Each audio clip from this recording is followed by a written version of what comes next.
Good morning. Probably want to hear me. Good morning. Things seem to be a little bit slow this morning. Not the temperature, just the way it is. Let me check. Yep, we're live on YouTube. There's Rumble. Good morning, 6 of you already. Hello. How was your weekend? Did you have a good one? I actually missed Friday. Like, Friday seemed so weird for me. I got up in my normal time and I was ready to go, but there was no stream.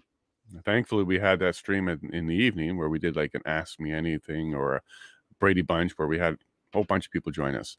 So if you missed that, the video is up. You can check it out, and we'll be doing that every week because it was a really good way to hear from people from literally coast to coast. We had people from BC all the way to New Brunswick.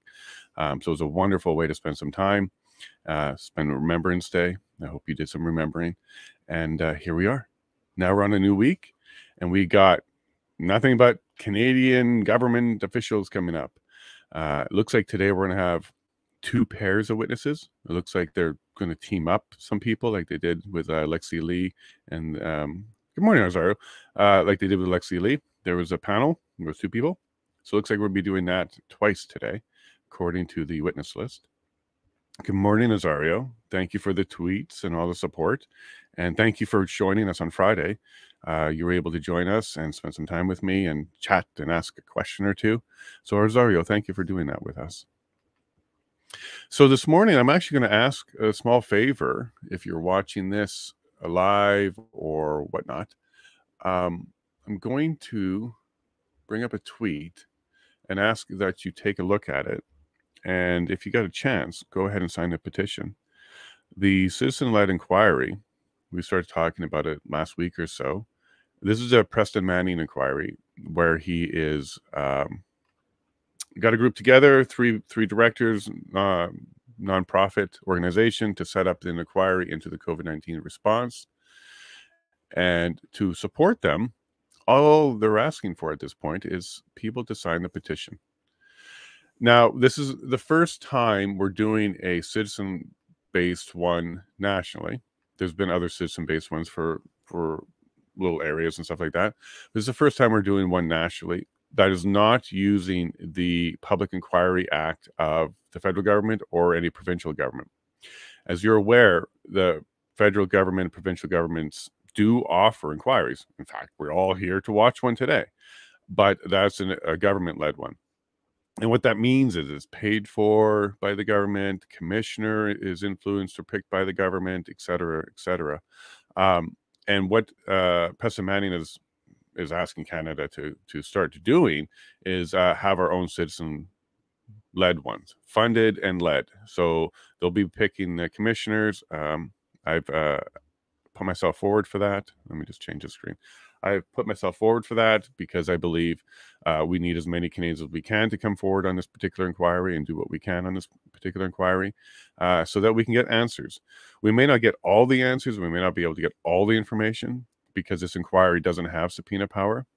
It will be using a commissioner of oaths, so you will be under, the witnesses will be under oath, but there's no subpoena power. So we can't force somebody to be there. Now, if you were with us last week, I did suggest that it's about time Canada created a statute, roughly we'll name it the Canadian Citizen Inquiry Act, or the CCIA, which would be a citizen-based, funded, led, everything that Preston Manning's doing here, with the caveat of subpoena power. That would be a great statute for Canadians to have, where we actually did have statute power to subpoena people. It would be a great mechanism, I think, for Canadians to have some more faith in our government if the government doesn't have to fund it, doesn't have to pay for it, doesn't even have to provide the mechanisms for it, just the framework, and we'll go ahead and do it ourselves. And this should also include subpoena any government employee. Now, we don't have the CCIA because, well, that would be quite the transparency and accountability on the government side. But that would be something I would push for wholeheartedly. Even if I don't make it into the House, this is something I think we should all be pushing for. More transparency on our government by providing the statute required in order to have subpoena power. So if you can take a minute, go ahead and check out my tweet, or it will be in the ticker as well. But go ahead and sign this petition. We are working really hard to get Canada some more accountability in any way, shape, or form. Now, I've gotten some pushback on this, of course, because there is no subpoena power, and people are worried that this is just going to be for show, and it might actually help the narrative. I assure you that is not what's going on here. This is not an inquiry to whitewash anything or a witch hunt. It's neither one of them. So whitewash would mean we're trying to save the narrative, and a witch hunt means we're just going after people who are against the narrative. It's neither one of those. What it is it's a genuine, true inquiry. Wherever the data and the evidence will lead us is where the inquiry is interested in going. So, and it's also Canada's first national one like this. So let's look at this like a stepping stone to more citizen-based inquiries. This is the first national one. Yes, we don't have subpoena power, but we also have public pressure. The people being asked to come will be publicly invited. Dr. Tam mentioned that she was open to inquiries, so we'll see how far she takes that, because I'm sure she'll be one of the ones invited. And the way this inquiry is going to work is it's going to start in Atlantic Canada, and I believe it's Moncton will be the first part of the inquiry, and then Montreal, then down to Toronto, over to Winnipeg, and then Red Deer for Saskatchewan, Alberta, and then Victoria for BC. So the inquiry is going to be done in phases across Canada, so that people impacted, people touched by, the people that were affected by it or hurt by it have a chance to speak. Mr. Manning has laid out 4 sections that he's focusing on of harm that came from people reporting. I believe he said the poll was 74 or 78% of people reported a type of harm related to the vaccine. So they are social harm, so the social distancing side of things, our rights and freedoms, so the rights harms, health. So some people had health harm from it, not related to COVID, but related to the program. And then there was economic harm. So those 4 harms, economic, health, rights, and social, are the 4 main areas that are being investigated in this inquiry. And anybody touched by any of those will be invited to come and speak, give a statement, tell their story. So this is more than an inquiry that we're seeing like right now, where a commission has come together and said, here are the people we're interested in. It's going to be a true citizen public inquiry where, yes, there will be a list of interested witnesses, but in addition to that, there's going to be people that are also affected by it that can step forward and become witnesses in person or virtual. So the framework sounds really exciting to me. It doesn't have a lot of teeth, but I think the public pressure, public announcements, public invites will help get most of the people there that need to be there. And with the pressure of this inquiry, I'm hoping that not only can we start getting a taste for it as Canadian citizens, that we want these kind of inquiries, we have a desire for them, and we're even willing to get behind them, support them, sign petitions, and even donate to make them happen. Then I think that this could just be a catalyst to much bigger inquiries that have far more teeth. One more step closer to the CCIA, to allow us to have that kind of power in order to really give a good in-depth inquiry. But for now, this is as in-depth as a public inquiry can get, and power to Preston Manning and the rest of the team for putting this together and putting this forward. And I'm definitely going to support it wholeheartedly. I've signed it, I've donated, I've even put my name up as a commissioner option. So we're going to do what we can to keep this momentum going. And when the time comes, we'll even be covering it. I believe it's going to be starting in early 2023. So we'll keep you posted on all of that. Good morning, Weechi. Yes, it's about time. No facts. Fox is watching for sure. And I don't know why we didn't do this sooner, but it's about time.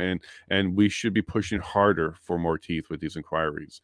But let's get started on this one. So I agree with you, Weechi. It's about time. And this is just one subject. So if you watch Preston's press conference. Not only was the media completely unfair to him, it was weird on how they were just trying to diminish the entire thing. But he stood strong.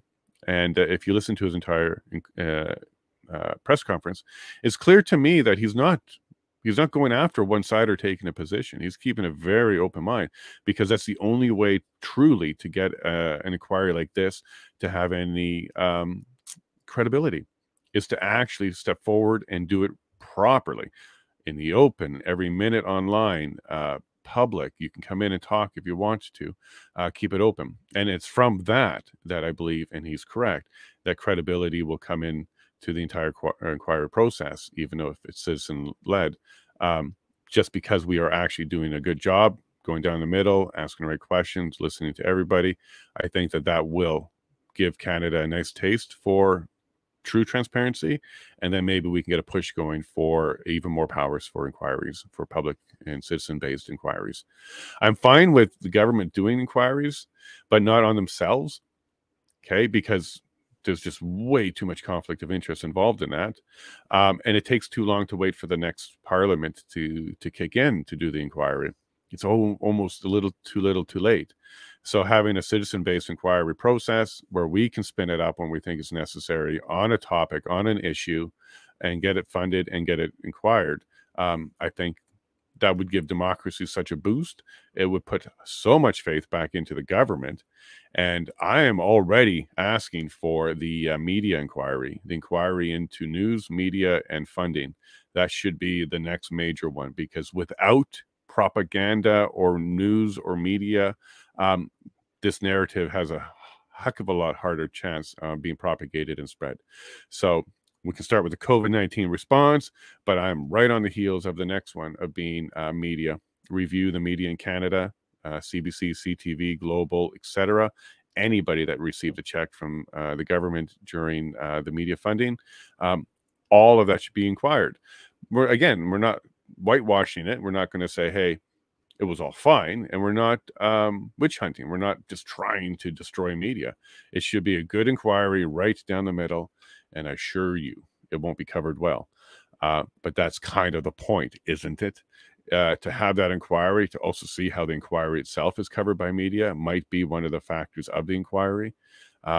Could be a good way to start fixing some of these problems with media. You may not need to completely defund it. Well, I do want to defund government funding, but I don't think that we need to destroy it or just, shut down the CBC. Let's do a true inquiry. Let's go ahead and expose them, do a real expose on the relationships. We already know that the government contacted Global TV as part of their kicking off stage for the convoy response. We can look into that one and a whole bunch of others like that. Let's start with COVID-19 response, and then maybe get into Canada's media as an inquiry. And don't stop there. Keep going until there's nothing to look into, which, there should always be something possibly. Good morning, Denise. Welcome. Nice to see you. Thank you for joining us again. Hopefully you didn't miss us too much on Friday, but we had to remember, and it was a good time to remember. So welcome, Denise. Hey, Padge. Nice to see you. It will say a lot about those who are invited to attend and decline to speak. Yep, that's kind of the public invite, the whole purpose of the public invite, because then it's, well, why not? You can come via Zoom. We'll get you a nice chair and be comfortable. We'll get you some water. So why not? Why not come and tell your truth? So you're absolutely right. Even though we don't have the legal ability to drag people in, public pressure, public accountability. And if you're a public official that actually believes in what you did and believes in what you can share, then there's no reason for you not to be there, because it's quite important for you to also share your truth. We want to believe that the government did the things that we needed to have done. We want to believe that the government was really working in good faith the entire time. We need to now look into it. It's time to take a peek and see what was really going on. What you don't know is staggering. Good morning, buddy. Nice to see you bright and early. Thank you for saying good morning, and hopefully you stick around for the whole day. Keep me in your ear, pause it, double speed it later. In either case, we should be getting a lot of information today. We're just kicking off this week, and it looks like it's going to be the government narrative. We're starting to get into government in Canada now. Good morning, Denise. And Barrie was the only right in Ontario that voted in the Reform Party. Okay. And also Yellowhead and several places in Alberta. Preston Manning ran in Yellowhead, so he created the party from the roots of his work here in Yellowhead. So Yellowhead, Barrie, there's going to be pockets of reform and independence. So I'm glad to see that. And Denise, maybe we should get behind a candidate there. I don't know. John Derlis is a nice guy. He's a pretty good guy. He's in Barrie. Anyways, Denise, let's see what we can do. Find some independence. Good morning, Phyllis. Nice to see you. Yes, we really played the part in this for sure, Phyllis. So let's look into them and let's not be shy. And let's not be scared or intimidated. Let's not be worried about what they say about us. But yeah, let's go ahead and get this national COVID response inquiry going. And then right on his heels, let's get into media, because media needs to have accountability. When they're unchecked and there's nobody keeping an eye on them, because media is media. They're supposed to even be checking each other. Global should be exposing CBC if there's a need for it, but they're not. So we'll do it public inquiry instead. We'll show what the narrative is, or we'll show an article, how the headline doesn't even match the paragraphs. All of this should be coming out, and there should be some recommendations from the inquiry for some more journalistic integrity in Canada, and maybe a recommendation guidelines to them on what journalism should mean. We were all very scared of the potential or the idea of having some sort of body that reviews and fact checks or truth checks before or after things go out. We're all very against that. We don't think we should need that. With a high integrity media, you won't need that. If they're checking each other, working for the truth, you won't need that. So the whole idea of this next inquiry would be to encourage media to get back on track, be the media that they should be, that they always were before. And then we don't need to do anything other than from time to time see a redaction or a correction, because mistakes do happen. But apart from that, we should be able to trust what's coming out of the media. And if that means holding their feet to the fire, putting them on a hot seat and giving them the tough questions, they should be ready to be interviewed. All right. So, yeah, I would be 100% behind another inquiry after this COVID one for media. Good morning, Barbara. Yeah, you made it. Good morning. Thank you for joining us. And then I even see Connie in the list here. Good morning. Any program on TV is classified as entertainment. They do not have to be truthful. That is classified. Sure. Yeah, Denise, for sure. So what are you suggesting? There should be kind of like YouTube. You have to classify your content. And if you're news and media, then you have certain guidelines. If you're entertainment, you have a lot more flexibility. If you are education, you would have some more requirements. For example, if you're education on YouTube, people can take your content without your permission because it's education, right? Copyright gives you the ability to go ahead and use it. That's fine with me. That's why it's marked as education. If you're marked as news, well, then you should be factually correct and have some journalistic integrity. But if you're marked as entertainment, you can be whatever you want. You can be sci-fi, you can be fantasy, you can be stories, you can be horror. But you can't mark yourself as entertainment and try to be journalistic, right? So I like that, Denise. Maybe there should be, like we're doing those PG and we're doing this available for all ages. Maybe we should mark category to let people know. CBC Nightly News is marked as entertainment. So you can go ahead and watch it as entertainment. But if it's marked as news, then it certainly would have some sort of requirement to stick to journalistic integrity. Hey, Connie, good morning. Nice to see you. Big wave for you. More from Weechie. Randy Hiller, yeah. Max Bernier had a similar favor. They both challenged the carbon climate change narrative. Good stuff. No, and both of them, and there's others too. Lewis, Leslie Lewis, she's another good one. We've got some really good ones out there. I don't think anyone on this particular chat or video is anti-government. I don't think anybody here is anti-government as a complete, ideological standpoint. But we are certainly critical of the current government based on actions, not based on color or party name, but based on actions. And yes, there's definitely going to be a lot of good people in government. And let's not forget that. There are some good people in government.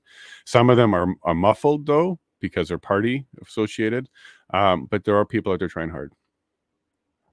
Flavor, okay, instead of favor. Okay, same flavor. Yeah. Would be awesome to have some media people on the stand at the inquiry answering for their part in the false info too. I agree, Connie, because they've been referenced so many times in this inquiry, mainly by witnesses as an authoritative source of information. So, for example, one of the last witnesses we had kept saying, well, I knew about the problem in Windsor because of media, mainstream media. So I agree with you, Connie. There should be a representation. The challenge there, though, Connie, is what do they represent? Are they going to be representing specific articles or just news in general? Because if it's news in general, you're going to get the best effort argument, and then what do we get out of that? But if you're going to say, here are 10 articles that we identified that were really pointed to by officials as sources, and these are incorrect in these ways, maybe. But that might be for another inquiry, Connie, because I don't think that the media's response and propaganda is a justification to add to the foundation for the government's invocation of the inquiry, of the act. And that's what this inquiry is for, to find out if the government had enough foundation. The government can't, and I don't think the commissioner would accept it as media as a source for your paranoia and concern. Media should be a secondary to the government. The government should have primary intel. The media should have secondary intel at best after it's passed the top secret review and privy review. Media, and the government should know this, is at best a secondary source. And then you can say open source media, social media would be like a third source. Primary source for government should be their own intel, right? So if the government comes out and says, hey, we didn't have intel, we were using CBC as intel, I don't think that will work foundationally. I think that will actually work against them because you should not be working on bad intel, making decisions like that on bad intel. So Connie, even though I agree with you that there was a lot of misinformation happening and disinformation happening, which caused the, let's say, emotions to bubble, and the one side to get all scared of the narrative and the other side to be frustrated with the narrative, that may play a role in what transpired, but I don't know if it's foundational enough to play a role to help the government. Okay, so that could be why the commission itself is not calling media. But there's also a rumor that some media was being asked to come. I didn't see a subpoena or summons for that. But I think if we don't get them, we should do our own. Okay, Connie?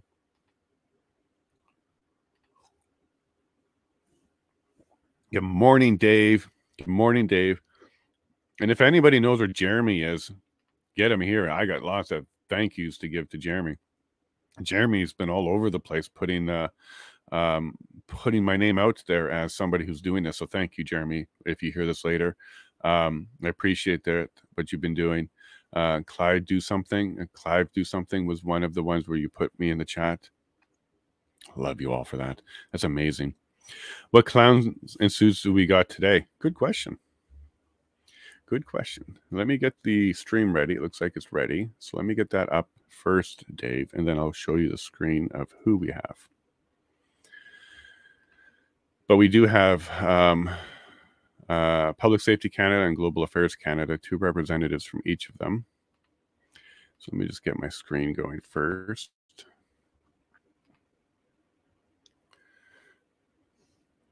Okay, that looks good. Okay, and now I'll show you, Dave, who we have. We have, it looks like there could be panels or pairs. Give me a second here, Dave. We'll get the screen right for you. Okay, there we go. So the first 2 are Rob Stewart, not Rod, Rob Stewart, and Dominic Rochin. They're both from Public Safety Canada. So you got to remember, Public Safety Canada, that's Marco's division, right? Minister Marco. And Minister Marco was the one that should have declared it unlawful, an unlawful assembly, but he didn't. He didn't. And he also reached out to the mayor of Windsor to kick off the involvement of public safety provincial level when that was abnormal and not how the process works. So I'm curious what these two people are going to be saying. Are they going to be talking about how they were analyzing stuff from Marco, maybe passing information, collecting information, disseminating information, and how come they came to the conclusion that it wasn't an unlawful assembly and why they didn't declare it one? Maybe we'll find out. Good morning, Clay. Hopefully, Dave, that's a nice little intro on who we're expecting here. I didn't do any backgrounds on them, but they're from Public Safety Canada. And then the ones after that, Global Affairs Canada, we may say for the afternoon. Good morning, Clay. And hey, Prairie, good morning. I love your flowers. Nice to see you again. Thanks for coming back. And Phyllis, the so-called pandemic has revealed the truth about our politicians. Phyllis, in a whole bunch of different ways, a whole bunch of things got revealed, don't you think? Their paranoia, okay, their maturity level. Like I said last week, that we're having a hard time finding adults in a room in this inquiry because people are all acting on fantasy and make-believe and scared of this and scared of that. And I don't know what Diagonal is, therefore I'm going to freak out about it. I don't know what Farfada is, so I'm going to freak out about it. I don't know what a bear hug is, so I'm going to freak out about it. When all of them were just organizations doing their best to communicate with their members and do good things around the community when they can. I'm so disappointed, Phyllis. I think that I honestly always expected more and assumed more of my government until I saw their reaction and truly watched closely on how they reacted. And I mean all of them. I mean, even municipal, regional. I was in a county at the time, so I even got to see how the government was responding there. Like, for example, my first question from the county was, are we doing antibody testing? Because antibodies is all I really care about, because this was very early about whether or not we were transmitting and stuff. And their response from the regional doctor was not important. But they were going to do COVID testing and masking, and this is all before vaccines too. They weren't interested in antibody. They weren't interested at all at that point. And I found that weird because if you had COVID, have the antibodies, you're naturally immune, right? Even very early county level, I was dismissed on that question. So yes, Phyllis, many different levels. I am surprised at our politicians, how weak they could be, how easily influenced they are, and how little fight there is in some of them when they themselves believe their own truth, but they're not willing to stand up to their party or even the perception that may come at them with the media attacks. That should never be what goes through your mind when you're trying to do the truth and speak your truth. Is not the consequences of the truth. It should just be the benefits of the truth. Speak it. So Phyllis, I agree. And this is why I'm running as an independent candidate now, because I believe our government needs more independent voices in their minds, and people who are not party affiliated, so that we can do a little bit more work in there. We can't keep doing the same system, Phyllis, over and over again and say, wow, that didn't work again. We got to try something new.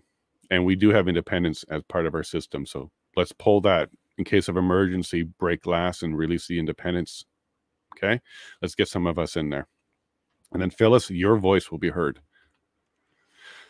Stuart used to work tow trucks like 10 times in the House Committee. Used the word tow trucks. Okay, so we're going to hear a bunch of that. So drinks are at the ready, folks. And the second guy never was asked a single question. Interesting. Okay, so you've seen these two witnesses before in the House of Commons Committee. And by the way, I don't really give much credence to it, the House of Commons one, because they're checking themselves as well. But again, thank you for what you don't know is staggering. Keep that information coming out. And let's see if he even contradicts himself here today. That is also something we're looking at in these inquiries, is to find contradictions from time to time. So later, when we are reviewing all of this again in the next House, or even in an independent inquiry, we have some more information to pull from. And the more contradictions and the more story changing we can find, the better. All right, so we've got some videos. So I'm going to pull this up.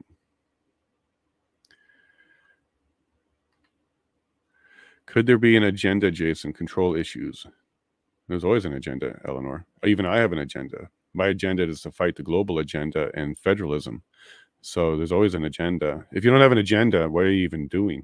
But the question is, what's the agenda? What's their goal? What are they trying to do?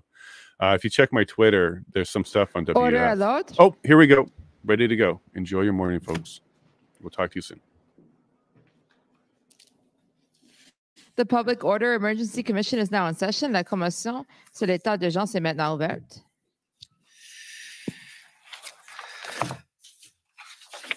Good morning, bonjour. J'espère que tout le monde a eu une bonne fin de semaine. I hope everybody had a nice weekend. I hope everyone enjoyed the weekend. So I understand this morning we have a presentation of an overview report. Is that okay?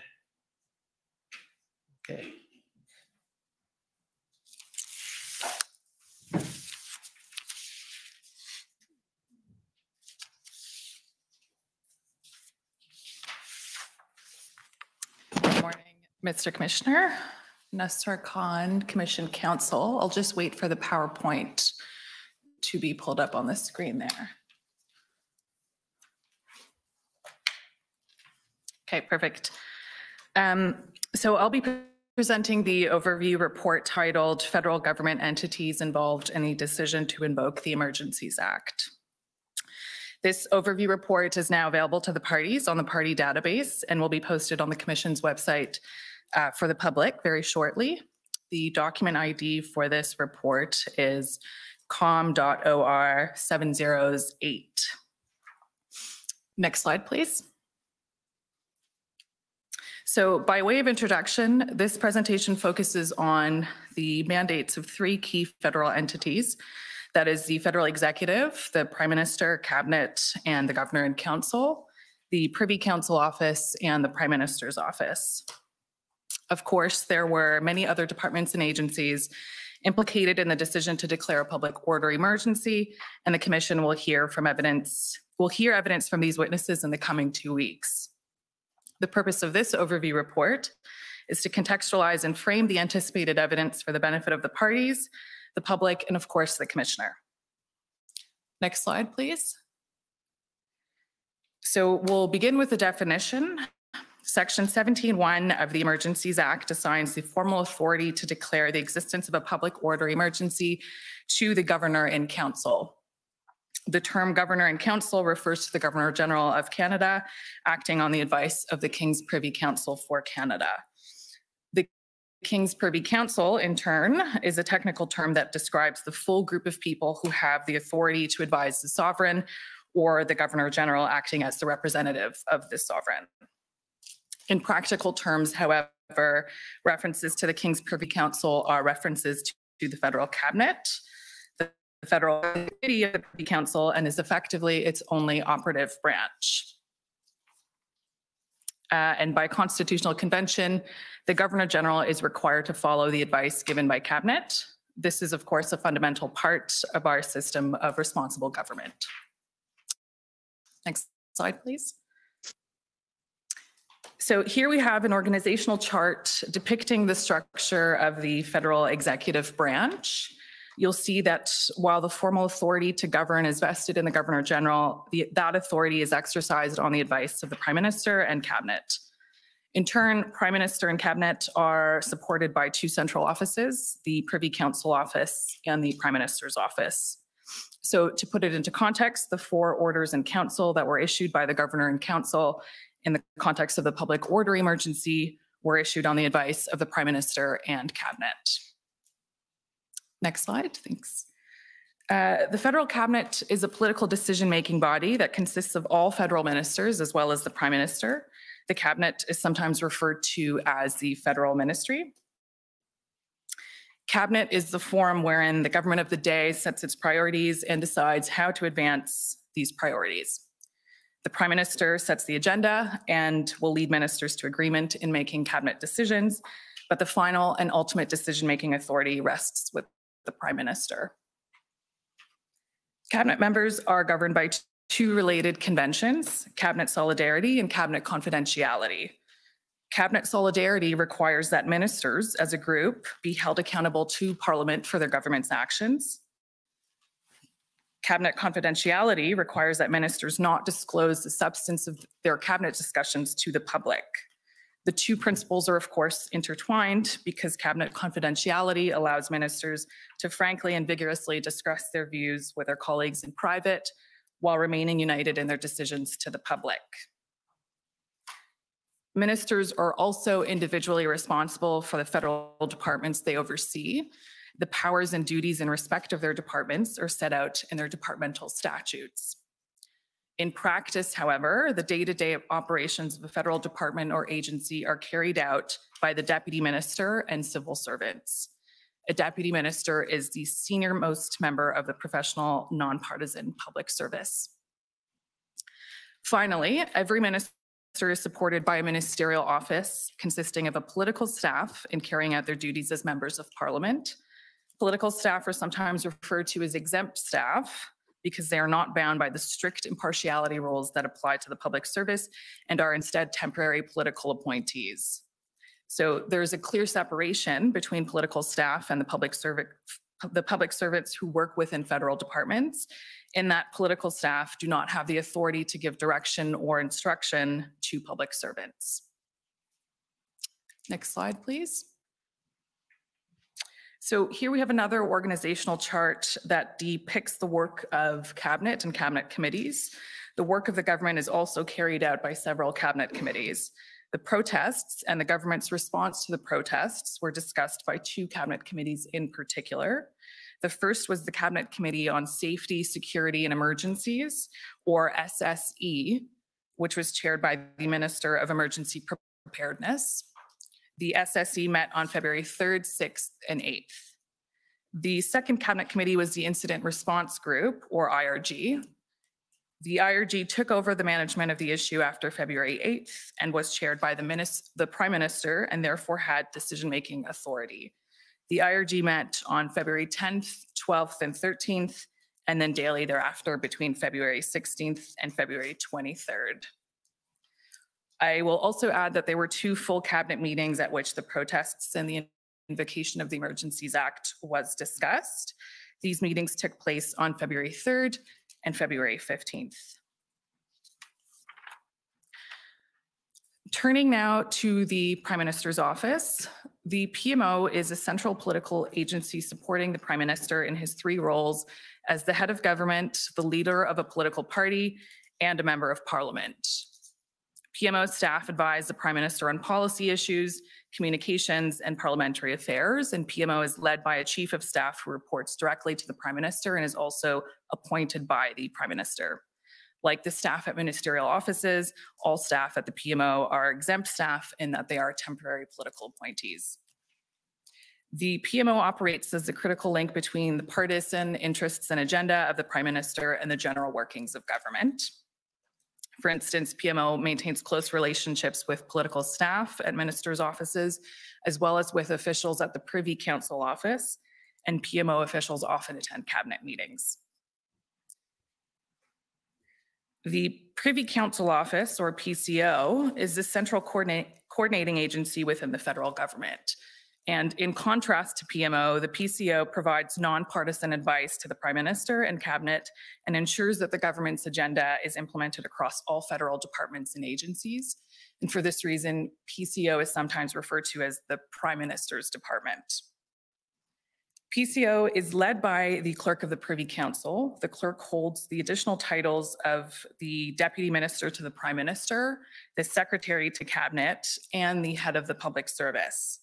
And as the Secretary to Cabinet, the Clerk is responsible for the smooth operation of Cabinet business, including the preparation of Cabinet memoranda and the keeping of Cabinet confidences. In addition to its primary role as a central coordinating agency, PCO also serves as the department for some ministers. This includes the Minister of Intergovernmental Affairs, who is supported by the Intergovernmental Affairs Secretariat, as well as the Minister of Emergency Preparedness, who is supported by the Emergency Preparedness and COVID-19 Recovery Secretariat. Another important PCO actor is the National Security and Intelligence Advisor, or the NSIA. The NSIA holds the title of Deputy Secretary to Cabinet and provides national security advice and intelligence briefings to the Prime Minister as well as to Cabinet. The Office of the NSIA plays a coordinating and convening function amongst national security agencies, and the Office of the NSIA itself consists of 4 secretariats, and it is responsible for convening 2 standing committees of senior civil servants. The NSIA also acts as the secretary to the Incident Response Group. So this chart depicts the relationship between the Privy Council Office, federal departments and agencies, and the various secretariats within PCO. It should be noted that there is no legislation governing the role of the NSIA or PCO, as these entities are meant to play only an advisory, secretarial, and coordination function to Cabinet. The NSIA chairs the Deputy Minister's Operations and Coordination Committee, or DMOC, and the Assistant Secretary to Cabinet, Security and Intelligence, co-chairs the Assistant Deputy Minister's Committee on National Security and Operations, or ADM-NS Ops. Both the ADM-NS Ops and DMOC met frequently, in fact, almost daily, in late January and throughout February 2022 to discuss the government's response to the protests. Finally, the departments and agencies listed on this slide were also involved in the federal government's response to the protests and blockades and the decision to invoke the Emergencies Act. And as I mentioned earlier, witnesses from each of these departments are expected to testify in the coming weeks. And I would invite the parties to consult the institutional reports prepared by each department for a fuller explanation of the department's mandate and involvement. So that concludes the presentation on this overview report. But before I go, I would also like to enter 3 additional overview reports prepared by Commission Counsel and that I understand the parties have had the chance to review. First, Commission Counsel are entering a report. Can you slow down for the interpreters, please? Yes. Commission Counsel are entering a report summarizing the proceedings commenced in response to the protests in January and February 2022, including judicial review proceedings commenced to challenge the invocation of the Emergencies Act. The document ID for this report is com.or701. The second report that Commission Counsel are entering is a report summarizing the protests that occurred at 6 international ports of entry in January and February 2022. The document ID for this report is com.or706. And the final overview report that Commission Counsel are entering is a report summarizing the oversight responsibilities of Parliament and the Parliamentary Review Committee under the Emergencies Act. The document ID for this report is com.or707. And with that, that concludes my comments. Thank you. Thank you. And the parties will find that document, the overview report, useful for determining who they should be questioning as we go through the various departments, because for obvious reasons, the amount of time for cross-examination is limited for each of the parties. So you should be as much as possible targeting the departments and witnesses who are likely to have the answers to the questions you may pose. So with that brief introduction, I'll call on the next witness. I think it's a panel, as I understand it.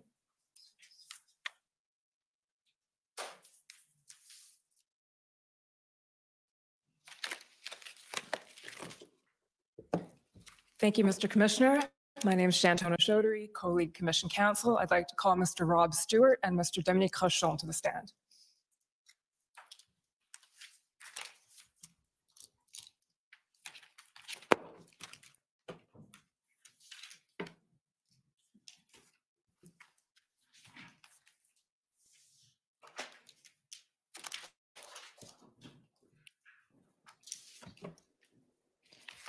Mr. Stewart, will you swear on a religious document or do you wish to affirm? Affirm. For the record, please state your full name and spell it out. Robert Neil-Affleck Stewart. Spell it. Yes, please. R-O-B-E-R-T Neil-Affleck Stewart. Do you solemnly affirm that the evidence to be given by you to this commission shall be the truth, the whole truth, and nothing but the truth? I do. Thank you. Mr. Rochon, will you swear on a religious document or do you wish to affirm? I will affirm. For the record, please state your full name and spell it out. Dominic James Rochon, Dominic Rochon. Do you solemnly affirm that the evidence to be given by you to this commission shall be the truth, the whole truth, and nothing but the truth? I do. Thank you. Go ahead. Good morning, Mr. Stewart. Good morning, Mr. Rochon. Nice to see you again. I'll just start by introducing your witness summary. So you'll recall sitting for an interview with Commission Counsel on September 1st, 2022. Thank you, Mr. Clerk. I'll ask you to pull up WTS.0000, it's 5066.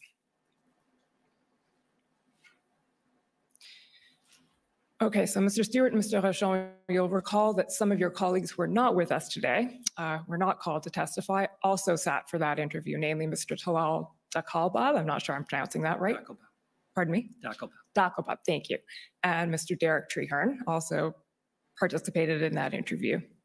I'll just ask you to confirm that you've reviewed the summary of the interview, and if you have no changes to make, confirm that insofar as it contains your information, you adopt it, and insofar and it's accurate to the best of your knowledge and belief insofar as it contains the information of your colleagues, and you believe them to have accepted it as accurate. I accept it. I believe it's accurate. Thank you. Mr. Stewart, at the time of the Freedom Convoy events in January and February, you were the Deputy Minister of Public Safety, is that correct? That is correct. Okay, and you've since moved on to become the Deputy Minister of International Trade? That is correct. And when was that? Just recently, 17th of October. 17th of October, okay. Mr. Rochon, at the time of the events, you were the Senior Assistant Deputy Minister of Public Safety's National and Cybersecurity Branch, is that right? That's correct. And you've also since left public safety to take another position. Is that correct? That is correct. Okay, Associate Deputy Minister of Transport? Correct. And when was that? October 31st was my first day. Okay, so also very recent. The next thing, I'll just ask you to introduce the Public Safety's institutional report, despite the fact that neither of you are currently with Public Safety. Mr. Clerk, that's DOJ IR 608.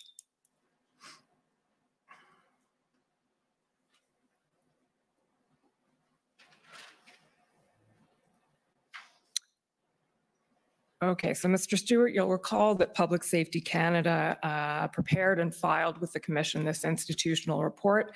Have you reviewed it? I have. Okay, and is it accurate to the best of your knowledge and belief? Yes. Okay, and can you confirm that it's been filed with the Commission as part of Public Safety's evidence? I believe it has. Thank you. Okay, with those introductions out of the way, I'll just ask you to start by giving an overview of the structure of public safety. It's a slightly complicated department. It's, as we know, the Department of Public Safety and Emergency Preparedness. So, Mr. Stewart, can you walk us through public safety? By all means. Public safety is a relatively small department that covers all matters associated with the security of Canada. It has three main branches, which deal with national and cybersecurity. That's one branch. Crime prevention, that's another. And emergency management, that's the third. It has other branches which do more coordinating or corporate work. Okay, but the three that you mentioned are the ones who were most implicated in the events of the convoy, is that right? Those are the policy branches. Okay. And Mr. Rochon, I understand that the National and Cybersecurity Branch manages 5 directorates. Can you tell us about that? And if you'd like to have the reference for your notes, it's DOJ IR at page 8, paragraphs 25 and 26. So we can just pull that up.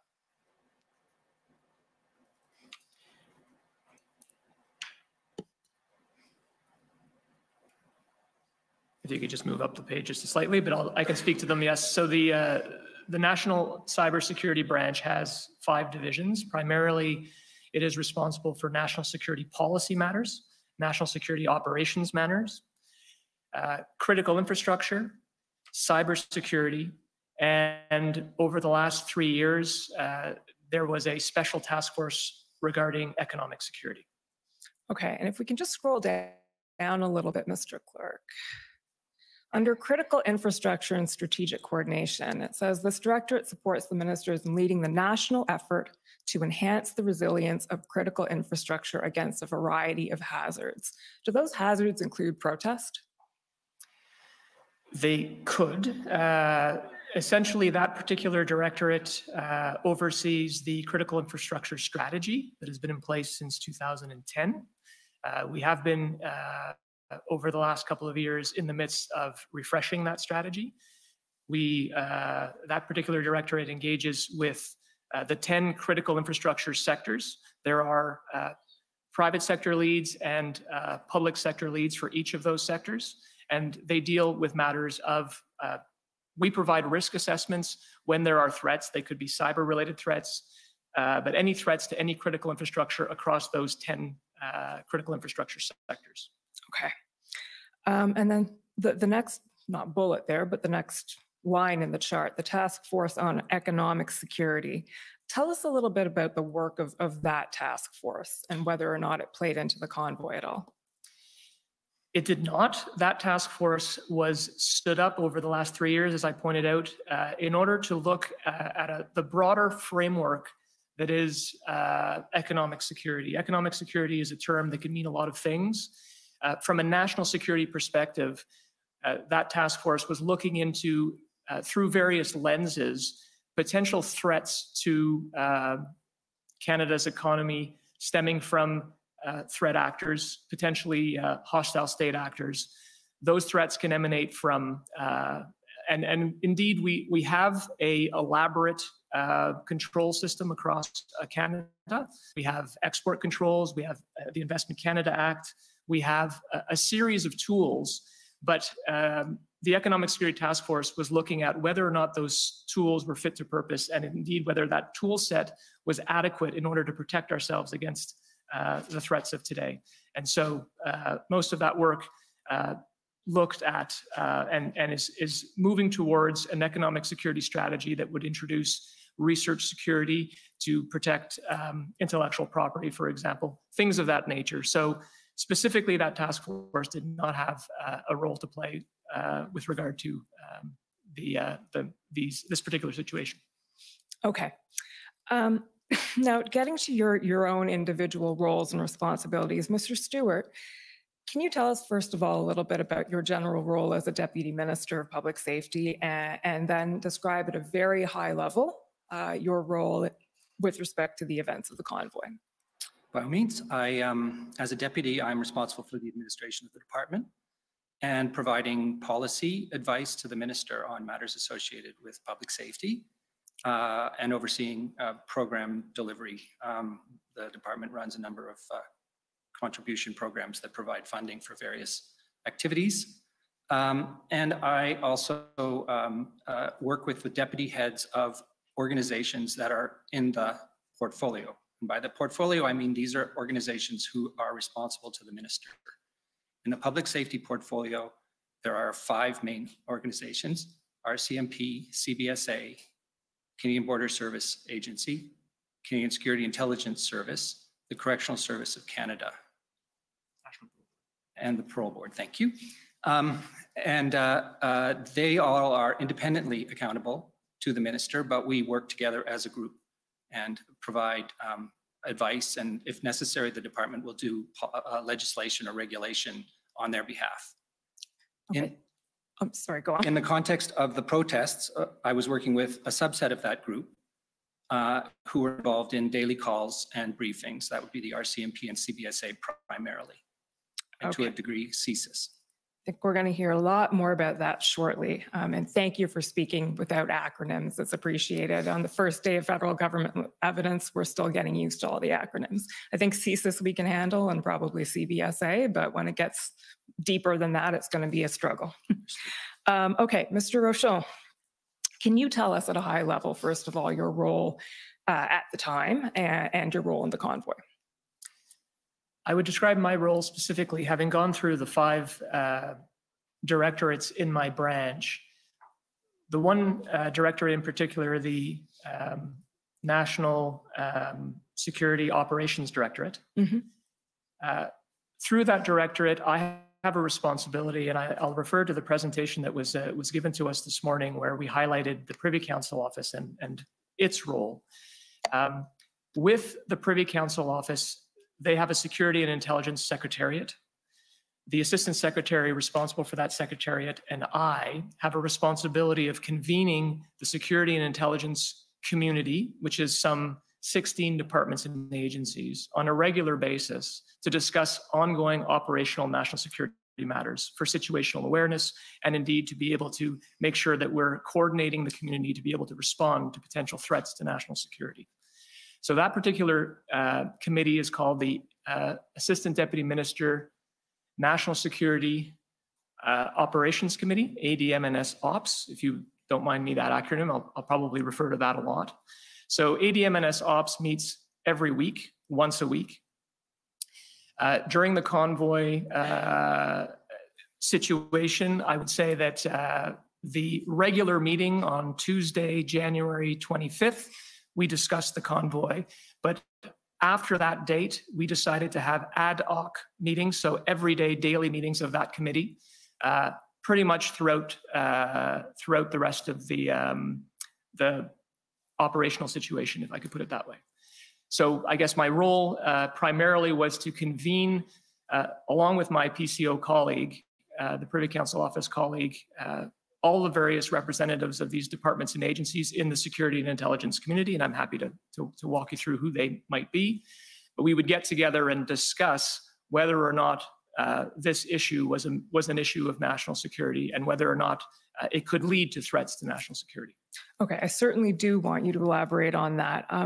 First of all, who was your PCO colleague? Mike McDonald is the Assistant Secretary to the Secretariat for Security and Intelligence. Okay, well, you've anticipated essentially my next question, because the first sort of broad topic that I think we're going to cover here is public safety's preparation for the convoy. And that feeds into, Mr. Rochon, what you were telling us about public safety's intelligence role. So at this point, I'll ask you to, yes, please explain that and explain how it fed into public safety's preparation. So I'll start by explaining that intelligence, with regard to the federal family, you have collectors of intelligence, you have assessors of intelligence, and you have consumers of intelligence.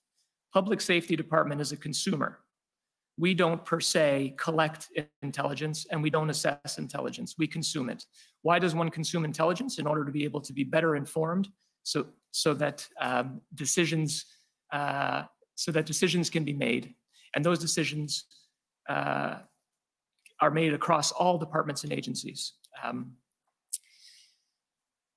The key collectors of intelligence, CSIS, the Communications Security Establishment, CBSA to a certain extent, what they collect and what they see at the border, RCMP, but indeed, beyond the federal family, there's also collection of intelligence that occurs within police of jurisdiction, which I'm sure you would have heard about at the municipal level, at the provincial level, et cetera. Intelligence can be very broad. It's not an exact science, and really only provides a piece of information at a moment in time. The federal family also has assessors of that intelligence, which means they pull different threads of intelligence together in order to be able to fuse it and provide a more holistic picture to, again, better inform potential decisions related to national security matters. Assessors are the Integrated Terrorism Assessment Center, ITAC. You have the Privy Council Office also has a secretariat, the Intelligence Assessment Secretariat.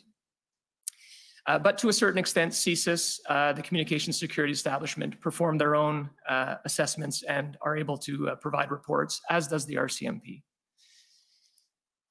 When we convene the ADM-NS Ops group, typically we will use different pieces of intelligence in order to be able to inform us on various issues that are happening all over the world that could lead to or are posing a threat to national security.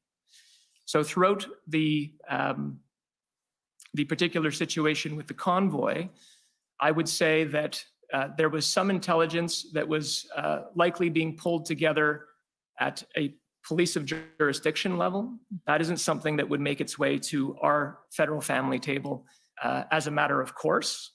The RCMP sits at that table and would bring any information that they would learn as they're stitched up with different polices of jurisdiction across the country.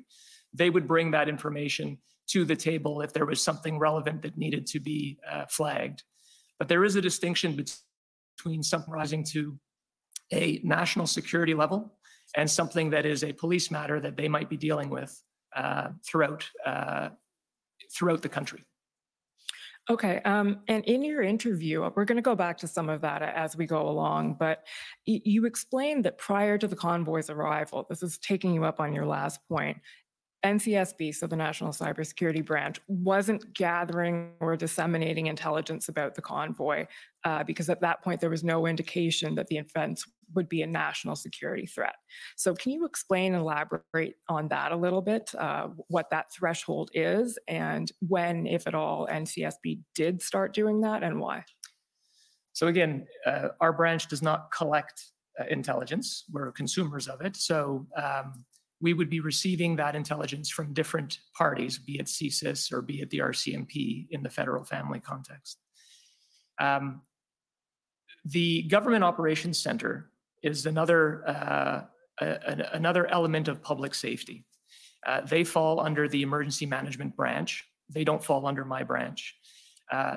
Nevertheless, the Government Operations Center, otherwise known as the GOC, does have a role to play with regard to any potential emergency in terms of pulling together information and disseminating that information about a potential emergency.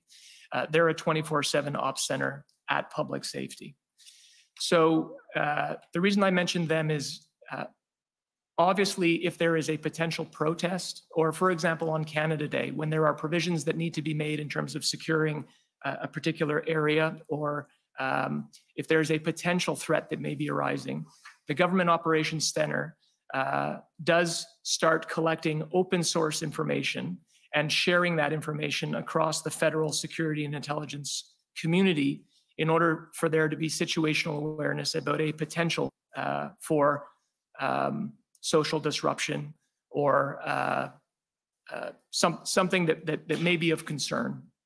So I would say the GOC was aware, and within public safety would have been the first entity that would have started collecting information. I think that the weekend before the convoy decided to make its way to Ottawa, they would have started collecting some information and disseminating it. Following that, Transport Canada, obviously, given their mandate, would have started having concerns about slow rolls and disruptions to traffic. And the member of Transport Canada that is a member of the ADM&S Ops, Kevin Brosseau, would have called both Mike McDonald and I to say that he wanted to make sure that the issue was brought to the attention of the ADM&S Ops committee because it did have the potential of rising to a national security level, given the fact that this was happening across Canada. Okay, and when you say he would have called, you mean he did call? He did call, that actually yes. happened. Okay. Yes. And so I understand that GOC started monitoring this, as you said, around January 19th, and it started producing two types of reports. One is called Key Points on Potential Impacts to Critical Infrastructure, and the other is Daily Operations Briefs. So these were being produced as of around January 25th, January 28th. Is there a difference, a marked or noticeable difference between those types of reports? No. No? Okay. And who receives those reports? Who are they disseminated to? I can't say for sure what the broad distribution list is, but it's pretty much federal provincial. And then key points would have been going to a selected group of deputies and senior public servants. Okay. I appreciate that it's your colleague, Mr. Treherne, who is in charge of the GOC, so he's the person with the best knowledge on this. But if you'd like, I could just clarify a point here. Of course. Because my colleague has talked about the intelligence side of the operation. The GOC does not consume intelligence or report it. All it does is bring together open source information and operational information that it obtains from various parties. And in the event of a protest or an event in Ottawa that requires coordination with police forces, it will sit in on that and it'll report that information. But none of that is considered to be intelligence and therefore classified. So maybe you can help us here a little bit understand the distinction between information and intelligence. Who wants to tackle that one? Well, I'll go first and Dominic can follow. Information is anything that you can obtain via open source and is not by its nature classified to any degree. I suppose you could quibble about that, but as a general matter, and to the point that I was making, it really isn't needed to protect it in any way. Whereas intelligence, which is classified at various levels, needs to be guarded and protected, and it represents a threat to the security of Canada if it's disclosed. I would just elaborate that there are different forms of intelligence. You have human source, so human intelligence that you get from human sources. You have signals intelligence. So there are a whole series of different types of intelligence that can be collected, and different departments and agencies can collect that intelligence under their respective mandates. So they can only collect that information provided that it follows the various legislation that underpins their existence. Okay, and appreciating that public safety is a consumer, neither a collector nor a gatherer of intelligence, and the fact that we're going to be hearing from both CSIS and ITAC next week. Spend too much more time on this. But there's one thing I did want to raise with you. Mr. Clerk, could you please pull up TRN 5011? So this is an excerpt from a transcript of Commissioner Creek's evidence from a couple of weeks ago. I'll set the context for you, and then I'll ask you to maybe elaborate a bit on what he was discussing. So the reference is page 90. We can just pull that up. So the context here is Commissioner Creek was being questioned by my colleague, Monsieur Brousseau, about a reference in an OPP Hendon report. And I'll just stop there. In the interview, the Commission's heard quite a bit of evidence about Project Hendon and OPP's Hendon reports. And in the interview that we had in September, you told us that neither of you had heard of Project Hendon at the time specifically, and that the Project Hendon reports hadn't been fed up to you. And I take it that goes to your point of provincial law enforcement intelligence would likely not be directly fed up to you. But I'm wondering if you can, or if it did, it would be through the RCMP. But I'm wondering if you could just elaborate on that a little bit. I certainly can. I would say, and you'll have the opportunity, I assume, to speak with the RCMP and with CSIS, as you have with police of jurisdiction, whether it be provincial or municipal. At every level, I would assume, and I believe is the case, there are intelligence bodies that pull together intelligence on a wide variety of issues. And if there's a particular incident that is occurring, they will pull together a particular operation and start collecting information, intelligence about that particular issue. So I'm assuming here, in this case, that the Ontario Provincial Police would have started Operation Hendon. Now, police of jurisdiction will get together and liaise with the RCMP. So I'm quite certain that the RCMP would have been privy to anything coming out of Project Hendon, as they would have been privy to anything coming out of the Ottawa Police Service and other police of jurisdiction across Ontario or indeed across Canada.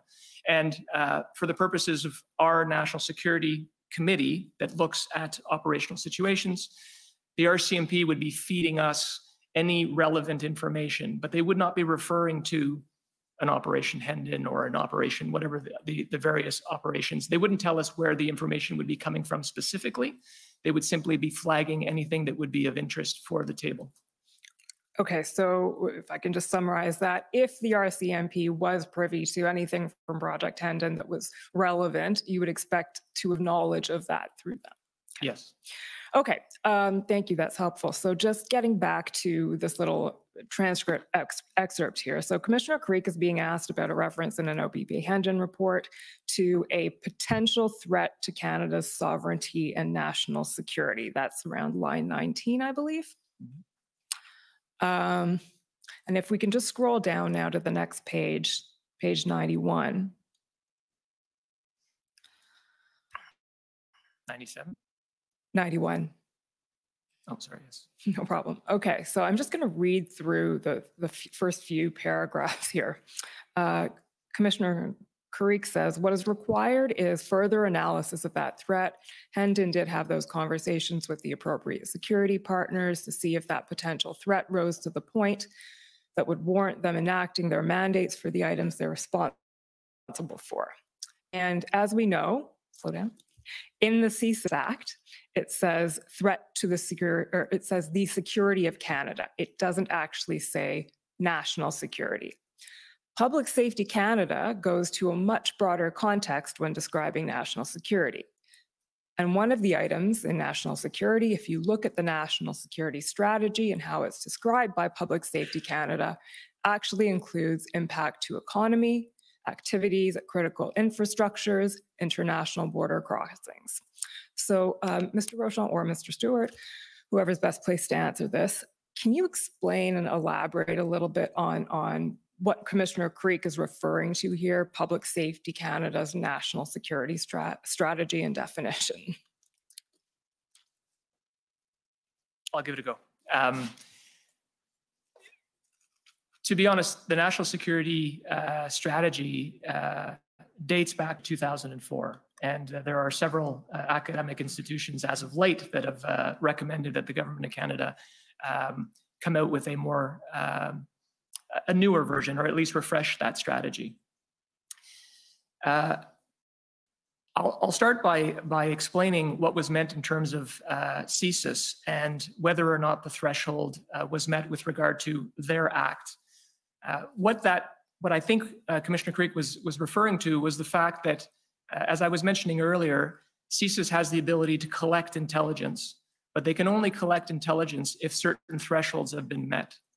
CSIS are only but one of a number of inputs into the national security landscape.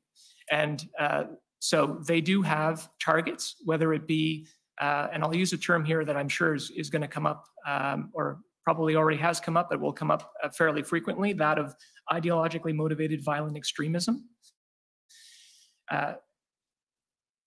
Public safety also has a counterterrorism strategy. We have a cybersecurity strategy. We're developing an economic security strategy, as I mentioned earlier.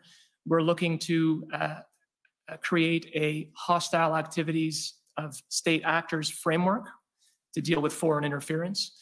So the reason why we don't have perhaps an up-to-date national security strategy is because national security now permeates a whole host of things, all walks of life in terms of Canadian society. And I won't even get into threats posed by climate change, indeed the pandemic itself, the public health situation. Unfortunately, there is no, as far as I know, no definition in legislation of national security. CSIS does have a definition of threats to the security of Canada. I believe the Security of Canada's Information Disclosure Act, SCIDA, also speaks to a definition of threats to the security of Canada. We have review bodies for the security and intelligence community, the National Security and Intelligence Review Agency, the National Security and Intelligence Committee of Parliamentarians, and CIRA and NSICOP. They have gone to great pains to sort of define what their purview is in terms of national security. And indeed, it covers, as I mentioned earlier, some 16 departments and agencies. So when it comes to national security, we're not necessarily looking at one specific threat, a terrorism threat, but rather the impact on Canada's ability to maintain the security of its institutions, its democracy, its people, its economy, the resilience of all of these things. Okay, so from public safety's perspective then, or in its modus operandi, there's a distinction between national security and threat to the security of Canada as defined in the CSIS Act. Is that fair? Yes, absolutely. Okay. Okay, moving on from there, I just want to situate us in time here. With the information that public safety was receiving prior to the arrival of the convoy, so the information it was receiving from its various sources, and Mr. Clerk, I'll just ask you to pull up at this point PB Can 50703. This is the GOC key points from January 27th. But as that's being pulled up, feel free to already start in describing what your state of knowledge was at that point and what you anticipated happening when the convoy arrived.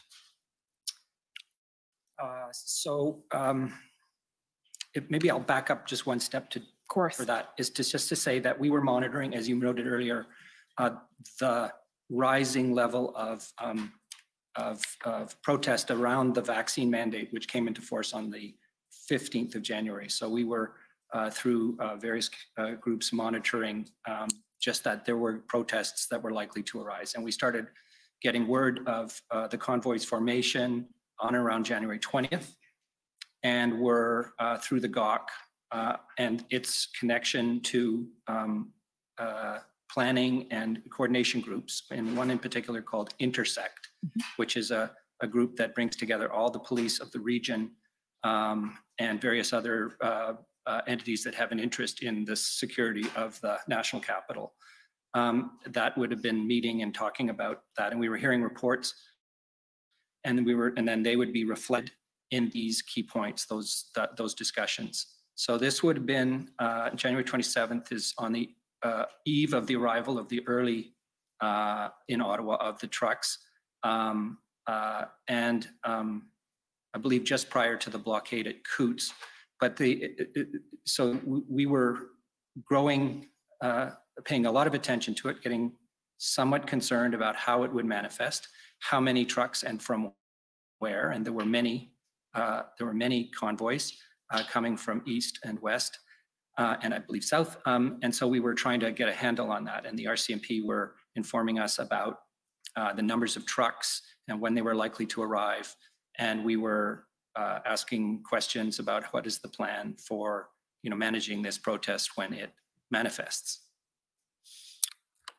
Okay, thank you.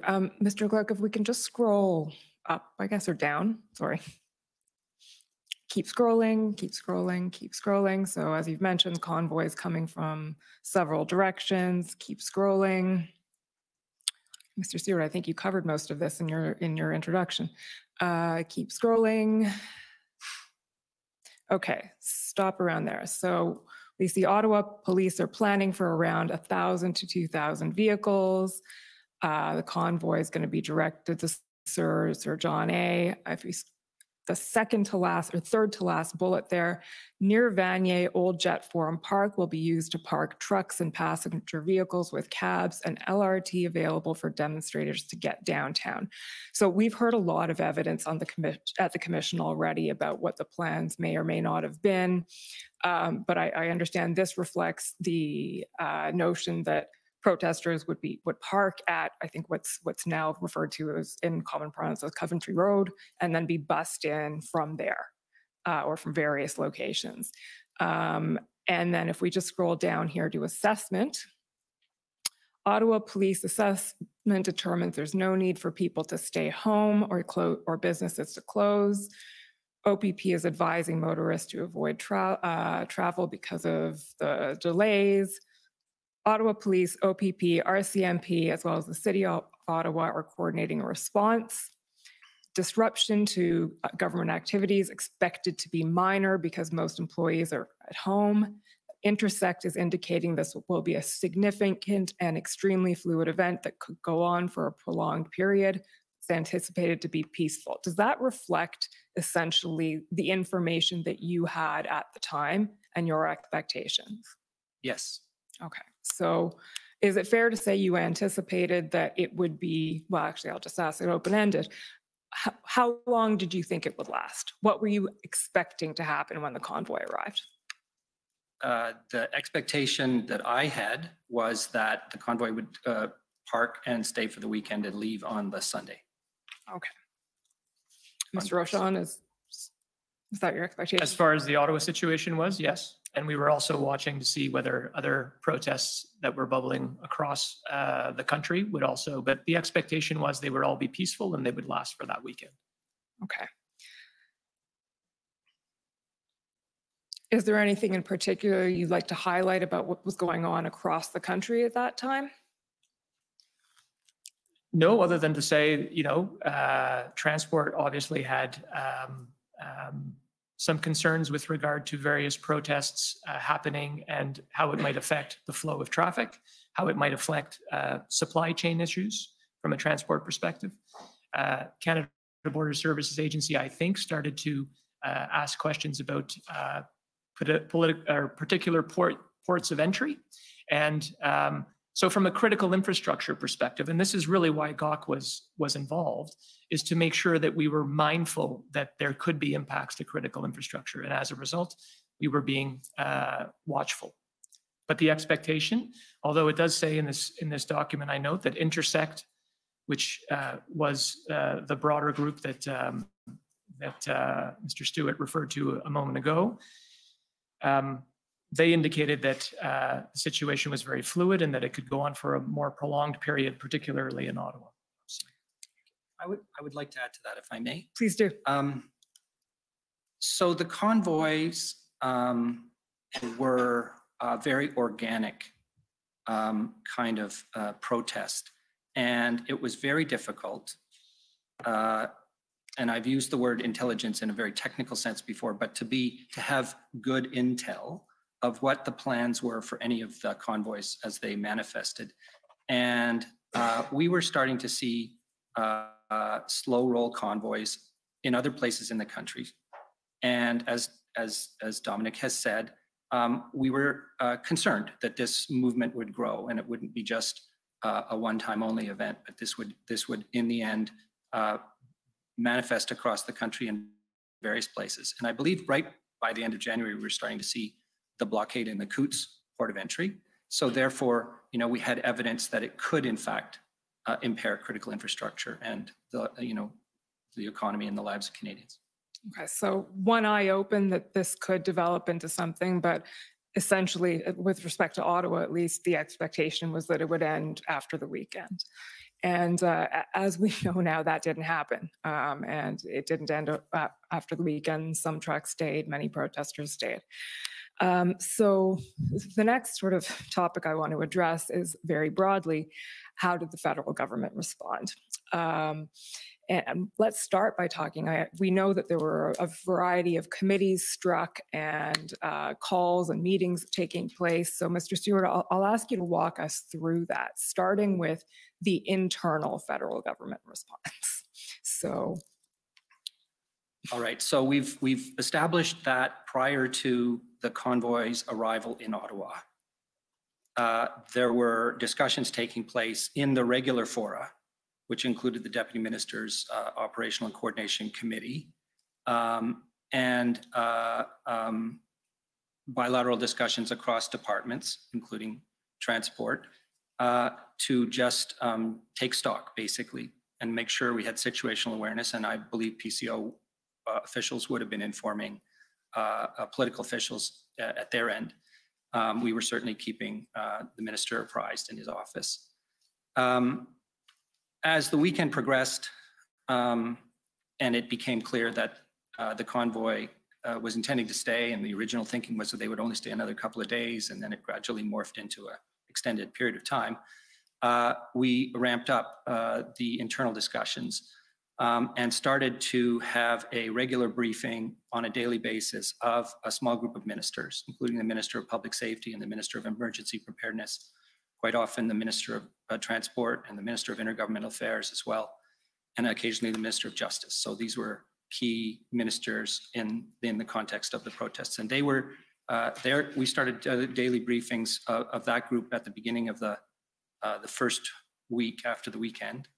And they were supported by regular daily meetings of the DMOC, Deputy Minister's Operational Committee and Coordination Committee meetings, as well as other discussions that we were having, and that goes outside of government, but with other officials around the country. So those two groups, the DMOC group of senior officials and the ministerial briefing group, were the principal fora in which the ongoing protests around the country and the situation in Ottawa was discussed. Okay, so DMOC is another acronym that we're going to have to get used to pretty quickly. So no, this one is going to come up a lot over the next couple of weeks. So we'll learn it now. Deputy Minister Operations Committee, the DMOC. Who attended the DMOC? Who participated in it? The standing membership would be Chair of National Security Intelligence Advisor, the intelligence agencies, the Canadian Security Establishments and CSIS, RCMP, Department of Transport, Deputy Minister of Transport, Deputy Minister of Public Safety, Deputy Minister of Global Affairs, Deputy Minister of Immigration and Citizenship. I'm going to miss one here. The Chief of Defense Staff.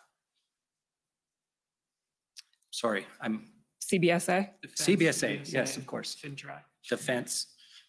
Okay, and so you referred just now to the Communication Security Establishment. Can you just explain what that is? It's one of the two primary intelligence agencies that does signals intelligence. Signals intelligence. Can you explain what signals intelligence is?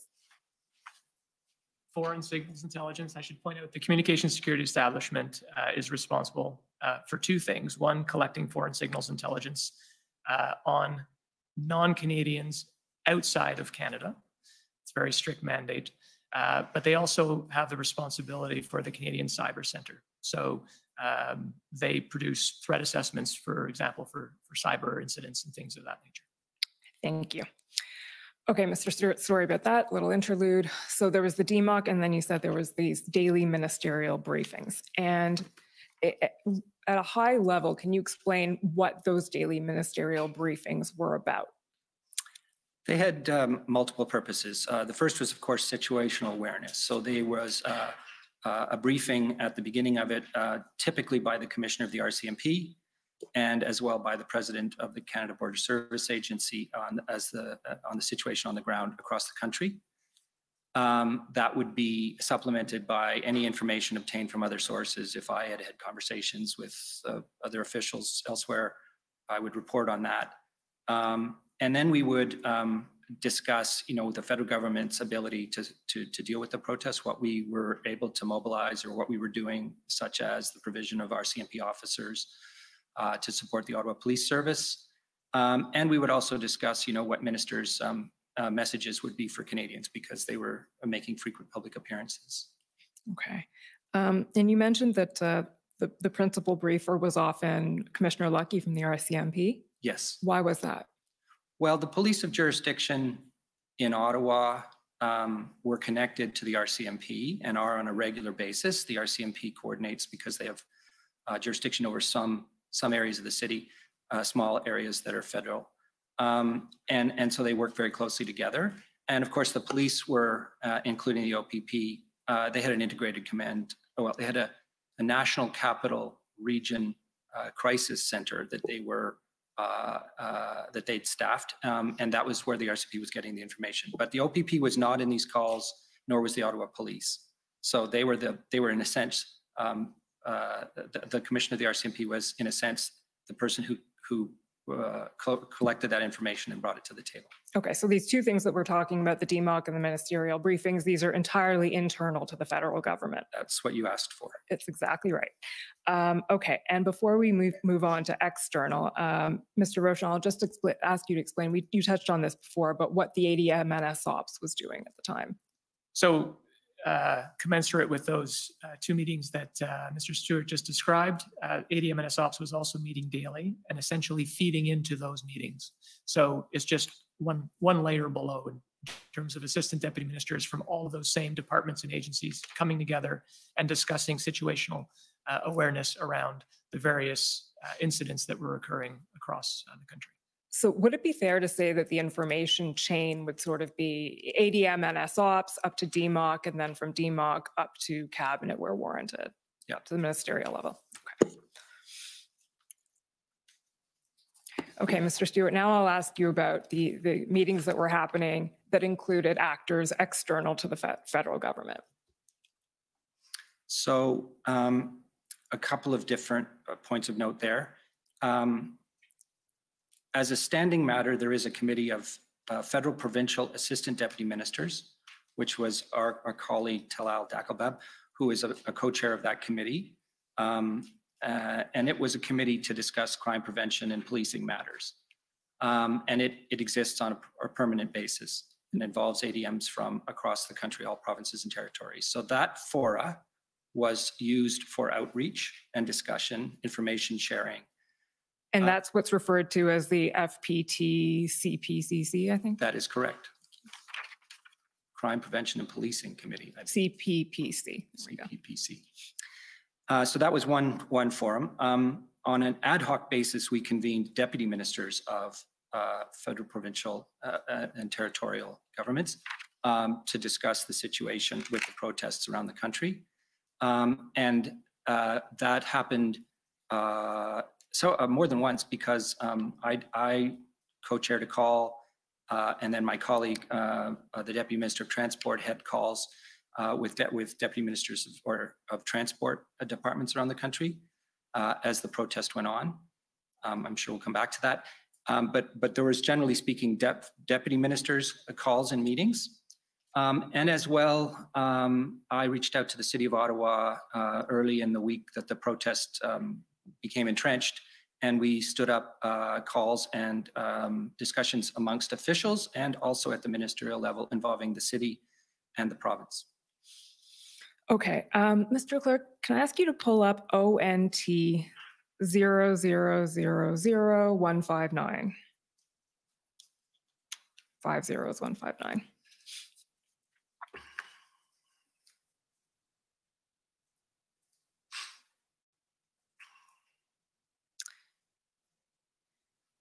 These are notes that we received from Ontario from a meeting on February 6th, which I understand was one of the situation in Ottawa meetings that you described, Mr. Stewart. And as you said, I believe you convened these meetings in order to have some input on what was going on in Ottawa and assist with that situation. Okay, so just want to take you to the various things that you're reported to have said in this meeting. So the first thing is you convened the meeting and you were looking to get a sense of what was going on the ground in Ottawa and steps to resolving the situation. First thing is you noted that some of your federal ministers were concerned and wanted a quick resolution to the matter. In addition, there continues to be concern from the federal ministers about coordination of activities federally and with other partners. Can you just elaborate on what you were reporting there?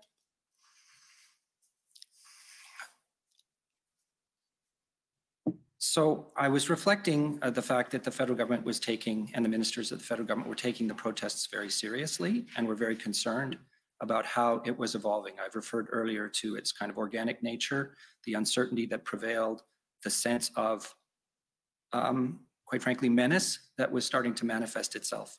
And given that it was happening on a national basis, ministers were actively, to the best of my knowledge, talking to counterparts across the country and trying to bring things, bring powers and plans to the table.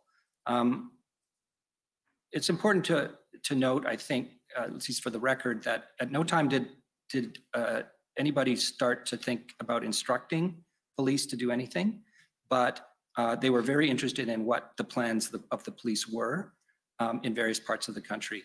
And as well, how we would mobilize, for border crossings with the Canadian Border Service Agency and local police. So the sense here that there was a growing set of protests occurring, that it was taxing the abilities of local authorities to manage or to address them, and the lack of, at that point in time, a particular sort of coordinated federal provincial approach. That was what I was referring to. Okay. And just moving down, if we can scroll down to the next time you see Rob Stewart, there we go. Just keep scrolling down a little bit, Mr. Clerk, so we can see this quote. Sorry, scroll down a little more. Keep going.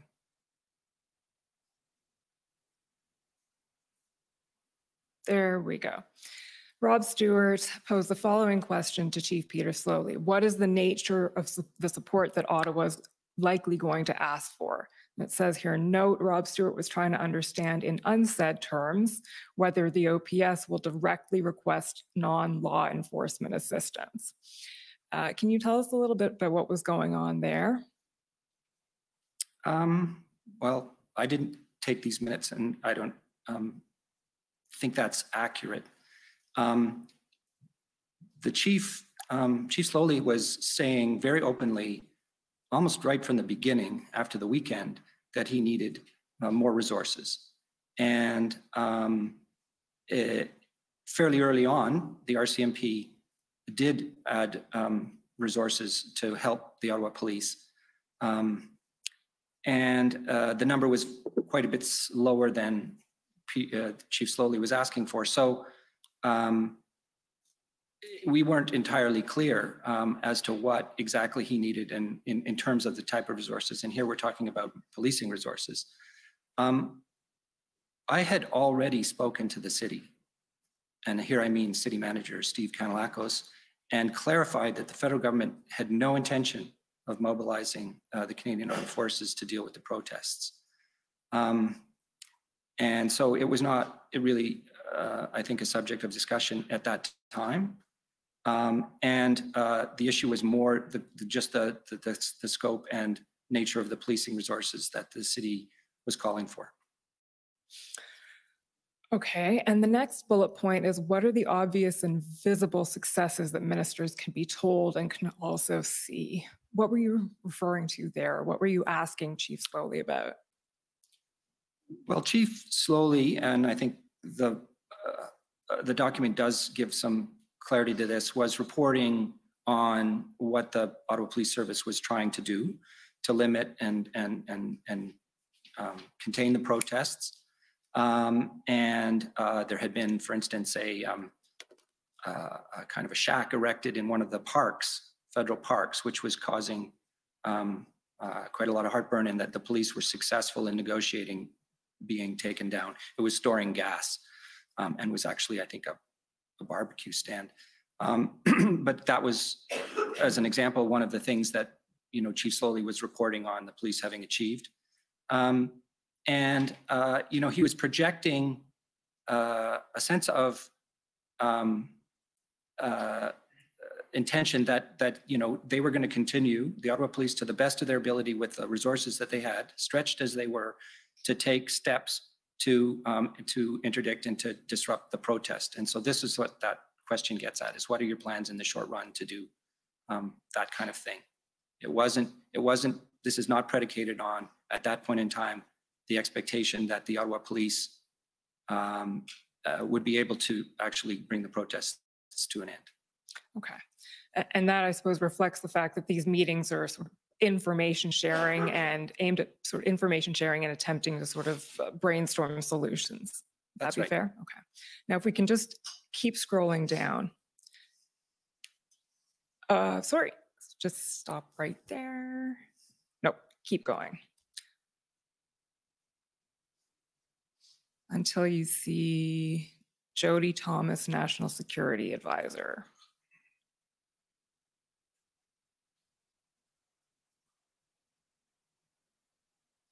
And scroll down a little bit more, please. Sorry, keep going. Be the next one. It's a long minute. Okay, there we go. So, Mr. Stewart, I just want to ask you a little bit here about these meetings were meetings at the officials level largely. Is that right? Yes. Okay. And there was participation from Ontario. Mr. Di Tommaso Yes. would participate in these meetings, and we heard from Mr. Di Tommaso last week. And you'll see that quote that's attributed to Jody Thomas, who is the National Security Advisor. And you've already told us that the National Security Advisor is an official at PCO. Yes. Who was involved in, I think, both chairing the DMOC and coordinating federal government response here. So Ms. Thomas is said to have said, noted that it was a positive meeting and regrets to end on this point, but would the province be looking to the federal government if this protest was happening outside the city of Ottawa, e.g. happening in other places like Kingston? Mr. Di Tommaso, when he was here last week, the transcript reference for this is TRN 5021, page 262, testified that he understood this comment to mean that Ms. Thomas was trying to have the federal government wanting, or this comment indicated that the federal government was wanting to wash its hands of the entire thing. And I was wondering if you could comment on that. Was that your understanding of Ms. Thomas's comment here? Not at all. And I believe Mr. Di Tommaso misinterpreted what she was driving at. I think that it was never the view of federal officials or ministers that the federal government didn't have some degree of ownership of the protest and some degree of responsibility for dealing with it, as it was a national event. So it wasn't predicated, the question I don't believe was predicated on the federal government looking to not take action. In fact, it was the opposite. I believe that the concern here was that the province was not taking as much action as they might be taking. And I want to caveat that by saying that at no time did I think the OPP was not rising to deal with the event. Their response was, as far as I was aware, and through the commissioner of the RCMP, what it should be in terms of coming to the city and participating in planning and response. So, and Mr. Di Tommaso, in my conversations with him, of which there were many, was always assuring me that the OPP was on the job. And this pertained to Ottawa, it pertained to Windsor, it pertained to other places in the province where slow roll protests occurred. So I think, I would interpret this exchange as being largely about whether or not provincial politicians would be coming to the table as federal ministers were coming to the table to discuss what tools and tactics they could contribute. Okay, and that leads into something I want to ask you about more specifically. I think you've already introduced it here, but which is Ontario's general position and attitude towards the Ottawa protests and what was going on in late January, early February. Mr. Clerk, can I just ask you to pull up WTS 5066? This is your witness summary. I'd like to refer directly to some of the things you said in our interview.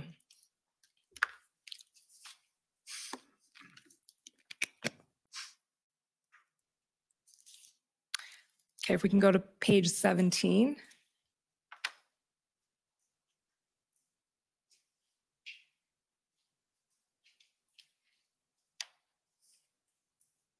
There we go. So in the interview, you said it was never clear whether the government of Ontario was willing to assist Ottawa. You noted that the mayor of Ottawa, in your recollection, was frustrated. And then you added there's a question about how quickly the provincial government would endorse the OPP, whether it would put its weight behind the OPP. And then I think you've just answered that the OPP was fully behind this. But then you noted there's a misconception that in the normal course, protests in Ottawa are not a provincial issue, but rather they're dealt with by a combination of federal and local police. As he explained it, he being you, they were treating Ottawa as Washington, D.C. Can you explain what you meant by that? They were treating Ottawa as Washington, D.C., and sort of walk us through what your viewpoint was in the early days in February of attempting to deal with this situation on behalf of the federal government and the response you were getting from Ontario. So in the normal course, the OPP does not come to Ottawa to deal with small-scale protests or Canada Day or any other major event.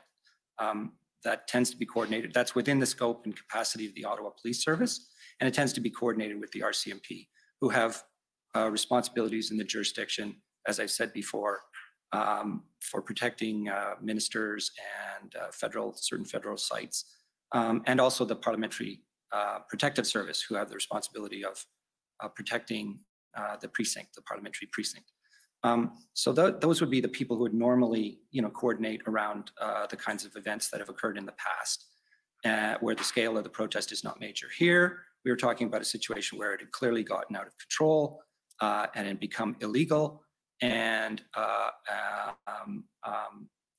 notwithstanding that the Ottawa police were being backstopped by the OPP and the RCMP, there was clearly more that needed to be done, and ultimately was, to add, tools and powers to address the situation.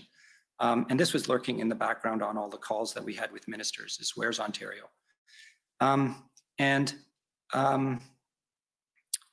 The technical point that I think should be made here, though, is, and I believe Mr. Di Tommaso touched on this, municipalities are creatures of provinces, and under the law, if the Ottawa Police Service is in need of assistance, technically they should be asking the OPP first and not the RCMP. That's according to the law. This isn't normal course, and indeed it wouldn't be the RCMP's, I believe it would not be the RCMP's position that they wouldn't do anything if Ottawa needed help. Police come to the help of each other all the time. But this issue here of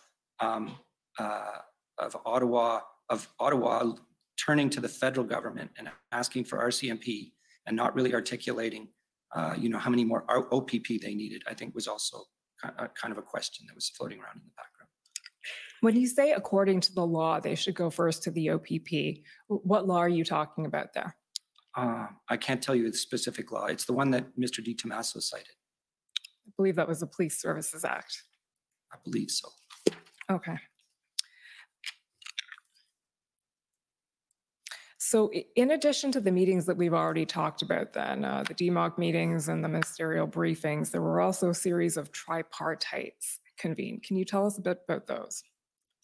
So bootstrapping in the same way we did with DMOC and ministers, from the calls that we had with Ontario and the city managers, city police, OPP, Mr. Di Tommaso, we convened ministers and the mayor and invited provincial ministers to attend. In the end, only Mr. Di Tommaso attended those calls, but they were called tripartite because they were the city, the province, and the federal government. And they were of a very similar nature to the kinds of calls we were having with ministers internal to the federal government, a discussion of the situation, a discussion of what people's position and concerns were, a discussion of what we knew the plans to be at that stage, largely a sharing of information and concerns. Okay, and you noted that those calls were not attended by any politicians from Ontario. It did not have political representation from Ontario. Who convened the tripartites? I think the federal government did, although it was very much collective with the city. The city manager and I would agree that this needed to be done. And did you attend all of the tripartites? I did. Okay, I believe the dates of those would be February 7th, February 8th, and February 10th? Yes.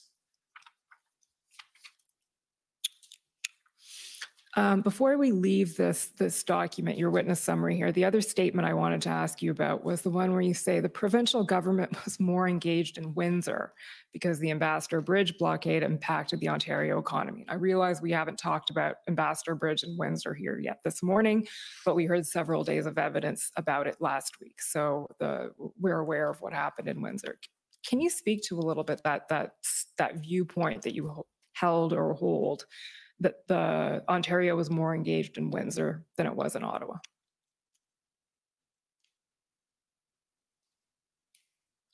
Well, to a certain extent, I believe it speaks for itself. In my conversations with Mr.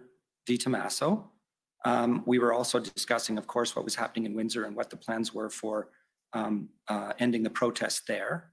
And it was clear that there was a lot of attention being paid to it at the provincial government level. And there was, in part because it was a smaller scale protest, a much more active set of plans going on to bring it to an end. So in other words, as I understand it, I'm not a police official, you know, there are different skill sets that police have. And one of the skill sets, or one of the types of policing units that was necessary in both Ottawa and Windsor was public order units, who wear the helmets and carry the batons. These were needed and had to be mobilized from across the province. And so I was aware that that was the plan that was underway, that they were mobilizing to take out the protest in Windsor. And therefore, this would support the comment that I made. Okay. The next series of meetings that I'd like you to tell us a bit about, you've already referred to. The acronym is FPT-CPPC, so Federal Provincial Territorial Crime Prevention and Policing Committee. Mr. Clerk, can I ask you to pull up PBNSC CAN 605?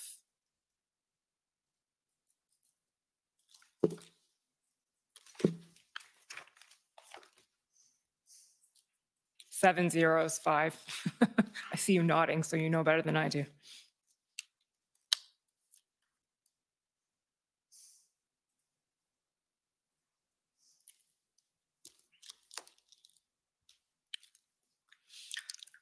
Okay, can we just scroll down? So these are, this is a readout of the FPT. Actually, this is a FPT DM's ad hoc meeting on February 7th. Do you recall this meeting, Mr. Stewart? Yes, I mentioned it earlier. Okay, perfect. So here's the readout. And the first comment I want to take you to is just at the sort of the end of that first paragraph where it says, Intel, there has not been significant element of violent extremism. We've discussed this before, can set up another meeting with CSIS and how monitoring threats to democracy. For now, there's no planning going on, no degree of violent extremism going on, not saying that this will happen.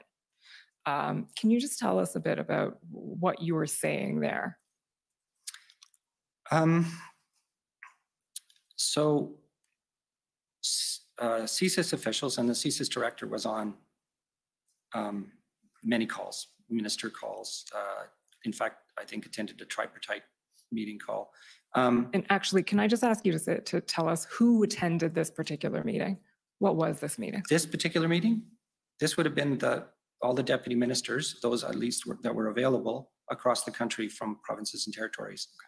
Plus myself, and I believe Michael Keenan, the Deputy Minister of Transport. So would these be all public safety deputy ministers, or? Yes, okay. Yes. I mean, they're not all called public safety in various jurisdictions, but that's what their responsibility is. And the purpose of this call was to share, as I've mentioned, information, help people come to terms with what was going on, make plans in their own jurisdictions. And as we know, police jurisdiction across the country learned very quickly, but there was still the broader issue of why are these protests happening and what can we do to de-escalate them. So the director of CSIS had been reporting fairly consistently that in terms of the threshold for monitoring under the CSIS Act, he was not observing any increase in activity or any evidence of plans. And this is, to be clear here, a very high threshold. CSIS, and my colleague Mr. Rochon can explain this in more detail if you wish, can only monitor people that they believe to be threats to the security of Canada. And that's a high bar for them. And so it's not a very large number of people that they're monitoring. It's quite small. It does not, as a general matter, include the population or large elements of the population. They are very targeted in their activities. So in that context, given their targets, they were reporting they were not seeing any activity on the part of those targets. And that's what I was reporting there. And then the simple observation that on the ground in Ottawa, things were kind of chaotic. We didn't have any evidence of planning, weren't hearing about planning, and no sense of extremism in the violent sense, although there was plenty of criminality by that point. Okay, and we will be hearing from CSIS directly next week, but I think it might be useful, if Monsieur Rochon, you can just elaborate briefly on what CSIS can and cannot do and what it was and was not monitoring here, following what Mr. Stewart said. Well, in this particular case, it again refers to extremist elements. So from a terrorism perspective, I had mentioned earlier the ideologically motivated violent extremism, which is something that CSIS is coming to grips with, and indeed have provided language in and around defining that, because historically, I would say individuals are influenced by a singular definable belief system. And that's how we used to treat terrorism. There's been an evolution with regard to terrorism as of late. Now there is a confluence of a whole series of grievances that can come to bear, and it becomes a lot more difficult to track exactly how a particular threat can manifest itself in this IMVE environment. So there are xenophobic violence, anti-authority violence, gender-driven violence, other grievances that CSIS now have to wrap their minds around. How do we go after and collect information to protect Canadians against these emerging threats? When it can, as opposed to as I mentioned earlier, a belief system where there is a clear head and a org structure behind a particular organization. In today's world now, we're seeing more and more that a lone wolf, a lone actor, can actually perpetrate a particular extremist violent event. Nevertheless, the tools at our disposal and at CSIS's disposal is very much the CSIS Act that was written in 1984. And there is Part 2C of the CSIS Act, indeed Part 2 of the CSIS Act gives 4 different distinctions as to what they can collect intelligence on, and it describes threats to the security of Canada. So in this particular instance, what we were referring to, as you could appreciate, provinces and territories representatives would be under the impression that federal government is sitting on a treasure trove of classified intelligence.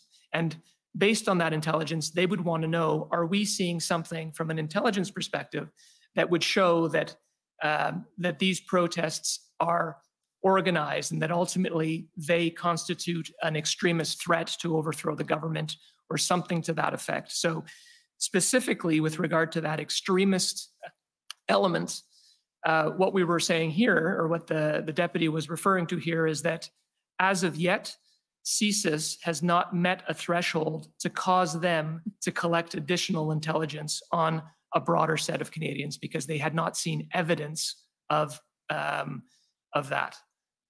That being said, I should just also qualify that doesn't mean that they weren't monitoring certain extremist targets of theirs that have met that threshold and seeing whether or not they were interested. And I also want to qualify a comment that I might have made earlier. Intelligence, again, is not an exact science, and it's not foolproof. So just because you have a piece of evidence, or a piece of intelligence rather, doesn't mean that you have the full picture.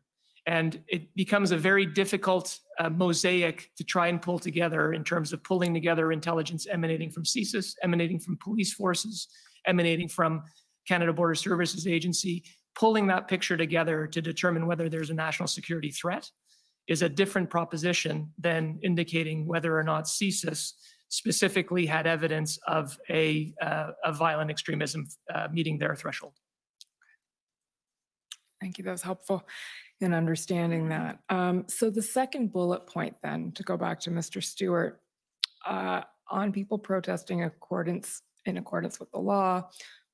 In Ottawa, the law has been disregarded, norms of behavior and laws. You talk about what's going on in downtown Ottawa. Police have not been able to control. I've heard comments made to federal ministers, do something. CBSA, Transport, and PS, that's public safety officials, have heard from our ministers. Roles of police and government have not tried to get involved in enforcement, but staying in touch with police. Police, including RCMP and outside Ottawa, have supported, I think that's probably stayed in close touch. Political layer is engaged. And then the last line is strong desire not to engage protesters and to let enforcement take its course. Do you recall what that referred to, in particular that last line? That last line refers to essentially the decision by ministers not to speak to the protesters. Okay. So this was, to situate us in time, this was on February 7th. And at that point, that was the position being taken. That was the position. Okay. Mr. Clerk, we can take that document down. And the next one to pull up is ssm.nsc.can 50246.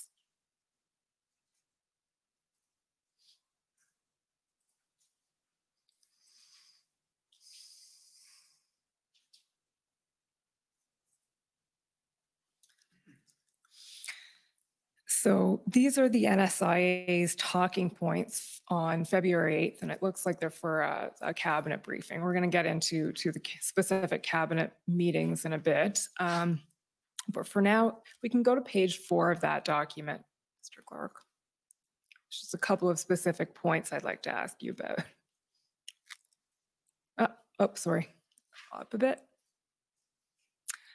Yesterday, an FPT table of DM of public safety and transport met to discuss a national and coordinated strategy that's built upon quote unquote maximum and strategic enforcement using any and all tools available at all 3 levels of government, and need to align all communications to protesters about maximum enforcement and the consequences. General support for approach, more to come. So the first question is that FPT table that happened the day before, is that the call that we just looked at? Yes. Okay. Now, I think we're going to hear a lot more about this in detail when your colleague, Deputy Minister Keenan from Transport Canada testifies, which is on Wednesday. But can you briefly explain to us what this idea of a maximum and strategic enforcement strategy was? The idea here was to use tools that would not normally be used in addition to the powers that the police have. So that would, in a sense, it would include enforcement of bylaws and traffic laws, but it would also involve, as a means of deterring people from joining protests or being party to protests, the use of regulations and other provincial authorities, which are related to trucking. So here, as an example, and as you say, Mr. Keenan, Deputy Minister Keenan can speak to this. We're talking about deregistering a commercial vehicle, making it unable to be used for, commerce, not renewing licenses, or various other ideas that were being floated around that we could use at the transport authority level, that would have some effect. So that's the general idea. Okay, and if we just scroll down a little bit more to page 5.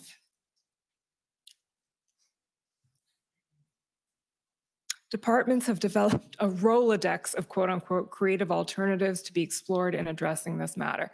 So that refers to, that's what you were just talking about, this idea of trying to come up with alternatives or ideas. And can you give us some examples of what that Rolodex would have contained? Well, certainly what I just spoke of.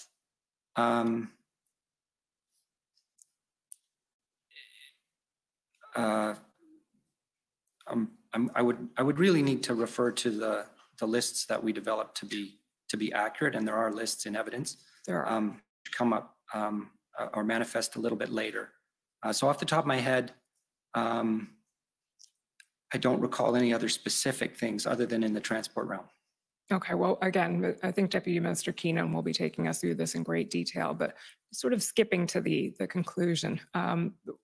What happened with the idea of the maximum enforcement strategy? Did that ever materialize? Were steps taken by the provinces to or municipal authorities to actually implement some of these?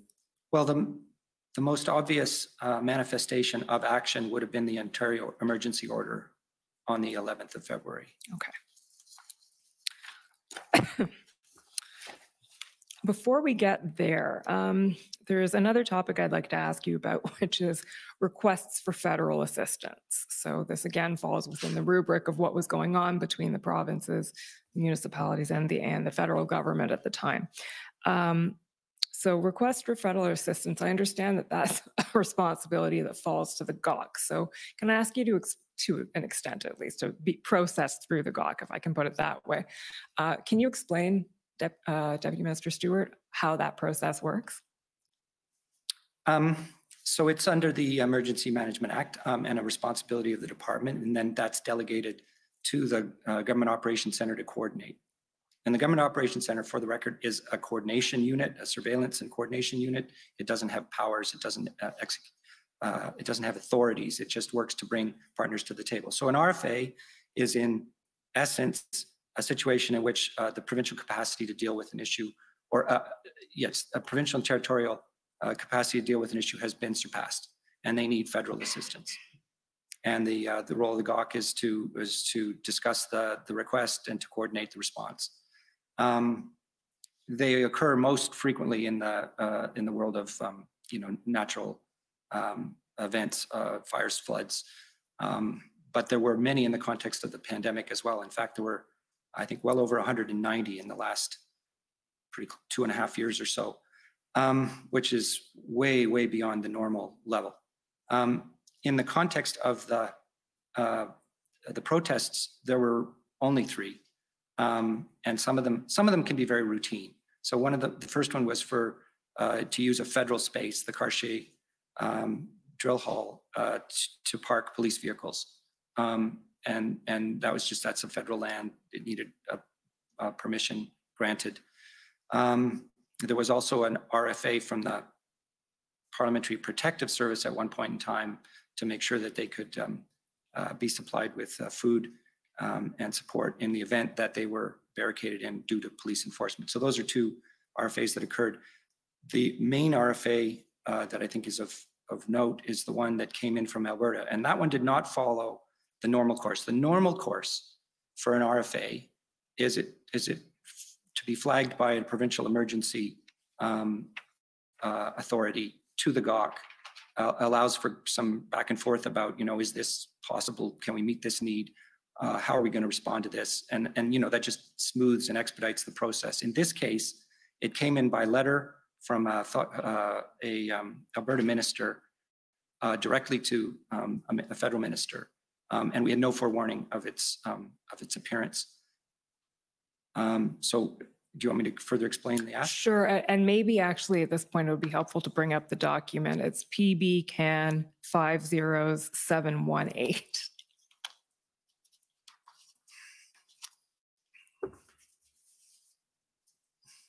So this is the RFA, request for federal assistance from Minister McIver to Minister Blair. And the request here is for tow trucks and personnel, described largely. So I believe, Mr. Stewart, you were in the process of telling us how that RFA was dealt with. in public safety? Yes. So background, this is with respect to the situation in Coots. The RCMP is police of jurisdiction, and we're faced with a problem of getting the trucks off the border crossing and the highway, and the absence of tow trucks. And in a general sense, it was a feature of these protests across the country, and particularly where they manifested as encampments, that the local tow truck industry would refuse to provide service, ostensibly due to threats to their livelihood. So this letter came in. As I say, it came a bit out of the blue. It wasn't hard to understand why the request was being made. And the question became, is this a RFA that we can address? And, two issues surfaced. One was whether we had the resources, and that would be, in effect, the towing equipment of the armed forces. They have a base in Edmonton, quite a long way from the border, and it has equipment to tow heavy vehicles. However, there's a very limited number of those units, I understand, and moreover, they were not of the same type as heavy lift tow trucks, and would have, had they been used, likely damaged the trucks they towed. So the general conclusion was that the resources of the Canadian Armed Forces were not appropriate to the task. And of course, we didn't have any other tow trucks elsewhere. The other issue that surfaced was whether the province had exhausted its authorities. And here I note that the province had a Critical Infrastructure Defence Act, which gave them the power to command tow truck industry as we did with the Emergencies Act, and that had not been used. So for both of those reasons, we signaled that we would not be meeting this RFA. Although we bore it very, very much in mind is when we formulated the orders under the Emergencies Act. Okay, so just to make sure I understand that, on the one hand, it was determined that the Canadian Armed Forces did not have the appropriate equipment, that was not suited to task, and on the other hand, Alberta did have in its own powers the ability to compel tow trucks under its Critical Infrastructure Act. Okay.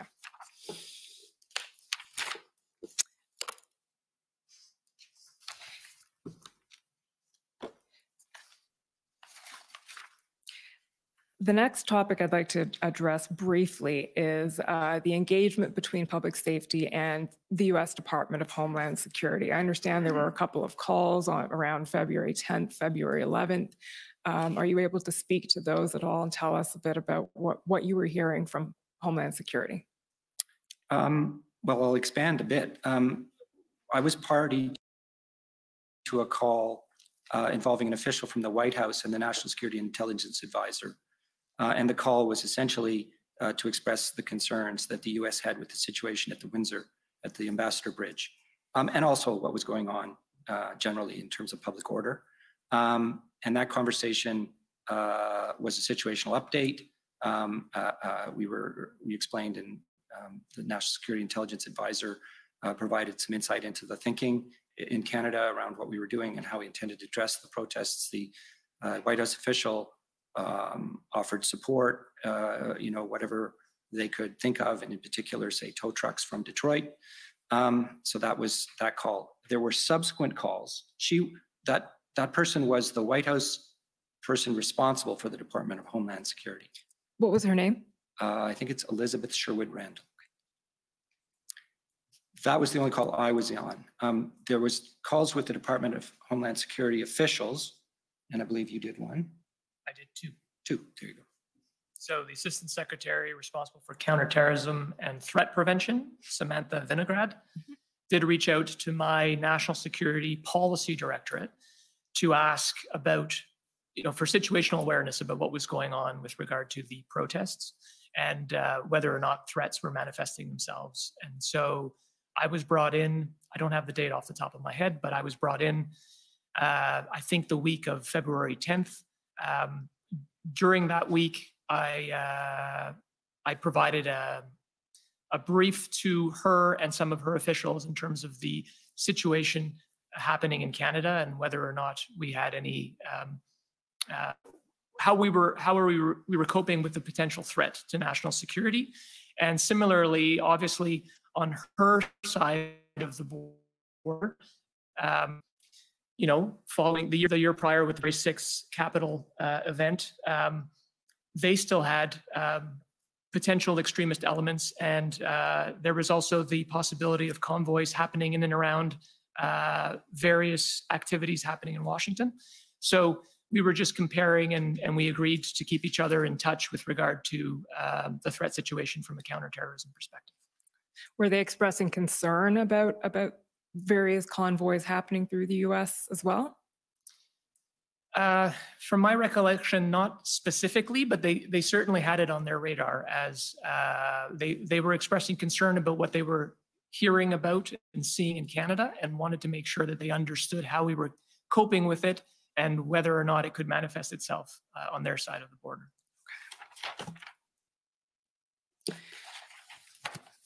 The next topic I want to get into is the inputs that you were providing to Cabinet over the course of the convoy. So, Mr. Commissioner, I don't know if you'd like me to start now or if this would be a good time for the break. If it's a good time for you, it's a good time for me. Always a good time for me. We'll take a 15-minute break and come back in 15 minutes to continue. The Commission is in recess for 15 minutes. La Commission est levée pour 15 minutes. All right. No surprises. How'd you like that presentation at the beginning there? How government works, all the different levels. Did you take notes? Did you take all the abbreviations? Some of them get long, don't they? Look at all that organization that the government had dedicated to this little event. And then they required the same type of thing on the convoy side, right? They wanted org charts and a leader and a decision maker. Prime Minister's a decision maker, committee this, committee that, group this, group that, agency this, agency that. Whew.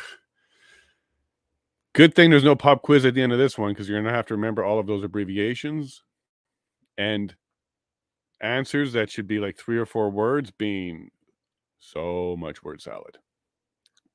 Did we expect any less so? Not really, right? It's kind of what we're expecting from, I think, this entire week. So let's go ahead and get some of the comments out of the way, because I got quite a few of them already, and it's going to be a long day if we don't want to tackle them. So, Dave, just tell us how many lunatics are in charge of all of the paranoia agenda. Boy, is it ever coming out again today? Possibilities, potential, future, maybes, lone wolf, all of this paranoia. I do think there's a mass delusion with federal government or even provincial government or all leadership, where they're really, really, really hyper paranoid about harm. And they're not rooted in credible reality. So we didn't hear the word credible a lot at all today. Credible threat, credible reporting, credible intelligence, credible anything. It's a word they're totally avoiding. Right? You see why there, Dave? Because when it's fantasy and paranoia, there's no credibility there. Weird. Well, not weird. I guess we kind of saw this all along, right? They overreacted based on what? And that was their paranoia. I asked about antibodies as well. Here, same answer, not testing for them. So if you missed this morning, I was talking about how when I worked for the government county level, COVID just came in. That was a whole thing that happened while I was there. And I was asking about antibody testing early. And the Eastern Ontario district of the healthcare system of Ontario is who we were dealing with. And the report back to me was they're not doing antibody testing. And this was before vaccine and anything else was available. So I was wondering, how are we going to go back to work in this new environment? And this was very early. And antibody testing was something that made logical sense to me, because if you already got it, you can't pass it. If we're all antibody positive, we should be able to go to work, was the idea there. They weren't testing for that. They didn't even do it then. And same thing for Prairie. Hey, Dave, all good politicians will be pushed to the background. Well, you're talking about like the MPs that are not part of ministries and cabinets and backbenchers and all that kind of stuff, and where they are good MPs and they will fight for people, they usually kind of get pushed aside. Is that where you're going? Welcome to the party. Welcome to the duopoly, 2 parties in charge forever and always. Welcome to that. That's exactly what will happen. They'll control even who's involved on committees as things are happening. Not the right people. Sometimes not the right people. You know, sometimes you need more people there. And where am I right now? Everyone has the 19. Prairie, so are you saying everybody's got it? Doing all right? Didn't know, would that be an outbreak? I didn't know, Prairie. I'm not sure what's going on there, but you can maybe share more details. And you notice how in that graph and all the charts and the OG charts and stuff, citizens aren't kind of represented at all. Like there's no citizen part of the committees or anything like that. And we have some of this in other areas like police boards and stuff where we have like a citizen's voice. Pretty interesting how you're seeing none of that. Their idea of citizen input is the election. They've said that many times. Trudeau out of his mouth, even Doug Ford out of his mouth, said, your time to let us know that you're not happy with us and what you want is at the election. So every 4 or 5 years, the only time the citizens' input is important to them. And we even know that it's not really important to them. Just getting their messaging right is all that's important to them. Because they don't even do half of the things they say they're going to do. So good observation. And you're right, Prairie, should be right at the top.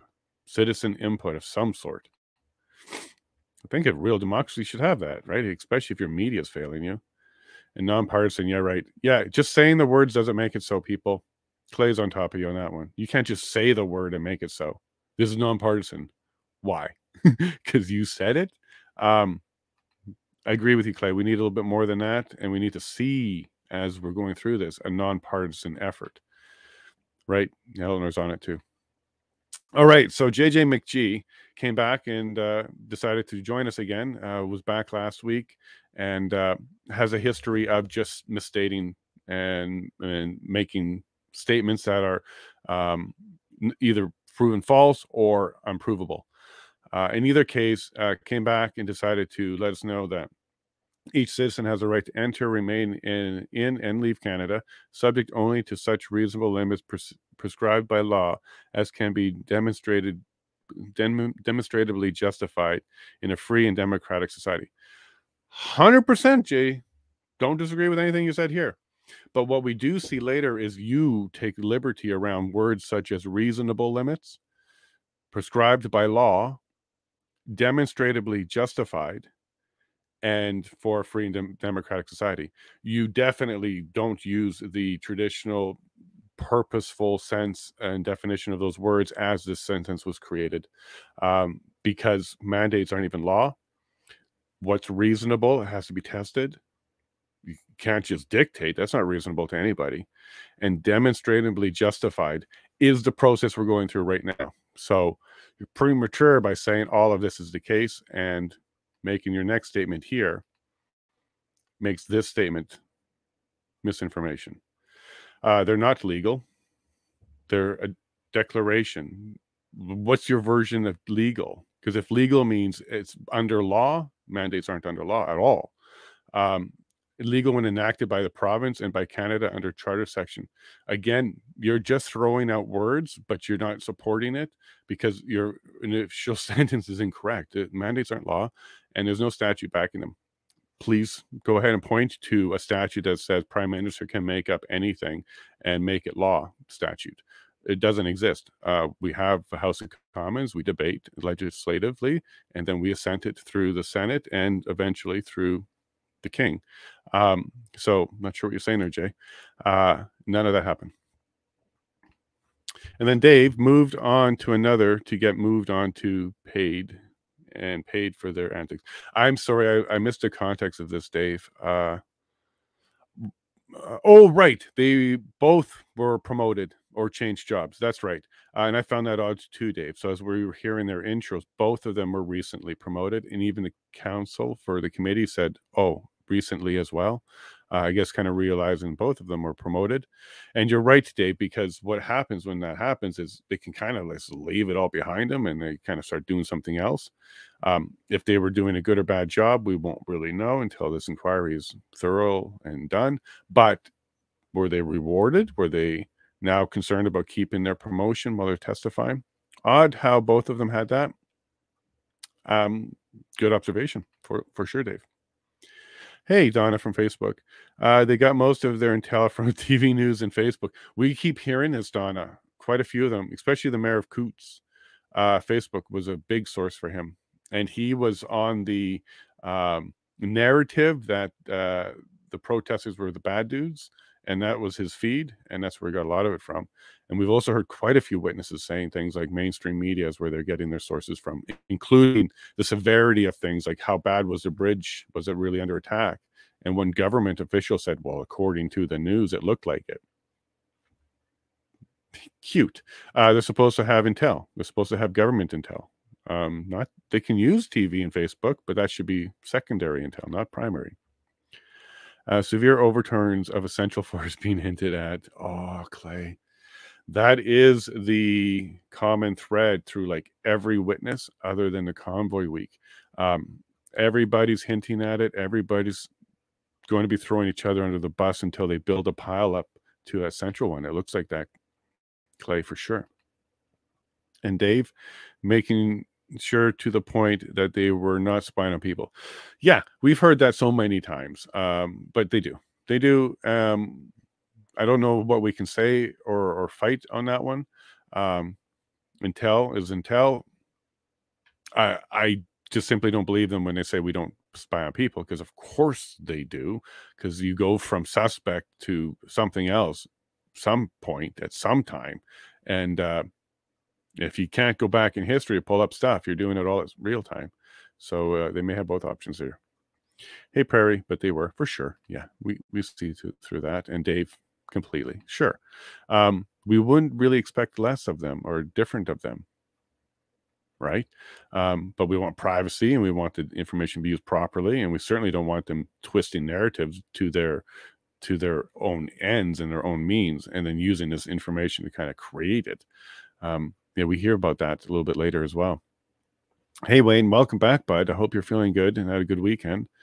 I can't believe they're all coming out with the statement that the truckers' protest was a cause for national security. Well, I think they need way more than that, Wayne. I know that they're starting to use the foundation of that, but they're going to start talking about things like Dianlon and Farfada and Lone Wolf. You hear Lone Wolf after Lone Wolf, unnamed, no picture, because it's never happened. But yeah, this is going to be the foundation they're going to continue to build on, Wayne. And it is amazing. It's very amazing how they're saying a protest, even internal, even large, is a national security issue. It's supposed to be from the outside, not the inside. An internal issue, maybe, but not a national issue. Here we go. Now they're trying to say that concerns alone, not credible threats, can be the foundation for creating a national security concern. I completely disagree with this. Go work at Disney. Go work at MGM. Go work at TriStar. Go work at any of the studios that make fantasy, because that's what this is. You need to bring credible back into the equation here. It needs to be reasonable and credible. It has to be real. And it's okay to not have materialized yet, and it can still be real. Who, what, where, when, why? Start answering those questions. And if there's no answer to some of those questions, you are very distant from reality. Very distant. You may not know the when, but you should know the who, what, where. Or you may not know the where, but why, when, who. You should have a lot more W's covered before you start saying it is. And we need to respond to it. Stop making up fantasy. But this is all they got, folks. This is all they got. There isn't much more. Now, J McG, here's where we had to kind of put an end to this. Just one misguided armed kid inspired by King, Bauer, Leach, etc. could have been another. So this guy is American, okay, referring to a very big tragedy in Oklahoma, which was horrible. This is the first time I saw anybody talk about Oklahoma with relation to this. So this dude is not Canadian and not welcome here. Plenty of jerks out there itching for domestic terrorism. Don't be so naive. Cute thing to say, because that's the same truth for the entire history of mankind, womankind, every kind. But look, that doesn't make this event EA-able. And it certainly doesn't mean you need to start talking like this. It also could have taken just one person to wise up in the government and to breach the divide and go ahead and get a meeting going and get the communication going. It could have took just one person in government to stand up to Trudeau directly and say, look, we need to talk to them. There's a lot of lone wolves inside of the government that could have made the situation far more peaceful and ended it far faster. And there's certainly a lot of lone wolves inside the government, and we call them whistleblowers, who are doing their very best to get the message out. So Jay McG, thanks for your input. It's time to move on. Well, that was way out there. Yeah, I agree with you, Perry, because why are we now talking about Oklahoma? Incredible, right? And again, Arzario, yeah, it was a huge leap. They need credible intel to back that up. You and I agree completely, and I think everybody in here, credible is the missing word here. We should be paying close attention to why that word is not used as much. We should hear the other side asking that. Canadian Civil Liberties Union and even Brendan should be asking about credible. Credible. You should be using that word a lot, getting them to admit it. They don't have credible. Okay, and I got some sound in my ear, which means you may have some sound too. All right, Dave. It should be on soon because it was 15 minutes ago. So are these frightened to go to sleep in case of, yeah, so scary, right? Too many horror movies for these people, and they really, really, really hit that narrative of fear, don't they? So I'm going to mute them for you, and then I'll try and remember not to leave it like that. But there's an open mic. I can hear a lot of noise. Oh, here we go. We're back. Okay, we'll enjoy the rest of the morning. We'll talk soon. The commission is reconvened. La commission reprend. Go ahead.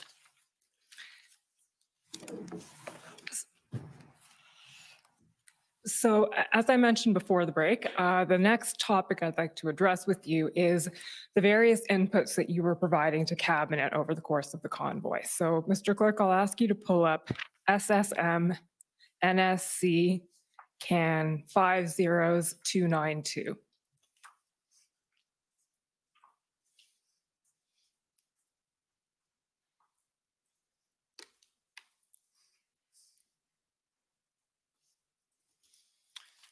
These are minutes from a Cabinet Committee on Safety, Security, and Emergencies on February 3rd.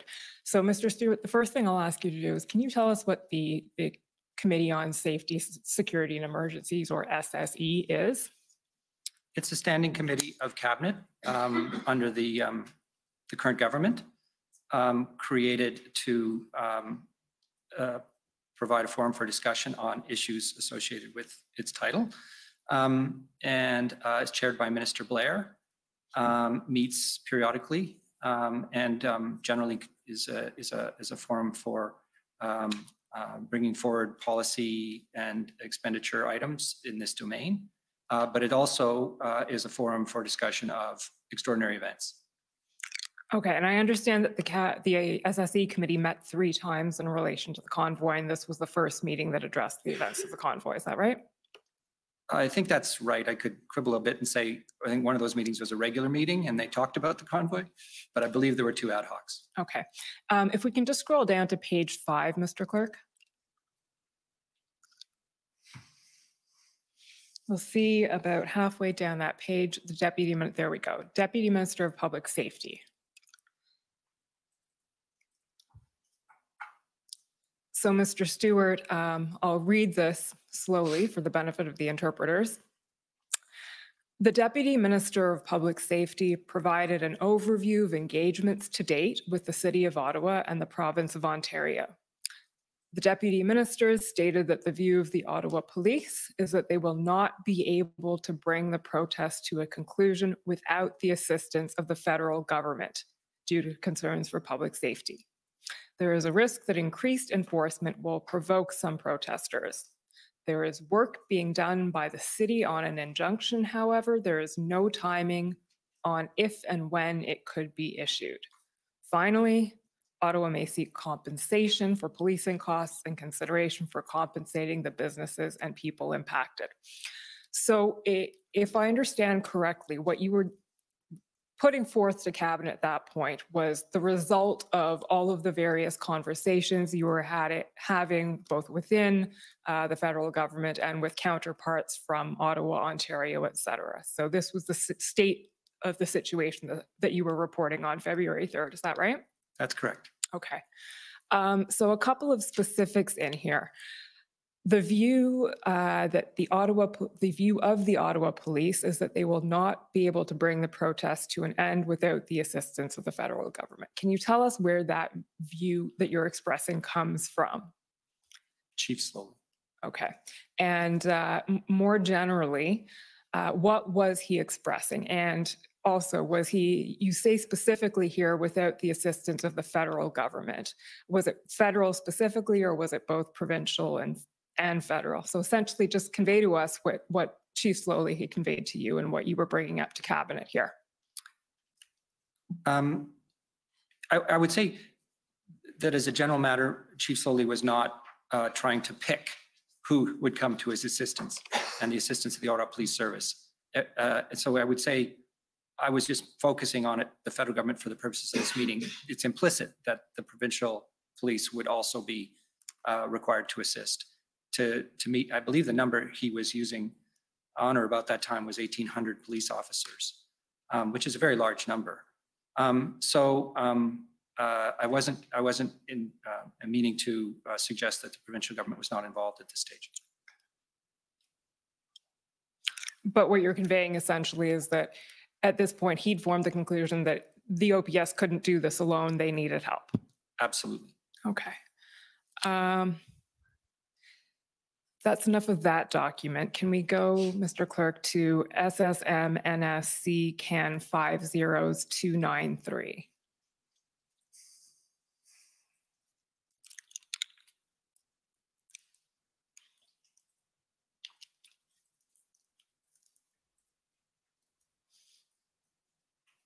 So this is the next SSE meeting, which was on February 6th. These are the minutes from that. And again, at page 5, please.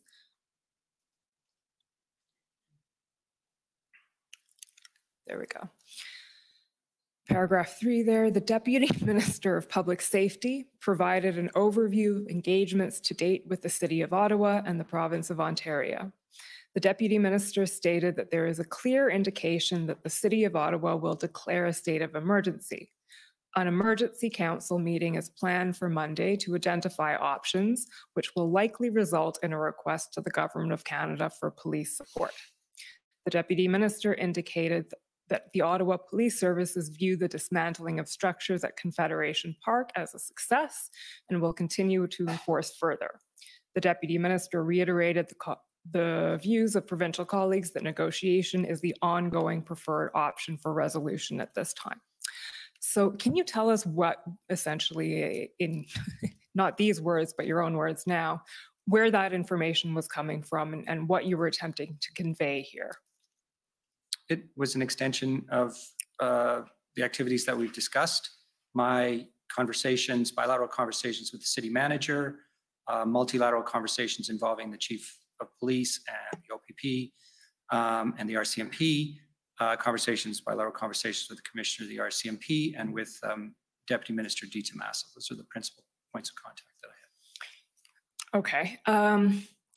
Now I want to take you to something specifically that actually arose in the last extract and is sort of alluded to here as well, but the law enforcement response in Ottawa generally. So what happened in Ottawa, the OPS's reaction and response to the protests as they happened. And I'll take us away from the minutes for a second to pull your interview summary up again. So Mr. Clerk, that's WTS 5066.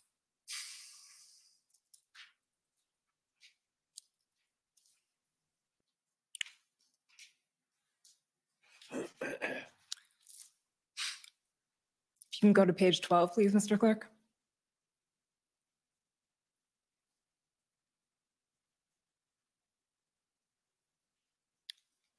Okay, so this is a topic, Mr. Stewart, that we canvassed very in depth at your interview. And you're starting here, I think, from the very initial reaction of the OPS to the protests. And you say from the beginning, well, you're actually conveying Commissioner Lucky's words here, or her views. She reported that from the beginning, the OPS were on their heels.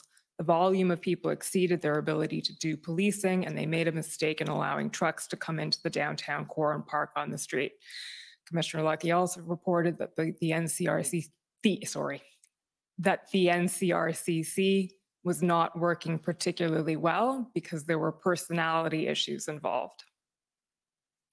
Deputy Minister Stewart explained that he got the sense that as time went on, the OPS pulled it together and the OPP got involved. So I'll just stop there and ask you to describe in general terms what you were hearing about the OPS response and what views you formed about it. My understanding, both firsthand in conversations with Chief Slowly and second or third hand through the Commissioner of the RCMP, was that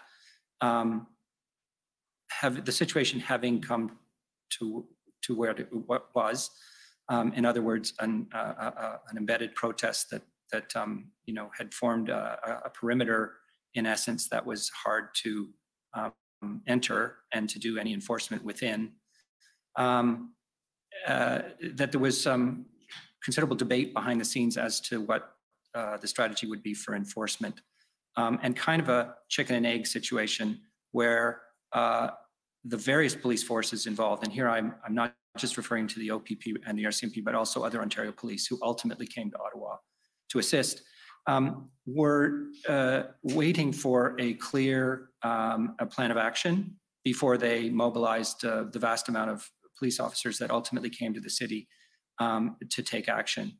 And that plan, in the early going was very fragmentary in the sense that it involved some enforcement actions, but it wasn't a take down the protest plan. And the formulation of the take down the protest plan took time.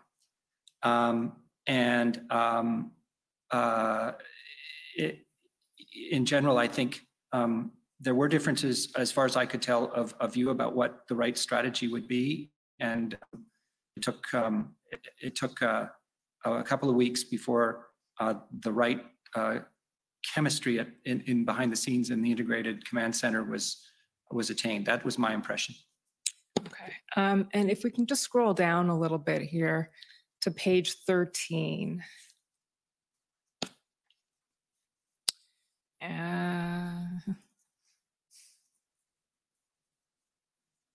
Paragraph 3, so just scroll down a little bit. So here you're adding, it was difficult to get people to come to an agreement about a plan because there were personality issues in the mix. And then you go on to talk about that. So that probably refers to what you were just saying about chemistry at the RCC. Can you elaborate a little bit on the personality issues that you were hearing about? Not really. I mean, this, in a sense, what I said before is probably the main substance of this and what I knew and understood. And I would not want to lay this at the door of Chief Slowly, to be honest with you. I was hearing that he was very involved and that it was difficult, partly because everybody was stretched so thin to get to a landing zone on a plan, and that there were disagreements about what the right strategy was. My own firsthand experience with Chief Slowly was quite limited, and to the calls that we had with the city. I had seen him before in another context but not met him. And I knew he had a strong personality. Okay. And then just scroll up again, sorry, the previous page. There we go. The RCMP's position was that the OPS should have asked the OPP for more resources, and it was the OPP's responsibility to come and serve.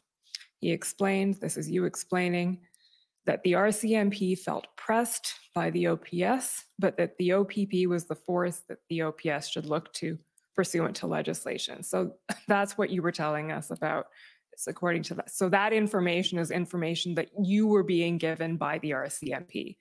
We're not the right people. The OPP are the first sort of call to action here. Is that right? I just want to correct the last part. Okay. The RCMP was always willing to come and assist and always wanted to, you know, sort of play a role and were willing to do so. But to get RCMP officers into Ontario is actually quite a significant logistical issue because they only have federal police in the province. They don't have contract police. Now, RCMP is contract police in a number of provinces and territories, which is your regular police and who are trained and equipped to do public order and enforce the law. And speaking, they had very few federal police in Ontario. So to get RCMP officers into Ottawa required them to be mobilized outside the province, and that requires, you know, some paperwork, an agreement and a request of the minister of the jurisdiction and an approval by the Minister of Public Safety. So they were concerned that they were being pressed to do this without a plan, and they wanted the OPP to be first in line to come and help, but they were always willing to help. That's fair. I was sort of talking about the order as opposed to willingness, so that's a fair response. Thank you. The next issue I want to raise here is the issue of swearing in. So if we can just scroll down a little bit, there we go. So there's also the obstacle, you say, of swearing in RCMP officers. So they would have the jurisdiction to enforce municipal and provincial laws. We've heard, again, evidence about this already in the commission. Mr. Clerk, if you can just scroll to page 13. Now, I appreciate here that it was your colleague, not you speaking, but can you speak to the swearing in process at all and how that may have played into difficulties on the ground? My understanding is essentially reflected in these comments, which was that when the RCMP had come to a decision about people to bring into the province, they had to go through this administrative process of getting sworn in, which was a decision of the Solicitor General of Ontario. And as for that purpose, then they had to send a detailed list of names. And then when that list was sent, it wasn't coming back. That's what I was hearing. As quickly as, you know, it might otherwise. I can't really put a time on that, to be honest with you. But it was a material enough issue that, of course, when we did the orders under the Emergency Act, we decided to, you know, exempt the RCMP from that requirement so that they could move a lot of people into the province very quickly. So that was a concern that had been raised. It was an impediment to mobilizing police resources. Okay, thank you, Mr. Clerk. Can we take up the February 6th minutes again? So SSM NSC CAN 50293.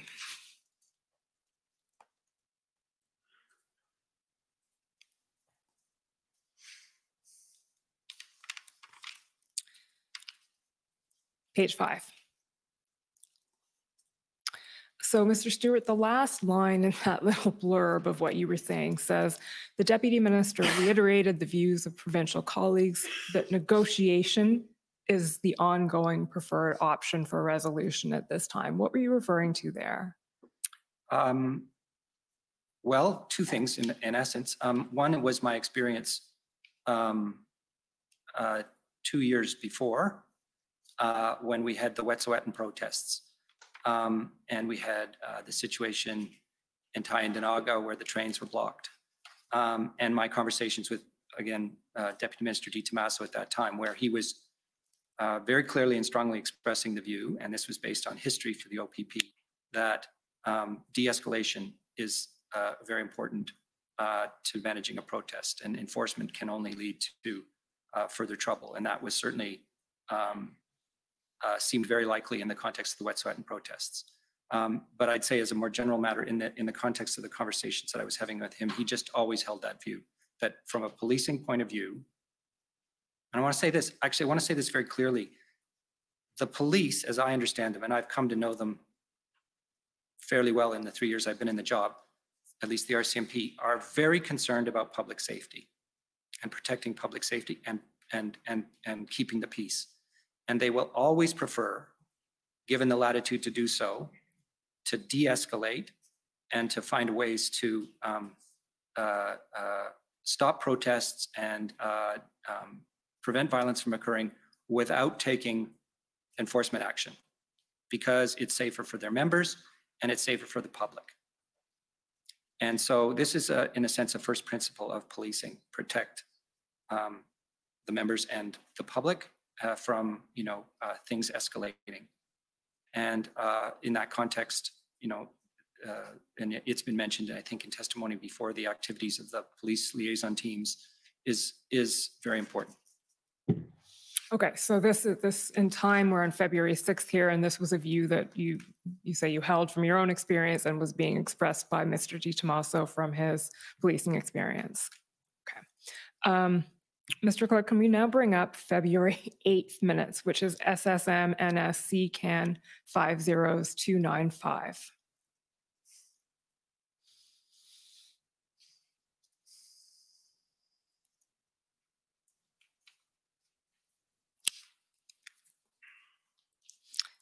Page 10, please.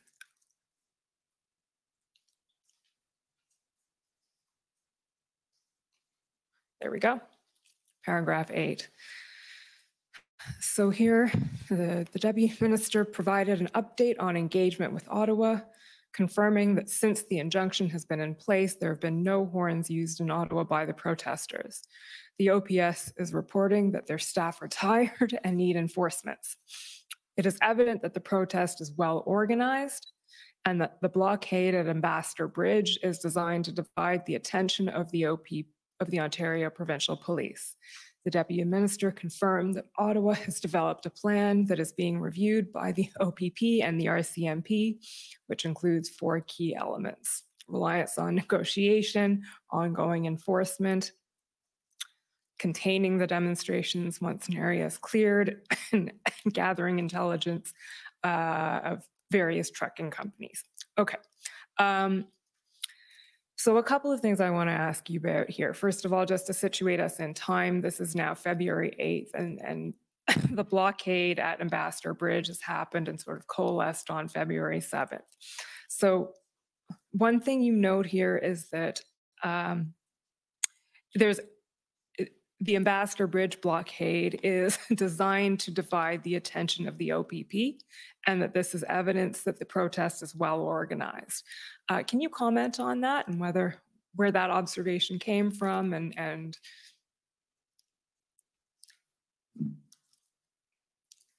It may have been an overstatement.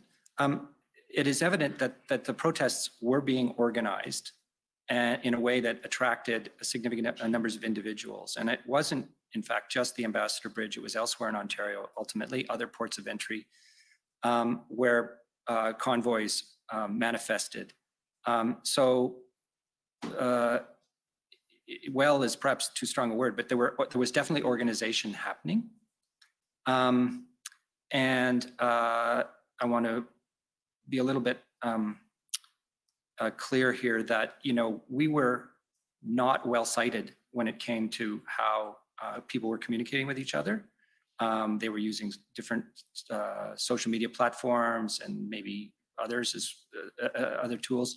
But we, in part going back to comments made by my colleague, weren't monitoring other than through open source what was going on. So we would not have felt, we did not feel well equipped to understand what plans were, and yet things were happening. So that's the genesis of that comment, and also just to flag that we were sensing that this was nationwide because convoys were happening across the country.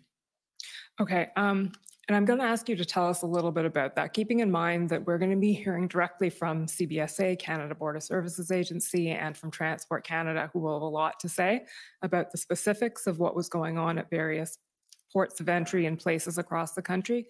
Would you be able to give us a sort of a high-level overview of what you were seeing and what you were being informed about around this time across the country? Well, there was quite a list, actually. I'd have a hard time itemizing it, but there were the principal places in which disruption was occurring were Windsor, of course, and that happened well after Coots started being blockaded, Shortly after Coots started, we had Emerson in the province of Manitoba, slow roll and highway blocking protests near the Blue Water Bridge in Ontario, near the Peace Bridge in Niagara, and some sense that something could happen in Cornwall. Later on in British Columbia, we had the Pacific Highway convoy. So those would be the principal ones. Every day in our calls with ministers, CVSA would be reporting across a whole set of ports of entry what they were observing, and they had taken steps to better equip themselves to see what was going on and to talk to local police authorities to see if it could be managed, that if a trucking or a convoy manifested itself, it could be directed away from the port of entry and couldn't install itself in the port or on the bridge or whatever the case may be. Okay. So essentially, as you've said, you in your position as DM Public Safety were looking at not just what was happening in Ottawa, but what was happening across the country.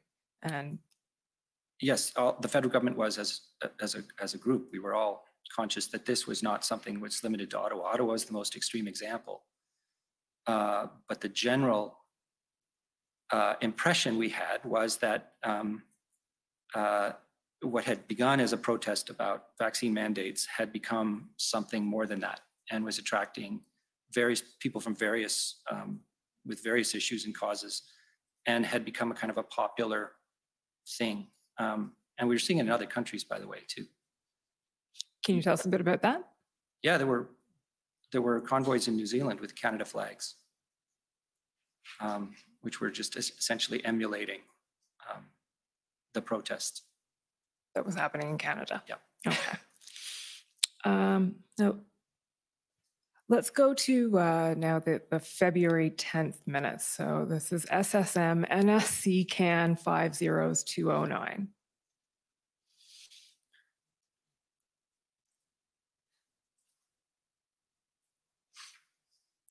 So these are now minutes from a different cabinet committee called the Incident Response Group. And we will be hearing from PCO later in the week the details of what that is and how that transpired. But again, can you just give us a very brief definition of what the Incident Response Group is? Well, to begin with, I wouldn't call it a cabinet committee as such. Fair enough. Cabinet committees in the normal course are standing committees to deal with various policy and policy matters. The Incident Response Group is an ad hoc committee that the Prime Minister convenes as and when required. And so it doesn't have regular meetings, and indeed it only meets when something extraordinary is happening. Okay, so, and an IRG, that's the acronym that we'll come to know and love over the next couple of weeks. The IRG was convened on February 10th. So this is the first meeting of the IRG, is that right? That's correct. Okay. Can we go to page 6, please?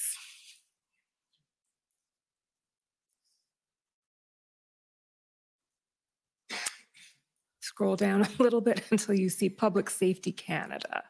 There we go. Okay, Public Safety Canada reported on a conversation with the lead negotiator, OPP, who noted that in Ottawa, approximately 80% of protesters had a weak connection to the cause, 5% had a strong devotion to it, and 15% were a swing factor. The negotiator suggested that the leaders of the protest could potentially be encouraged to leave and denounce the blockade in exchange for a commitment to register their message with the government. Okay, Mr. Stewart, first question is the lead negotiator, OPP, you were speaking about there, who's that? Marcel Baudin. Okay, Marcel Baudin. So we've heard Mr. Baudin come and testify here. Can you start off by just telling us a little bit what you were reporting here to Cabinet at this time? So I've mentioned earlier that the federal government, to the best of my knowledge, had made a decision not to engage formally the leaders or the protesters in just allowing them to represent their views. And that was as far as I was aware, an issue of principle, and rooted in a sense that it was hard to know who to engage, and also what that engagement would lead to. And there was definitely no desire to get into discussions around the federal public health policy, which was one of the original reasons the protests occurred. As time passed, the notion of engagement kind of morphed into more of what I've already mentioned as being kind of a police tactic, and a potentially useful one. So shortly, the day before, in fact, this meeting occurred, we deputy ministers were meeting and agreed that we would pursue any ideas we could come up with from our list, which you have, I think, attached to this document, and see what it turned up by way of possible decisions, possible actions for the federal government. So I had reached out, in fact, on the morning of this day, to Marcel Baudin, who had been identified to me by the RCM, no, by Mario Di Tommaso, and echoed by the Commissioner Lucky, that he would be the right person to talk to. And we'd had a general conversation around, the role of PLTs and de-escalation.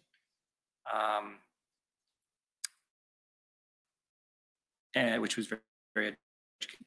And what I took from that conversation was that there was some possibility that if they could identify appropriate interlocutors, and he said that they knew of 6 people that they could talk to who were leaders of a sort within the protest, and offer an opportunity for them to be heard, that this would have the effect of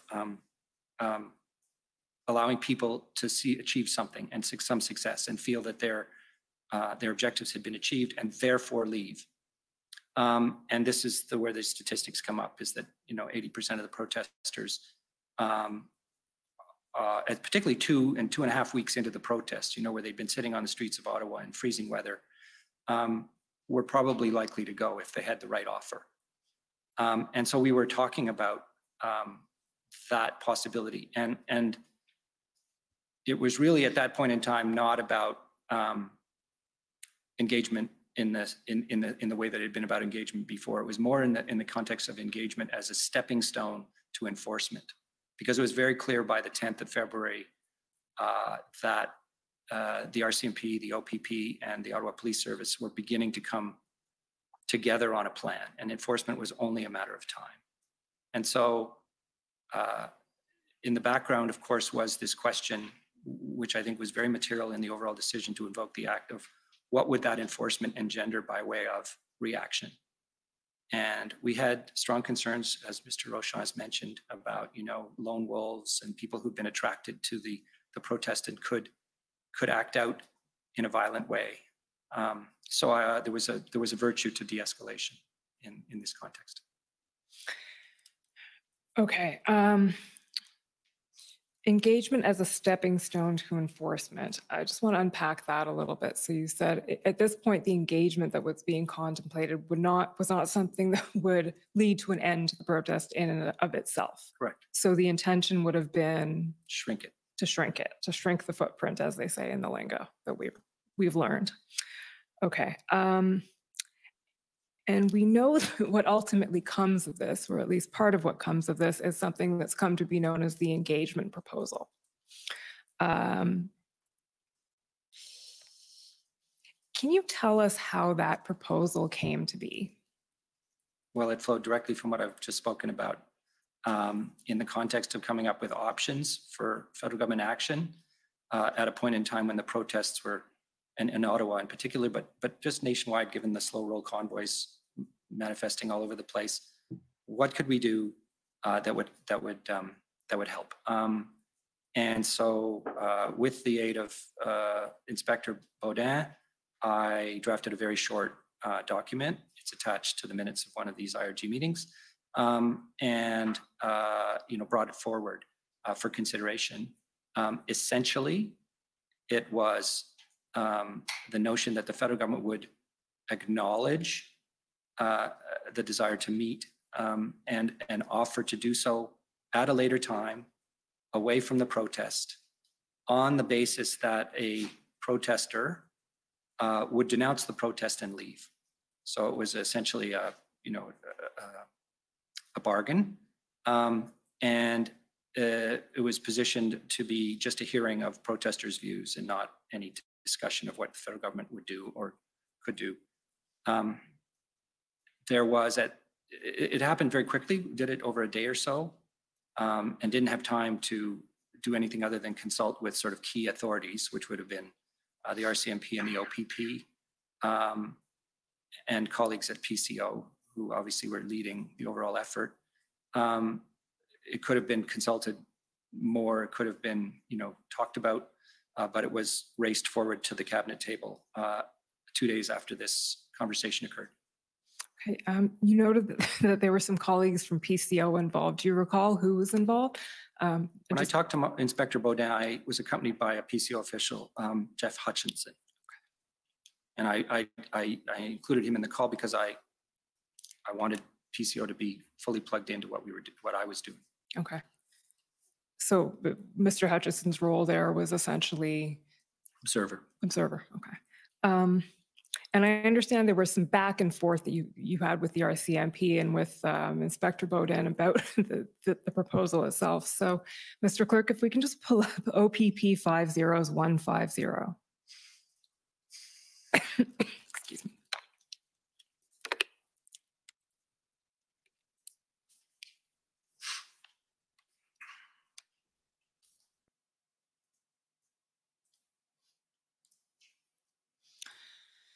So this is an email that is not sent to you, so you may not have seen it before, but this is Commissioner Lucky speaking to Commissioner Carrique and Inspector Baudin, I believe.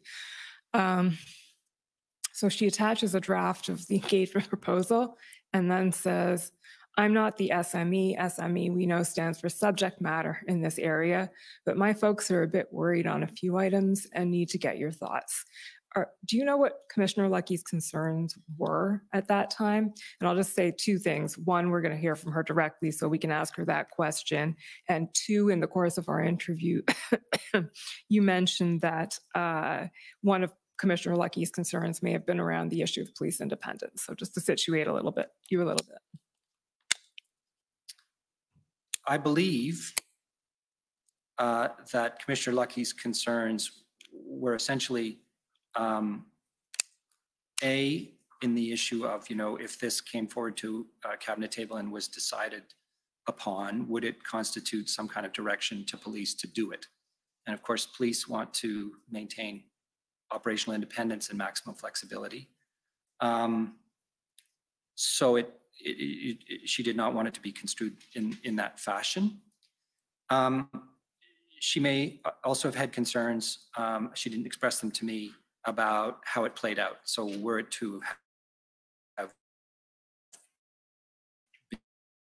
been used as a strategy, it needs to be held accountable for that in some way. So I think the line we've heard expressed is there may have been some concern that it crossed the line between church and state. That would be That's a good way to put it. Okay. One thing you noted when we were speaking in your interview is that the government could benefit from some clarity around where that line is in police independence.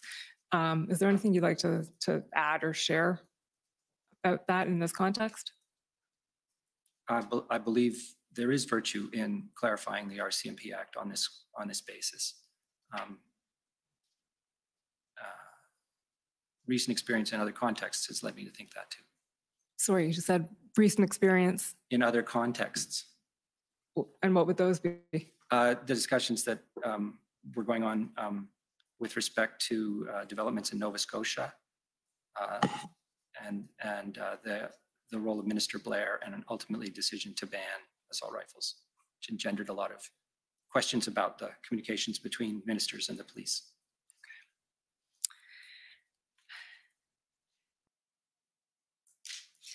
Mr. Clerk, can we bring up OPP 50171?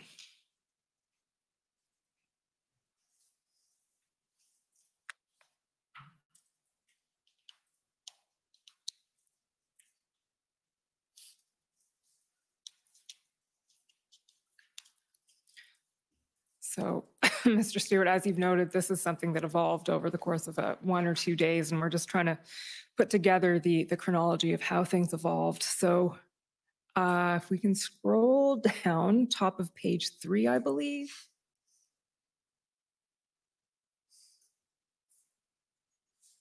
Okay, and now, so in this email, you're raising some concerns about the engagement proposal, but to the very last bit of the email now, sorry.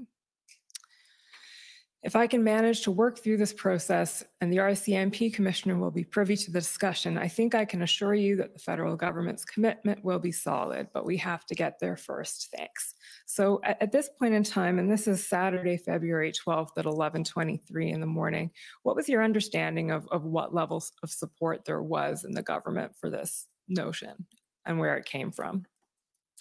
I had support from colleagues to bring it to the cabinet table for discussion. I couldn't tell you about the specific, views in terms of whether they thought it was a good or a bad idea. It was just in the option set. Okay. And the next document then that we want to look at is ssm.nsc.can 402958.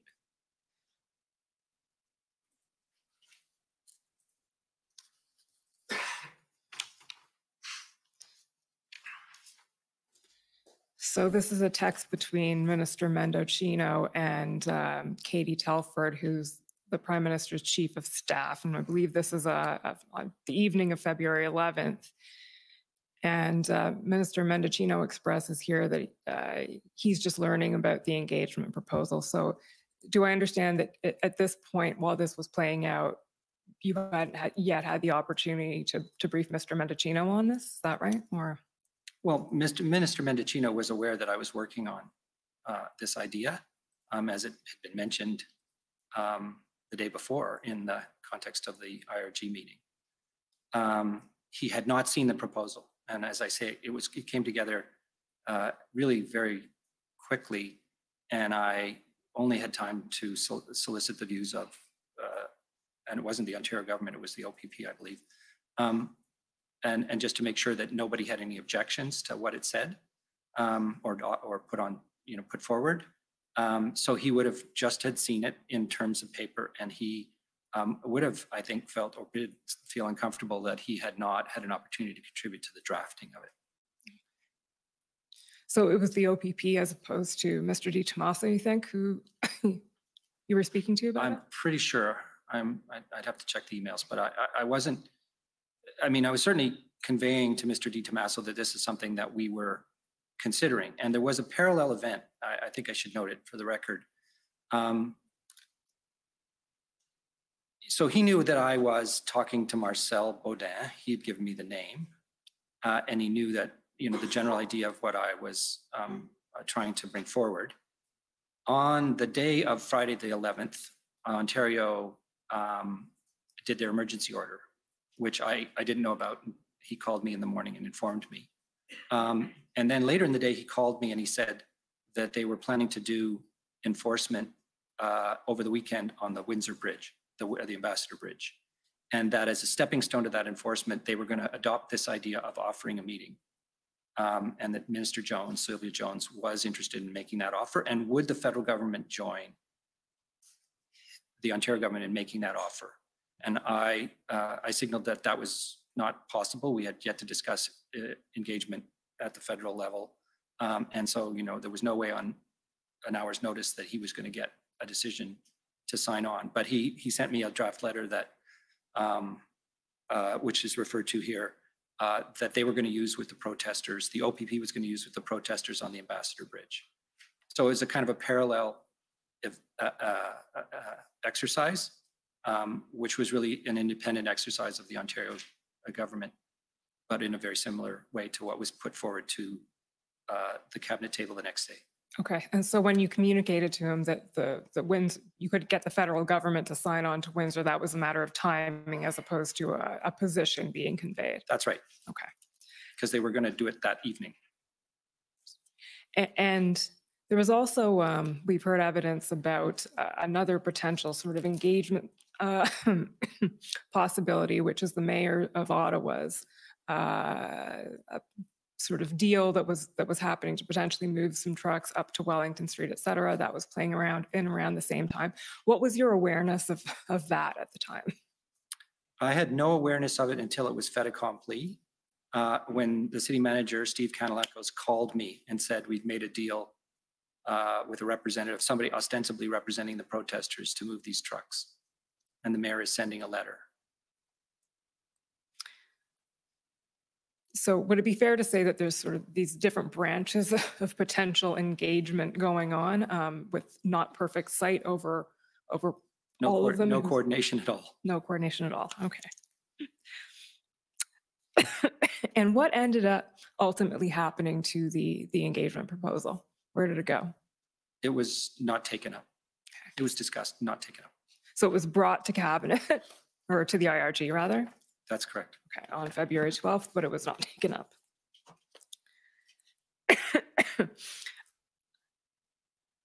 So with the benefit of hindsight, and this I'm going to ask you, although it's completely speculative, but what effect, if any, do you think that might have had, the engagement proposal?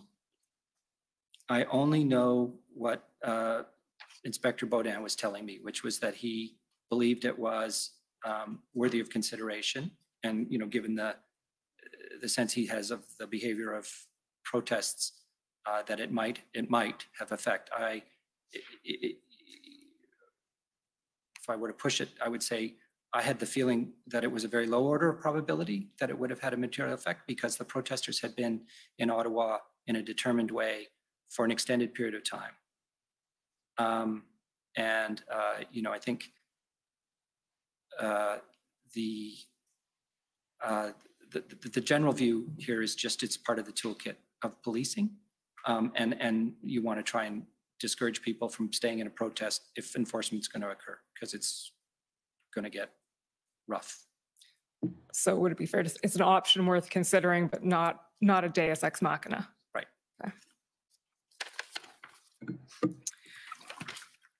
Okay. I now want to move to the invocation of the Emergencies Act itself.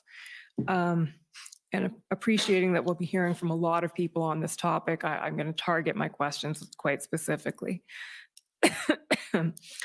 You mentioned in our interview that the Emergencies Act started to be seriously considered around February 11th. Is that about right in your recollection? Yeah, I could go back a day, maybe okay. 10th. Well, why don't you just tell us your recollection of how it sort of came onto the radar? Okay, so the Emergencies Act has a history in discussions and rooted in the pandemic, where at one point in the pandemic, the federal government conducted consultations on whether the Emergencies Act would be a useful tool to help address the pandemic. At the time, it was determined that that was not the case. So it was always sort of in the back of people's minds, and it came up in meetings along the way, and as something that we should bear in mind. Serious consideration of the use of the Emergencies Act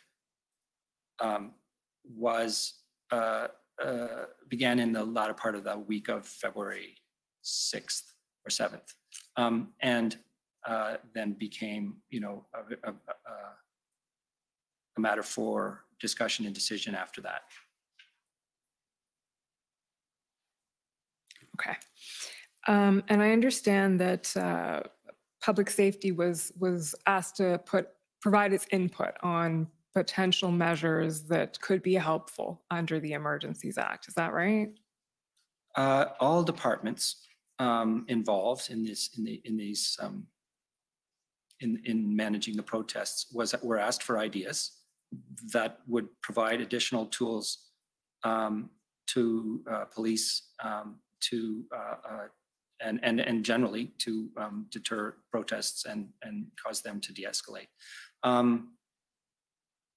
So public safety, we were using the information that we gained from our regular consultations and our calls with federal provincial colleagues. So an issue, for instance, of note there is the use of tow trucks. Other parts of the public safety portfolio, such as the RCMP, provided independent views in terms of what might be added to an emergency measure order, Emergencies Act order, and other departments did as well. So this would have been a topic of discussion at the DMOCs happening around that time. That's correct. Okay. Mr. Clerk, can we pull up SSM CAN 50399, please?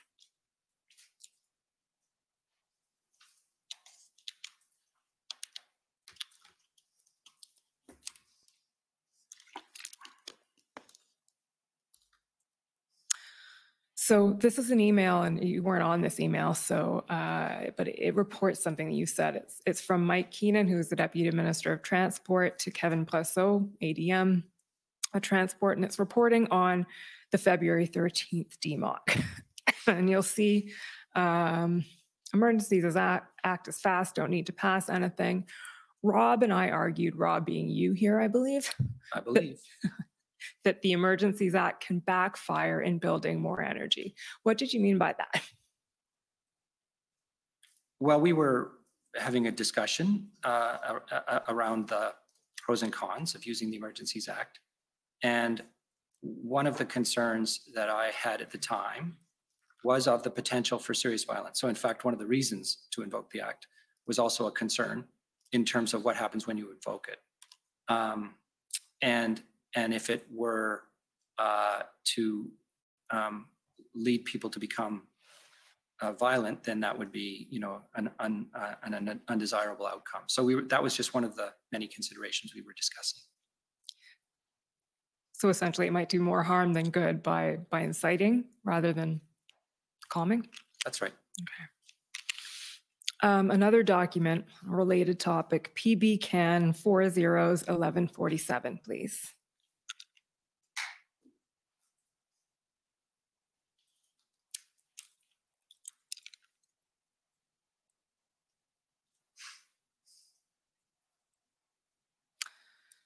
Okay, scroll down a little bit, please, until we see something that says these are okay, an email from Mr. Stewart.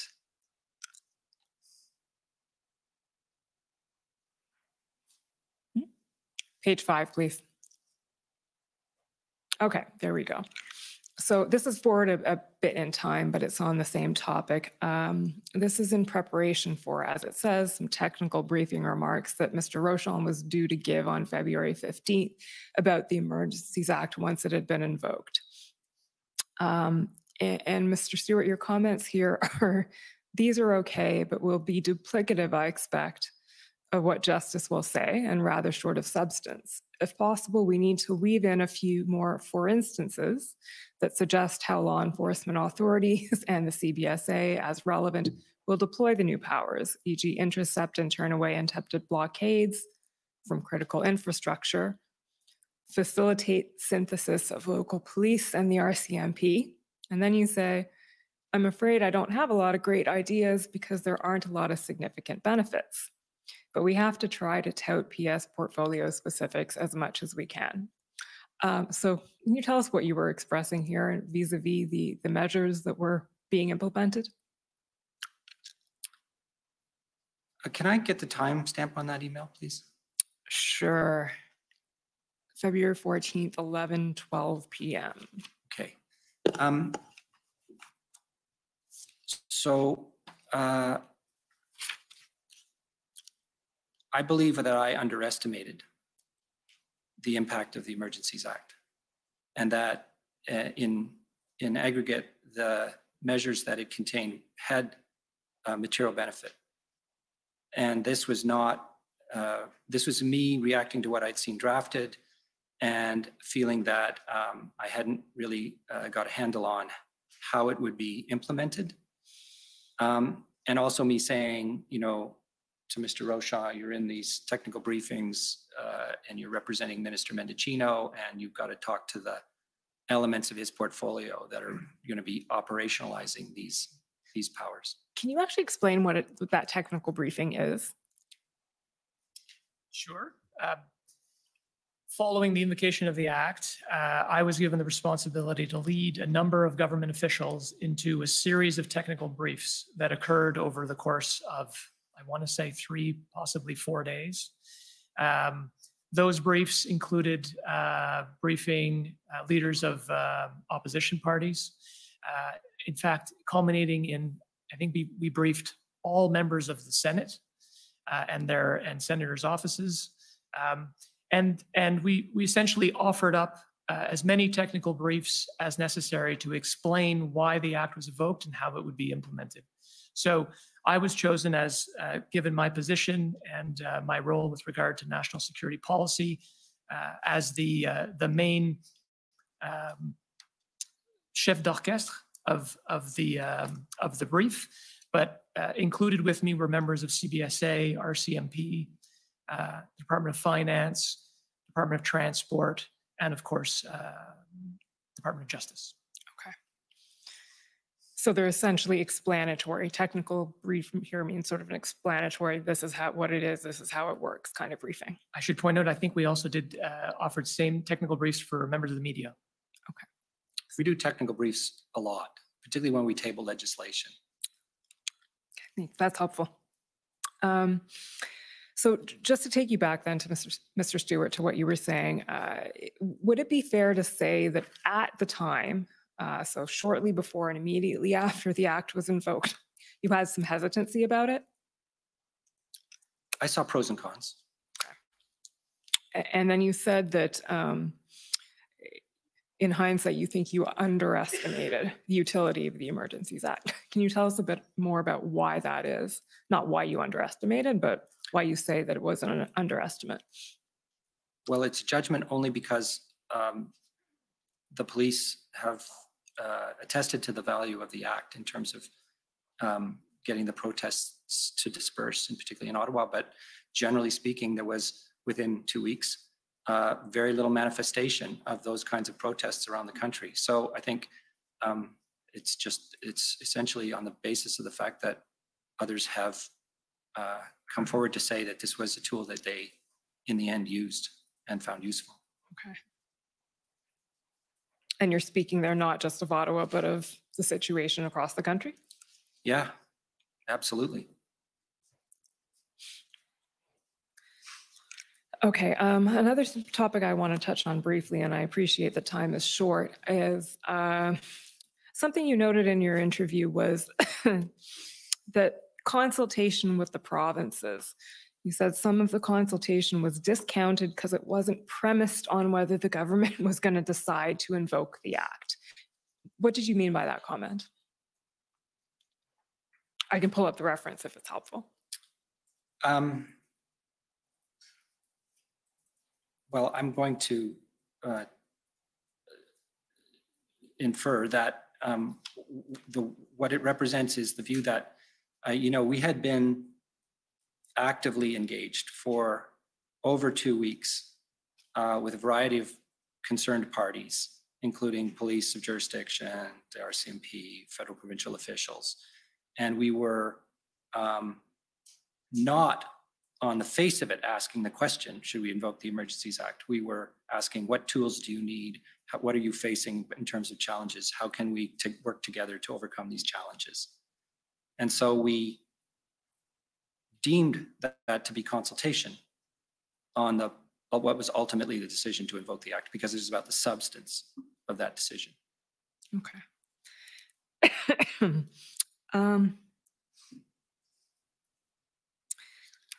So when Mr. Di Tommaso testified last week, and I can bring up the references if we need them, but he noted that you spoke to him on February 13th and essentially gave him a heads up, if I could put it that way, told him or advised him that the federal government was considering invoking the Emergencies Act. Do you recall that conversation? Not in its detail, but yes, I would have talked to him, and I do accept that I would have said to him, it's on the table. Okay. Another thing, I'll come back to that in a second, but another thing he noted you said was that the provincial declaration of emergency that had come in on February 11th, quote unquote, had more teeth than the provisions in the Federal Emergency Act. Do you recall that and what you were speaking about then? Well, again, more by way of inference than by, kind of clear memory, I would say I was conveying to him that I would have been, let me back up and say, I would have been trying to be a good colleague with a provincial colleague, but not at the expense of betraying any federal decisions or kind of thinking in a political sense. I would just have been trying to keep him apprised of the state of affairs. And I would have said to him, I believe, that there are pros and cons of invoking the act, because that was my view. And one of the cons, which had been noted in other discussions, was the fact that the penalties under the Emergencies Act are not very big. It's like $5,000 on indictment, 6 months in jail. Whereas the Ontario order, which was put out on the Friday, contained very significant penalties, $100,000. And so as a form of deterrence to anybody thinking of joining a protest, it was clearly a substantive tool. But that wasn't the only, that was really just one of a number of considerations. So the reference to had more teeth was specifically in reference to the penalties? To the penalties, yes. Okay. Are you aware of any other discussions with provincial officials on the 13th or before the invocation of the Emergencies Act in which they were notified that the act was under consideration? Not aware. So the other thing that Mr. Di Tommaso mentioned was that you had a call with him the following morning, I believe, on February 14th. And on that call, he inquired as to whether the Emergencies Act was going to be invoked that day. And his comment in the notes was silence, ! So I'm gathering that you said nothing at that point about whether it was going to be invoked. Can you just explain a little bit how that conversation went? Well, I can't really give you the blow by blow. This would have been a normal conversation to touch base on what's the status of things, where's enforcement, how are things going with the OPP.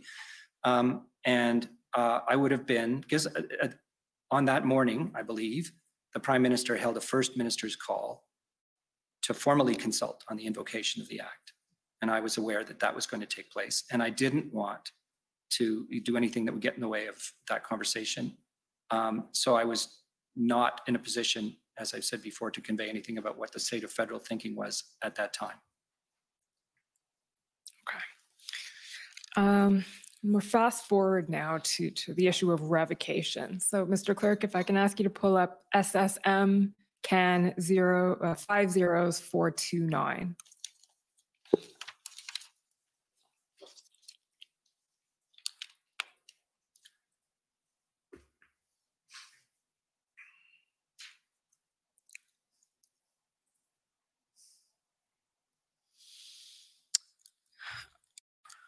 Okay, so just to situate us a little bit, you told us in the interview that between invocation and revocation, the government was tracking developments across the country at the ports of entry and receiving input from the RCMP as to what powers were being used, whether they were necessary.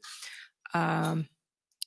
Clerk, can we just scroll down a bit here until we get to an email from Rob Stewart?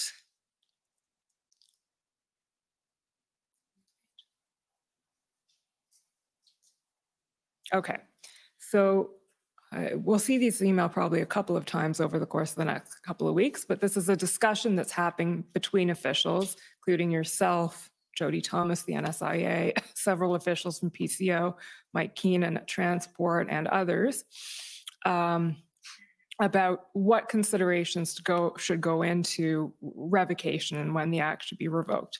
And your comment here is your quick comment.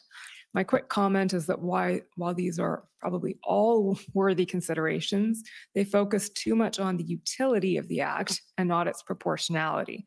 In other words, we need to assess the threat in terms of serious violence, not in terms of whether the truckers are hanging around. What were you attempting to convey here to your colleagues? Well, I think in the back of my mind was the grounds for invoking the act. That's a high bar, which ministers decided was met. And in that context, serious violence was an important element. There was economic impacts as well, but particularly from a public safety point of view, the uncertainty and risk of serious violence was an important consideration. And so given that that was the reason for invoking the act, I thought it should be the reason for considering revoking it. Okay. So essentially bring revocation right back to invocation, coming full Same circle. grounds. Okay, that takes us to essentially the end of our time together today. But I'll just, before leaving completely, ask you, is there anything that we haven't covered in the last 2.5 hours that you think we should have? Or anything else you would like to say about the events? I'd just like to do a technical clarification on intel, if I may. Of course. For the record, because it's used in many different ways. And when we spoke about it earlier today, I conveyed the impression that it was all classified and very, kind of secretive. And in fact, intel is a vast spectrum of things. And one of the issues that has surfaced in this context, and more generally, frankly, is the compilation of intelligence in the general sense from not just, use of our intelligence agencies, but from open sources is a real challenge. And it's one that we are grappling with today. And so, intelligence is something that was underneath the rationale for invoking the act, was the lack of good intel as to what was going on. And when I say that, I don't mean top secret, I mean a compilation of information from any possible source. So sort of can you elaborate on what was lacking, essentially? Any information about the plans and intentions of protesters around the country. And that was a result of inability to gather that information, or was it at the gatherings level or the sharing level, or? It may have been both. It was certainly in the context of having a clear line of sight. And when I say plans and intentions, I mean to convoys and slow rolls and obstructing, critical infrastructure. I don't mean the causes that they were espousing. That was quite clear. Okay. So maybe some lessons to be learned in the information gathering, sharing, and line of sight. Thank you. Mr. Commissioner, those are my questions. Okay, thank you. So we can now start with the cross-examinations. So first, I'd like to call on the convoy organizers.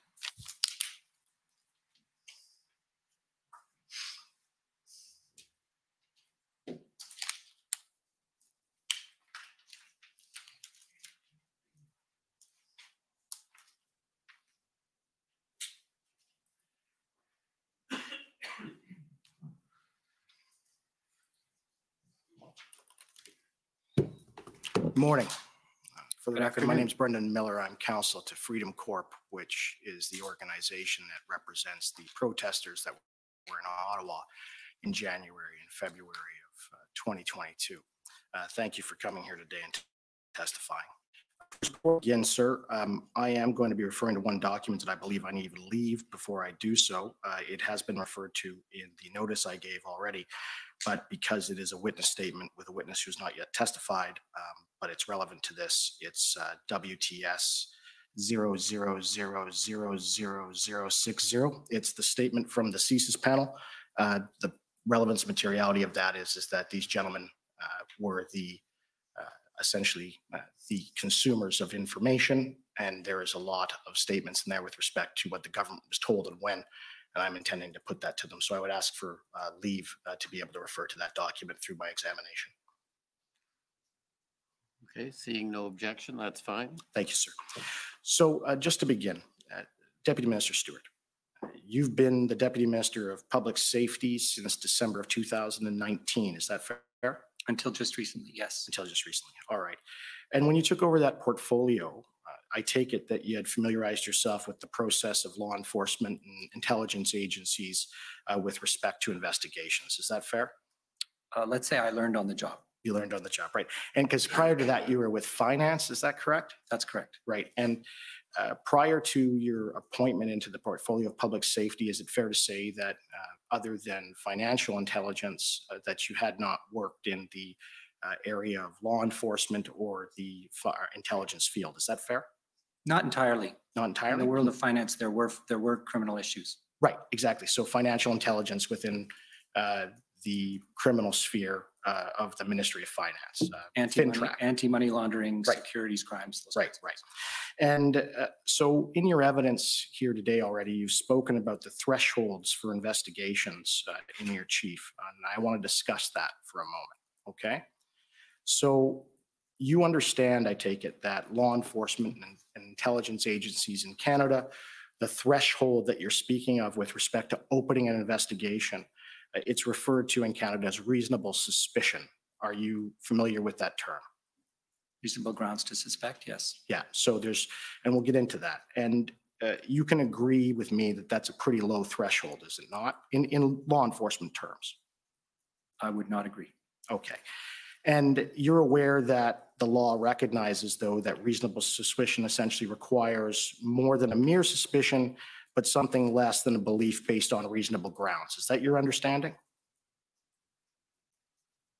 I would say it's reasonable grounds to suspect. Right. And so reasonable grounds to suspect is different than reasonable grounds generally. You understand that, correct? No. All right. So you don't know the difference between reasonable grounds and reasonable grounds to suspect. I don't understand what right. you're trying so to So there's two thresholds in Canada with respect to investigations criminally and in intelligence. We have the lower threshold of reasonable suspicion, which you call reasonable grounds to suspect, and then reasonable grounds, which is also called reasonable and probable grounds. Reasonable probable grounds is a higher threshold than reasonable suspicion. You understand that? I would have gone the other way. Pardon me? I would have put it the other way. So this just shows what I know. So your understanding is that reasonable suspicion is a higher threshold than reasonable grounds? If you're going to suspect something, you're going to have a particular act in mind. Okay. And it's the same thing with reasonable grounds, right? You also have a particular act in mind. Can you agree that reasonable grounds require some reliable information that there is a reason to believe a person or group could have committed an offense or pose a threat to the security of Canada? Can you agree with that? Yes. All right. So whereas reasonable suspicion, it just requires a reasonable suspicion, right? It's a lesser threshold than reasonable grounds. Can you agree? And you know that. I'm a little concerned about getting into a discussion about legal terminology, on which I'm not an expert. All right. And so can you agree, though, that it is CSIS who is the main agency that administers the CSIS Act? Yes. All right. And they're the agency that's primarily responsible for assessing if there's a Section 2 CSIS Act threat to the security of Canada, right? Yes. And under Section 12 of the CSIS Act, CSIS is only required to have a reasonable suspicion that there is a Section 2 CSIS Act threat to open an investigation. Is that fair? Yes. And they're not required to meet the higher threshold of reasonable grounds to open an investigation. Do you want to comment? Well, for Section 12, they would have to get a warrant. For Section 12, and that's reasonable suspicion. That's what it says. Again, I'm not an expert when it comes to CSIS, CSIS Act. Right. When CSIS gets a warrant, they have to bring a case to a judge, a federal judge. Right. So there's going to be more than just reasonable grounds in that case. Okay. So can I bring up WTS 0000060, please?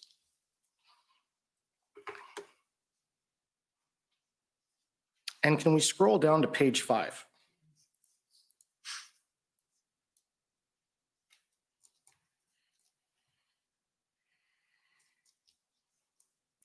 Okay, and can we scroll down to the heading intelligence? And just the first paragraph, I'll give you a moment to read that.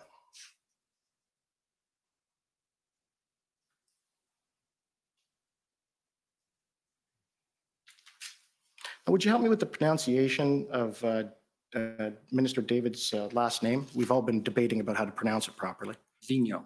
Vigneault. All right. So David Vigneault, he stated that at no point did the service, being CSIS, assess the protests in Ottawa or elsewhere, those referred to as the Freedom Convoy and related protests and blockades in January and February 2022, constituted a threat to the security of Canada as defined in Section 2 of the CSIS Act, and that CSIS cannot investigate activities constituting lawful protests. And I take it you were advised of this, correct? Correct. All right. And can we scroll down then to page 7?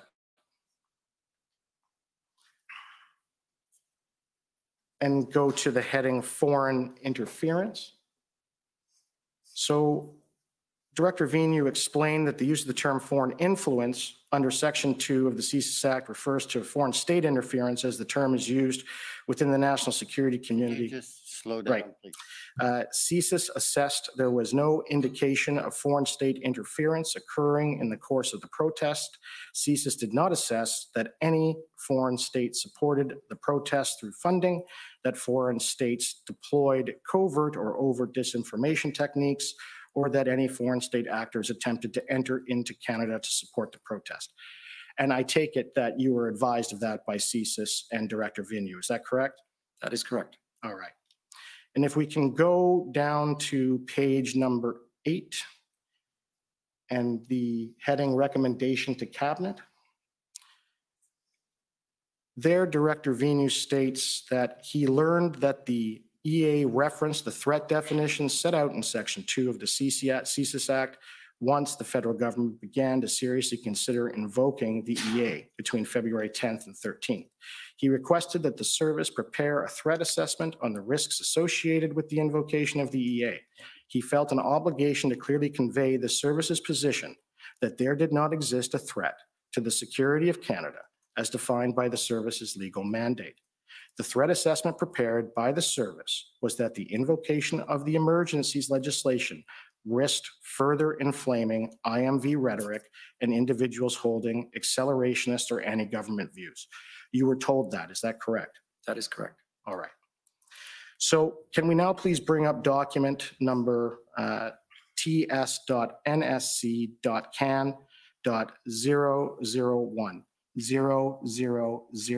000-00206 underscore rel underscore 0001. So in this document, which is already actually in evidence, I just want to scroll down to page 5, please.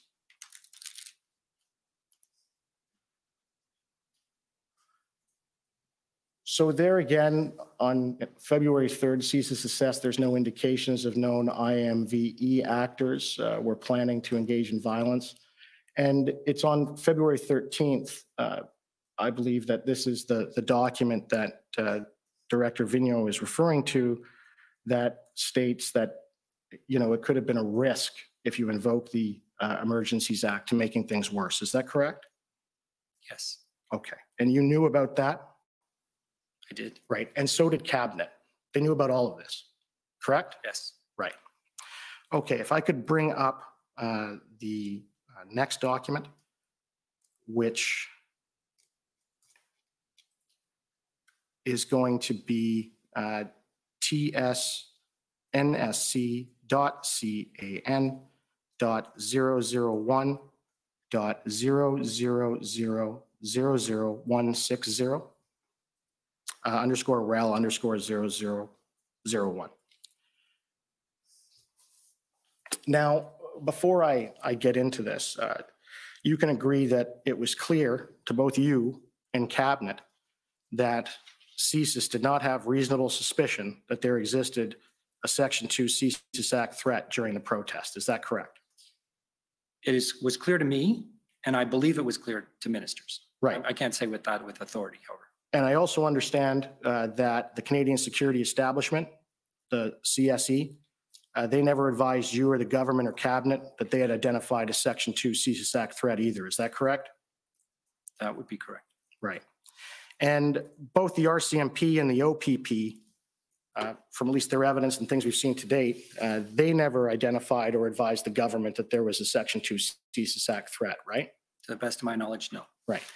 And so the entire intelligence apparatus and law enforcement apparatus within Canada tells the cabinet and the government that there is no Section 2 CSIS Act threat. Is that right? No, that is not right.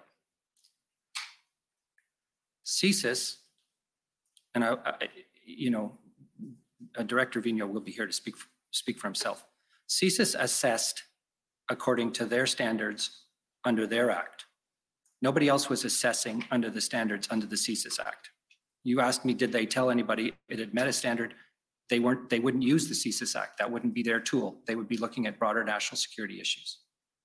Okay, so what intelligence bureau or agency or law enforcement agency told the government, here's the evidence of reasonable and probable grounds or reasonable grounds of a Section 2 CSIS Act threat? And you know, I take it now because it's advised to you that that's required to invoke the Emergencies Act. It's in the documents. You were advised of that. Yes. Right. So what agency gave you the evidence and the intelligence that said, hey, we have reasonable grounds of a Section 2 CSIS Act threat? There wasn't one, was there? So let me explain. Nobody bringing advice to the table other than CSIS is assessing that against that threat. Nobody advising the cabinet. The cabinet is making that decision. And their interpretation of the law is what governs here and the advice they get. And their decision was evidently that the threshold was met. And I understand that. But you understand that when ministers or administrative agencies, et cetera, are entitled to make a statutory decision, whether or not a statutory requisite is met, they do so based on the evidence that is before them and the submissions before them. You know that. And indeed, they had a lot of evidence. Right. And you have the RCMP, you have CSIS, you have the entire intelligence apparatus in the federal government, and none of them said that this threshold was met, did they? They weren't asked. Okay. So, and with respect to the ministers making the decision, when you're talking about ministers, you're talking about the elected executive, correct? I am. All right. So the Prime Minister. Among others. Right. To your knowledge, what training in national security and law enforcement does the Prime Minister have? I couldn't answer that question. Yeah. Can you agree with me that he doesn't have any, to your knowledge? I couldn't answer that question. I'm sorry. All right. And what about Minister Mendicino? He, I understand, has training as a Crown prosecutor, at least. Is that right? That was his former job, yes. Right. And Minister Blair, he was the chief of police for the Toronto Police Service. That's correct. Right. And when did Minister Blair first tell you that he was thinking about invoking the Emergencies Act? Minister Blair didn't tell me.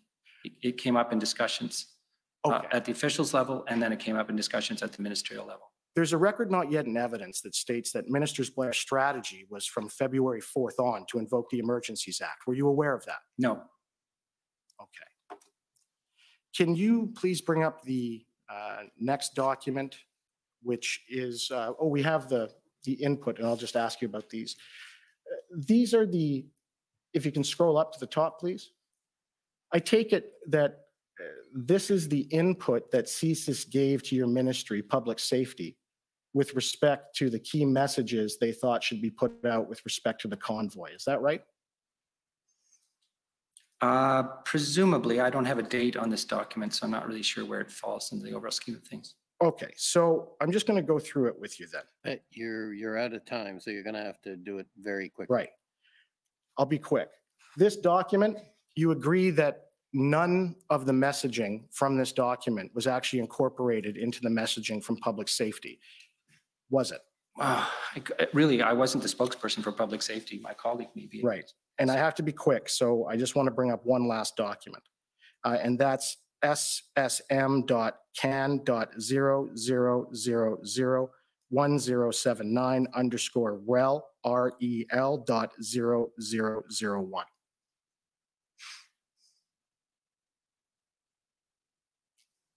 No, that's not the correct document. It's okay. I'll deal with it with another witness. So thank you very much for answering my questions. You're welcome. Okay, well, rather than, or maybe I could ask the City of Ottawa, are you going to be taking your 10 minutes or because we can do it after lunch if you prefer. I'm content to either do it now or after lunch. I think we will need our 10 minutes and there's a better chance we get right under the 10-minute mark if we have the lunch break to shorten it up and tighten it up, Commissioner. Okay. But I am content to go now if that's your preference. Yeah, well, we'll take the lunch break. We'll take another one of our long lunches. We'll come back at 2 o'clock and have an hour and 5 minutes for lunch. The commission is in recess until 2 o'clock. La commission est levée jusqu'à 14 heures. All right, a long lunch for us, huh? We get to talk for an hour and 5 minutes. Lucky us. All right. Did it get any better? We got some good nuggets. Thank you to Brendan. And there may even be some more nuggets after lunch when we get Rob Kittrick and some others up there, Alan Honer, some others up there. But I don't know the law. I don't know the difference between thresholds. I thought it was backwards in what you just said there. And this is from somebody who helped recommend and participate in invoking the EA. Incredible testimony, if you ask me. I totally think we should be having some more prerequisites on some of these leaders and decision makers around understanding the charter, the law, Constitution, some fundamental legal requirements, basic 101, give them some entry level so that first they're not embarrassing us when they're asked, but more importantly, they're understanding what the law, how it works and what it means when they're making decisions. I was not a fan of his testimony around that, and I don't think you were either. Wow, you guys are great in the chat today, as always. So let's go ahead and get into it. We may be able to take the entire lunch on this. So if you're in Stunt's garage and you're listening, welcome, welcome. Glad to have you. Glad that you have this in your ear, Stunt, and welcome back, bud. What you don't know is staggering. So Wayne was asking, how's it going so far? And at this point, it was pretty dry. They did an overview of the government agencies. We saw that little presentation, and then not much new at this point, but it does pick up a bit, doesn't it? What you don't know. And I said the same thing to Wayne, because they're definitely trying to paint some sort of national emergency. So expect some more of these non-threats to come up. And I wasn't disappointed. That's exactly what we started to hear more of. Possible, potential, all that kind of stuff. And what we'll see later is Brendan took them through, once again, the law, took them through the law, definitions, the legal requirements, what the thresholds are, which one's higher than the other. It's incredible, well, maybe not incredible, that these particular witnesses should know much, much better, and they admitted they don't. And then Dave, all they're doing, especially the commission, is to say everyone did their job, nothing to see here, move along. Yes, yes, yes, and no. Again, with the commission counsel, other than she was obviously fighting something and very annoying with her sounds and stuff. Like, look, what I'm trying to explain here, Dave, is she's got to put forward like all the narratives. And when she's doing that, it's going to sound like she's agreeing with the narrative when that's not necessarily the case. You actually don't know what she personally agrees with. If she's doing her job right, you're going to hear all of it come out. You're going to hear what sounds like complete and mainstream narrative, occupiers, violent, serious threat of violence, things like that being said. It doesn't mean she takes that position. It just means that she's putting it forward to the witness to get their position on that. And sometimes they'll say, no, that's not quite what we mean, and then they'll correct it. Or sometimes they'll just affirm it. In either case, it's not really the lawyer's perspective you're hearing. It's the questions are putting forth, and they're testing and challenging the narrative. That's common, and you're going to hear that. Now, sure, it does clearly, Brendan, when he gets up there, there's a very distinct position he's taking. Same thing when the government of Canada gets up there later. We haven't heard them yet, but they're coming. They're going to be coming up, and it's going to be very much along the lines of every little thing was a potential for violence. Every little thing could have led to a lone wolf, etc. And then the committee council is somewhere in between. I can say, Dave, right now, other than one committee council lawyer, I'm not seeing them very biased. But I could be missing it because I'm really trying to see the impartiality of their questions. And so far, I have seen them make them squirm a bit in the hot seat. So if they were just all narrative, it wouldn't be as uncomfortable. It definitely gets far more uncomfortable when Brendan gets up there, though. But that's also part of the commission's mandate, is to just get the truth. They're not trying to make people uncomfortable. They're just trying to get to the truth. Whether they're doing a good job, still yet to be seen there, Dave. As I sit here, I'm hearing nothing but too much government, too many different agencies, groups, committees, etc. The government itself is the problem, not the external issues. How many different agencies didn't know what other ones were doing? Left hand, right hand, left foot, right foot. Everybody has no clue what's going on, but yet they're all required to come into order to make the decision. We even heard Brendan highlight the fact that somebody had to declare it under Section 2 of the CSIS Act as a serious violent issue, and nobody did. They had to admit that.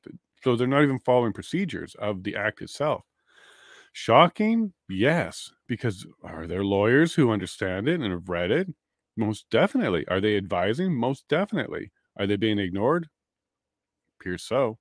It appears so, because people who are making the decision have no idea how the law works. That's a huge concern. So smaller government, because they're incapable of handling themselves at this size, and then that itself becomes the problem. Do keep in mind, one of the EAs is if government itself was about to collapse. I wonder if that's what they're trying to paint here. But if they do that, they have to admit that they're incompetent. No confidence should be the very next step, and they should be voted out, because that would be an admission of incompetence. That's what no confidence is for. If you're incompetent, we have no confidence. See how it works? So if they're going to admit that, then very next step should be, well, okay, well, let's get the election going. But I don't think so. I think what they're going to be doing is saying we had plenty of information saying the boogeyman was real. Menace that was starting to manifest itself. Are you asking for it to happen? And since when is it against the law for something to maybe happen? A menace? What's a menace? It's supposed to be something that means almost violence or disruptive. And then manifest means materializing and happening. Instead of saying it, show us. What is it you thought was materializing? What was it? Don't just say words that mean very little. Tell us what it was. What's this menace? And don't use the word Cornwall again, because Cornwall didn't even establish a blockade. Just a thought, a quick meeting. Nothing else happened. Incredible. Dave, I think that they are realizing that that many people involved in it has become far too hard for them to cover up, and then they need central command for this reason. You mean for keeping the narrative straighter? Maybe. Keeping it cleaner? Maybe. You might be right, Dave. But that is why we have checks and balances, because you shouldn't have such a quick path to just making a quick decision and then doing something. So that's what central command will do. You'll have one or two people making the majority of the decisions. Kind of like the fact that they need to check off each other and connect with each other and follow procedures with each other. I really like it separated that way, fragmented that way.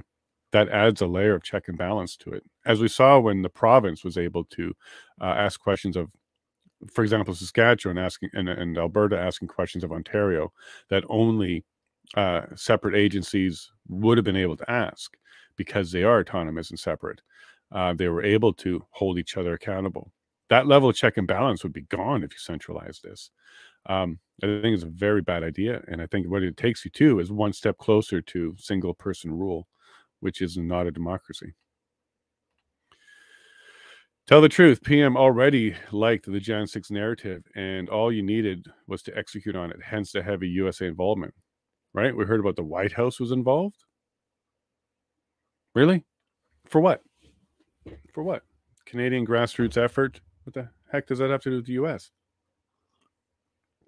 Other than the Jan 6 connection, as we heard earlier, Prime Minister and Minister Blair were really excited about the Jan 6 narrative a whole year before convoy. All just coming together, or just coincidence that this is all just coming together? Hey, Stunt. Morning. Happy Monday, Freedom Fighters. Honk, honk. Good to see you, Stunt. And I didn't get a notification for the stream. So please double check that you're still subscribed and you're getting a notify. When this kind of stuff happens, we are doing something right, because why would they try to, you know, they've admitted to having the ability to turn down knobs and slow down reach and interrupt reach. So if you're getting unsubscribed and you are getting your notifications turned off, please double check them. But is that a badge of honor? Can we kind of take some pride in the fact that we're now getting their attention, this little old channel? So thank you for letting me know, Stunt. Thank you for double checking. Unless otherwise I've let you know ahead of time, I will be here. And if I'm not on YouTube, I'll be on Rumble as well. So I don't know if they shut me down in some way.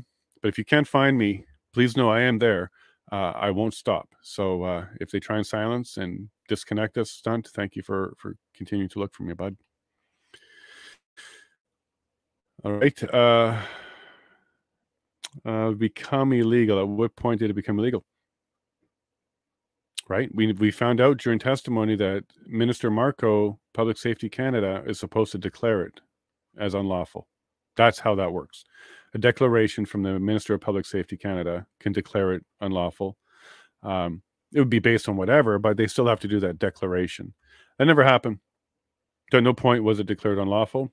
Hence, there was no unlawful assembly charges ever laid, because they can't. It wasn't declared unlawful. When it was if it was to be declared unlawful, they also would have had a bunch of tools available to them to clear it out. So was not declaring it unlawful a way to make sure you didn't have enough tools? But yet we found out that that was one of your tools, so it doesn't work that way. But yeah, it wasn't illegal. And again, having criminal activity in a crowd does not make the crowd illegal. At no point. We don't have a law like that or anything like that. The individual criminal minds and the people who are creating the crimes are the ones who need to face the consequences. So even if there were broken windows everywhere and stuff like that, which there wasn't, but even if there was, those are individual acts of crime that need to be addressed. You can't blame the whole crowd who's not doing that for that. And by the way, what a convenient way to escalate a situation. If you just need somebody to go in there and break a couple windows and you can taint the entire crowd that way, well, agent provocateurs become a tool set then, don't they? We don't allow for this. We shouldn't stand for this. And if the government is trying to paint you as a criminal because they say someone else has also committed a crime, maybe they should be painted too. Let's all go into that that one thing together. Why would it only go one way? So if one minister or one official or one police officer goes overboard, then they're all painted that way? Well, news for you. 6 police officers are charged with assault by the OPP before the convoy reached Ottawa. 4 people from the convoy were charged with assault, but 6 were charged. Police officers themselves were charged. So now we have 6 examples of the police officers being charged under the law.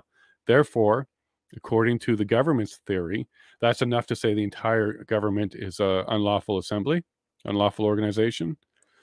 What works for you, the goose is good for the gander. Isn't that true there, government? Or do you want to go back to reality and reasonableness? And reality and reasonableness is you address individuals who break crime as an individual doing it. If there's a conspiracy and organization behind it, cool, go for it. But you need to prove that. You can't just keep saying there was. And for the U.S. incident, there were no need for freak out. And for the U.S. incident, there was... So, Eleanor, I think at this time they were really trying to establish Jan 6, the United States, White House, like any of that matters. But how hypocrite They were saying foreign influence on our side, getting funding on our side, foreign funding, state-backed funding, state-backed influence. But yet they're admitting that they have state-backed influence and state-backed intel and state-backed everything because they're working with the U.S. so closely. Anyways, I don't think any of it matters. But at the end of the day, why is the U.S. so involved on a Canadian issue? If what you're going to tell me now is they were involved, but we found no connections, okay, fine. But don't point to that as adding severity to the situation. It didn't, unless you created it. I have noticed many odd things from YouTube. Yeah, so I was saying to this, to Stunt, for example, this morning, for the longest time, it said only 6 viewers, but we had 8 people in the chat. I had a view. My wife had a view. Like, just amongst the people we know, it was higher than that. And then at one point, it jumped over to 20 something. But weird things like that. And of course, I got some strikes that weren't legit. That kind of sucks. But yeah, it's happening. I think we're getting some attention there. Hey, Ward, developing narrative seems to be an attempt to throw Doug Ford and provincial jurisdiction in general into disproof. Maybe, but maybe they're also the scapegoat. Maybe now that they're not there, I did call this. I did say if Ford doesn't show up, you're going to hear him blamed a lot more because he's not there to defend himself. He may choose to show up later to defend himself. Maybe this is a type of 4D chess on his part. Let them go and blame him. Then he'll come in and clear the record. But as soon as I heard that he wasn't being forced to go because of parliamentary privilege, I knew every single witness after that would blame him and his team for everything they can. So continue to see more of that, Ward. I'm not surprised. Hey, Stunt. I am now in touch with the U.S. convoy organizers. The next major convoy should have both countries starting at the same time. It'd be great if they all started globally. Stunt. It'd be great if there was more. Netherlands pushing hard. France is starting to. Australia's got some big land trains. That'd be one crazy convoy if they did one. Yeah, some big land trains.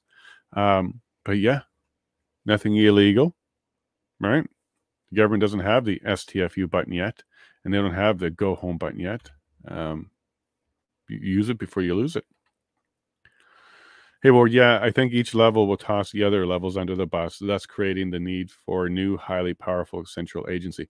So another point here, Ward, was maybe they're showing incompetency so much that they want and will recommend a central. Again, you lose your check and balances. You then have too few in charge, making all decisions. And it's just straight up a bad idea, especially when they're calling for some powers like being able to take over local police forces.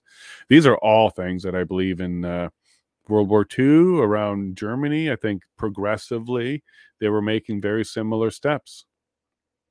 Look at your history books. They're making very similar steps all the way down to a federal police force that had jurisdiction on everybody. So why in the world are we repeating any of those mistakes? Maybe because our leaders always wanted a dictatorship type of government. They just didn't know how to get there until they scared us into it. Hey, Stunt, it's been an interesting weekend for sure.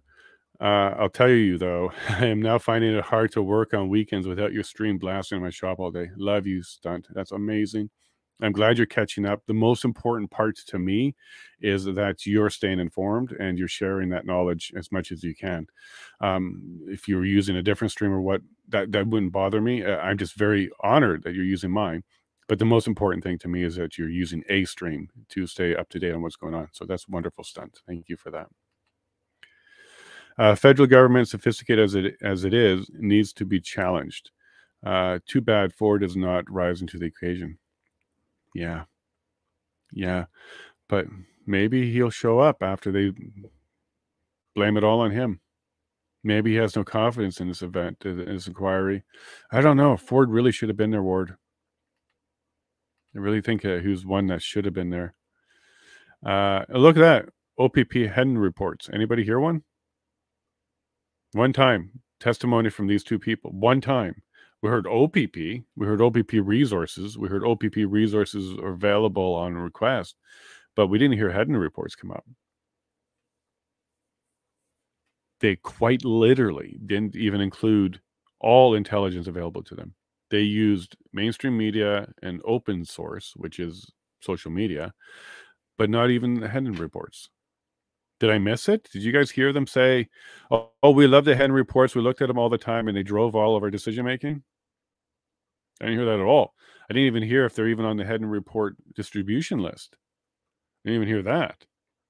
It's interesting. They're the most accurate reports that we've seen so far. So I guess back to a central agency where maybe they missed the good info and intel, and that's why they need another agency for it. Their role is to intel, guard threats to national security, PM and JT, for sure. And there was even one time where they said the number one priority was enforcement or something like that, along those lines, instead of charter rights or national or civilian safety or civilian issues. It wasn't that at all. We heard a lot of they're the enemy type of talk from the very, very beginning. And as we find out a little bit later, whether it's not a slip, because Brendan brought it up on purpose, and Brendan has a document clearly because he referred to it. But that as early as February 4th, Blair was talking about the Emergency Act. So before even the, so I'm going to say the 7th is when the city put it in, the 11th is when the province put it in, and the 14th is when the federal government put it in. So before they even tried injunctions or provincial anything, they're talking about it. And of course they are. This thing takes a little bit of time to put into place. You need minister buy-in. You need to get everybody on the same place. You need MPs to understand. You need MPs to be willing to vote. You need to even need to gauge the temperature of your MPs to see if they're going to get behind it, because someone like Joel Lightbound could really make things difficult. So, there's a little bit more behind it. And when they were doing that is when we were getting the leaks from MPs that it was coming, because they were being talked to. Some of that stuff was happening. So that's why we were getting leaks from it. They were thinking about it from day one, guys. From day one, I guarantee you, Blair and Trudeau wanted that. They wanted I don't know. I'm not going to say they wanted people hurt. Okay. So I'm going to be careful and just step up to that line, but not over that line. But they wanted pictures like Jan 6. They wanted people rushing our parliament. They wanted to be able to say, look, this is why we now need to have Boots on Your Neck Act. BONA, Boots on Your Neck Act. In order to get it, they needed a big event. Didn't happen, so they didn't get it. But I think they absolutely, from provoking to name calling to ignoring, every step along the way was meant to provoke a response that they wanted in order to point to it later to say, hey, this is why we need all of these new laws. And if you think I'm wrong, just look at the testimony here to what they are pointing to say we needed to use the ultimate law. I think that's proof enough right there that I'm dead right on this one, that is exactly their mindset and where they're coming from, or they wouldn't have used the EA. So the proof is in the pudding here. This is how they think, and this is what they're doing. Hey, Stunt, what you got going on here? So 2,000 trucks on their way to New York to honk Fox News in New York. A bunch of trucks arrived at 5 a.m. this morning and weren't able to get anywhere near it. No big surprise. Maybe just New York congestion. If you've never been there, it is pretty bad. Center of Woke, that in LA and in Washington, the centers of woke. Fox News, I'm not sure why Fox would be targeted. Maybe they will show it. Maybe they'll talk about it. Anything at this point is cool, Stunt. So thank you for sharing all that with us. And if it becomes successful, let us know for sure, because we know the media won't. The word salad. So at one point, they really kicked up the word salad, just kicked it up strong. It got so bad, but not once the word credible. Not once. Credible is not in there. Credible threat, reasonable threat, credible intelligence. We identified a credible plan. We identified credible communication. We identified credible actors. Nothing. Okay. And this is why we definitely have to put our foot down so hard on this, because if we let the government control us through the ultimate laws and other laws based on nothing, that's a forever a forever thing for them. They'll always be able to do that, conservative or otherwise. It's not going to matter who's in there. You give them the power to do that. What will stop them ever? This is why we need to do this inquiry. We need to push hard, and we should never stop on these fronts at all. And then the boogeyman and the lone wolf, they'll always exist. And look, they're using lone wolf, one of our ancient fears. When we were developing as humans, we were worried about predatory animals like wolves and bears, very fearful of them. Then we put them into our stories. Little Red Riding Hood, wolf. Three Little Pigs, wolf. All over the place, wolf is considered to be something that should inflict fear and uncertainty in us. Why? A wolf isn't a threat to humans.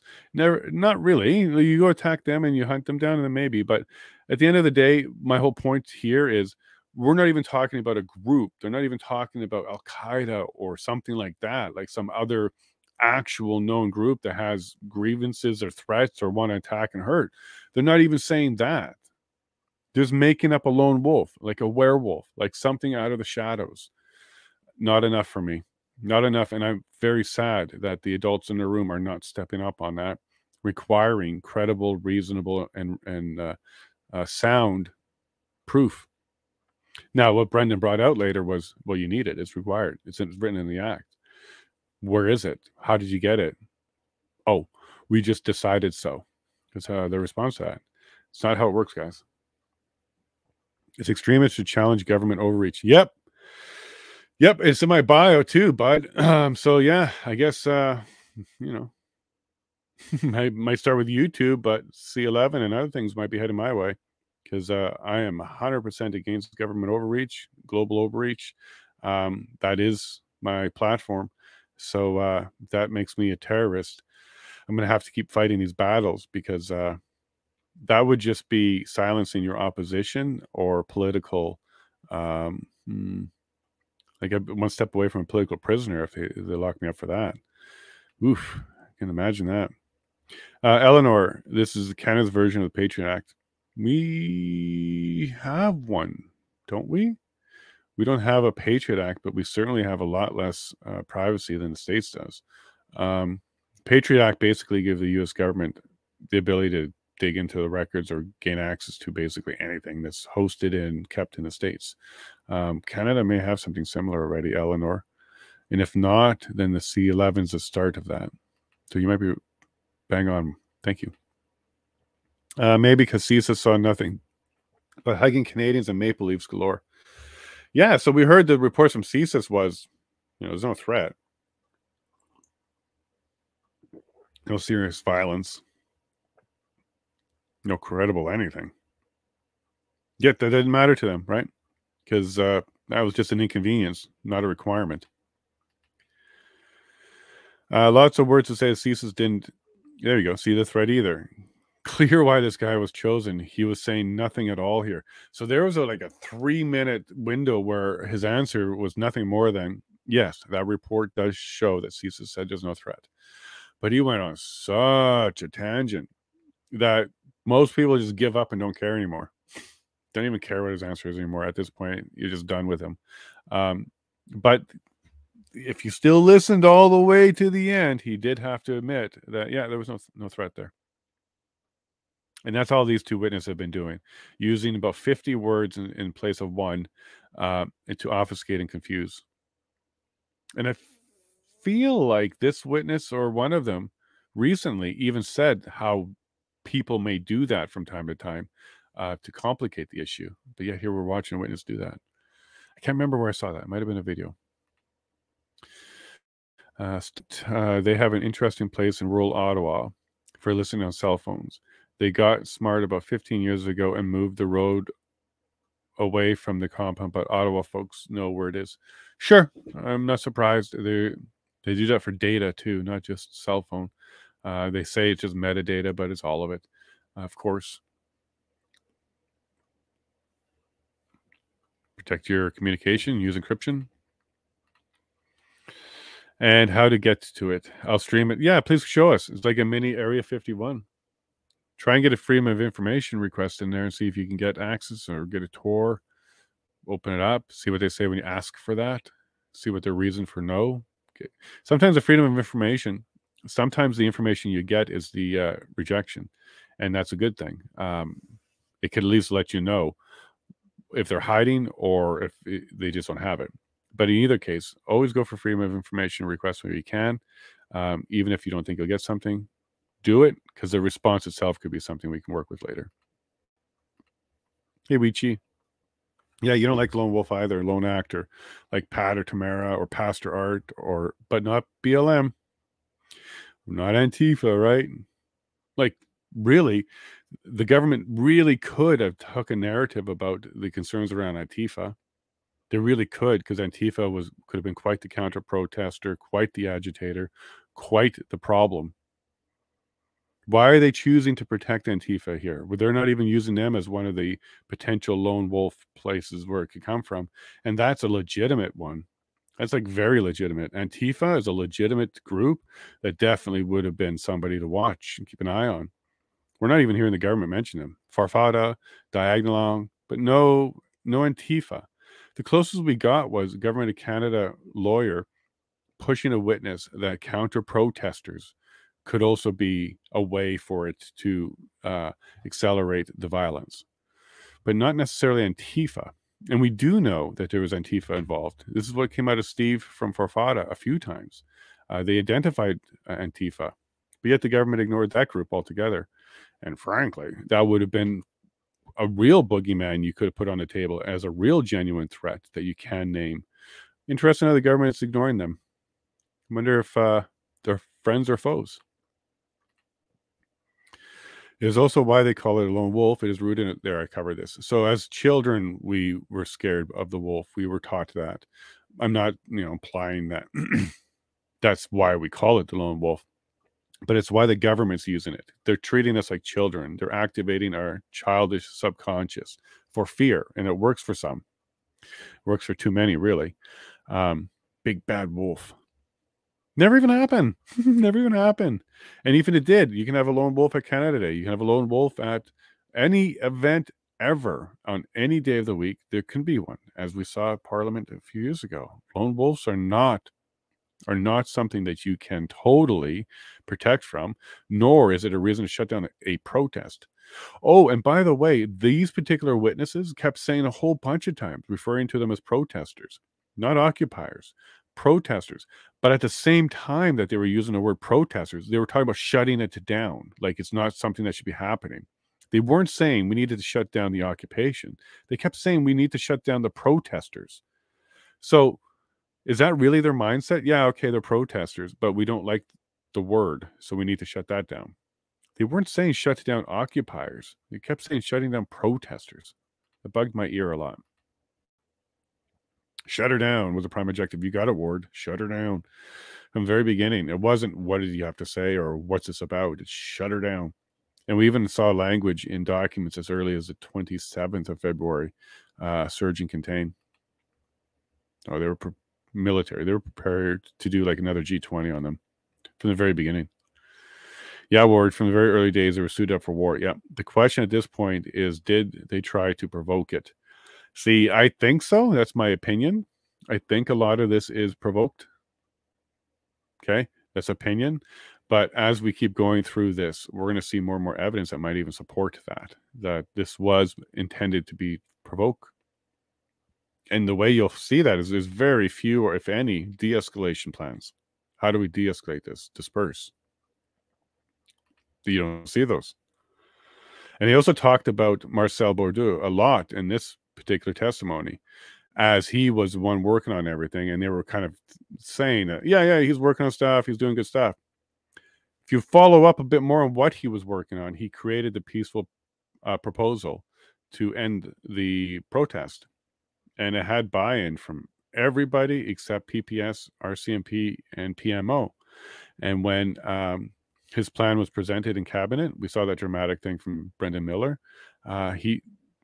Marcel did not know about it, didn't know it went there, and didn't know it was rejected. And then the look on his face says it all.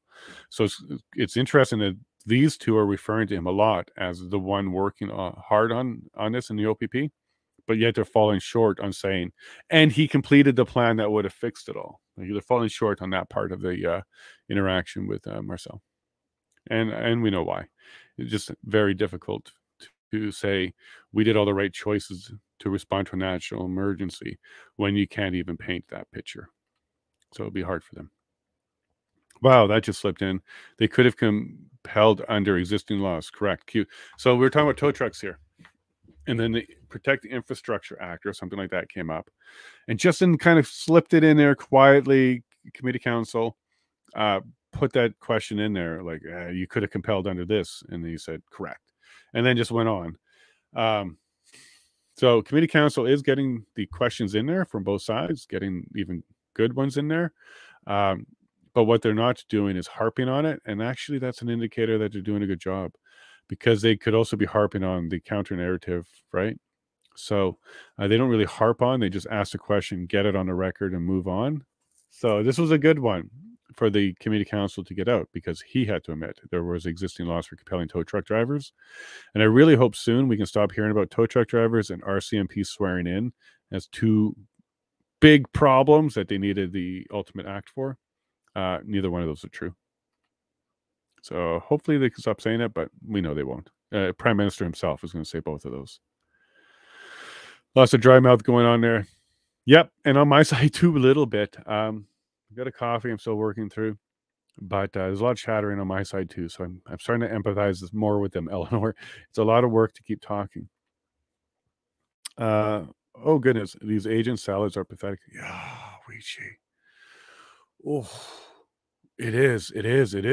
They put in so much effort to talk about so many, say so much without saying anything at all. A lot of them could have been just yes, no's.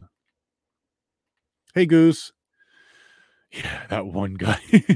I think you're talking about one of the witnesses here, but yeah, just around the bush.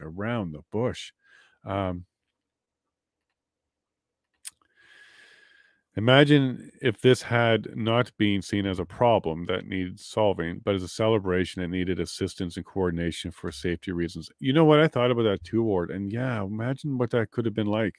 The problem with that, Ward, is the federal government doesn't want them there.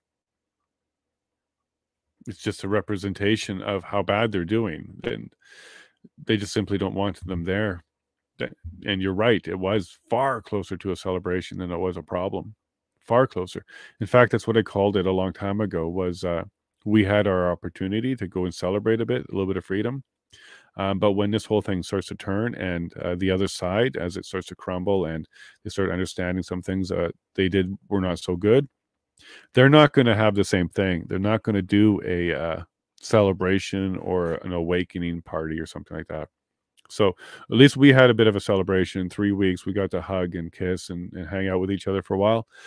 When this narrative crumbles, the other side is going to be going straight to like depression and stuff. So maybe we'll do something. Maybe we'll celebrate, waking up. Maybe we'll do something around that line so that people can feel good about making that transition out of the dark. But we'll see. And I think stunt. Yeah, I think V-Day, we definitely need some more celebration, bud. Hey, Goose. Yeah, exactly my thoughts too. Yeah, had they only just treated it, even if they didn't even treat it as an occupation or a challenge, they just treated it as a genuine protest, the same way they would have treated other protests in the past. Like, sincerely. Riot and unlawful, we treat differently. But peaceful, we should have just treated it that way the whole time. Have the Prime Minister come out with his toque and make it a big deal. I don't care if you make it a photo op. Make him come and join them for a hamburger off the grill or something. I don't care. But you should treat all protests the same way. Show that you'll listen. It doesn't mean you have to do, but you do have to listen. And agreed, Clay. Yeah. What if the OPP and CSIS not finding threats was that assistance? Yeah, so we've heard both now. Even CSIS is saying no credible threat, no threat. Why is all that ignored? Well, because it's not what their instructions were. The instructions were very clear. Keep going all the way to provoking a violent revolt so that they can shut it down and bring in some new laws. That's the only thing I see as the logical purpose to this now. I find it very hard to understand any other purpose to what they did here. A mandate. Sorry, I'm going to try and get that name. Emmy Lorette. I'm sorry. Emmy Lorette. I'm sorry. The mandate is a one-sided contract that only gains legal binding when the other side agrees to the contract, i.e., by wearing a mask, you agree to the contract mandate. Completely. Mandates are not law. Mandates are not law. You can't even get a ticket for it. People keep missing this point, and not you, but other people keep missing this point. They're not law. They're not debated. They're not challenged. They're not even tested in the court. They're not law. They're just a decree. It's just a decree. And if it wants to be a law, go through the process, make it a law. And if Canada votes it in and it passes and it gets assented through the Senate, and then great, it's law. Do your homework. Stop skipping steps here. Mandates are not law. Never were. We must ask ourselves why they did not use the tow trucks. The police have action for days.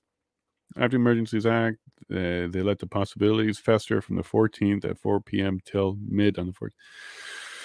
What you don't know is staggering. We're hearing this so many times. Even once the Emergency Act was enacted, it wasn't even used. And at some places like tow truck drivers, it actually was a detriment. It caused them to have less availability. So, and then they're festering from the 14th to the 18th. Good observation there, what you don't know.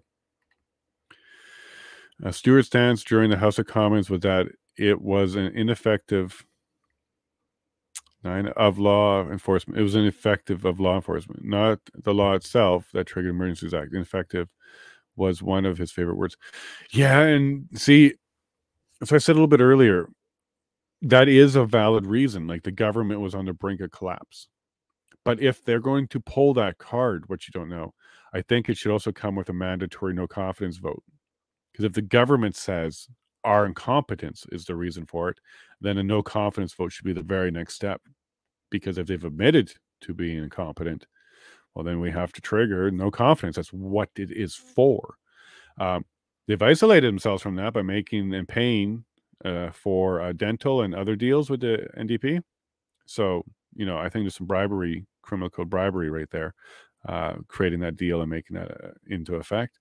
But that's what's blocked our legal ways to deal with our government properly, is an illegal deal between two parties that are making it impossible for our mechanisms and our system to work properly. That's unfortunate. Hopefully the 45th Parliament can fix that. Hopefully we call that what it is, bribery of an official. And that is clearly articulated as not something we do anymore. And any MP that participated in it should be charged. I don't know how else to say this. I'm not calling for anything that shouldn't happen, because if they violated the criminal code, most definitely they should be charged. I would like to see charges if they did. Wow, so the line in the sand is that they want to try and refrain from enforcement. What about the fact that the enforcement itself was illegal? You need unlawful before enforcement. So quite a few times we were in this military type of talk going on here, where it was all about, well, what we try not to do is bash their heads in. We try not to get there. So we try and take steps before we do that. Instead of, well, there's nothing illegal about what they're doing, so you can't do any enforcement on them. What about that? What about that be your line in sand? The fact that nothing's illegal. You need something unlawful before you can do enforcement. Like the way they're talking was they just declare things as illegal or requires enforcement. And that's where the whole head is the entire time. And they go, well, for the protection of our members, we try to avoid that. Great. But one way to also avoid it is to not advance on peaceful protesters. No member of the public or your police force will find themselves in an uncompromising or dangerous situation if the police choose not to advance on them. That would have been kind of cool, right? Boy, this Jason guy's got a few comments here. That's a lie. They keep saying that there was a design to spread the OPP out. That is a conspiracy theory they keep spreading. Who is this unnamed leader that did this? This is not the first time, and I'm sure not the last time we're going to hear a witness say, from their perspective, definitively, it's their assessment that there was some sort of deal or some sort of plan going on to spread out the OPP. Ooh, this boogeyman had this wise plan to do Windsor and Cornwall and Ottawa and spread out the OPP. Forget RCMP, forget OPS, forget Halton, forget Toronto, forget all the other police forces that were involved. Forget the PPS, forget everyone else, right? Just the OPP was targeted and they were doing this little plan. That is a conspiracy theory. There's no evidence that supports that at all. And if that's their conspiracy theory that they were passing around amongst themselves, we found it. We found it. There was no boogeyman, just a theory that there was this design and this strategy. Folks, you have all the intel in the world. Who is it then? Who is it? Who's got the common phone number? Who's the common person? Who's the common one that you saw laying out the instructions? You've already said countless times it was a fractured movement. There was no leader, and there was no intel and no credible, reasonable anything to say that. But yet at the same time that you have that, you're then going to say, well, we still think that there was this design. They said on this one, design. Yeah, I think the other one said strategy. Doesn't exist. That's a conspiracy theory. Your government's creating conspiracy theories and putting it out there. And I guarantee you, CBC and other mainstream media has picked up that conspiracy theory and is going to run with it. Incredible, right? They don't have a lick of evidence of that. It's just a conspiracy theory by the proper definition of the words. And then if they're using various social media platforms and tools, that in itself is proof that there is no central anything on the protester side. So if they said something like, yeah, we discovered through our covert operations, because we were infiltrated, and they've admitted to this, and this is fine, that they were all using Telegram account of Free Canada Now. And then the mods or the or owner of that Telegram account is the one who's dispatching all the messages. And here's one that said, go to Cornwall. Here's one that said, go to Windsor at this time. Let's spread the police force thin. Okay, well then you got me. You got me. I'm listening wholeheartedly. But what your testimony was, there's so many platforms and so many different ways for people to connect that there was no common anything. Well, did you just diffuse your entire conspiracy theory then? Where's the common anything telling anybody to do anything to spread out the police forces of the OPP? Doesn't exist. Now, the fact that it happened doesn't make it a plan or a strategy or a design. How would the protesters know that you're so thinned out? How would the protesters know what your limits are? They wouldn't have any of this information. You're just making it up as a conspiracy theory. Hey, Stunt Bud. If they don't like peaceful honks downtown, the trains can easily be stopped again. Be careful with that one, Stunt. I don't want to get behind any economic collapse of Canada, because stopping trains along the Toronto Montreal corridor there is economically challenging to a lot of people. Too bad, right? Yeah, Stunt. Yeah, you're native and you're currently sitting at the I'm horrible with names. Nidiga Reservation. Sorry, Stunt and everybody there. They keep talking about, we choose peaceful protests and the government brought violence. Yeah, that seems to be the theme now. And Stunt, like, this inquiry is about whether or not the government had enough to invoke. We need an inquiry after this about the actual government actions on the people. That's not what this inquiry is going to be covering. They're not covering the damages caused by the government yet. They're covering whether or not it was invocable. So, yeah, the actual government actions and the pain and suffering they caused and the people they hurt and beat, that's not coming out in this inquiry. But hopefully there's enough information in this inquiry to push for more inquiries, and ideally citizen-led ones with subpoena power. We talked about all that this morning. Thought in some social distance. Close down the local pub and slap on a mask and everything is good. though, in some sort of, yeah, Ward, it was amazing how, you know, a little piece of cloth, you didn't even have to wear a mask from a store, just something over your face, has such magical powers that it elevated you in society and social to be able to be immune and be able to mingle. Sure. We're all going to look back at that one day and be very, very embarrassed. That's also a main problem. The Fed's stubbornness to face the music for their missteps.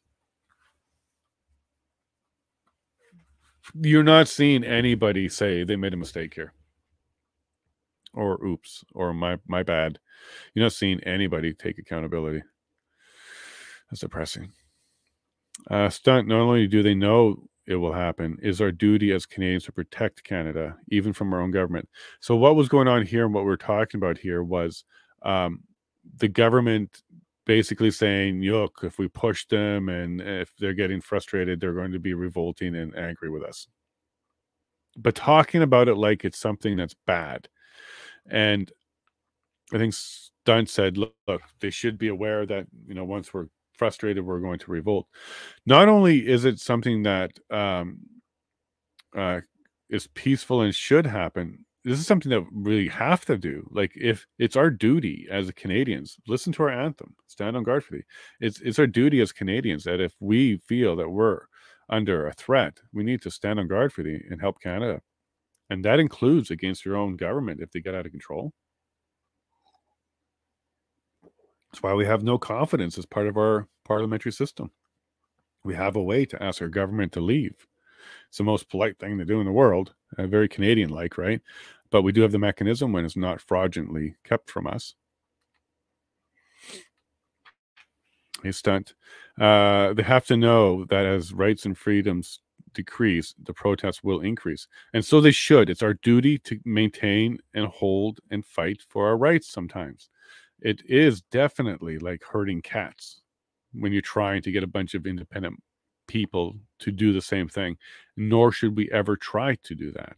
So whenever our government overreaches, oversteps, and goes overbound on the limits that we put on them, this is when we definitely need to be louder with our dissent and displeasure with what they're doing, because we can't be complacent and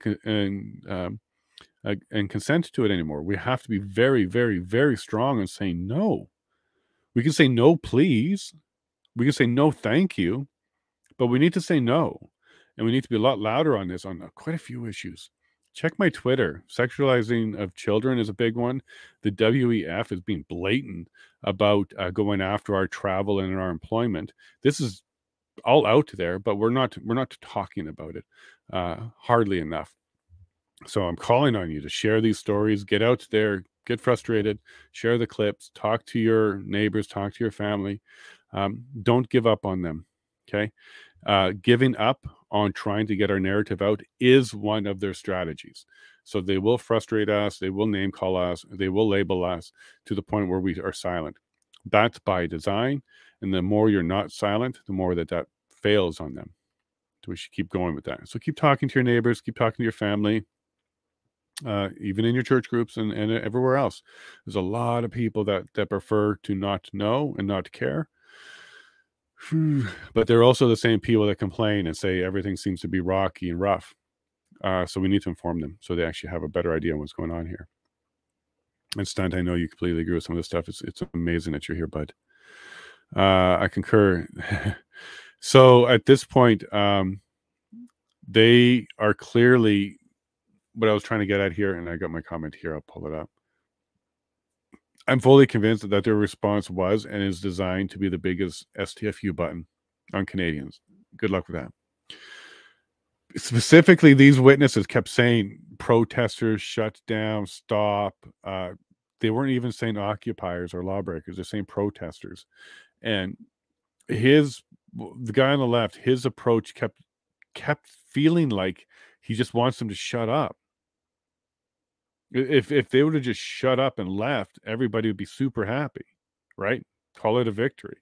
So is that going to be what they want to get out of this? An STFU button, a shut the F up button to all Canadians who have any grievances against their government.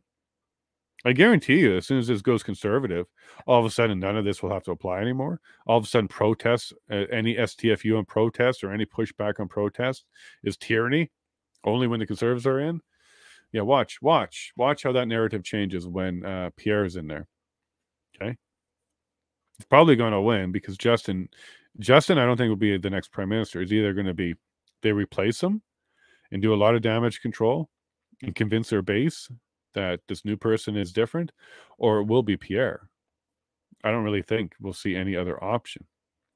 And if that's the case, even Pierre needs to have a good framework in place to be transparent and accountable and not do some of these things and maybe unwind some of the stuff that we've been seeing.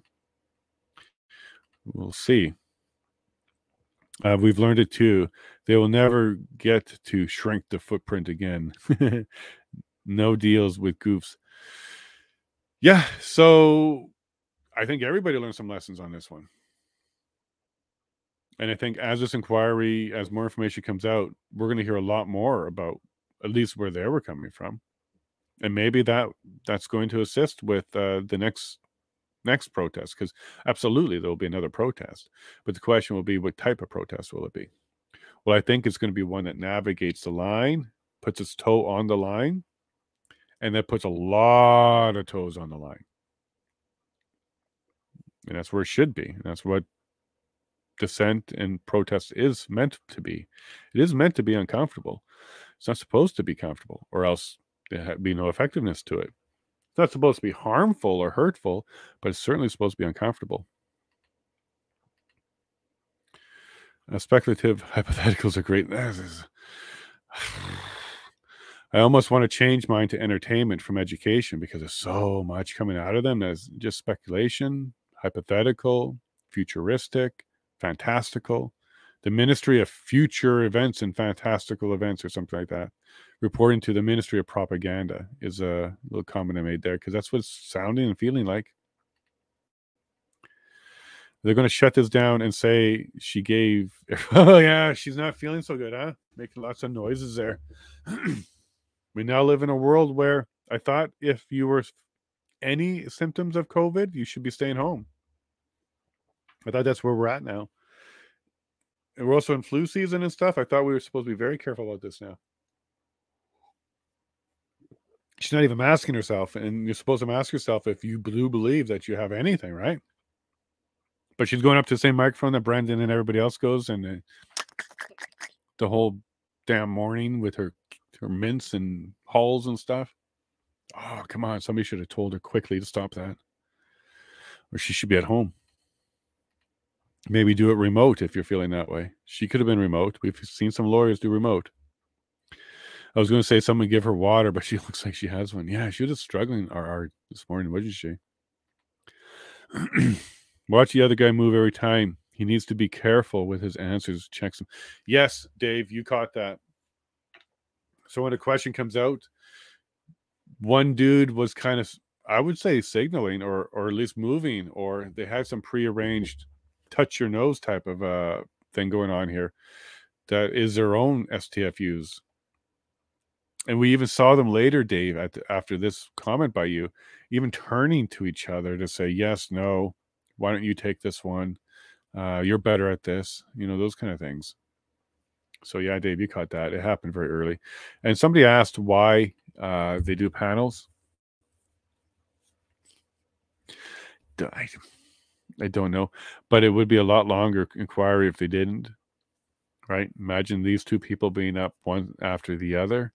We could be here all day with just Public Safety Canada. So maybe it's an efficiency thing, but I don't agree that maybe they should be separated more. Where's your 6 feet social distancing? Because as we saw with Lexi Lee and my brain completely kicked her name out of my head. Victoria De Laron, as we saw with them, there was a little bit of chattering, but there's a lot more chattering between Mathieu Fleury and Catherine McKinney. She was literally instructing him, respond in French, those kind of things. So I think that after we saw that, they should have even separated them even more to avoid that. But I agree with you, Clay, because they ended up becoming each other's STFU buttons, like shh, shh, shh. And they learned the lesson about hot mic, right? So they're more signal based than they are verbal. Yeah, there you go. You actually caught him. There you go. See him warn him there? Yeah, absolutely. And the guy on the left, I think, is more loose lips than the guy on the right. The guy on the right is far more word salad-y and more careful. A railroad caught it. Yeah, nothing gets by you, railroaded. Even when you're not feeling well. Hope you feel good. Have some soup. We're sending our love to you. Just let us know that you get better soon, okay, railroaded? They were planning to use the EL all along. Mic drop, Dave. Mic drop. Now we're hearing February 4th. That's the earliest date I've heard so far on EA contemplation. And we've heard people that as far as February 13th, like Commissioner of OPP and other people who should be in the know, not know, or at least claim not to know. And did you hear how they said the consultation portion was done? So inside of the EA, there's a consultation requirement for the provinces to be consulted in order to move ahead. And the requirement of that consultation section is to check with other provinces to see if A, they are under an emergency, B, they can't handle it, C, if they're not part of an emergency, can they assist? And D, can they contribute in any way, either provincially or ideas for the federal level on how to deal with this? If you can get through all of those and not have another solution, then you can start looking at the EA. But we've already heard from Alberta, Manitoba, and Saskatchewan. That didn't happen. And then what they tried to say here was that reaching out and suggesting that they may be looking at alternate tools was their consultation stage. So he said we consulted to see if they needed any other tools or something along those lines, and he called that the consultation stage. That's not the consultation stage. And Manitoba, Saskatchewan, and Alberta has already said that in their opening statement. They were not consulted. They were told. They were told things were coming down. Okay. Now, we're going to hear a lot more of that as things come out, but keep an eye on that. And Dave's on it. He's keeping notes. They had all the tools they needed. And then some, Dave. And then some. Because, again, it wasn't an illegal protest. It wasn't unlawful. So what tools do they need? What tools do they need? So, yeah, they had lots of tools to deal with it, but it wasn't even an unlawful event. So I think, Dave, what they're going to get at is because it wasn't clearly a violent, serious anything, they didn't have any tools to deal with it. And that might be true, but that's not the reason for the EA.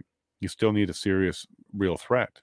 So because there's no serious, real threat, your tools are limited. That doesn't mean you can now use the EA. I think we're going to be kind of heading that direction there, Dave. And Clay, silence, explanation point. Yeah, meaning it was already invoked probably by the time of that meeting on the 14th. Correct, Clay. And I think that's exactly why we were seeing those notes. Because they asked about it and they got no response. That is the STFU in action. Premeditated in action. Incredible, huh? Even interdepartment, working as government, we're keeping secrets from each other. We've heard this quite a few times. Even the mayor of Windsor was keeping secrets about the Stellantis deal. Secret. In other words, the feds weren't given the intelligence they preferred to hear. You're right, Clay. And that's cherry picking. This is what we get from the left all the time, whether you're media or just a Twitter or just a whatever. You cherry pick what you want, ignore everything else, and then try and run with a new narrative. But even CISA said there was no threat. Even CISA said there was nothing as defined under Section 2, I think Brendan highlighted. Section 2 of a serious threat. Nothing. These guys, I think, are in a lot of trouble. They're going to have to word salad this to the point where everybody just gets so bored and checks out that nobody's doing anything anymore. And that might be their strategy. That too, Clay. You're right, Eleanor. Wow. So he does not understand legal thresholds. And this was telling. Thank you, Brendan. And he just said he doesn't understand the legal definitions. So telling. prerequisite, should be a requirement. Should be a requirement. You don't need to know all the pieces of law. You don't need to know about family law. You don't need to know how the court processes work, but you should understand fundamental thresholds, how they work, and how they're stacked. Especially if you're the decision maker or part of a decision making team on invoking anything, you should have an understanding of the legal requirement. So great job on Brendan here for laying out to him suspicion, probable, all that stuff, and getting him to go through the whole, well, I actually don't know what that means, and I don't know what that threshold means. And he even said, I thought it would work reverse to that. That's clearly somebody who has no idea. He was never briefed, by the way. I don't say he has to sit down and take a law degree. He wasn't briefed because he didn't have that knowledge, according to him. So how is there no, okay, we're calling to order. This is the committee on a public order address that we're going to be doing, public order emergency. We're about to do it. All right. Everybody's name. Hello. All right. Now let's hear from legal. It appears that that's not how they do this. Let's hear from legal. What are the legal requirements? What are the legal limitations? Where are we allowed to go with this? Let's hear from legal. No, they're working their way backwards from where they want to be, their goal, and then how they get there. This is reverse planning. They're not working towards, they're working back from. Oh, wow. Yeah, look at that. Our lunch hour is over. Our lunch hour is over. And we just got to the end of the stars. All right, folks. Here they come. They're slowly walking out. We'll leave here. This will upset me. He is wrong. He has no idea how the law really works. This should be a prerequisite for his position because the law, like the charter, is vital. Yeah, these people not knowing the basics, that's really, really bad. That should be a prerequisite for sure going forward. Maybe one of the recommendations is, like, CRT is a prerequisite for everybody. You have to go through critical race theory training. Why isn't fundamental Canadian constitutional law like a prerequisite? 1 week, 2 week. I'm sure we can condense it to that point. All right, audio's back. Here we go, folks. Oh, but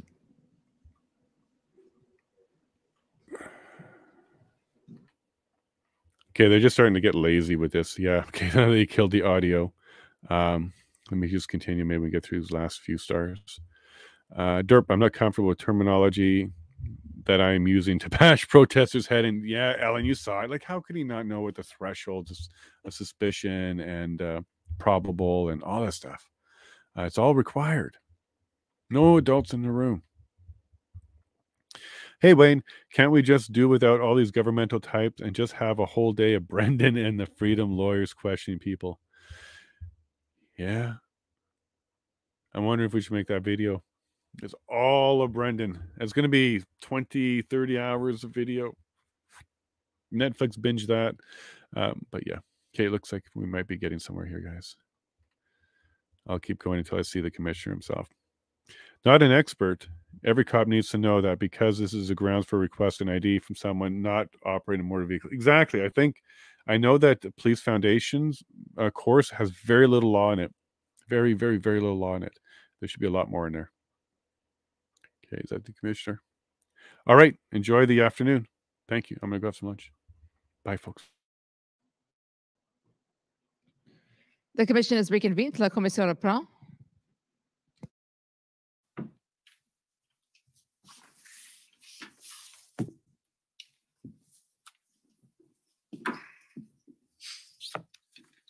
Okay, is there a point of clarification, I believe?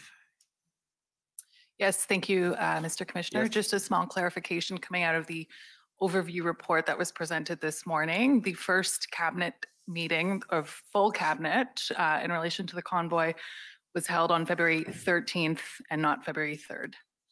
Thanks. Okay, thank you. So with that clarification, City of Ottawa, please. Ready? You're okay to go? Go ahead. Yes, oui. D'accord. See.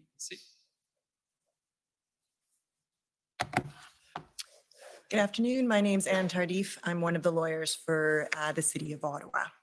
Can I ask Mr. Clerk to pull up pb.nsc.an.409542?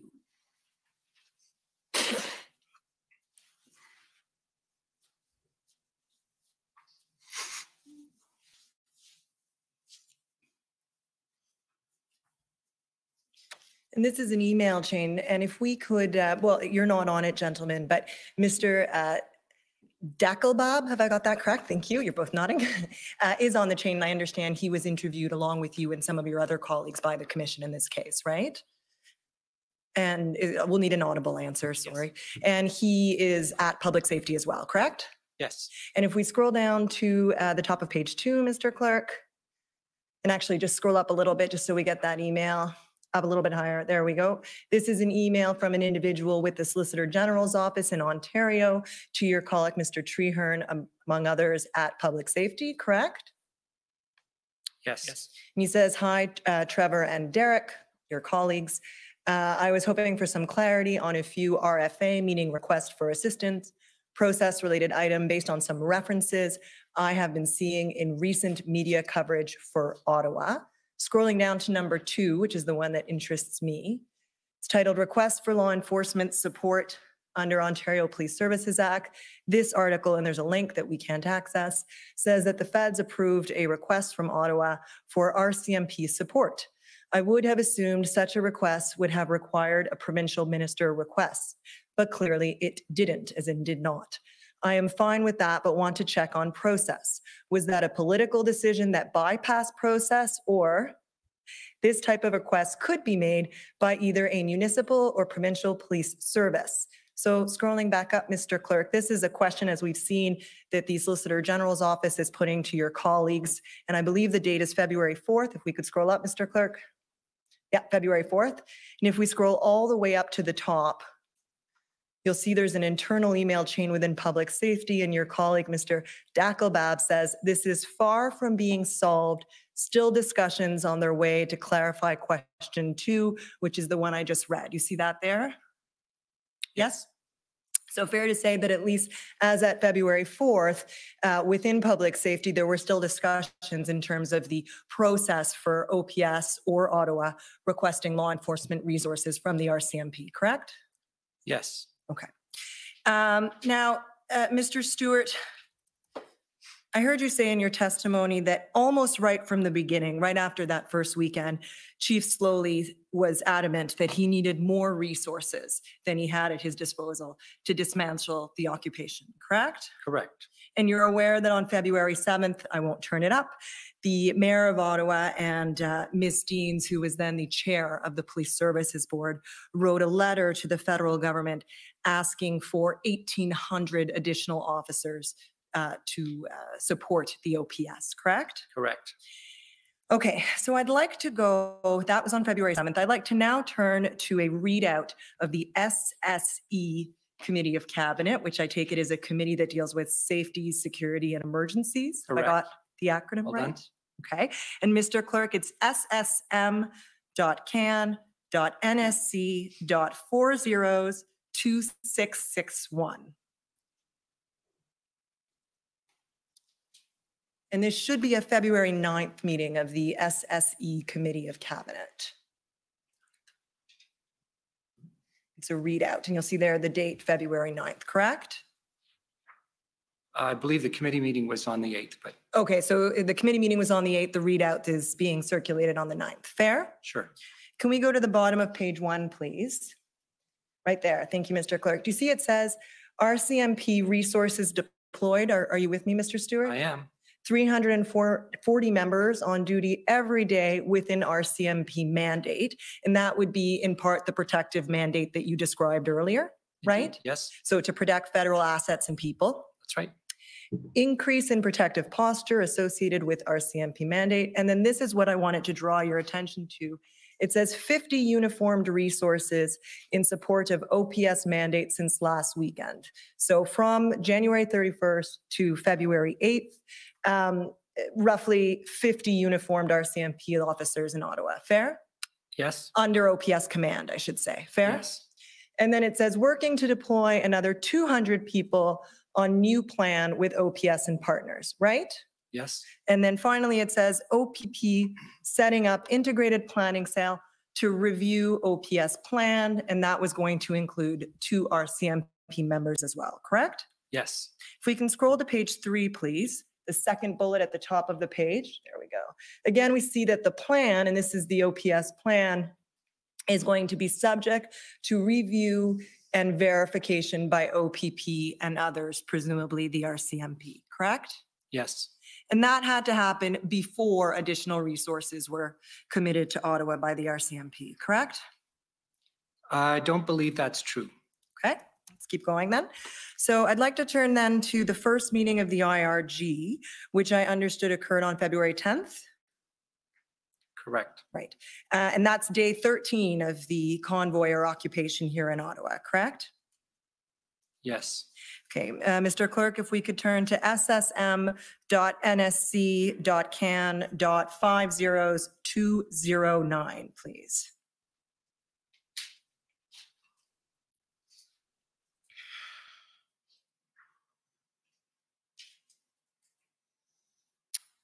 Okay, and if we could turn then to page 5, please, halfway through the first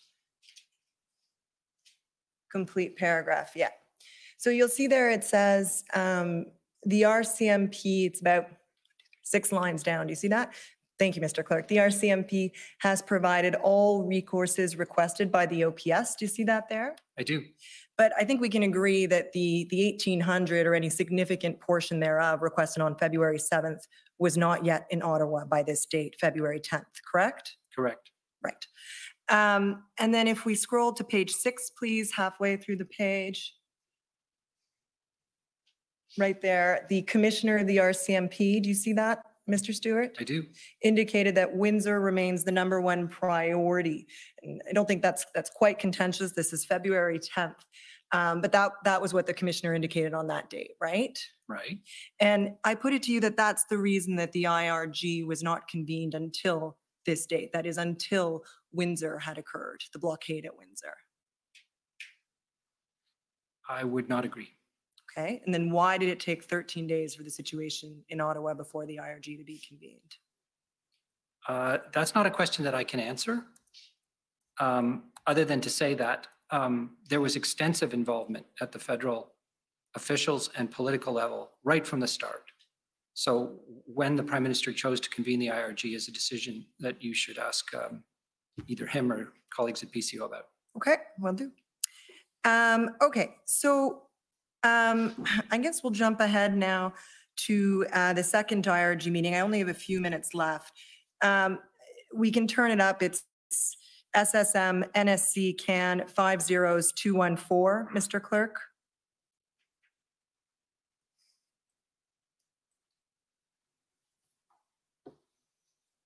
If we can go to page 6, please, at the bottom.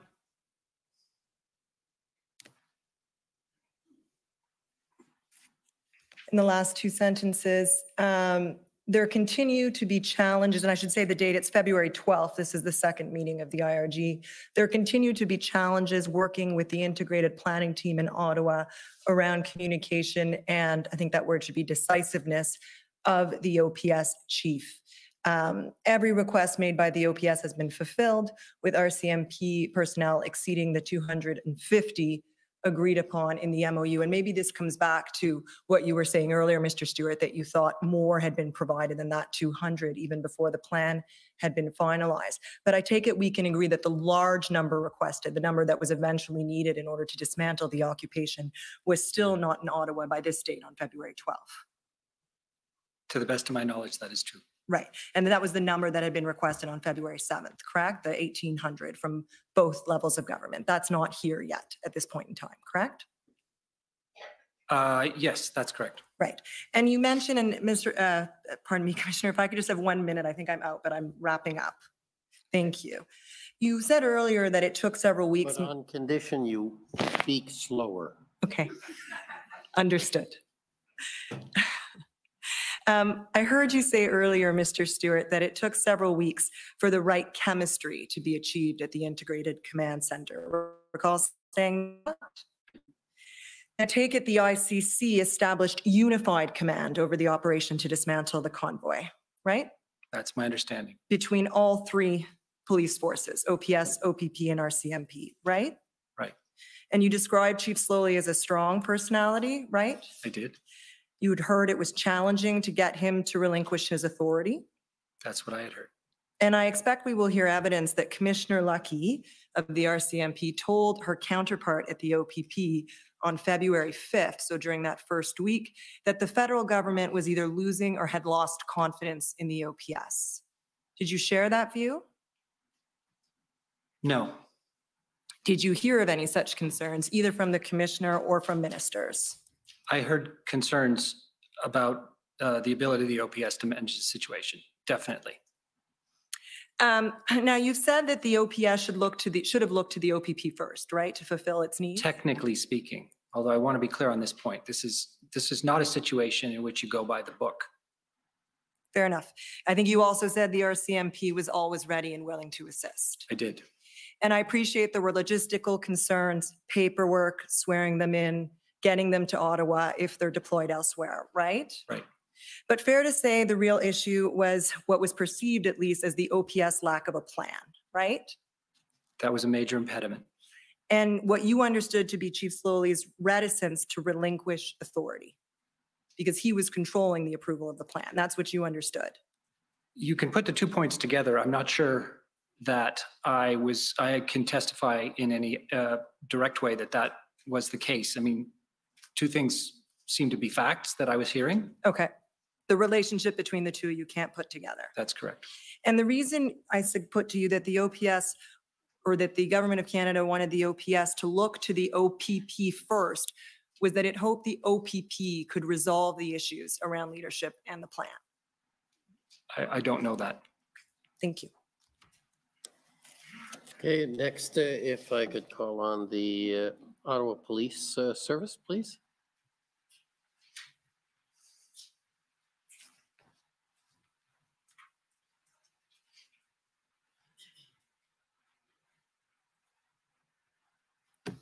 Good afternoon to you both. My name is Jessica Barrow, and I'm one of the counsel to the Ottawa Police Service. My questions will be directed to you, Mr. Stewart. I just want to start by discussing some of the information that was known to public safety prior to the arrival of the convoy. And I know you went through some of that already with Commission Counsel, but I wanted to clarify a couple of things. So you indicated in your witness statement that there were challenges in obtaining information in relation to the convoy because the novelty of the events made it difficult to distinguish between things seen on social media that were credible versus not credible. Is that correct? That is correct. And in fact, you testified this morning that because of the organic nature of the events, it was difficult to obtain what you referred to as, quote, good intel. Correct? That's correct. And you would agree with me that these would have been challenges that all law enforcement agencies would have been facing as well, correct? Yes. So Commission Counsel took you to one of the key points documents, and I want to take you through a couple as well. I'll start with January 26th. And Mr. Clerk, the number is pb.can.701.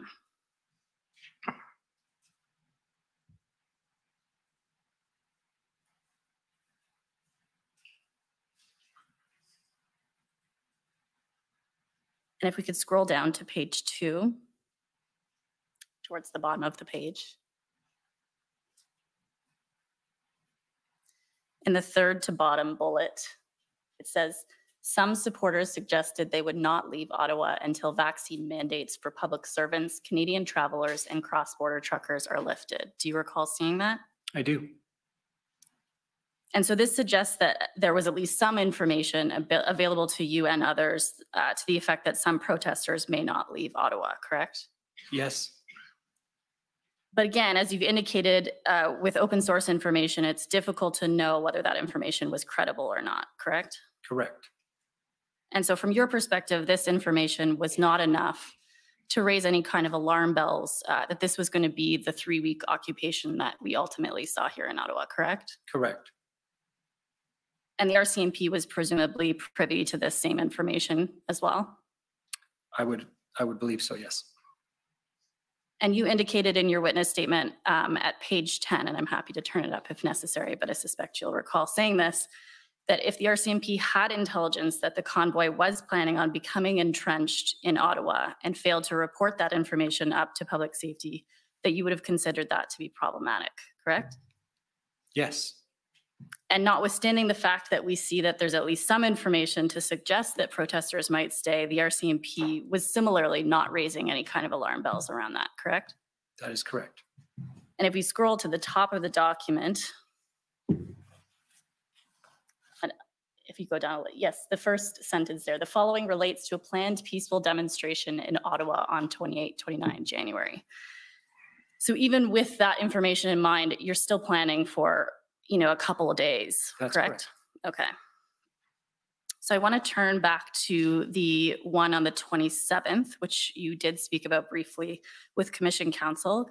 That number, Mr. Clerk, is PB.CAN 703.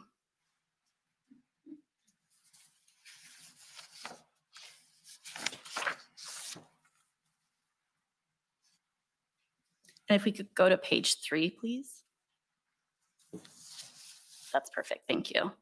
My friend took you to one of the bullets in the bolded section that we see here, but I want to turn to some of the bullets that precede that one bullet. So what we can see here is a number of directions that appear to have been provided by OPS in relation to where the trucks could park when they arrive, right? Right. And is it your understanding that this information was coming from Intersect? That would be my understanding. Okay. And so what we see is a number of different options. The first one we see is from the west, they're being directed to Sir John A. Macdonald Parkway, correct? Yes. And then following this, Kent and Metcalfe exits can be used. The George Etienne Parkway can be used. And then ultimately we see in the third bullet there that Wellington will be closed, but there will be 3 lanes dedicated to the demonstration, correct? Yes. And so you were provided information prior to the convoy's arrival that the OPS plan was to allow at least some of the truckers to park downtown, correct? Yes. And I'm just going to bring you to the Intersect document. That one is PB.CAN 1234.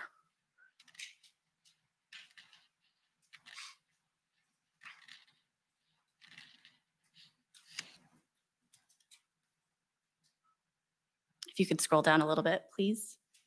So this is presumably then the Intersect information that ultimately we see coming through that key points document. Is that fair? I believe so. And so again, we see here that there is information to suggest that OPS's plan involved having some truckers park on Wellington, correct? Correct. And so again, this didn't raise any kind of alarm bells from your perspective that this was the plan for OPS, right? No alarm bells. And again, this information would have been available to RCMP. Yes. And similarly, RCMP didn't raise any concerns with you in relation to the plan. Not with me. And you understood at this point, and I'm happy to turn back to the previous document if necessary, but I think you would agree that this was a group at this point that was cooperative and from your perspective was exercising their democratic right to peaceful protest, correct? Correct. Mr. Clerk, could we turn to SAS 12, please?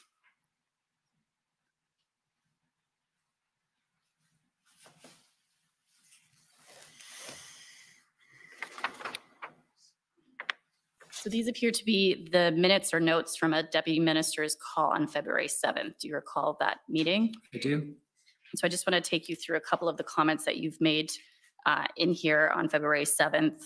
The first bullet references a protest of significant proportions we have not seen before. Do you recall saying that? I do. And if we can go down to the third bullet point, please. And in there we see setting a standard to worry about, setting standard for behavior, how to go above the norms and laws. So I take it you agree that you made those comments? I do.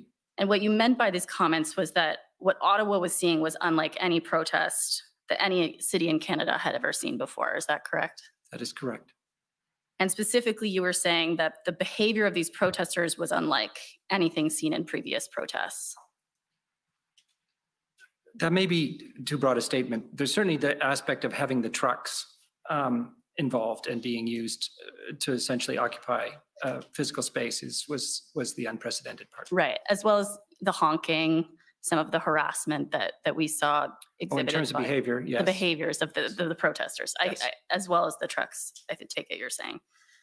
And so the protesters were prepared from your perspective to disregard the laws as well as the social norms of behavior that we had come to expect in the city and other places as well with respect to the behavior of protesters. Is that fair? Yes. And when we walked through, I took you to 2 of the key points documents, and I take it you would agree with me that the specific references to this idea of honking or lawlessness or the departure from social norms, there wasn't really any indication that the protesters were going to engage in that type of behavior. Is that fair? That is fair. And in fact, as far as you're aware, they weren't engaging in that type of behavior before they arrived in Ottawa. Well, there was quite a bit of honking on the highway, but we did not assume that they would do anything other than peacefully protest. Fair enough. And so you would agree with me then that the behavior was unexpected? I would. And I don't need to pull it up, I don't think, but please correct me if that's not the case. But on page 12 of your witness statement, you indicated that the other cities that subsequently had similar events were able to learn from what was seen in Ottawa. Do you recall saying that? I do. And so you would agree with me that it's because of what happened in Ottawa that other cities may have been able to prepare in a different way. That is correct. I just have one last issue I want to raise, and that's in relation to the engagement proposal that you went through with Commission Council earlier. And so I wonder if we could pull up OPP 142, Mr. Clerk.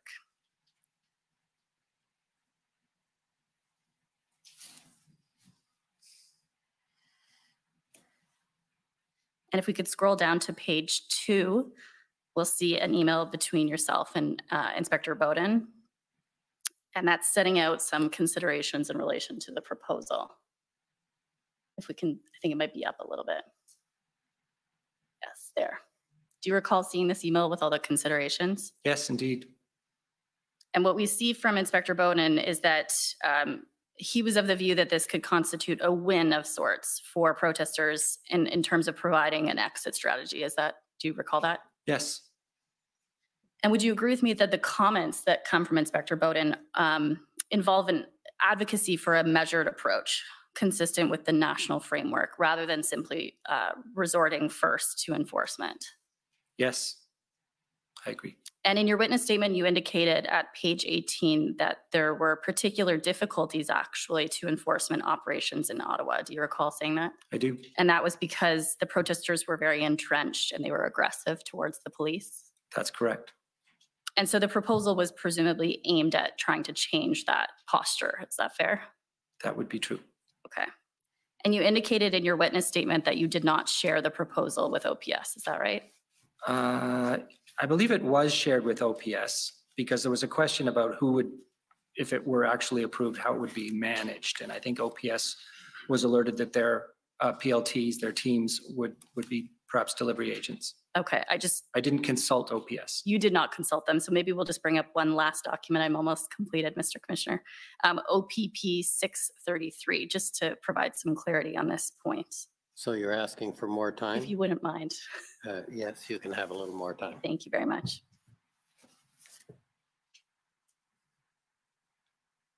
And so it's just that first email we see from Inspector Bowden, and he's indicating that it's the opinion of Deputy Chief Ferguson that the letter go to her, and she will ensure the letter is disseminated to the proper people. So you would agree with me that Deputy Chief Ferguson was both aware and approved this, correct? I would infer that, yes. Yes, okay, thank you. Those are my questions, and thank you, Mr. Commissioner. Okay, thank you.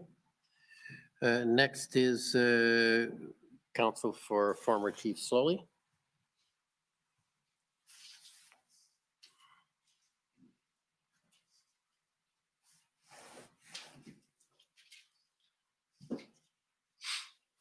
Thank you, Commissioner.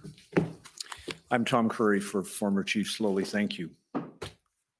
Just have a few questions. My colleagues have covered some of the things I was going to ask you about. So, Mr. Stewart, you said just a minute ago in response to one of my friends that you don't go by the book in a situation like this. You recall saying that? I do. And does that capture the idea that what you were dealing with during the time that we are speaking about, with the protests in different locations across the country, was completely without precedent, and there is therefore no playbook that you can follow? I would agree with you that we were in unprecedented and unanticipated circumstances. Absolutely. One of the things that that you have spoken to us about in your statement and today was the role of various of the federal government entities that concern national security. Recall that? Yes. And did the events, in your opinion, become a national security threat? They were decided to be and adjudicated to be a national security threat. Yes. Was that your own view? I was very concerned about the possibility of physical and serious violence. Mr. Rochon? I would agree, yes. Same opinion? Yes. And as a consequence of, and of course, as you've described to, I think, one of my friends, it was not thought to be a national security threat at the time that the convoys began to organize and come to Ottawa. No. You agree? It was not. I agree. Now, I want to ask you, if I can, about one more thing. I think you've probably covered this, but former Chief Slowly has described these events as representing a paradigm shift in protest in Canada, probably for the reasons that you've given, Mr. Stewart, concerning the use of heavy vehicles. You share that view? Yes, I do. Mr. Rochon? I would agree, yes. Now, you've spoken to my friends about Chief Slowly's consistent requests for the need for additional resources.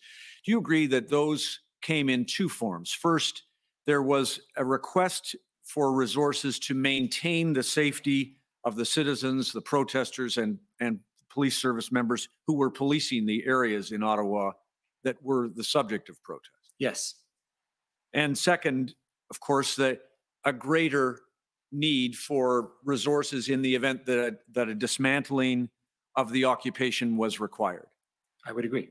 Two very separate ways of thinking of resources. You agree? Agree. Do you also agree that the second, that is an effort to bring public order and to dismantle an occupation, requires the greater number of resources that you were eventually speaking about?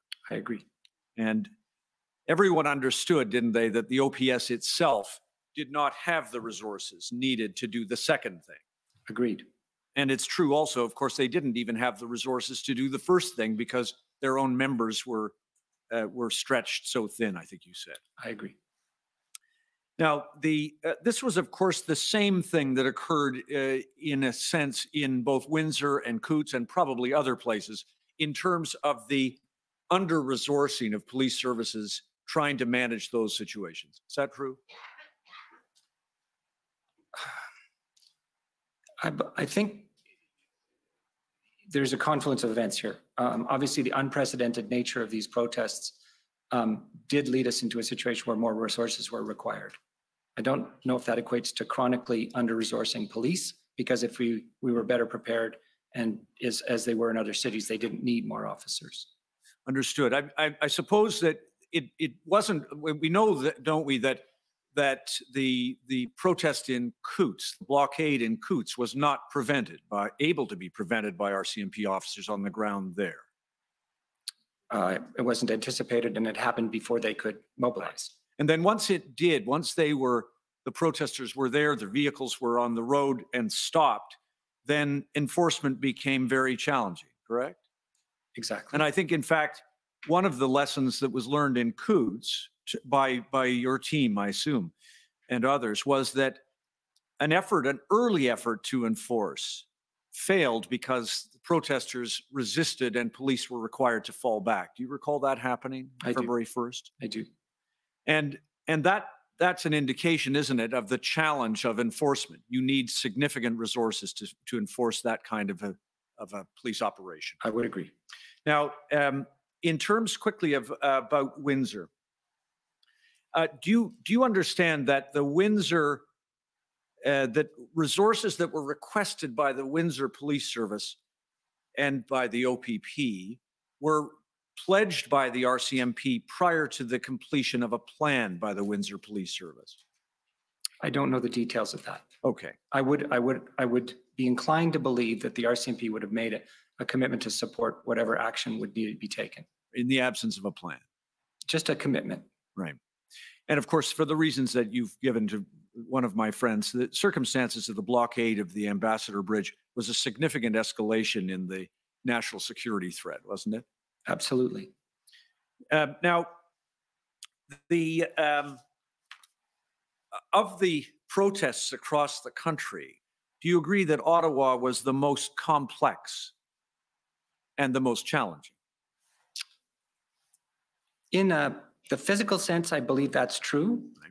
In the economic sense, not as much. Fair enough. In terms of the, as you say, the physical sense, or if one thought about it as a security issue, it was the more volatile. It had the most vehicles and the most protesters across a larger area. Is that fair? Agreed.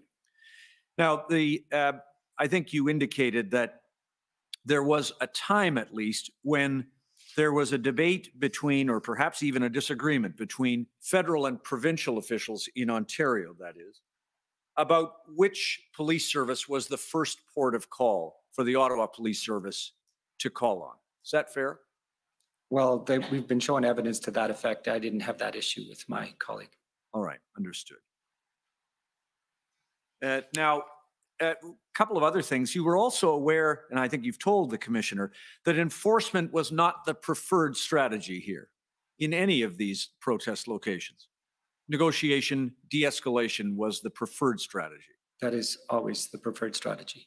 And yet the ministers, the federal government ministers with whom you were interacting were demanding some kind of action. Is that fair? The ministers we were briefing wanted the situation to be resolved. There is no question about that. And the same was true to your observation of municipal officials here in Ottawa. Absolutely. And of course, the community, the residents. Absolutely. A high level of impatience and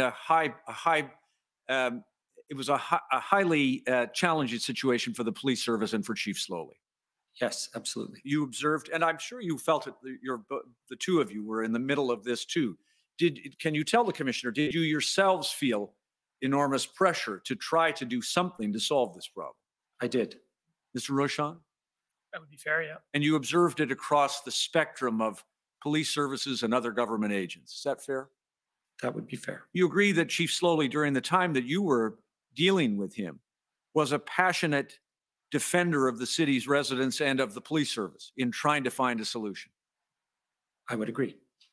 And acted in good faith in the performance of his duties? I would agree. Now, one last area, if I may.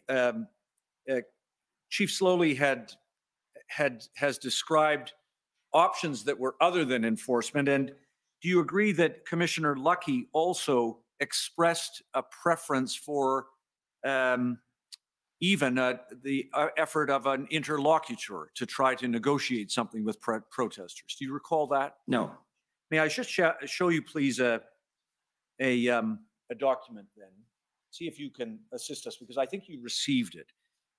You're a member of the, one of the acronyms, the Deputy Minister's Committee on Operational Coordination. Yes. True, DMOC. Could I please show the witness the interview summary from, oh no, I won't need to go to that. Let me show you the document. PBCAN 50750.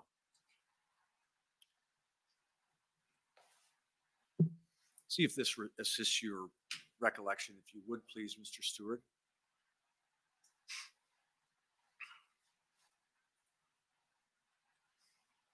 there's a suffix on that, REL.001. I don't know if that's important to the registrar. There we go. Thank you. Do you recognize this document, Truckers Convoy and Protective Services Key Messages for DMOC, February 3rd at 2:30 p.m.? Well, these would be speaking points for the commissioner. I would not have received her speaking points. All right. Can you confirm for the commissioner, for this commissioner, that you were at this meeting? Yes. Could you please just scroll down, if you would, please, Mr. Registrar, to a expression that begins, "I will be honest." Second page. There it is. Just read that, if you would, Mr. Stewart. For the record, I'll be honest. This may not be something that can be negotiated out of or resolved only with enforcement. There may need to be some other solutions, maybe the engagement of an interlocutor. Does that refresh your recollection that on the 3rd of February in the afternoon, Commissioner Lucky raised this concern that there may not be a solution through only through enforcement, and there may be other solutions, including an interlocutor? Yes, it refreshes my memory. And that she said that? I check against delivery, but I believe she did. All right. I'm out of time. Thank you very much. Thank you, Commissioner. Okay. Thank you. Next, the Ottawa Coalition.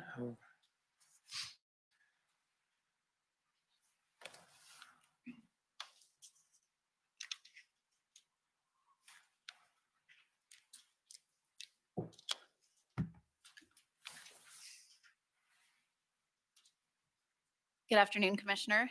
Mr. Stewart, Monsieur Rochon, my name is Emily Tamman. I represent the Ottawa Coalition of Residents and Businesses. And I just have a couple of questions for you arising out of your testimony today. Monsieur Rochon, if I could start with you, please, sir. You explained that within the broader intelligence matrix in Canada, that public safety is a consumer of intelligence, right? Correct. And you indicated this morning that the government had determined prior even to the Freedom Convoy that there is a need for a refresh of the national security strategy. Is that right? Not technically speaking. The government is always looking at policy matters, and it'll be a decision for the sitting government of the day whether or not to publish an update to that strategy. But subset to the national security strategy, there are a series of other strategies like a cybersecurity strategy, a critical infrastructure strategy. So we're always working on those, yes. Okay, and the current strategy, I believe you said, dates back to 2004? The national security one, yes. And at that time, I think you explained that threats to Canada's national security were understood to be different than they are today. Is that fair? Indeed, I would say post 9/11, the very creation of our department at public safety followed. And indeed, I think that was the impetus for Canada's national security strategy at the time in 2004. Okay. And so in pursuing a refresh or in continually, considering and reconsidering the government's approach, it's a recognition that the current strategy may not be optimal, because it could miss certain kinds of threats from groups oriented around certain radical ideologies, or even, as you said, I think this morning, individuals acting alone on the basis of a broader range of grievances than the current strategy might have otherwise been built for. Is that fair? I would even go so far as to highlight the counterterrorism strategy, which I think dates back to 2012, if I'm not mistaken. And we're in the process of refreshing that. Parliamentary Committee in the House of Commons for National Security, SECU, has recently done a study on ideologically motivated violent extremism, which came out with 33 recommendations. We recently tabled, I believe, the government response to that study, and we're in the process of updating our counterterrorism strategy that will deal with what you referred to, yes. Okay. And you testified this morning that in the lead up to the Freedom Convoy's occupation of Ottawa, there was no reason to see the convoy as a national security threat, right? Based on the intelligence that had been produced for you. That would be correct. But ultimately, a national security threat was, as Mr. Stewart articulated, I think, adjudicated to exist, at least from the perspective of the federal government, which ultimately led to the invocation of the Emergencies Act, right? Correct. So as a consumer of intelligence products, then, would you agree that the intelligence product you were provided with was flawed in the sense that the threat posed by the convoy was grossly underestimated at every level, OPS, OPP, RCMP, CSIS? I wouldn't say flawed, because intelligence is only as good as a moment in time when it's collected, and you have to know where to go looking for it. And at the time, all of the various indications were pointing to a peaceful protest. And so police of jurisdiction who handle these types of protests on a regular basis, there was no reason to question their integrity in terms of their assessment. But as the protests grew in number across the country, and indeed witnessing the various behaviors and the entrenchment of the occupation in Ottawa, and the impacts on Canadians, Canadian lives, the economy, the reputation of the country, trading issues, supply chain issues, yes, it definitely rose to a national security concern. But we can't necessarily know if the issue was how the available intelligence was interpreted, or if it was actually a failure of intelligence to actually see what might have been in front of law enforcement authorities. Is that fair? The difficulty is that you don't know what you don't know, and therefore there are always unknowns. Right.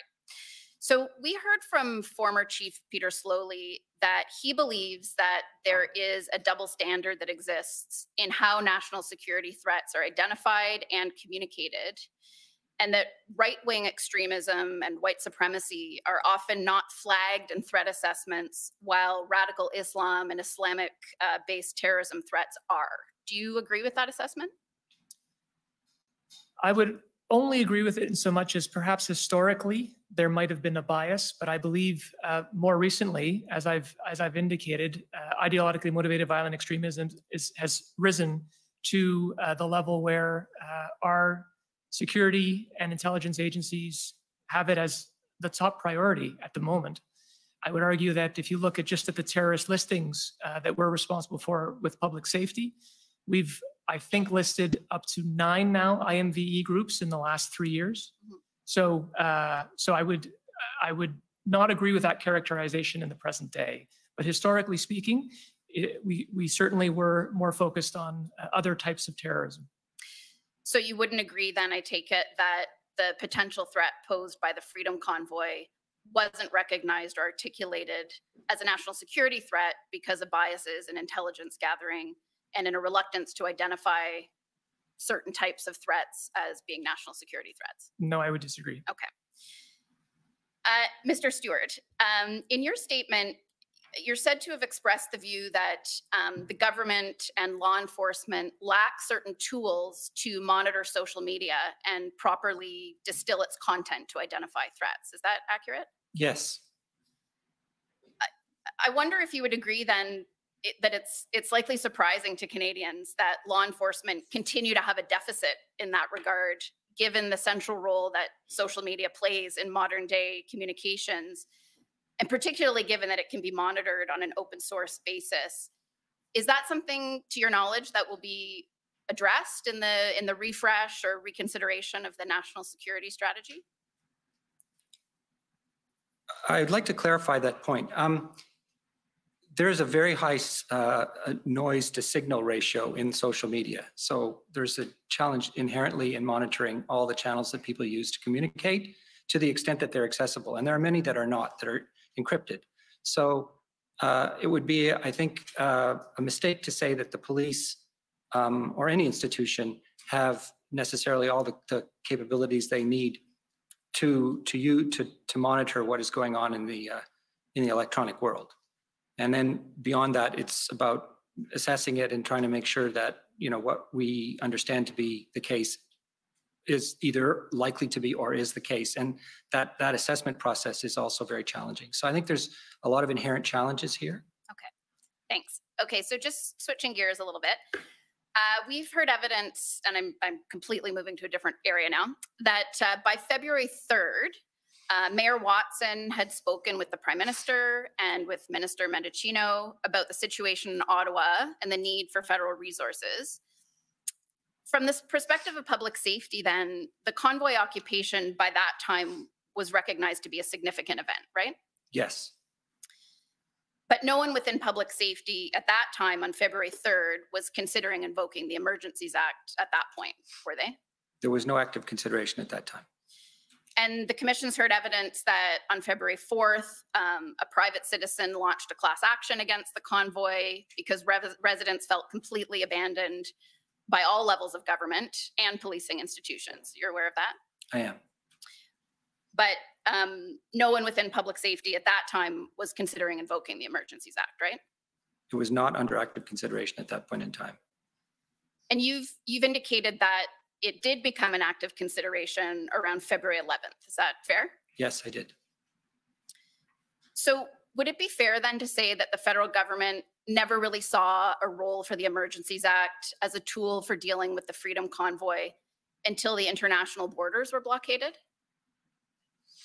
No, I think that's putting it too linearly. I think a combination of factors led it to become more actively considered, including the borders being blockaded, the protracted protest in Ottawa, and the threats of personal and economic harm. Okay, but a significant part of the consideration with respect to economic harm had to do with international trade, didn't it? It had to do with blocking ports and gateways, yes. Yeah. So had it not been for the border blockades, would, in your assessment, residents of Ottawa have continued to have been left to deal with the effects of the convoy despite the tremendous social and economic harm they were experiencing? There was always going to be a police action in Ottawa. So right. I think you are neglecting the fact that that was mobilizing, albeit in a very incremental way.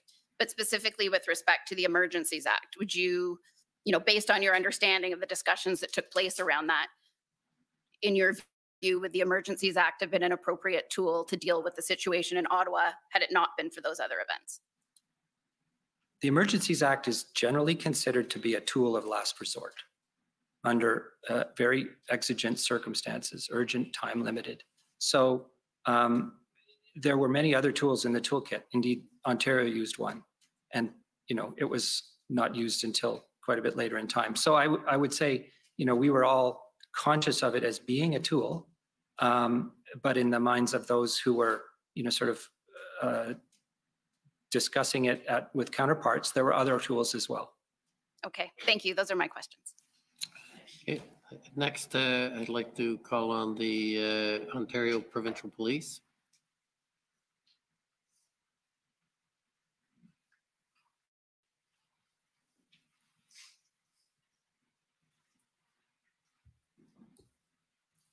Good afternoon. My name is Chris Diana, counsel to the OPP. I wonder if we can start by bringing up your witness summary, which is WTS 66. And while that's coming up, I expect that most of my questions will be directed to Mr. Stewart, to Mr. Rochon. If you have some insight or some information, then please chime in.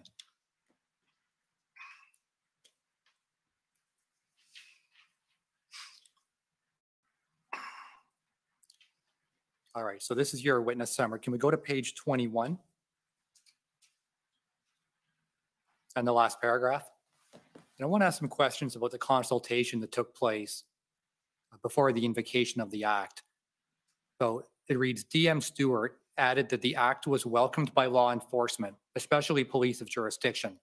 Though they were never explicitly asked to invoke the Act, they were asked whether they had the tools they needed, and the answer was consistently that they could use more tools. I want to ask about that paragraph in particular. You use the word they, which suggests that multiple law enforcement agencies were canvassed about tools that could be used under the Act. Is that fair characterization of the summary? There's a spelling mistake in there, just for the record. The were in the second sentence. No, this is a composite statement based on all the consultations we undertook with officials as well as with police. Right. And so my question arising from that is, which law enforcement agencies were consulted about the use of the Act?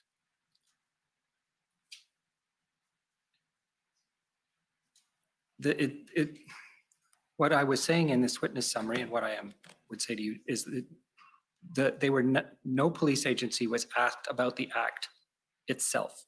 They were always asked, do you need more tools? All right. And so my question is, which agencies were asked whether they needed more tools? RCMP, OPP, OPS.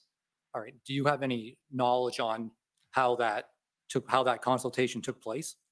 No, it would have been guided by the RCMP. Right, because Commissioner Karik, and I don't know if you heard his evidence, he testified that the OPP was not consulted about the use of the Emergencies Act or any tools by anyone with the federal government. Do you have any reason to dispute his testimony in that regard? I would not have firsthand knowledge of this. The RCMP was our primary interface as a department and in the discussions that we were having. All right, so is it fair to say that that paragraph is based on information that you would have received from the RCMP rather than your own personal direct knowledge? Insofar as it pertains to the OPP. Or other law enforcement agencies? Law enforcement here could also represent officials in provincial governments. All right, because we're talking about tools, which in terms of law enforcement agencies is what I'm referring to. And so do you have any direct knowledge of other law enforcement agencies that were consulted about those tools? No direct knowledge. All right. Now, at the time, of course, you would agree that the OPP had a very prominent role within the province, both in Windsor, Ottawa, and elsewhere in Ontario? I would. And you would agree that the OPP, considering its role in multiple scenarios, would be in a good position to provide a meaningful response to a consultation request? I would agree. Indeed, as you heard, I assumed they were. And indeed, the OPP would have a different perspective than the RCMP because they have different jurisdiction, correct? That is true. They have different jurisdictions, but they work very closely together. All right. And do you know if there is a written record of consultation with law enforcement agencies on the Emergencies Act? I do not. Considering the extraordinary nature of the Emergencies Act, do you agree that perhaps there's consultation record for accountability purposes? The consultations were in the broader form were often recorded, and there have been notes to that effect, right? And again, they weren't about the Act; they were about the tools. Right. And then the formal consultations were also recorded and reported to Parliament. Right. And the reason I ask is because there is a consultation record, which I won't take you to unless you want to see it, but that consultation record refers to consultation with different provinces and officials, but there's no specifics about consultation with law enforcement. And my question is are you aware of any document that deals directly with the law enforcement side of the consultation? No, I'm not aware. Okay. But you would agree that perhaps considering the fact that law enforcement has to use those tools, it would be a good idea to have written records of that consultation. I would agree. Did you have any direct involvement with consulting law enforcement? I think you said you did not. Fair? Not police, other than the RCMP. Right.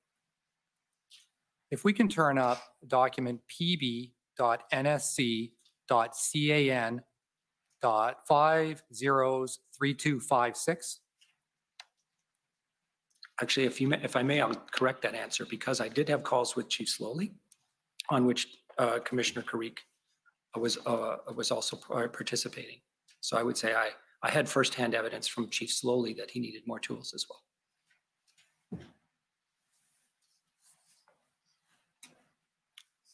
All right, now I don't know if you don't appear to have been copied on this document. This appears to be an exchange of emails between Commissioner Lucky and Mike Jones. Do you recognize this email? I do.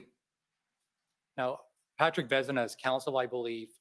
Who are Alison Whalen and Dennis Bailey? They are RCMP. One's a civilian member, the other's a regular member. Okay, did you see this document at the time that it was generated or around the time it was generated? I do not recall seeing this document. And now at that Mike time. Jones, as I understand it, was Chief of Staff for Minister Mendicino. Is that correct? That is correct. And if you scroll down to the bottom, it starts with an email request made on February 13th from Mike Jones to Brenda Lucki. Part of it is redacted, but if you scroll up, I think it's clear kind of what the purpose of the email is. If you scroll up a little higher, higher, higher. Commissioner Lucki, stop there. Commissioner Lucki kind of gives a list of some tools that she might find useful. Is that your understanding of this email? That is my understanding. Now, I note that this exchange... And for the record, that is what I assumed the RCMP would have consulted with colleagues about. Okay.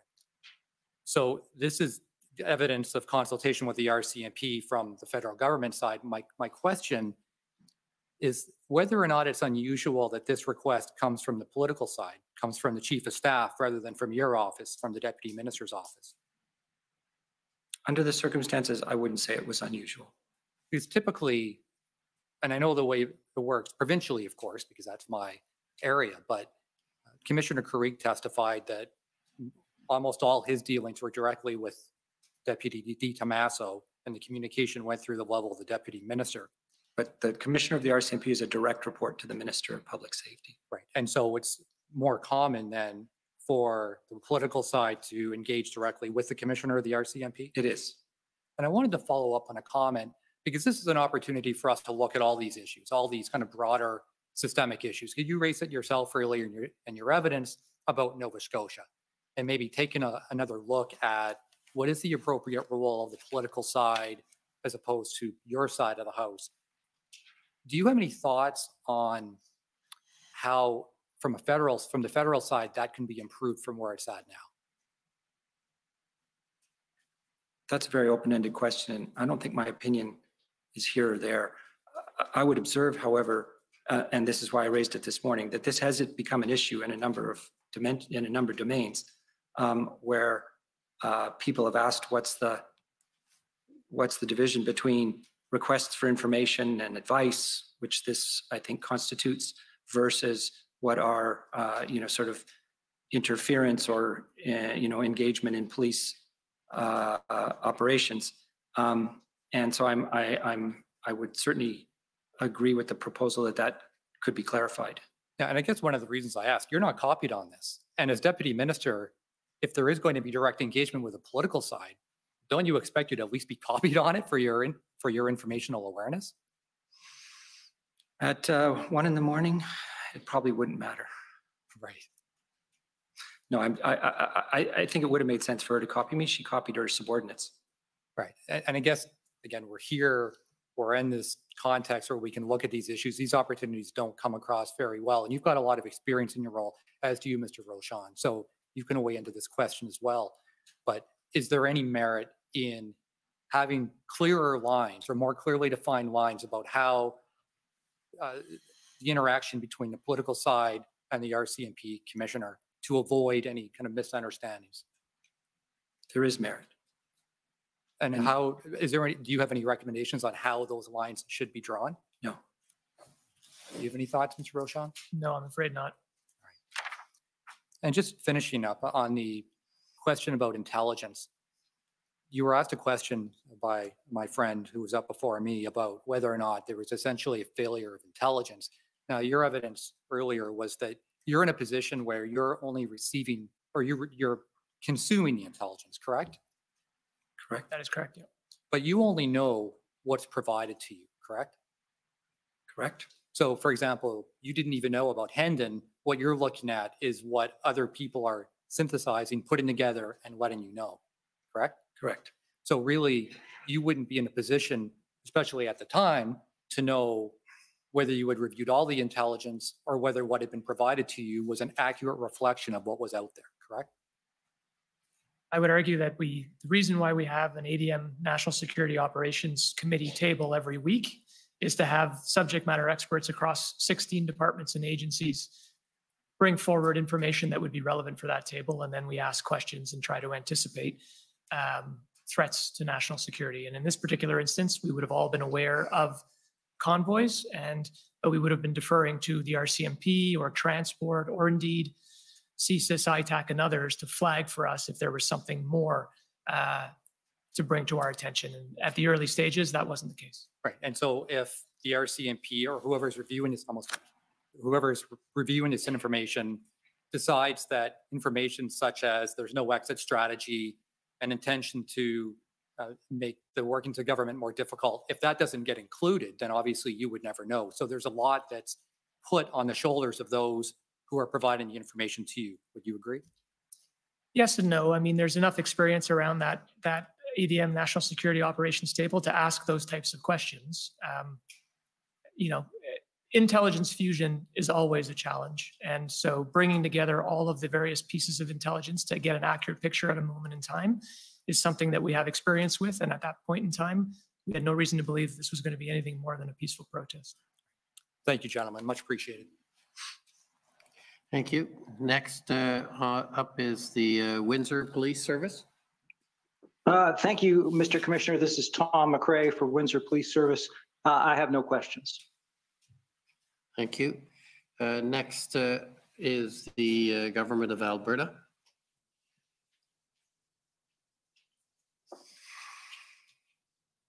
Good afternoon. My name is Stephanie Bose for the province of Alberta. I just have a few questions around the RFA that came from Alberta. I think, Mr. Stewart, you're probably the one who will be answering these questions today, but certainly if this is something that both members of the panel can respond to, please feel free to do so. For now, can I ask that the clerk please bring up the Public Safety Institutional Report? That's document DOJ.IR.708. And while that's happening, Mr. Stewart, I believe you mentioned in your evidence that the RFA that came from Alberta didn't follow the usual course, namely that there wasn't discussion before it was submitted. Is that correct? That is correct. Do you know if there had been discussion ahead of the RFA, would that have changed the response by the federal government in this case? In all likelihood, it would not. Okay. And then on that institutional report, Mr. Clerk, can you please scroll down to page 22 and look at paragraph 75, please? And this is referring to the February 5th RFA from the Minister of Municipal Affairs for Alberta. And it says, upon reviewing the request, it was determined that the RFA process was not the correct mechanism for addressing the issue of additional law enforcement personnel. Requests for additional RCMP officers must be made under sub-article 9 of the Provincial Police Services Agreement and not through an RFA. So is it true that the RFA from Alberta was interpreted to be a request for RCMP officer deployment? No, it was perceived to largely be a request for tow trucks. Okay. There is a mention of personnel in the RFA. I'll just take you to that as well. That's document PB.can.50718.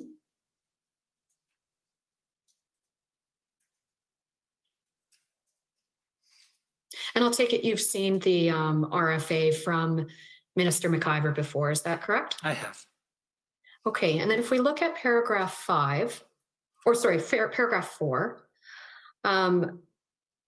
within that paragraph, we see, to support this approach, I'm requesting federal assistance that includes the provision of equipment and personnel to move approximately 70 semi-tractor trailers and approximately 75 personal and recreational vehicles from the area. Do you know at the time this was received what the interpretation of personnel was meant to be? And I'm not talking from Minister McIver's point of view. I'm asking what the federal government interpreted that request to be. I can say quite authoritatively, I believe it was not assumed to be law enforcement because everybody understood the Article 9 process very well. It's been used many times over the years. So this was inferred to be armed forces personnel. Okay, thank you. And we do know, of course, that there was a request for deployment of RCMP officers that was appropriately made under the Police Services Agreement. That came just a few days later, correct? Correct. All right, now can we please take a look at document PB.can.401514.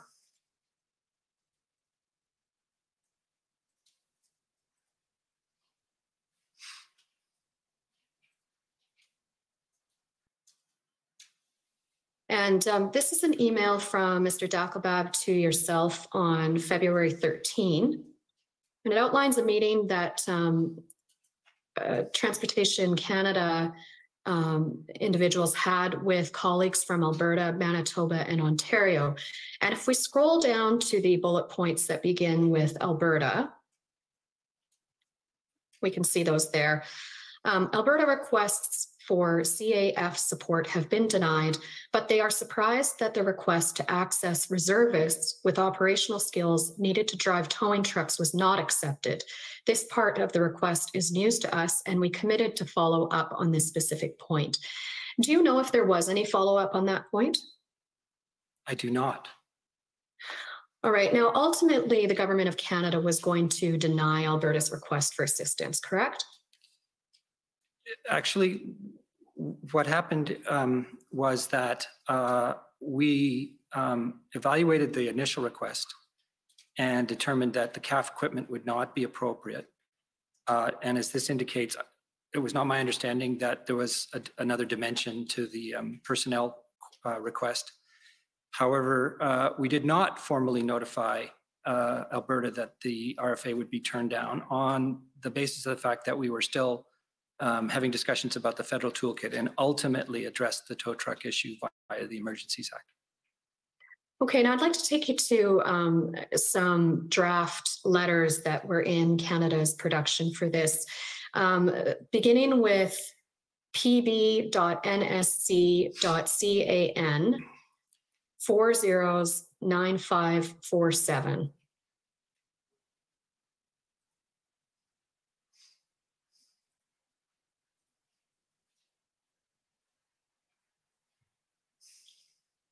We can see that this is dated February 7th. It's addressed to the Honourable Minister McIver, which is the Minister of Municipal Affairs for Alberta.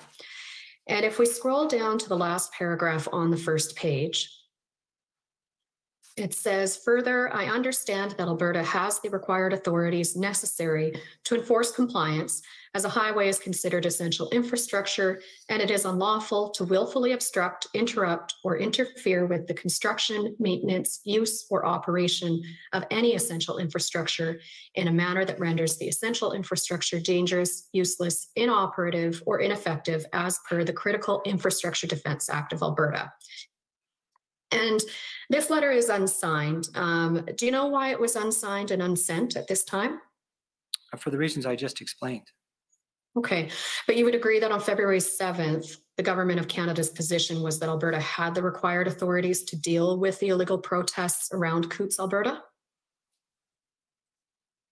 We determined that the full suite of provincial tools had not been exhausted, which is sort of a first principle of the RFA. All right. And then there are a number of other follow-up draft letters that contain essentially the same language in it. Just for the record, I will take you to ssm.can.nsc 402745.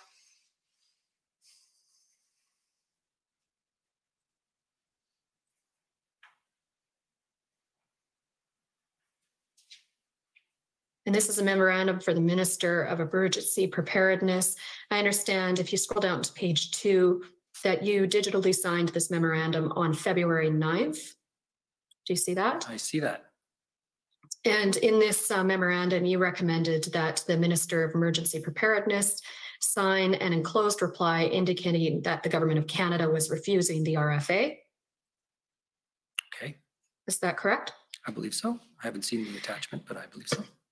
Well, and the enclosed correspondence on this one is actually redacted. But if we look at the body of the memorandum, we see the reasons for refusing. On page 2, the paragraph above the heading recommendation says, this remains an issue within provincial jurisdiction. Alberta has the required legal authorities necessary to enforce compliance. So very similar reasons for the refusal that was being outlined in the February 7th draft, correct? Correct. And then if we turn now to ssm.nsc.can 403115,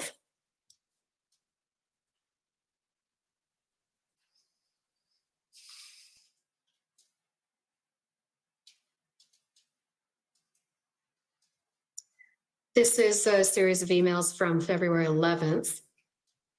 And in the email from Ratty Barrack to Minister Bill Blair, it says, here is the latest draft in reply to Alberta's RFA.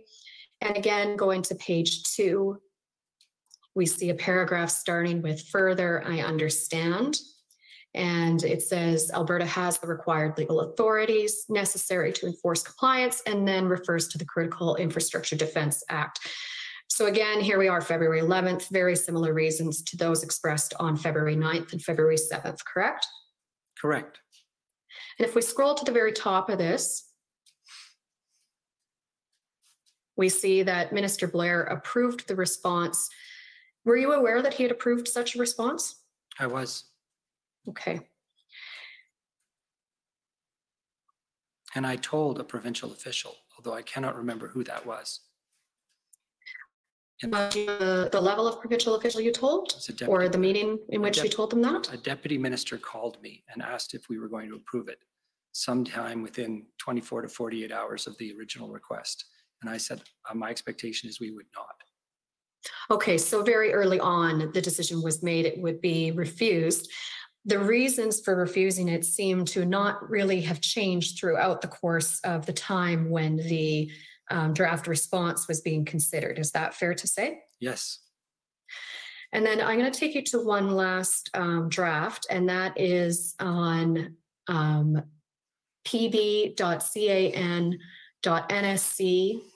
I believe it's 50690.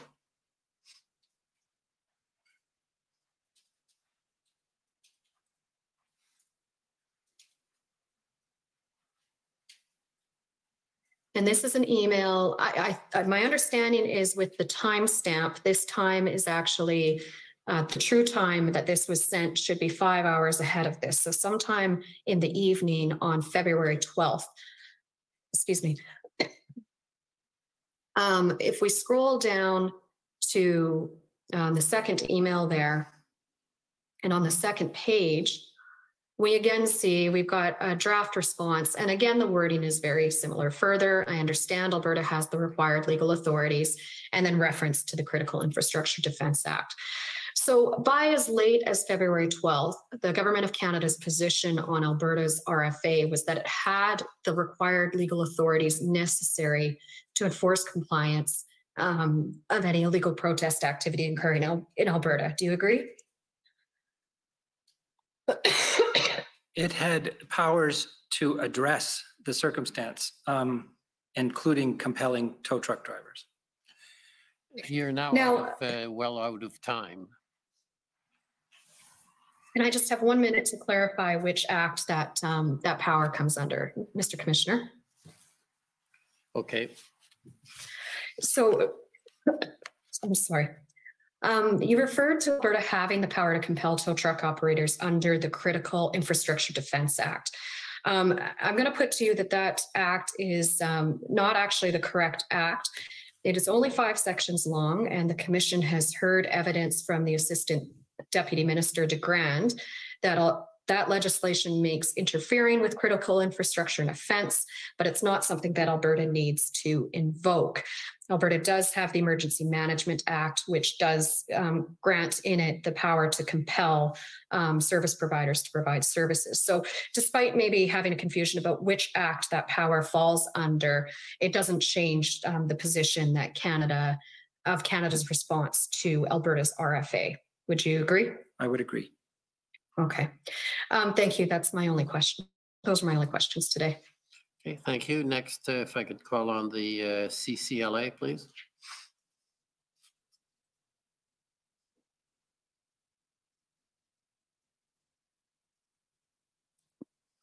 Good afternoon. Can you see and hear me okay? Yes. Okay. My name is Kara Zwiebel. I am counsel for the Canadian Civil Liberties Association. I wonder if we could pull up document pb.can.401584.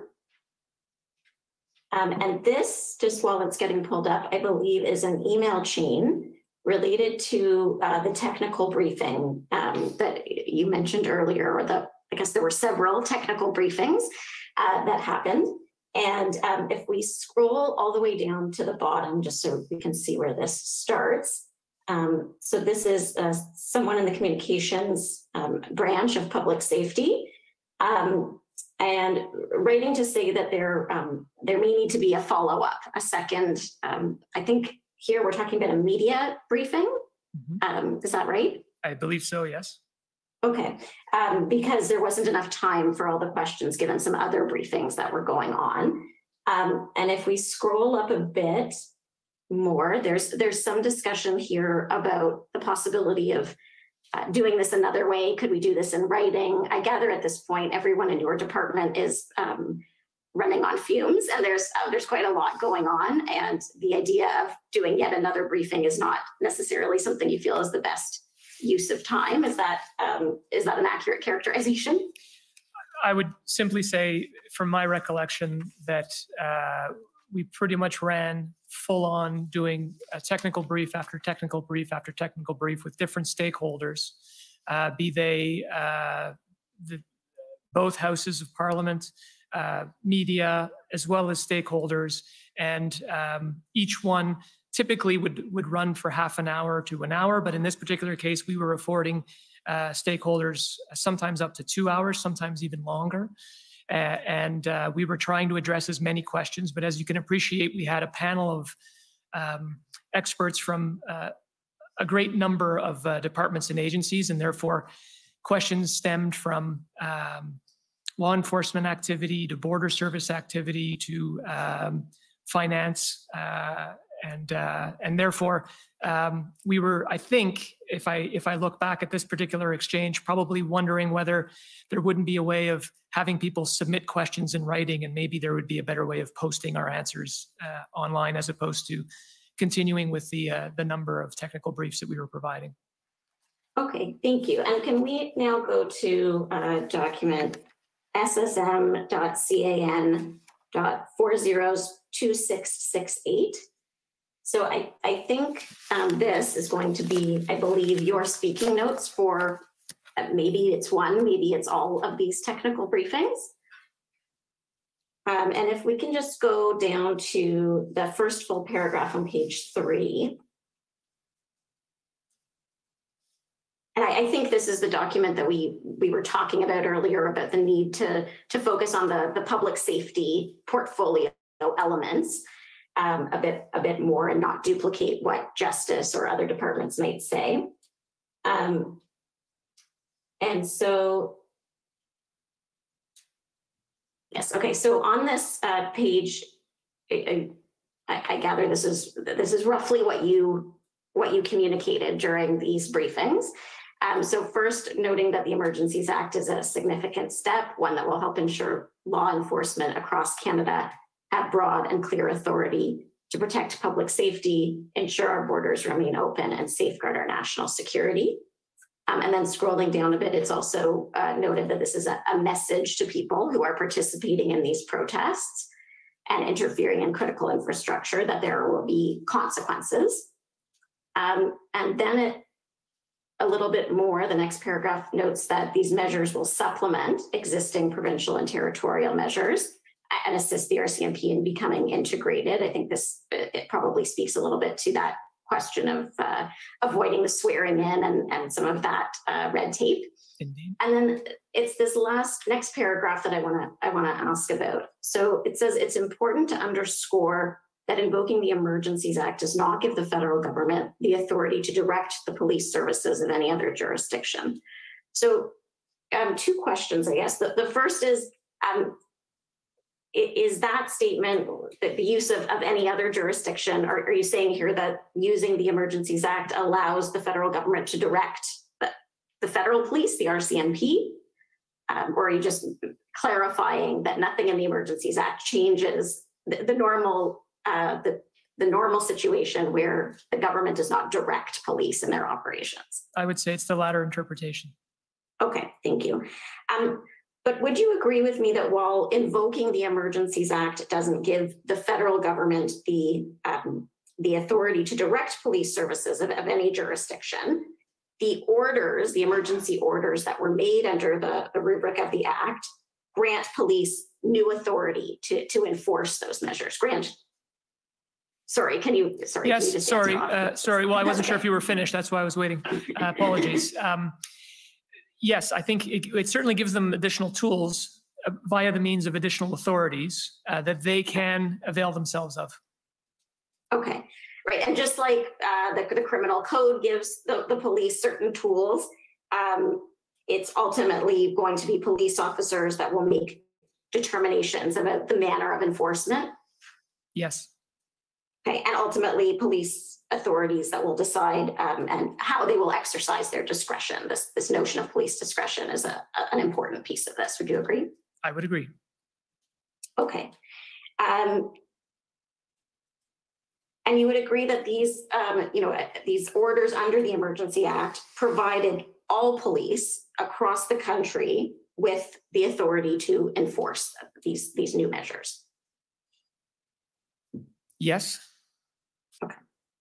And although the federal government was not directing the police service of any jurisdiction, would you agree that by invoking a federal emergency and making the emergency orders, the federal government was clearly intending to communicate a message not just to people participating in protests, but also to law enforcement of all jurisdictions, that this is something the government takes very seriously and we're looking to you to enforce? Yes. I think at some point also Minister Blair made a comment. This was a bit before the act was invoked, but I think he was sharing with the media that this was something the federal government was considering. And he said it was important that police do their jobs. Do you recall that comment? Not specifically, no, but I don't disagree with the thought, I guess. Okay. And Mr. Stewart, in your testimony earlier, you said that enforcement, and I think this is when you were talking about the engagement proposal, that the engagement proposal was not really an alternative to enforcement. It was something that would be used to try to shrink the footprint, as we've heard, and sort of lay a path to eventual enforcement. And I think you said enforcement was only a matter of time. That's correct. And I think you also told my friend, Ms. Tamman, there was always going to be a police action to dismantle what was going on in Ottawa. It was a question of timing. That's correct. Okay.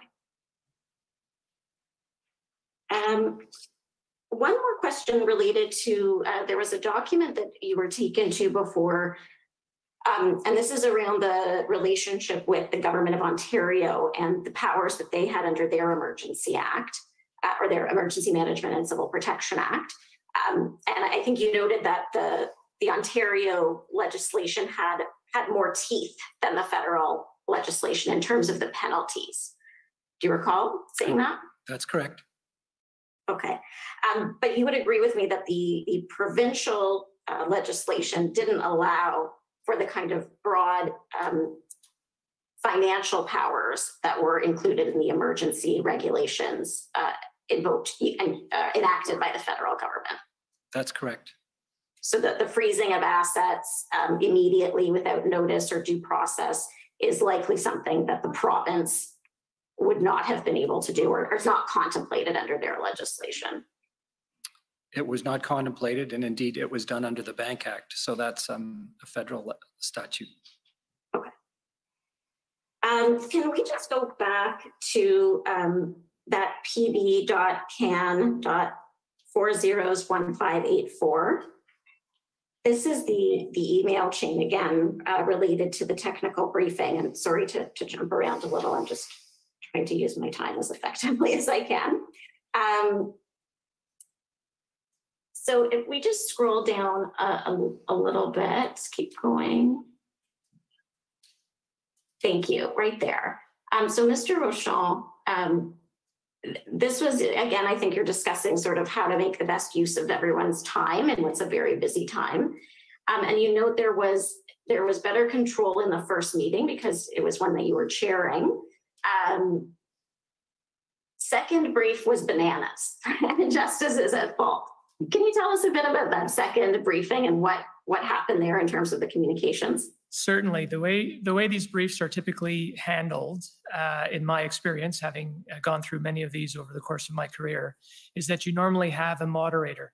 So a moderator from a particular department will invite, will essentially moderate a call. This typically will happen on a teleconference line. The teleconference line will be open to a series of stakeholders. If it's a media event, for example, you'll have a number of media spokespeople who will be in a queue. And they, having never been on the other side, I'm not sure what technology they use, but they get into a queue in order to be able to ask questions.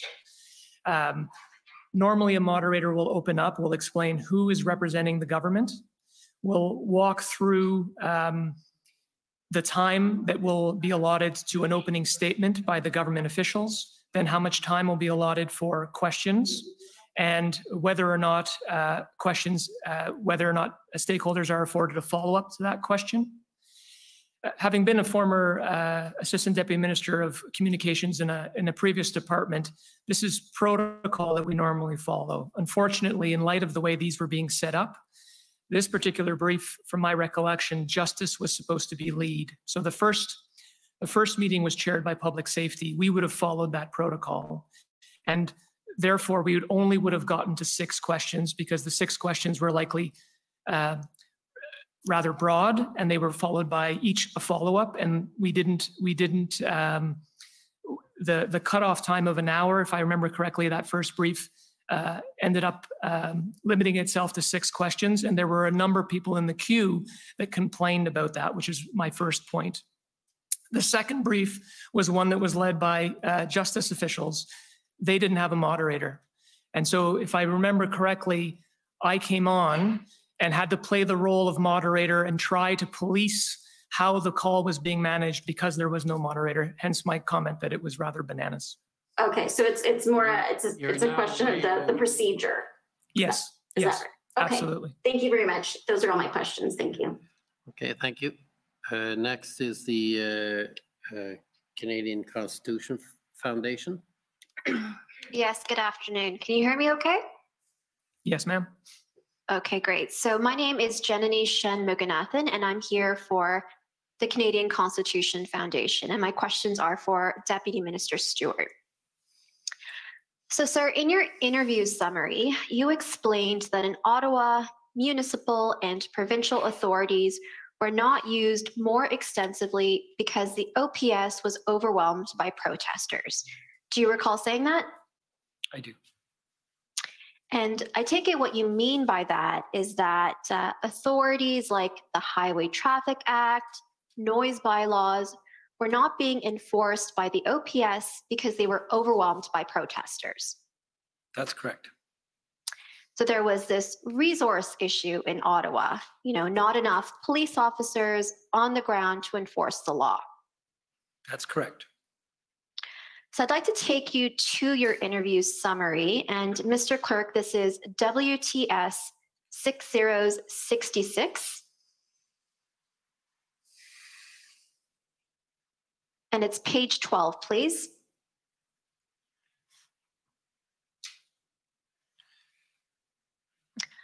So if we look at the third paragraph under the Ottawa Police Service heading, what it says here, it says, the DM, that's you, sir, also described how there was some tension between the City of Ottawa and the federal government because Chief Slowly wanted more assistance and questions were raised about how many RCMP officers and resources had been deployed to assist the OPS rather than to protect federal assets. So what you're describing here is that there's this tension because Chief Slowly wants more help to address the resource issue and is asking, well, how many of these RCMP officers are really just being used to protect federal assets rather than helping us, the OPS, enforce things like the Criminal Code and the Highway Traffic Act to deal with the protests. Is that fair? That is fair. And the tension is that OPS wants more help and is questioning, well, how much help are we actually getting, right? Right. And you go on to say in that paragraph, the RCMP's position was that the OPS should have asked the OPP for more resources and that it was the OPP's responsibility to come and serve. He, that's you, sir, explained that the RCMP felt pressed by the OPS, but that the OPP was the force that the OPS should look to pursuant to legislation. And then there's a reference to the Ontario Police Services Act. So there's this tension, and the RCMP is feeling pressed, and the response you're hearing coming from the RCMP is that the OPS should really go to the OPP, right? Correct. The response isn't, hey, not exclusively, though. To be clear, not exclusively. The RCMP had agreed to come with resources that they had to hand to help. And there was some confusion around how they were counting heads and whether those people were at the disposition of the OPS or whether they were under RCMP control and potentially deployable. So there was some confusion about that. But at all times, there was an expectation that the OPP would come as well. Yes, right. The RCMP position was, well, OPS should go to the OPP first and then come to us. Is that fair? That is the RCMP's position as I understand it. And so the position, the response that you were getting from the RCMP wasn't, well, the OPS is asking us for help. We should do everything we can do to give them whatever they need as soon as possible. That wasn't the position you were hearing? Not to that extent. No, the RCMP's position was that they could provide some help, but to the extent that more help was required, the Ottawa Police should be asking the OPP. Right. And so, maybe it's just me, but it kind of sounds to me like there's one level of government saying, passing the buck and saying you should look to another level of government. But I take it you don't agree with that? I don't agree with that. Now, this idea that the OPP was the force that the OPS should be looking to pursuant to legislation, Commission Counsel asked you about that in her examination, and she suggested that it was the Police Services Act, and you said, I believe so, right? I did. So there's this idea that's going around that there is something in the Police Services Act that means the OPS should be going to the OPP primarily or first before it goes to the RCMP. That is my understanding. All right, so I've taken a look at the Police Services Act, and I think we should bring it up. Mr. Clerk, that's CCF 6011.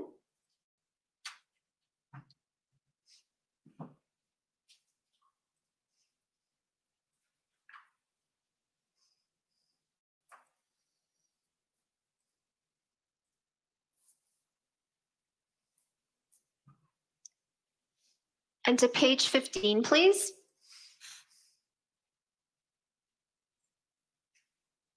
And so if we could just pause here for a moment. So Section 9 of the Police Services Act, Section 9.1 talks about, when a police service is absent or inadequate, OPP assistance may be sought. So what 9.1 says is if the Commission finds that a municipality to which subsection 4.1 applies is not providing police services, it may request that the Commissioner have the Ontario Provincial Police give assistance. So what it says is that it may request that the Commissioner have the Ontario Provincial Police give assistance. And now if we scroll down to subsection 6, what it says here is a municipal chief of police who is of the opinion that an emergency exists in the municipality may request that the Commissioner have the Ontario Provincial Police give assistance. So what I say is, these sections enable the OPS to go to the OPP, but I don't see anything in the Act that says the OPS cannot go to the RCMP first, or that the OPS can only go to the RCMP after they've gone to the OPP. Do you have a different understanding of this legislation? This is the first time I've seen the legislation, so I was operating on the basis of what I understood the case to be. But I think I would not agree with the way you put it. As I understood it, in the circumstances we faced, the RCMP was willing to help and did not stand on principle as to whether they were the first or the second asked they felt the OPP was what the Ottawa Police Service should be asking. So, okay, but they were not holding off and responding because the OPS hadn't asked the OPP. Fair enough, but you do agree that it was your understanding that it was the RCMP's position that the appropriate force to be seeking assistance from was the OPP. Is that fair? Technically, yes. Okay, technically that was what the RCMP's position was. Well, not technically, that was the RCMP's position. Well, I understood it to be, and you've just obviously improved my understanding, that that was what the law required. The circumstances drove a different set of considerations. Okay, fair enough. And now you're not aware of any other law or legislation that requires the OPS to go to the OPP for help first before seeking help from the RCMP? I am not. Okay, those are all my questions. Thank you very much. Okay, thank you. Next, the City of Windsor.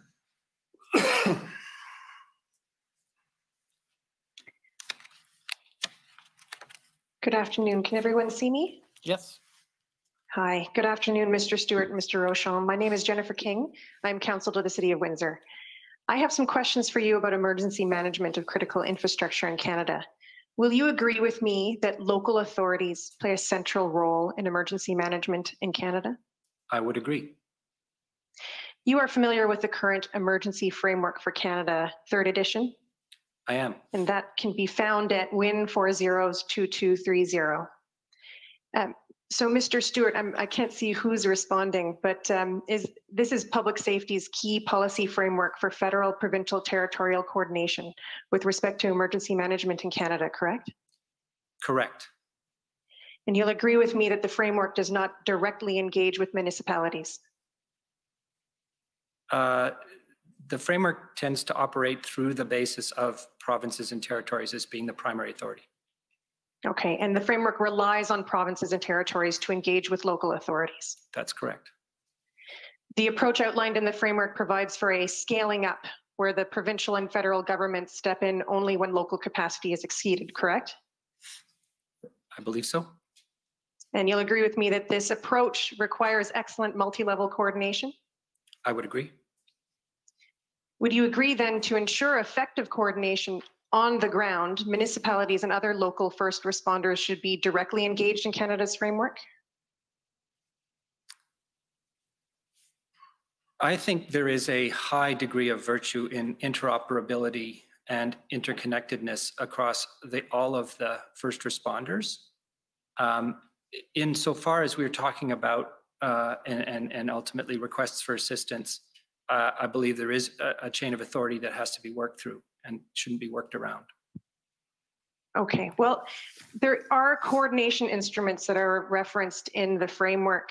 And Mr. Rochon, I think you referred to a national strategy for critical infrastructure this morning. I did indeed. And the intention for this is to provide for, intended to kind of create an approach between the federal, provincial, and territorial governments to emergency management with respect to critical infrastructure, correct? Yes, not just that, but also better coordination with the private sector and all levels of government. Okay, and all levels of government, including municipal? Yes. You would agree that the Ambassador Bridge in Windsor is critical infrastructure within the meaning of this national strategy? I would be inclined to agree that it is as critical infrastructure. However, I do want to clarify the point that we weren't operating in large measure in invoking the Emergencies Act under the context that framework speaks to. That framework speaks to emergencies other than law enforcement emergencies. And it doesn't address the role of the different ministries and levels of government to support a police-led response? Well, it's obviously been some time since I've looked at it, but I'm conveying to you my understanding here that we did not treat the protests as an emergency management issue, and that the framework that we have designed and agreed with provinces and territories to deploy does not typically apply to issues of public security. in the Okay, sense of well- law enforcement. It deals with natural disasters and the like. So you're saying that the national strategy for critical infrastructure is not intended to address the type of protest that we saw in February? So those are two separate things. Emergency management is one framework. Critical infrastructure is a separate one. And the original critical infrastructure strategy written back in 2010,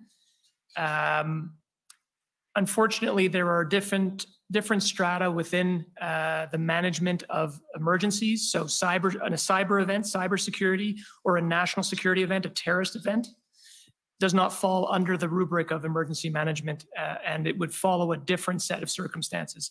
As it is written now, the new critical infrastructure strategy that we're pulling together, we're currently consulting, and we're leveraging various different tables in order to better understand how we can manage critical infrastructure going forward, and that is still a work in progress. Okay. Well, I think I'm running up on my time, and if I could just have 1 or 2 more minutes, I have a few questions to wrap up. I just wanted to, perhaps I won't take you to the document, but are you aware? You can have 1 or 2 minutes. Go ahead. Thank you, Commissioner. Are you aware that Mayor Dilkens of Windsor wrote to Minister Mendicino, Minister Blair, and the Ontario Solicitor General in March, indicating the need for broader collaboration and support from provincial and federal governments to bolster the safety and security of our borders? No, if I was aware, I've forgotten. Okay, well, I don't have the time to show it to you, but I will say that Mayor Dilkens in his testimony did indicate that he went on to request a meeting to debrief emergency regulatory obligations regarding the Ambassador Bridge. Did you discuss this request to meet with Minister Mendicino or Minister Blair? No. Okay, would you recommend that the ministers meet with Windsor, provincial and federal representatives to discuss long-term needs and planning to protect Windsor's international crossings? I would agree to the more general statement that it's important that federal and provincial ministers take lessons learned from as it pertains to protecting critical infrastructure. Okay, I think that's all my time. Thank you very much, Commissioner. Okay, thank you. Next, call on province of Saskatchewan, please.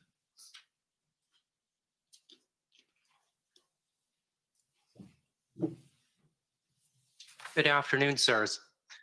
My name is Mitch McAdam, and I'm one of the lawyers for the government of Saskatchewan. I just have a few questions for you today. First, Mr. Stewart, in your interview summary at page 20, you indicated that you were aware of the Federal Emergencies Act back in 2020 at the outset of the COVID-19 pandemic, and you mentioned that again this morning. So I take it that you are involved in the discussions back in 2020 about potentially invoking the Emergencies Act to deal with the COVID-19 pandemic. Isn't that true? That is true. And sir, I'm going to ask you a few very general questions about that time. I have some documents that I can pull up if you need to see them, but in the interest of time, I'm not going to pull them up unless it's necessary. But if you do need to refresh your memory, by all means, ask me to pull them up. My questions are going to be quite general. All right. To begin with, sir, you'd agree with me that in that case, there was a process of engagement with the provinces that spanned at least a couple of weeks? That is my recollection. And you'll agree with me that there was a letter that was sent by the Prime Minister to the premiers formally initiating consultations under the Emergencies Act? That is my recollection. And you'll agree with me that that letter was followed up with a meeting between the Prime Minister and the premiers to discuss the matter? I don't have any direct knowledge of that. I know there was a call that was organized for Minister Blair, who was Public Safety Minister at the time, with his counterparts to have a discussion about the potential utility of the Emergencies Act. Okay, but you're not aware of any telephone conference call involving the Prime Minister and the premiers? Not aware.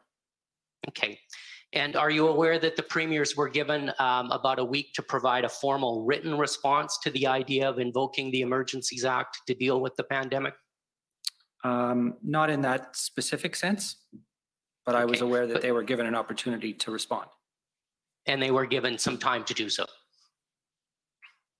That I don't, that's the specifics of it. I don't know about it. Okay, so if I say they were given a week, you can't agree or disagree with that?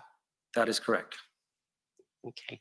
But will you agree with me, sir, that the process that was used back in 2020, when there was discussion about invoking the Emergencies Act to deal with the COVID-19 pandemic, was quite different than the process that was followed in February of this year before invoking the act to deal with the blockades and protests? I would agree. Okay. Thank you, sir. Next, sir, I'd like to ask you a few questions about the FPT meetings that were discussed this morning. And Mr. Stewart, you talked about a meeting of deputy ministers that you attended on February 7th. Do you recall that meeting? Yes, it was a call. Okay. And Mr. Rochon, my understanding is that you attended a meeting of the FPT Crime Prevention and Policing Committee on February the 11th.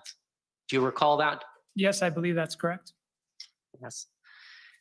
And Mr. Stewart, would you agree with me that at the meeting on February 7th, at no time did you advise the provincial officials that were on that call that the federal government was contemplating invoking the Emergencies Act? That is correct. And Mr. Rochon, would you agree with me at the meeting on February 11th? At no time did you or anyone else from Public Safety Canada advise the provincial and territorial officials on the call that the federal government was considering invoking the Federal Emergencies Act? That's my recollection, yes. Okay.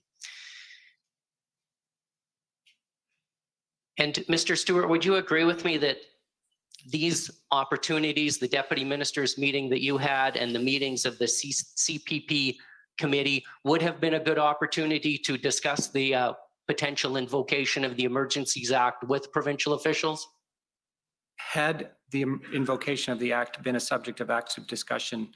Yes, but it wasn't. Okay, so at the time of these two meetings, it wasn't under active discussion? In the time I did the meeting, it was not. So on February 7th, it was not? That's correct. Okay. And Mr. Rochon, when you had the meeting on February 11th, was the Emergencies Act under active discussion at that time? I'm trying to think. At that time, I believe the situation of a national security threat was certainly top of mind, and we were, by recollection and not having the document in front of me, my recollection is that we were looking at every available tool available to us and to provinces and territories and municipalities in order to be able to deal with the situation, the threat that seemed to be growing. So, sorry, go ahead. Mr. Stewart, you're aware of a meeting that Mr. Dackelbaum from your department attended with officials from Alberta, Manitoba, Ontario, and the RCMP on February 13th. That's a meeting that he reported to you by email on Sunday night. Do you recall that? Yes, I do. Okay. And at that time, the invocation of the Emergencies Act was under active consideration by the federal government, wasn't it? Yes, it was. And your information is that Mr. Dackelbaum or the other officials, federal officials on that call, did not advise their provincial counterparts that the act was under active consideration, did they? I cannot say for certainty that any of them knew. Okay, so you're saying the federal officials that were on the call would not have known that the Federal Emergencies Act was under active consideration at that time? I'm not sure that they did. I can't say for sure. So they couldn't have advised their provincial officials of that? Indeed, had they not known. Okay, and as far as you know, they didn't advise provincial officials of that? I would agree. As far as, thank you. So you're now out of time. Okay. Thank you, Commissioner. Those are all my questions. Okay, thank you. Next is the National Police Federation. Yes, hello. This is Nini Jones for the NPF. We have no further questions. Thank you. Okay, thank you. Next is the Democracy Fund.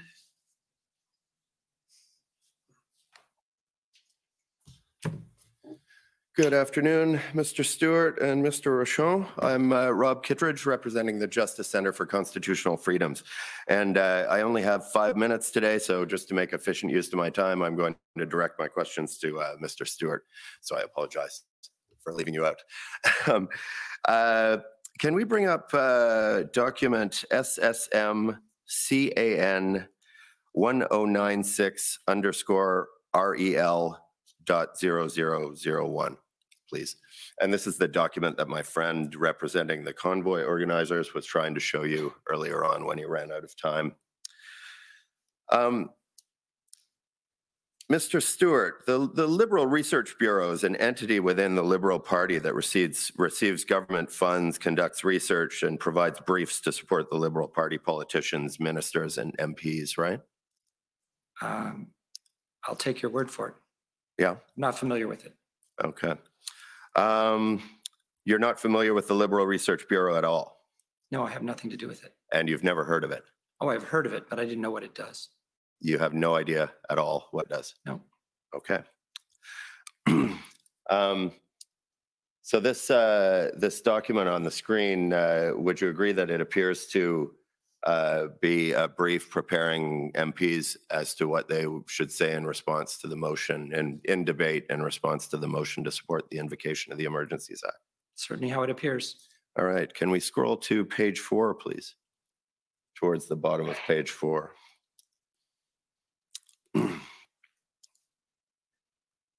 And you can see here at the bottom of page 4, it outlines the CPC's position, the BQ's position, and the NDP's position, which it indicates that the NDP will support the motion.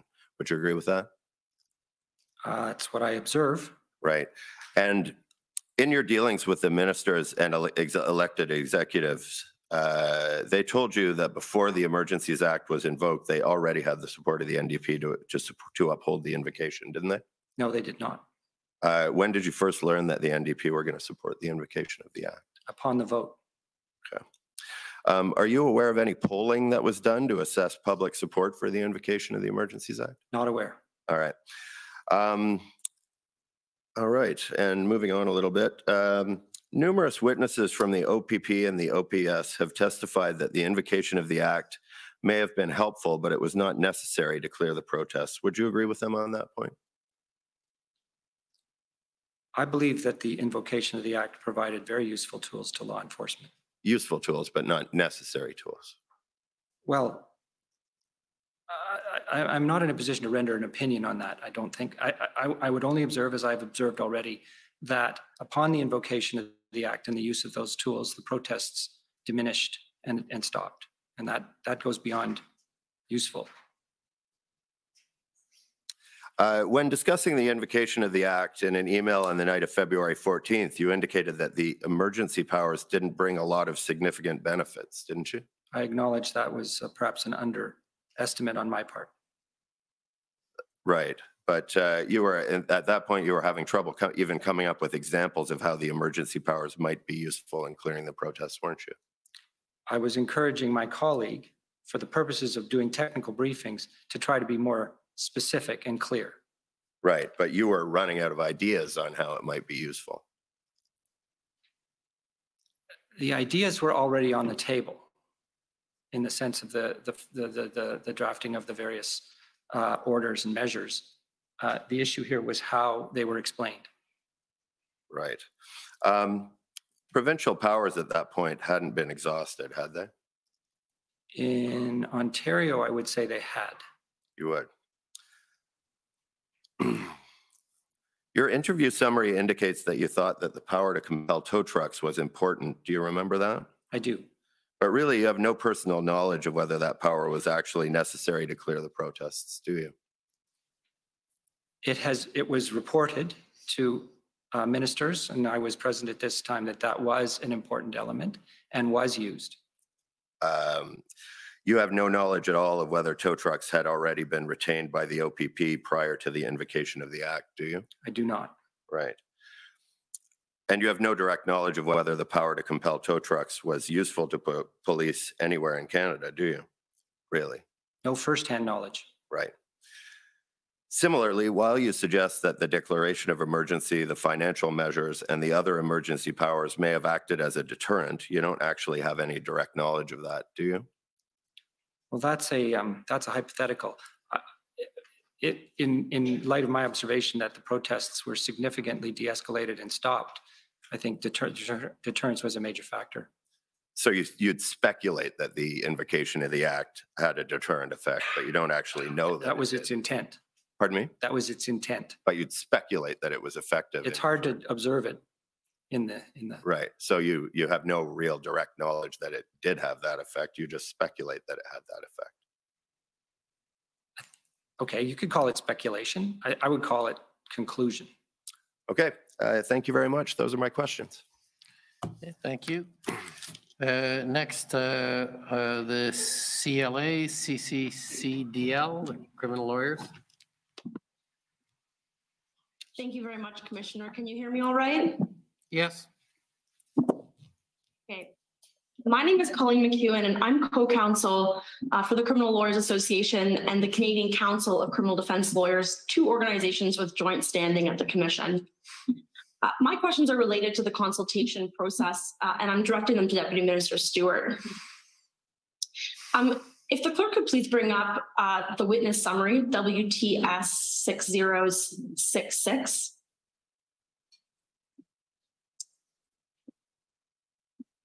And I'm looking specifically at page 21 in a paragraph that you've already been brought to. It's to scroll down a bit.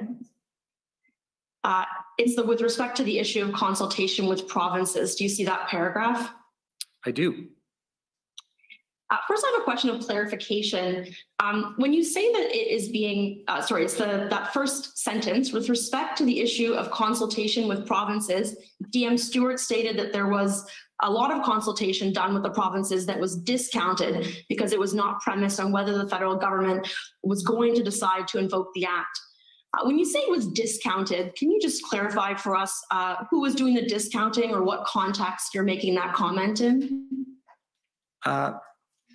What I was trying to convey there is that to the point made by one of your colleagues minutes ago, there were expressions of points of view that there was insufficient consultation on the invocation of the act. Okay, and of course you understand that the Emergencies Act requires consultation in Section 25. Is that right? That's my understanding. And of course, the federal government tabled with Parliament its explanation of the consultation process it undertook. We tabled an extensive report, right? Now back to this paragraph in the witness statement. Commission counsel has already asked you what you meant by the paragraph more broadly, and what I've written down in my notes, which I welcome any corrections you have as I was furiously typing. What I've written down is that you explained that you deemed these broader discussions to be consultations on the act because the conversations were really about the substance of what ended up being the substance of the act, about tools, what was needed. Do you remember saying? Yes, I do. Okay, and I just want to clarify, to the extent that you're able to answer this question, is it your view that these broader consultations, discussions, that are about tools and about substance, but not about the Emergencies Act in particular, is it your view that those can be considered consultations under Section 25 of the Act? Yes. Okay, thank you very much. Those are my questions. Okay, thank you. Next, call on the Union of British Columbia Indian Chiefs. Good afternoon. My name is Cheyenne Arnold Cunningham, and I'm counsel for the Union of BC Indian Chiefs. I'm going to be directing our questions today to Deputy Stewart. So we've heard a lot in this inquiry and even today on the topic of consultation. The Union of BC Indian Chiefs would like to know what First Nations governments, representatives, members, or Indigenous groups did you consult with during the Freedom Convoy situation? I'm not aware that we consulted with First Nations on matters associated with law enforcement in urban areas or at border points. Are you aware of any efforts on behalf of the Government of Canada or police services to consult with First Nations of the territory? Of the territory? On which the events took place? Oh, sorry, excuse me. I am not aware. From a public safety perspective, would you agree that it is important for the Government of Canada and police services to consult and cooperate with First Nations of the territory in a situation like this, in a public order emergency event? I would agree. Thank you. Are you familiar with federal legislation which came into force on June 21st, 2021 to affirm and implement the United Nations Declaration on the Rights of Indigenous Peoples, also known as UNDRIP? Only superficially familiar. If I could please ask the clerk to bring up document BCC 6049. And I'd like to just quickly go to section 5, which is on page 5 of that legislation. While the clerk brings that up, section 5 essentially mandates the Government of Canada to, in consultation and cooperation with Indigenous peoples, to take all measures necessary to ensure that the laws of Canada are consistent with the Declaration. Can you explain at all, prior to your departure in the role, how laws and policies were being aligned with UNDRIP within Public Safety Canada, and how that would specifically relate to a public order emergency event? I can. At Public Safety at the current time, there's a very significant engagement process going on with First Nations on the issue of, on two issues. One on enlarging the support for policing that's provided through a grants and contributions program called the First Nations Inuit and Inuit Policing Program. And the other part, more significant, I would say, is on making policing and drafting legislation, co-developing legislation to make policing an essential service. That engagement process has been going on since the spring and has resulted in or involved extensive consultation across the country by the minister and officials, and does relate in its ultimate goal to ensuring that First Nations are the beneficiaries of policing services on an equal basis to other areas of the country or parts of the country. And therefore, by extension, would be very much more engaged in the management of public order events. Thank you. Did you consider UNDRIP or work to implement it at all in carrying out your role and mandate within Public Safety Canada, and specifically in responding to the Freedom Convoy situation? Well, what I just described, I think, would be consistent with UNDRIP. And in the convoy situation, my consultations were with federal, provincial, and territorial officials. And okay, and just sorry. Thank you. Just one last question. Is public safety or policing response to a public order emergency event from either a strategic, operational, or tactical point of view, is it different depending on who is involved in the assembly or the event? Should not be. Just to follow up on that, if I can keep the same document up, but go down to page 14, appended to the legislation is a copy of UNDRIP, and I'd like to draw your attention just very quickly to Articles 26 and 28. Articles 26 and 28, I won't read through them for timing purposes, but what they essentially say is that Indigenous peoples have the right to the lands, territories, and resources which they've traditionally owned, occupied, or otherwise used and acquired, that states shall give legal recognition and protection to these lands, territories, and resources, and that Indigenous peoples have the right to redress when these lands, resources, or territories have been confiscated, taken, occupied, used, or damaged without their free, prior, and informed consent. Keeping in mind these articles and UNDRIP as a whole and the unique, distinct legal rights that Indigenous peoples hold, does the protection and recognition of these rights, should they impact how government responds to those rights in a public assembly? I don't believe I can answer that question. Would you be able to confirm who you think might be able to answer that question?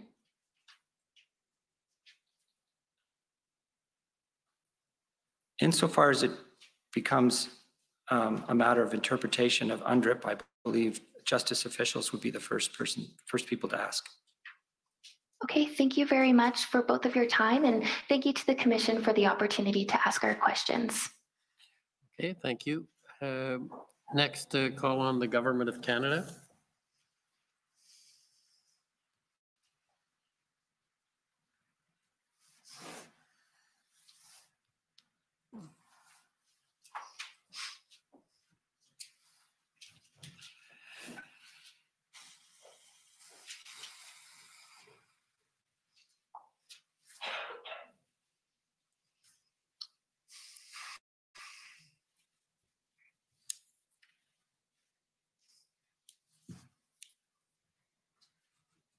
Good afternoon. I'm Robert McKinnon, Counsel for the Government of Canada. I wonder, just on that last question you were asked, whether we could go to SSM CAN 50121 of the consultation report. I understand on page 5 is relevant.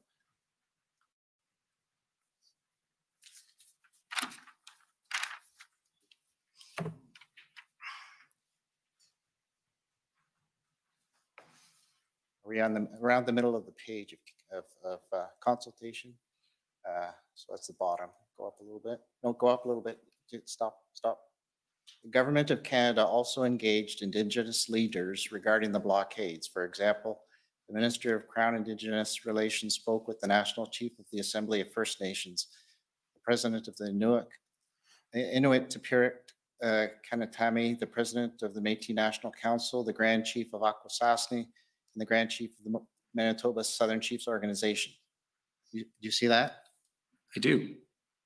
Is that and for the record, when I answered the question by the person in it prior, it was on my own involvement. All right. So do you see that there's a reference to consultations there? I do. Okay. One of the last questioners also raised the Police Services Act as to why, where the RCMP is mentioned perhaps in that act, because it doesn't say specifically that the process is you go to the OPP, that's stated, but it doesn't say then you go to the RCMP. Do you remember that question? I do. We don't have to pull up that Services Act because this is more of a legal question, but Section 2 of the Police Services Act defines police force as OPP or municipal police and does not include the RCMP. Does that sound correct to you? That sounds correct.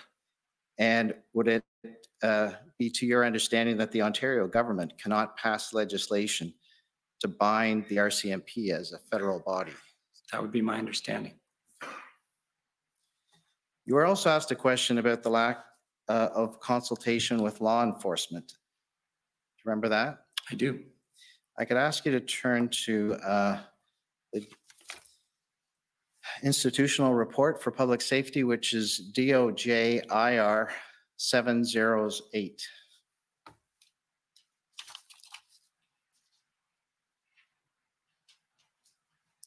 If you could go to the appendix, Roman numeral 2, that's page 27. And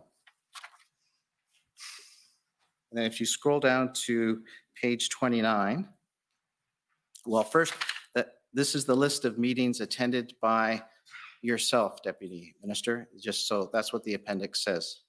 Okay. And on page 29 at the top, can you see February 5, it includes meetings with the Ottawa Police. February 6th, 7th, 8th, 10th, and 11th, it includes meetings with the OPP. Do you see that? I do.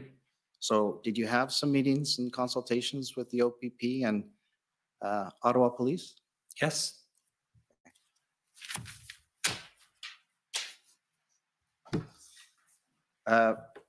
Mr. Rochon, you mentioned that there were unknowns in talking about intelligence, I believe, in some of your answers. And I just wanted to ask you, concerning the convoy protest, were there intelligence gaps? I would argue there are always intelligence gaps. That's the nature of the business. Part of the art of collecting intelligence and fusing it and assessing it is to come up with questions as to what is in the art of the possible. Therefore, what is it that we know, and what could also transpire, and what do we need to protect Canada and Canadians against in terms of assessing threats? So when it comes to the unknown, you will have seen through a number of assessments, reports, whether it be from the Integrated Terrorism Assessment Center, ITAC, or PCO-IAS, the Intelligence Assessment Secretariat, or indeed from RCMP or other intelligence organizations. They were always flagging the level of threat. They would articulate it as medium, and they would articulate the possibility of ideologically motivated violent extremism and the fact that a lone wolf could occur. So when it comes to assessing intelligence, there's always a level of what is the likelihood that something could transpire. So when it comes to unknowns, there were many unknowns throughout the situation. And as the situation continued to be prolonged, and indeed as we saw it expand across the country, those questions as to whether or not a hostile state actor may be involved in terms of the funding, whether there were questions of extremist groups or possible extremist factions involved. Would this provide fertile ground for extremists to recruit? There were counter protests that were emerging as well. So all of that factored into a bunch of questions that I would characterize as unknowns and that needed to be taken into consideration. So it's not just factually, what did we know? Because at the end of the day, when it comes to intelligence and when it comes to law enforcement and security, it's not about dealing with something once it happens, but it's about preventing something before it happens. And in order to prevent it, you need to think through what could happen and put in place measures to protect Canada and Canadians. Because you're looking ahead at threats and you want to protect them from materializing. Is that correct? That's a much more eloquent way of putting it, yes. Mr. Stewart, do you have anything to add to the unknowns at the point where the cabinet made a recommendation to invoke the act? Any kind of unknowns that were in mind to your knowledge? Well, I can only be more specific, I believe, which is to say, on the eve of enforcement in Ottawa, we knew that enforcement was challenging, and we knew there had been some very significant negative reactions to attempts at enforcement, such that the police were deterred from doing so to any great extent until they mobilized enough of a critical mass of resources. But even on the eve of that enforcement action, after the Emergencies Act was invoked, we had no awareness as to what was in the trucks or how people who were in the trucks would react to an enforcement action. So you could call that an intelligence gap or just a lack of information, but we did not have a line of sight as to what would happen. You, for Mr. Stewart, you mentioned the engagement proposal that was considered by Cabinet on February 12th, and you were taken to a comment that was made. Was the fact that the Windsor proposed engagement failed earlier that day and news later that day that the Ottawa proposed agreement appeared to fail form any part of the consideration by Cabinet in its decision to not pursue the engagement, your engagement proposal at that time? And I'm talking February 12th, the day before. I don't believe I'm at liberty to discuss what cabinet ministers said. I think it's plausible to think that was in their minds.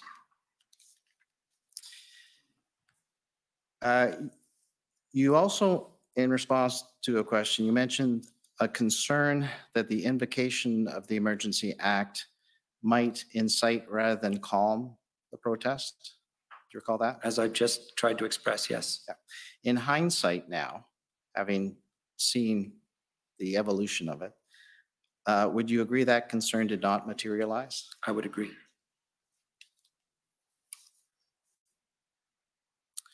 You have been taken to page 21 of your interview summary 2 or 3 times now, so I'd like to take you to that same page again for a different paragraph. The WTS number of 066.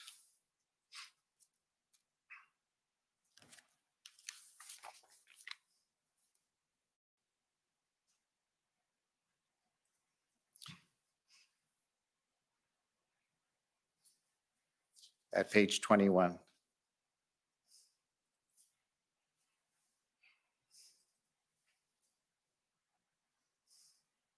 It would be that middle paragraph, DM Stewart also stated. That's right. Yeah, go on. That's right.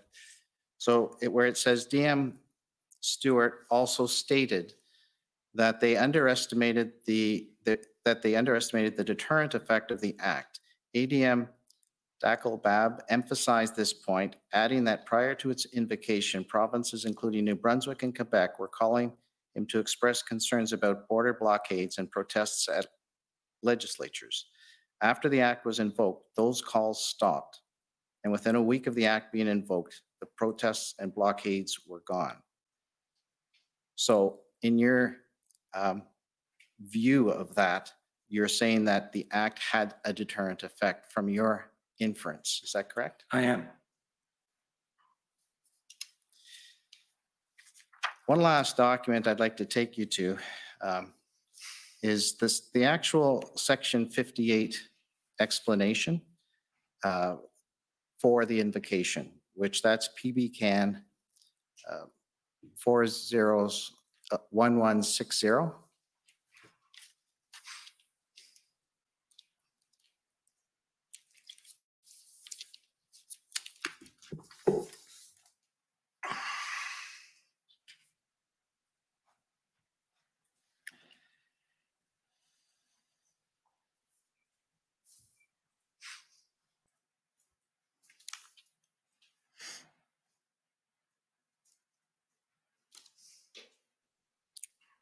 Oh, just to make sure, PB Can, sorry, yeah, 1160. Yeah, that's it. So if you go to bottom of page 5. Yeah, that's it. So where it says violent incidents. So it says violent incidents and threats of violence and protests and arrests, related to the protests have been reported across Canada. The RCMP's recent seizure of a cache of firearms with a large quantity of ammunition in Coutts, Alberta, indicated that there are elements within the protests that have intentions to engage in violence.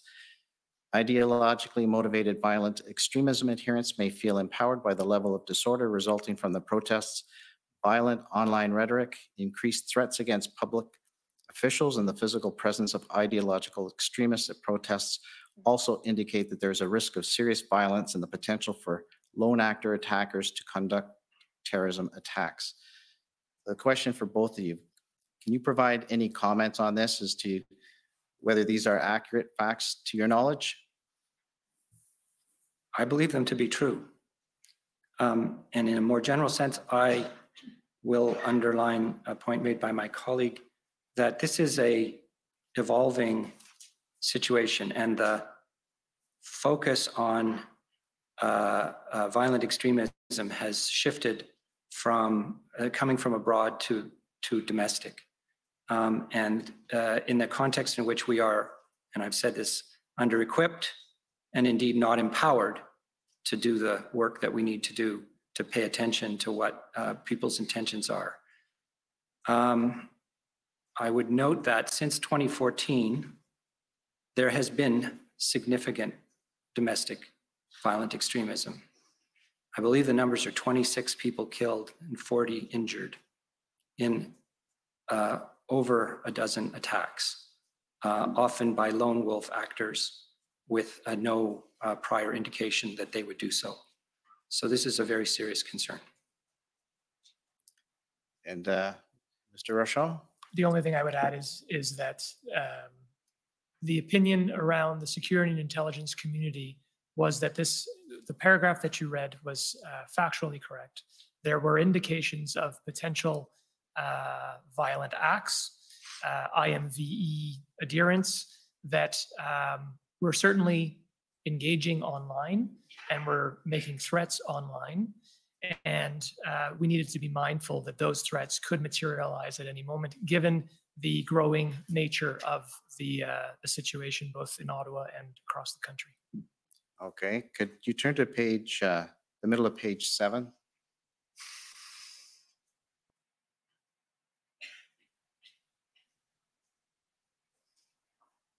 Right, so where it starts, in addition, I'm not going to read this paragraph to you. I'll just let you look at that and just go down the page. I'm just going to ask a general question. It talks about essentially 13 protests that are being referred to directly impacting port of operations, major ports of entry operations. And if you go, yeah. So it mentions over the next page as well, it continues, doesn't it? Yeah. So I just want you to confirm your understanding of these facts and any comment you might have, that the report mentions 13 protests that directly impacted port of operations and disrupted them in the days leading up to this declaration. So there's 12 in addition to the Ambassador Bridge. More specifically, it mentions disruptions at ports of entry at the time of invocation that were still of concern. In addition to Ambassador Bridge at Windsor, the Sarnia Blue Water Bridge, the Peace Bridge at Fort Erie, Emerson, Manitoba, Coutts, Alberta, Surrey, BC, on the way, from the Pacific Highway. Do you agree with those facts as they've been laid out? Yes. And I would also add, while these were clear and obvious manifestations of interference with people's ability to cross the border and commerce, there were many other slow roll convoys in other places in the country. And so it was also a consideration that they might manifest at other ports of entry or indeed elsewhere and interfere with, as I say, people's lives. But would that be part of the unknowns? Yes. And at page 9 of the same report, in the lower half of the page, where it starts threats, page 9, yes, stopped right there, yeah. So that paragraph, it was not just ports of entry or protests that we've identified so far. It mentions that there were threats also made to block railway lines that would result in significant disruptions to Canada's freight rail industry, in addition to service, I'm sure, of substantial monetary loss. Can you see that there? I can. And what's your comment on that? We heard about threats. I don't believe they ever manifested as blockades on a railway line. Mm-hmm. But 2 years ago, in 2020, in February, we experienced that occurrence, and it was a very significant event from an economic point of view. My last question is at page 11, the bottom paragraph, or sorry, the middle paragraph. It starts, there is significant evidence, that's right. There's significant evidence of illegal activity to date, and the situation across the country remains concerning, volatile, and unpredictable. The Freedom Convoy could also lead to an increase in the number of individuals who support ideologically motivated violent extremism and the prospect for serious violence. Proponents of IMVE are driven by a range of influences rather than a single belief system. IMVE radicalization is more often caused by a combination of ideas and grievances resulting in a personalized worldview. The resulting worldview often centers on the willingness to incite, enable, or mobilize violence. Do you have any comment on, for both of you, that paragraph? I think it accurately reflects the views of officials in the government when the Emergencies Act was invoked. Exactly. I mean, what I was trying to explain earlier on today when I was asked the question is captured in that paragraph, and that there was the threat that the longer that this situation was allowed to happen, the more likely it was that IMVE groups would take advantage of it. And that was a significant concern for the security and intelligence community. Those are my questions. Thank you. Thank you. Any re-examination reply? Just one area briefly, Commissioner. Okay, go ahead. Mr. Stewart, this is just an area of questioning arising from the questions you were asked around police independence, and also relating to some evidence that we heard from Mr. DiTomaso last week. So, Mr. Clerk, can I just ask you to pull up, now I've lost the document number, it's OPP, I think 404583.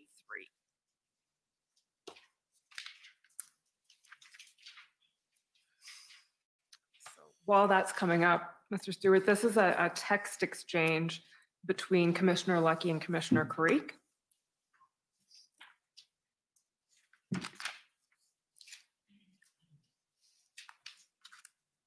We can go to page 52 of the document. Bottom right-hand corner. Yeah, there we go. Okay, so just scroll up a little bit.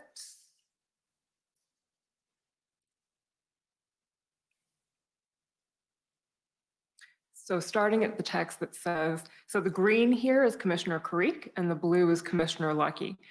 And the context of the conversation is with respect to the potential new chief coming into OPS. So Commissioner Carrique writes, with respect to your comments yesterday, I agree we need to ensure OPS leaves Steve in play until we have done what we need to do. Introducing a new external player in the short term will set us back. Commissioner Lucky then replies, I will see what I can do to get them to delay bringing in an interim chief if you think that will help.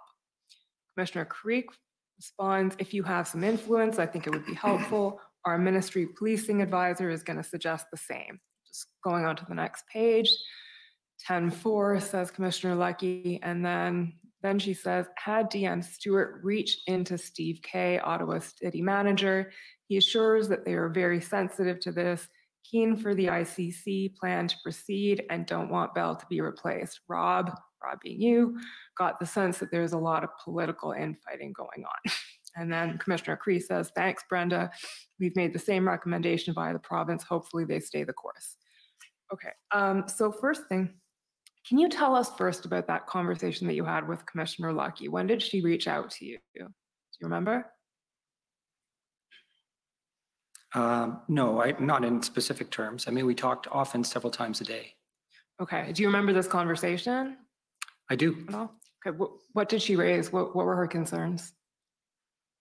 More or less as expressed by the city manager there, that they wanted to keep the ICC, which they just agreed to not that long before, and its ability to, execute on a plan going, and they worried that that would be set back. They were ready to go on the 16th of February. So that was the message.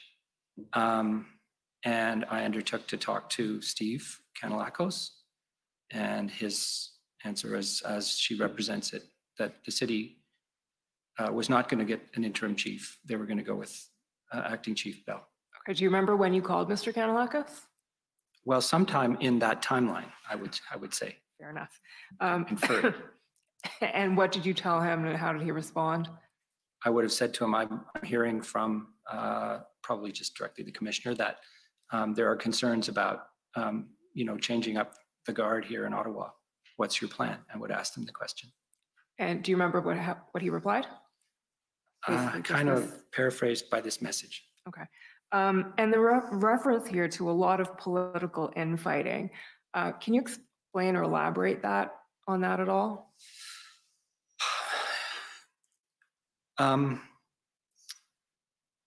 It was it is my understanding that what the Ottawa Police Board was doing was working to find an interim chief.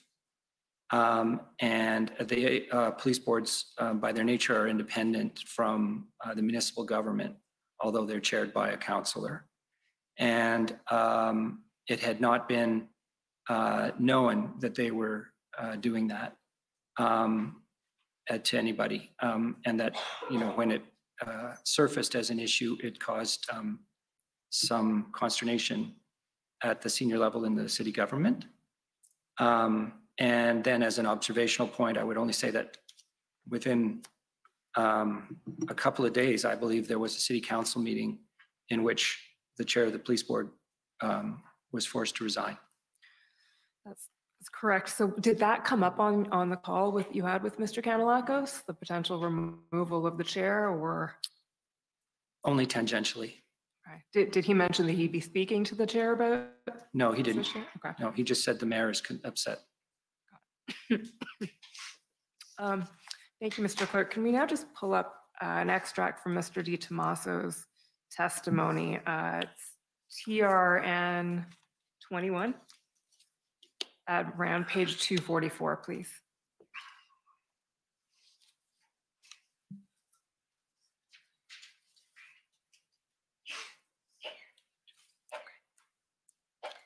Sorry, 250 apparently of the PDF. Okay, so I'm just going to take you through Mr. Di Tommaso's comments on that exchange and ask you for your view. So starting at the very bottom, so we Commission Council goes through the exchange and then asks Mr. Di Tommaso, to what extent were you aware of these discussions that were being had with respect to the Chief of Police in Ottawa? And on the next page, Mr. Di Tommaso replies, not aware at all. And what my position was with regards to the selection of the next chief, that was the exclusive jurisdiction of the Police Services Board, and I certainly didn't want my advisor to interfere with that at all. Okay, says Commission Council, and the discussions that are being had here, would you agree that this is impermissible, the kind of political interference in something that's in the exclusive purview of the board? Mr. Di Tommaso says, I don't know whether anyone followed up with these actions at all, but I made it clear to both Ken Wetherill and the advisor that they were not to interfere with the exclusive jurisdiction of the board, and it was the board's sole responsibility to select the next chief, full stop. And then Commission Council asks, so if these actions had been taken, is it your view that this would have been improper? And Mr. Di Tommaso says yes. Can we just get your views on that as well, Mr. Stewart? Sorry, this is a domain of Mr. Di Tommaso's, of which I'm really very unfamiliar. I don't understand or have deep knowledge of the operation of local police governance. That's fair enough. Thank you. Those are my questions. Okay. Well, thank you very much for your testimony. And no, you're now free to go, and we appreciate your coming to testify at the commission. Thank you, Commissioner. Thank you very much. So we'll, I think we'll take the afternoon break, 15 minutes, and when we come back, there's a new panel. So 15 minutes. The commission is in recess for 15 minutes. La commission est levée pour 15 minutes. A 15-minute pause break. 15-minute break. Hold on, their audio is still going. There they go. All right, they figured it out. It's very distracting to my ear, and I'm sure distracting for you too. You like that Government of Canada questions? How weak are we? How weak are we as a country? How weak are we? How weak is our government saying we are? So many things in the trucks. Didn't know how they were going to respond. That didn't stop you from going, though. But how weak, how weak, how weak, how weak. Boy, they're really running with the CBC narrative, right? Danger around every corner, danger around every moment, danger around everywhere. Danger from across the border, in the border, on the borders, around the borders. Not true, not true. All right, let's get through some of these. Let me stop that banner. A little distracting. All righty. Make sure everything looks good. Okay. February 4th and on. Wow, that destroys the entire narrative. Looking forward to that evidence. Must be when Blair is up. So this is when we heard about February 4th is the first time that Blair started talking about the EA. Was that a slip? Was that a mistake? Was that date wrong?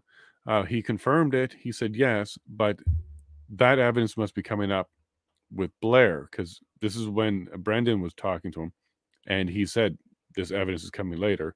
I'll be presenting it to a different witness. So I guess Brendan's fully aware that on February 4th, Blair, which is minister, is talking about EA. How about premeditated and overreacting quickly, right? It took him 10 days to put it into effect. I don't understand how you can be embarrassed to answer the way they are. You can't be embarrassed. I know. Both of them are horrible. The one on the right, whatever his name is, he's the worst when it comes to word salad. He spent about 2 minutes giving out an answer to the government of Canada, and then the government of Canada summed it up and concisely said, so you mean yes? Basically, he's like, yeah, that was a better way of saying it. He's horrible for it. Can you imagine if that's the way he is all the time? Like if you work with him, above him, below him, beside him. I wonder what his private life would be like. You can't get straight answer to the guy. Or is that his specialty? He's just really good at spinning. And that's why he's there. In either case, there's a lot of spinning coming out of him. It's kind of like, what would you call them? What's the name of a good washer and dryer? Whirlpool. So you got a washer and dryer. So the guy on the left is a washing machine, and the guy on the right is a spin dryer. Spin it all the way until you get something new out of there. Good team, I guess. It's hard to listen to, though. I like humans that speak the truth, and I don't mind truth when it's harsh or difficult to take, as long as it's truth. Don't get too excited. It's not over until we teach Trudeau lie and squirm. Yeah, so this was in response to whether or not Trudeau is going to be a witness. He's on the list. His office has confirmed it. Ford was never on the list. He was summoned, but he never made it to the list because he was summoned and then challenged. But Trudeau is on the list. It'd be very difficult now for any of them to back out. Not saying they can't or won't have an excuse, but it'd be very difficult for them to back out now, especially at this point. They're already on the list. Freeland's on the list. Marco's on the list. Omar's on the list. It'd be very difficult for any of them to come off now. Blair's on the list. So, no, we're going to be hearing for all of them.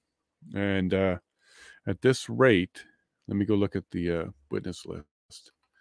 So it may not be next week, like we kind of thought. Yeah, this week we should be ending up with Janice Charette and Nathan Drulin, which is... Where are you, Janice? 59 and 60. Oh, no, maybe we are going to be finishing up. And then next week will be all... Yeah, next week will be the government. So, yeah, we're on our last 2 weeks here, according to the witness list. All right. So we should be seeing Trudeau next week. Really got to get my schedule worked out because I don't want to miss any of that. There are odds on... What are the odds? Almost 100%. Now, what are the odds of him being truthful? 0. What are the odds of him being helpful? 0. And what are the odds of him trying to cover his butt, throw other people under the bus, and do whatever he can to spin this into the best decision of his entire adult career? 100%. Ellen, almost like they know that they are untouchable. So why care? Yeah, we got this first couple weeks too, and my chat was big on that. They're untouchable. This is why they really didn't dot I's, cross T's, or do anything like that, because they don't believe they need to. I'm starting to see that more and more, and I think, Ellen, I think you're seeing it too, because some of their actions are just, I'm dumbfounded at how silly and unintelligent it is, other than they really don't care what the consequences are. For example, the whole consultation with First Nations and provinces. Was it a surprise to hear that they consulted the provinces to use the EA for COVID? So from 2020 and on, this government's been trying to invoke the EA, and their first attempt at invoking the EA was for COVID. Consulted with the provinces, spent an entire week of doing back and forth consultation. This is what we heard today. And that process ended in not invoking the EA. Obviously, we would have known about it by now. Now, do you see why the second time the federal government looked at the EA, they did not consult the provinces? Because when they did the process properly, it was shot down. And that was on COVID. They didn't think they had a chance to get the provinces on board. That's exactly why they did it this way this time. They didn't even follow the exact procedures they did 2 years previously. At least 1 year or 1 week consultation with the province. They didn't do that. And that's what we heard from the province today was, hey, remember when we did all that stuff back in 2020 around the beginning of COVID? All that EA talk and all that back and forth that we were doing? Remember all that stuff? Yes. Well, you didn't do any of that this time, did you? Now we know why. Because when the process is done properly, consultations done properly, laws checked properly, it wouldn't pass. It wouldn't have been allowed. Therefore, they just completely skipped it. So I think you're 100% right, Alan, because they can't even say we didn't know how to do the process. They just finished doing it 2 years prior. So they absolutely knew what the right process was for the invoking of the EA. They just simply decided to ignore it. So here's what we've heard now, Alan. 2020, they wanted to invoke the EA for COVID. 2021, when Jan 6 happened, they thought, hey, that was interesting. That's a cool little idea. And then 2022, they provoked, pushed, almost had a Jan 6, and then invoked the EA. Anybody here believe that this was just an idea on February 13th, 2022? Then Trudeau and his cabinet got together and looked at the situation as a complete package? You really believe January or February 13th is when they started to really think for the first time that the EA was going to be invoked? Not a chance. They tried in 2020. They wanted it again in 2021. And then they pushed a situation in 2022 to use it. It's clear as day to me. Am I seeing something that's not here? But that's as clear as day to me. And that's what we heard today. So no excuse. They know how to invoke the EA properly. They know how to consult properly. They didn't do it. There's a reason for that. The tyranny. This is what tyranny looks like. It sounds like, it smells like, tastes like. This is it. You may not understand it if you're watching this and you're not in my chat, but this might be your first time trying to understand what tyranny looks like. This is it. This is exactly what it looks like. It's when government doesn't even follow the laws that the people have given them. Keep in mind, these aren't government laws. These are people's laws for the government. Completely ignoring them. That's what tyranny is, folks. It doesn't have to have a weird mustache and a big yell. It can have a weird bowl cut and a childish face and some French words. It can look that way too, folks. It does not have to be only one image. It changes each time. This is tyranny. It's exactly what they testify to. Only because Ford squirmed his way out. JT won't be able to stomach being below. Goose, I think you're looking weird differently on this. JT's already on the list. Ford was never on the list, and then Ford fought it. I think JT believes, just like Ellen said, he's untouchable. So I think he's going to walk in there super calm, and he believes he's doing the right thing, and he's going to believe there'll be a parade for him after. He's going to come in with that attitude because that's exactly how he thinks he is. So we will see him. I would be surprised if somehow they got out, but it looks like we'll see them next week. Cabinet confidence will be the excuse to protect. See, they would have to pull it first already by now, Barbara. They've already accepted the invite. So they would have had to have done that sooner. And I think Ford has other reasons for not wanting to be there than he wanted the protection from the parliament.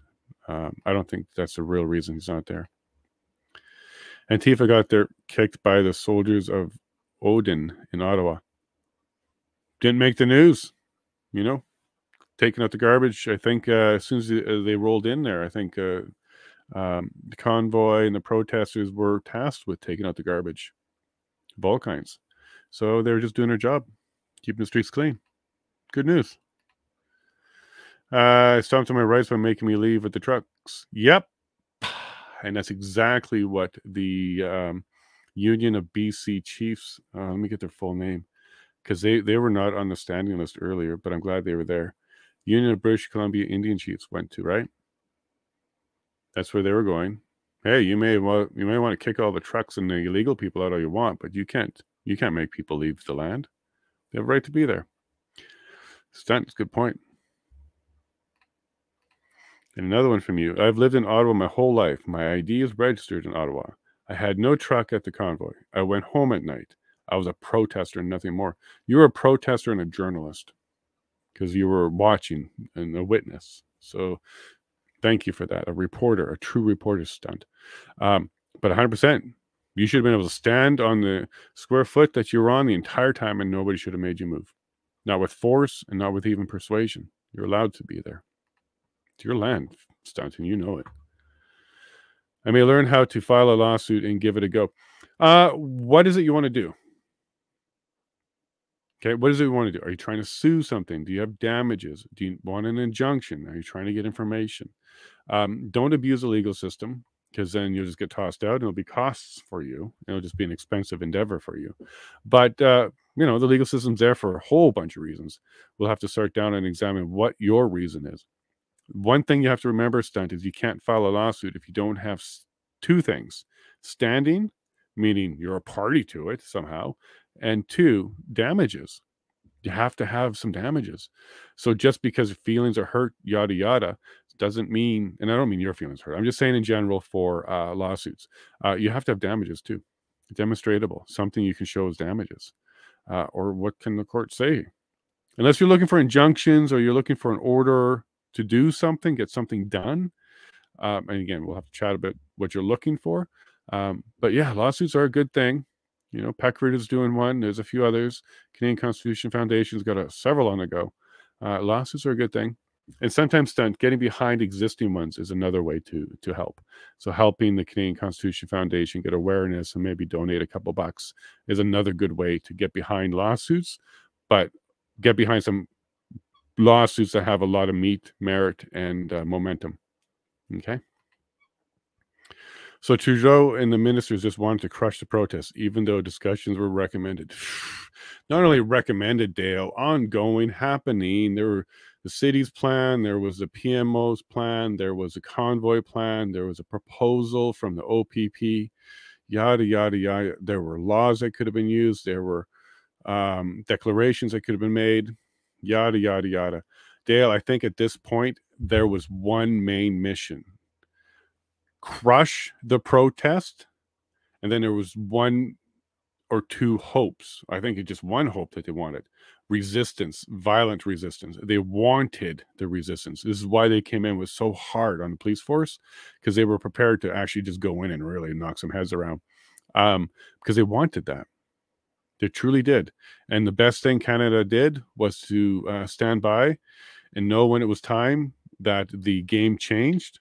In Coutts, they knew when it was time that the game changed, when the guns got added, however they got added. And then in Ottawa, they knew the game changed when the boots were on the ground. There was no conversation. They didn't even speak English, some of them. There was no conversation. As we heard from Mr. Greenthumb, a lot of them were Quebec police. So pleading with them in English wasn't going to help any. Okay, the video came back. Let's get this up here.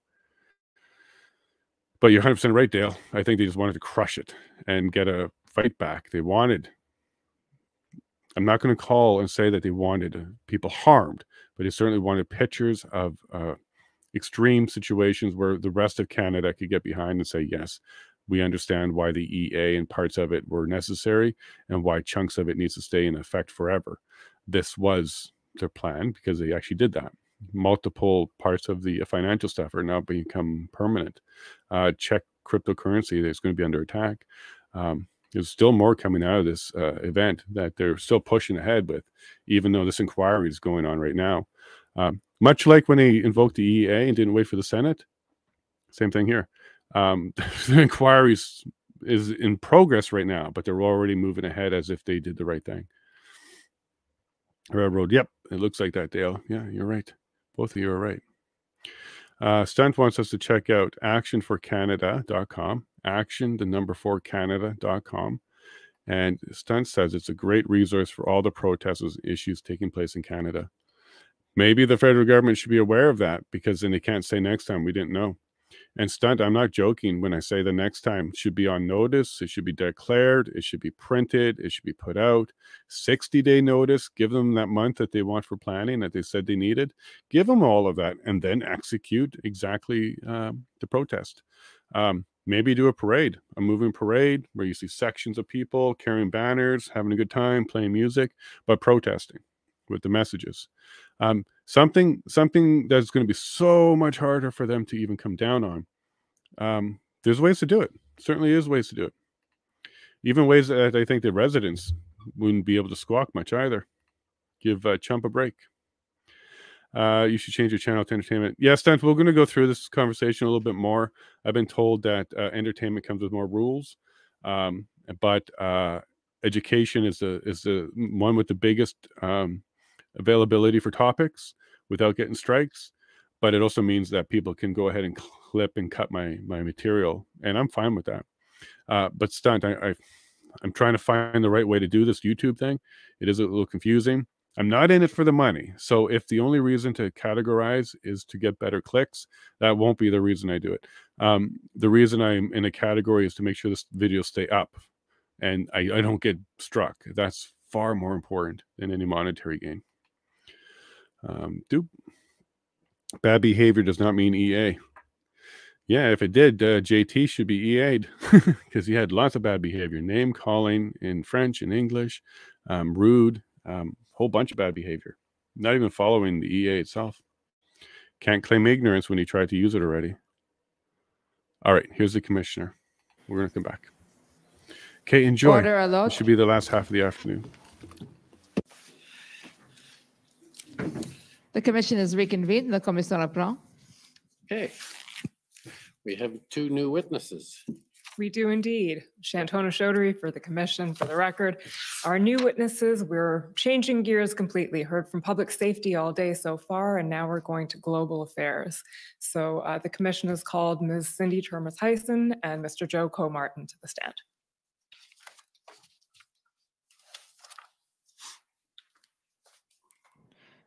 Ms. Turmes-Hyson, will you swear on a religious document or do you wish to affirm? I wish to affirm. For the record, please state your full name and spell it out. Cynthia Turmes-Hyson. Do you want both names spelled? Yes, please. CYNTHIA-TERMORSHUIZEN. Do you solemnly affirm that the evidence to be given by you to this commission shall be the truth, the whole truth, and nothing but the truth? I do. Thank you. Mr. Comartin, will you swear on a religious document or do you wish to affirm? I'll swear on the Bible.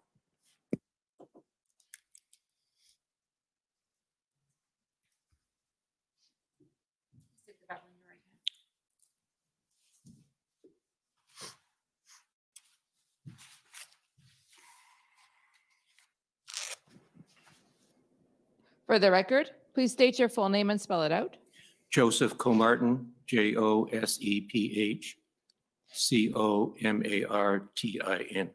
Do you swear that the evidence to be given by you to this commission shall be the truth, the whole truth, and nothing but the truth? So help you God. I do. Thank you.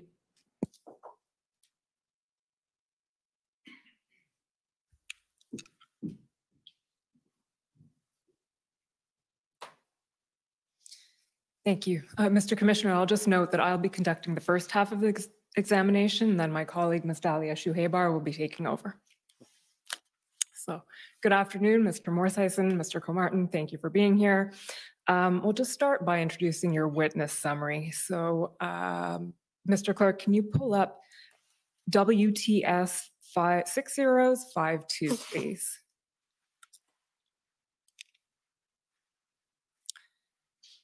You'll recall having sat for an interview on August 23rd with Commission Counsel. Yes. Yes. And you've had a chance to review this interview summary? Yes. Okay. And you'll note that certain interviewees who were present at the interview are not present today, namely Ms. Martha Morgan, Deputy Minister, Mr. Loken, Mr. Sébastien Beaulieu. Can you confirm on your own behalf that you've reviewed the summary and that it's accurate to the best of your knowledge, and that insofar as it contains the information provided by your absent colleagues, they have reviewed and accepted it as well? Yes. Yes. Then the second, just a little piece of housekeeping, is the institutional report. So, Mr. Clerk, that's DOJ-IR 702.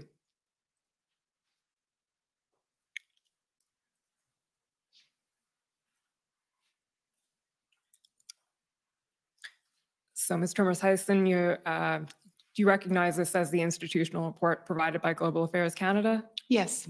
And you've reviewed it? Yes. And you confirm that it's accurate to the best of your knowledge? Yes. Filed before the commission. Okay, thank you very much. Okay, so I'll just start now by asking each of you to introduce yourselves. So starting with you, Mr. Mershausen, can you tell us, well, I understand you're the Associate Deputy Minister of Foreign Affairs.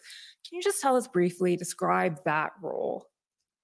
Sure. So maybe just by way of context, Global Affairs Canada has 4 deputy ministers. There's a deputy minister of international trade, of foreign affairs, and of international development. And then there's a 4th deputy minister, which is my role, which is the associate deputy minister of foreign affairs. And so in that role, I support the Deputy Minister of Foreign Affairs and the Minister of Foreign Affairs in the overall management of the department, but also in the management of foreign policy files that are delegated to me. Okay, and the Deputy Minister we've seen is Ms. Marta Morgan, or at least was at the time of the convoy, I think recently changed. That's correct. She retired, but she was at the time of the convoys. Okay, and the Minister of Foreign Affairs is Ms. Mélanie Joly. Exactly. Okay. And Mr. Comartin, can you tell us your position? Well, your position is Consul General of the Detroit Consulate, but tell us a little bit about what that role involves. Yes, I was Consul General in Detroit until the end of September of this year. The consulate is responsible for 4 states in the United States, Michigan, Ohio, Kentucky, and Indiana. I would say our primary work is divided between certainly consular affairs, but that's a small part of what we do. The other major part is a breakdown between the trading relationship between the 2 countries and the amount of work that we do in terms of contacts with, mostly with the business community. The other side of the office deals with political and academic and people like that. Okay. I'll now ask you to describe at a very high, broad level how each of your roles was engaged at the time of the convoy. So during the convoy, generally speaking, what was your role in all of this? So for instance, Mr. Mershausen, I understand that you essentially oversaw GAC's response, GAC being Global Affairs Canada's response to the events as they were unfolding of the Freedom Convoy. Is that right? That's correct.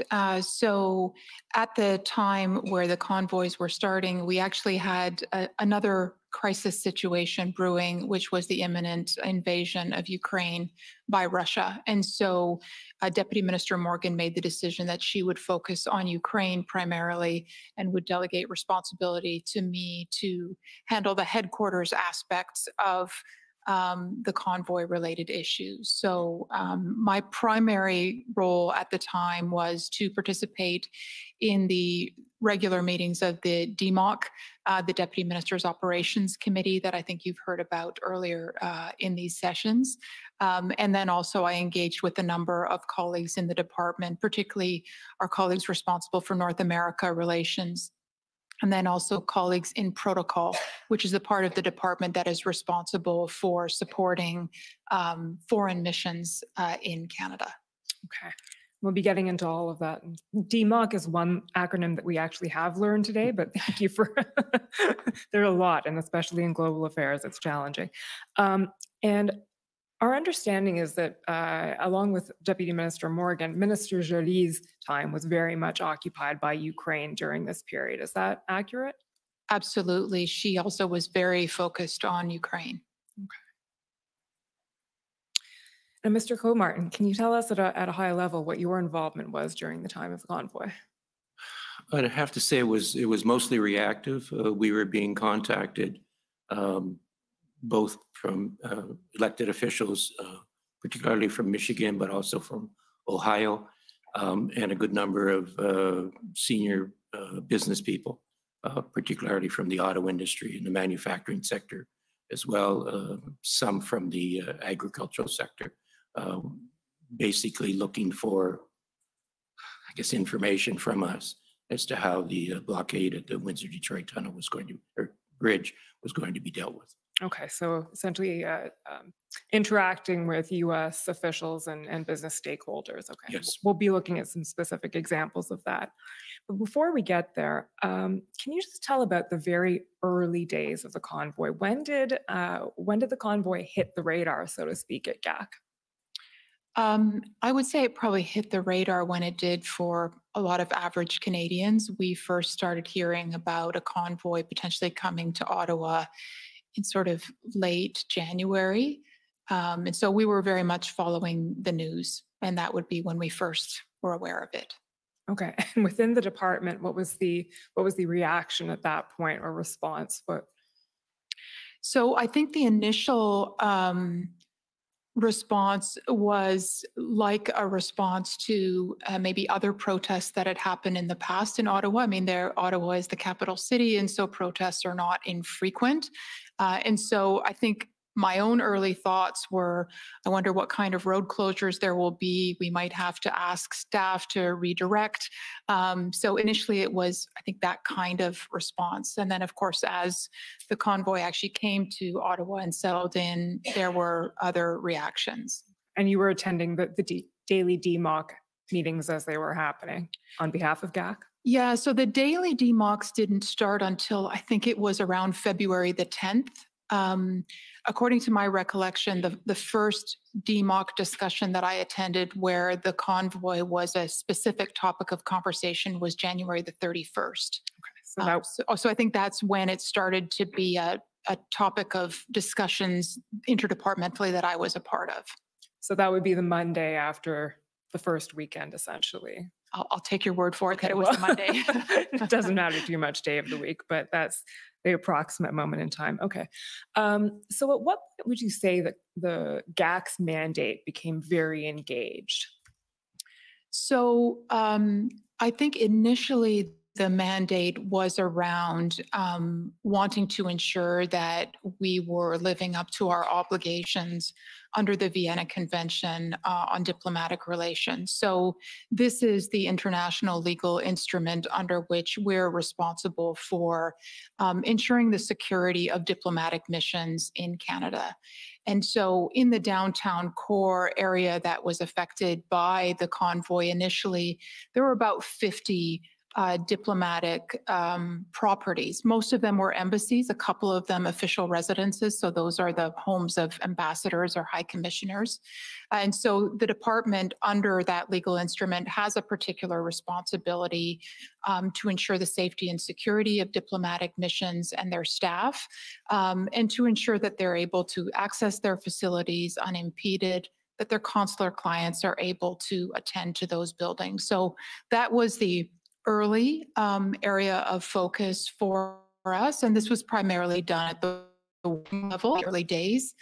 And then the second aspect of our mandate that really started to come into play a little bit later was with the blockades of various border crossings, and particularly the blockade of the Ambassador Bridge became an enormous area of focus just because it's such an important crossing. About 25% of our trade with the United States goes over the Ambassador Bridge. So that's when there started to be an enormous amount of engagement, particularly with US officials, but also concerns that we started to have about our reputation as an international trading country and as a country that was safe for investment. And that started to come up as we headed into sort of the 7th and 8th of February and thereafter. Okay. We'll come back to all of that. My colleague, Ms. Shuhaybar, will be asking me some more specific questions about the missions. And I'll be asking you some questions now about your engagement with U.S. officials and what you were hearing. But before we get there, I just want to set the stage contextually a little bit. Some things that you brought up in your interview and are also referred to in the institutional reports and in the document. So you've mentioned that Ukraine was a crisis the GAC was dealing with at the time as well. And there's a couple of other contextual elements. So, Mr. Clerk, I'll ask you to bring up PB Can 5027.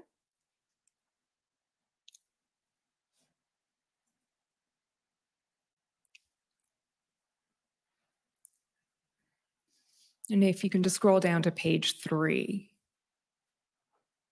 There we go. So this is a tweet from Representative Elisa Slotkin that's mentioned several times in the documents we received from GAC. First of all, who's Representative Slotkin? Can you tell us? Maybe I'll direct that to Mr. Cope-Martin, who knows this better than I do. She's a member of the House of Representatives at the federal level in the United States. Has an interesting background. She actually was posted a number of times in Iraq. She has a military background, and I believe also some association with CIA at one period of time in her career. She, this particular quote, what frankly was of concern to us in terms of the context. She was speaking about the impact the blockade was having at one of the auto plants that is in her district. Okay, so we'll just take a moment to read through that quote. It's a tweet, I believe, on February 3rd is the date, and it says, sorry, just scroll up a tiny bit. Thank you. It'd be later than that. If we needed another example of why supply chains matter, look no further. It might be the 9th. The blockade of the Ambassador Bridge, that's right. Sorry, I think it's the 9th. The busiest border crossing in America is already creating major disruptions for our businesses in Michigan. And just scroll down a little, Mr. Clerk. The next tweet, she says, Michiganders have been saying for decades that when our manufacturing is outsourced too much, we end up paying the price. It doesn't matter if it's an adversary or an ally. We can't be this reliant on parts coming from foreign countries. I've been in contact with the White House today about the situation. They're closely following these events. We're waiting for Prime Minister Trudeau's way forward. So yes, thank you for the correction on the date. I believe it's the 9th. And then she goes on to say, the one thing that couldn't be more clear is that we have to bring American manufacturing back home to states like Michigan. If we don't, it's American workers like the folks at Delta Township who are left holding the bag. So can you tell us a little bit generally about that concept of bringing manufacturing back to the US and what was going on generally in the zeitgeist at the time? So maybe I'll start, and Mr. Cope-Martin might want to add a couple of different things that I would point to. First, from a Canadian perspective, we were quite concerned because, of course, the blockade of the Ambassador Bridge was happening after 2 years of COVID, where we were already seeing supply chains quite stressed. A lot of businesses were already under considerable strain. And so I think there was a lot of concern on the part of businesses that was exacerbated by that background.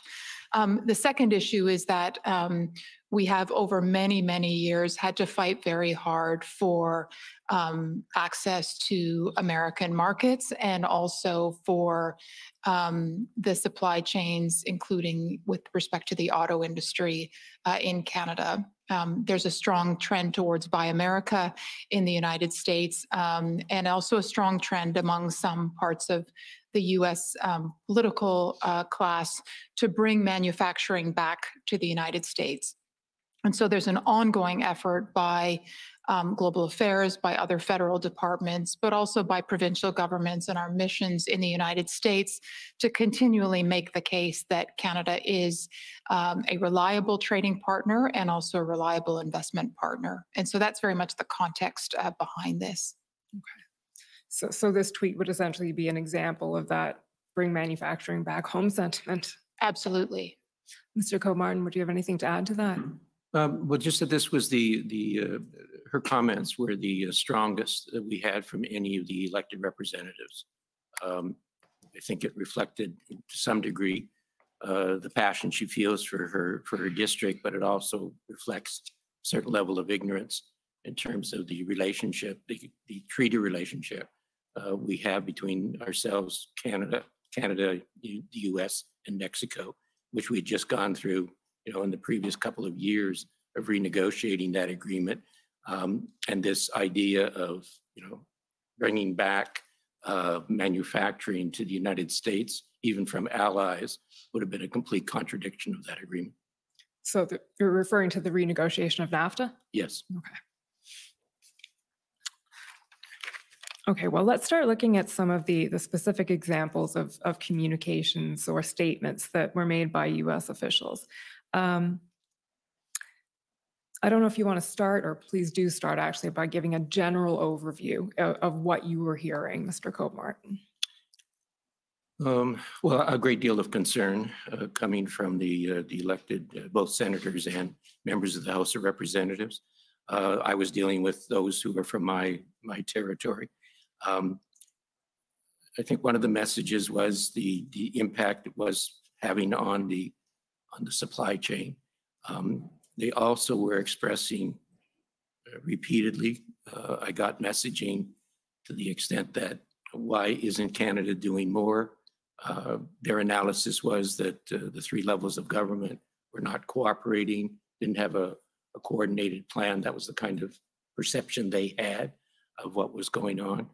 And that was difficult for us to respond to in the first couple of days. Certainly by the 10th and the 11th, we were able to point out that we were dealing with specific responses. But Okay, that message was quite strong, that they did not see that all levels of government were responding in a coordinated fashion. Okay. At this point, Mr. Clerk, can you pull up PB Can 401661?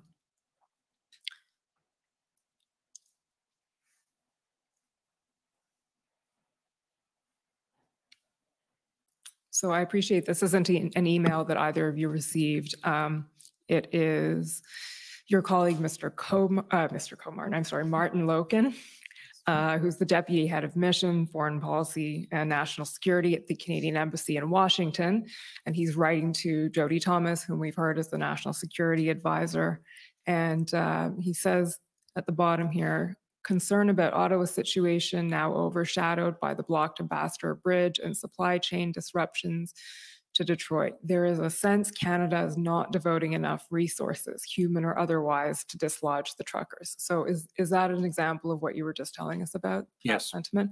And that's something that Mr. Logan was hearing and you were hearing as well? Yes, we were hearing that directly from the White House. He was, and I was getting it locally in our territory, my territory. Okay, and Ms. Tremore-Sison, you were hearing that as well? That's right. We were also hearing that directly from the United States Embassy here in Ottawa. And then also there were a number of conversations at the ministerial level between various departments where similar concerns were being conveyed.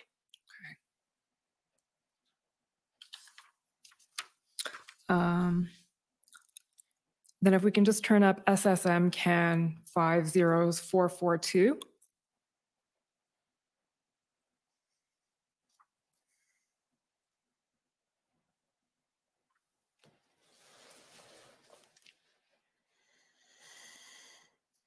And just scroll down a little bit, please. So this is a public statement by Governor Whitmer. So that's the governor of Michigan, I take it? That's correct. Okay. And scroll down a little bit. She says, at the beginning, my message is simple, reopen traffic on the bridge. Scrolling down onto the next page. It is imperative that Canadian, local, provincial, and national governments de-escalate this economic blockade. They must take all necessary and appropriate steps to immediately safely reopen traffic so we can continue growing our economy, supporting good paying jobs, and lowering costs for families. So I can just ask you, so this statement, I believe the date was February 9th as well. And this was a public statement made. So in addition to direct communications being made to you, there were politicians making public statements. And what was the purpose of that, do you believe? I think the public statements were very much an opportunity to send a message not only to the Canadian government, but also I would suspect to their own publics to make clear that they were working hard to do something about this situation. I mean, the impact of the closure of the Ambassador Bridge was almost immediate, particularly on the auto sector, which Mr. Cope-Martin would know better than me is a critical part of the Michigan economy, and of course of the Ontario economy as well. Mr. Cope-Martin, why don't you tell us a bit now about what you were hearing from the auto industry, from who and what they were saying? Well, starting on late in the day on the 7th, which is when it first got shut down, we were already hearing from them of having to shut down lines of production. They were beginning to look at alternate ways of moving the product across, which was primarily going to be, it turned out they were already looking at it, but primarily at the Blue Water Bridge up at Sarnia, Port Huron, and at other methodologies of trying to move their product. They were trying to wear my diplomat hat here for a second. They were much more aggressive. That's not the right term. They were much more forceful in their comments about the fact that Canada had to get, get their organization in place and get this stopped right away. Okay. Mr. Clerk, can we pull up SSM NSC CAN 401605?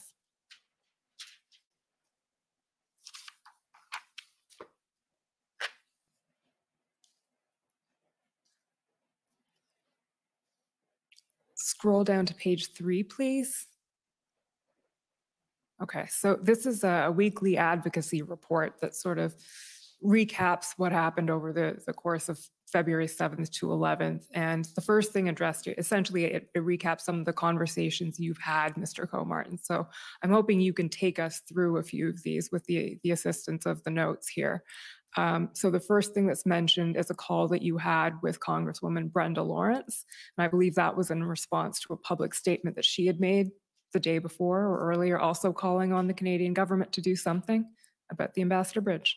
That is accurate, but it also was, she had been wanting a call with the ambassador, our Canadian ambassador in Washington, and who was not available at that particular time. So it was offered that I would speak to her initially. I have had several contacts with her before. Worked on a number of items of relative interest to the two jurisdictions. So that's how the call came about.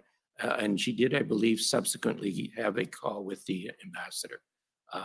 The important part about her role is that both the Ambassador Bridge and the tunnel are in her district, as is the new crossing that's being built currently. So she has a major interest in the impact that this was having. And again, she had automotive plants and other manufacturing plants that were being negatively impacted already. Okay. If we can just scroll down a little bit more, Mr. Clerk, the second call that's mentioned is with Congresswoman Dingell. Can you tell us a bit about the context of that one? Yeah, I've had quite a lengthy contact with her prior to the blockade. I had pushed for this call because she had been on As It Happens on CBC the night before, and that had been on the 10th, and had made some, which surprised me, quite frankly, because we've always had a very close working relationship, and she has with Canada as well, and made some statements that were fairly close to what the statements were that you saw from Lisa Slotkin. So I wanted to raise that with her, and so we had a good conversation.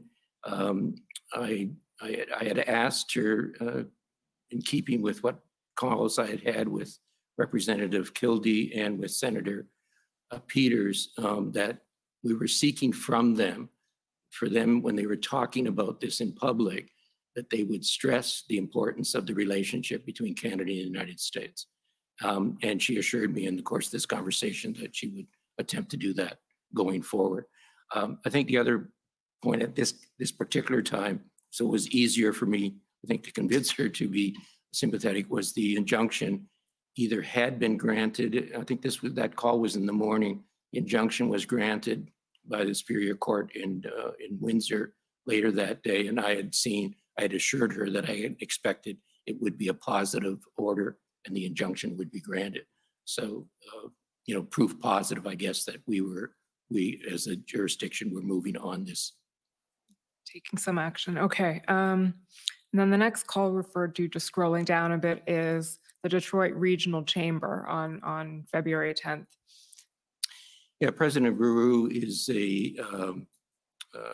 been a longtime friend. He's the head of the Detroit Regional Chamber of Commerce, which takes in not only the city of Detroit, but a number of the municipalities in southern Michigan. It's the most influential chamber in the state.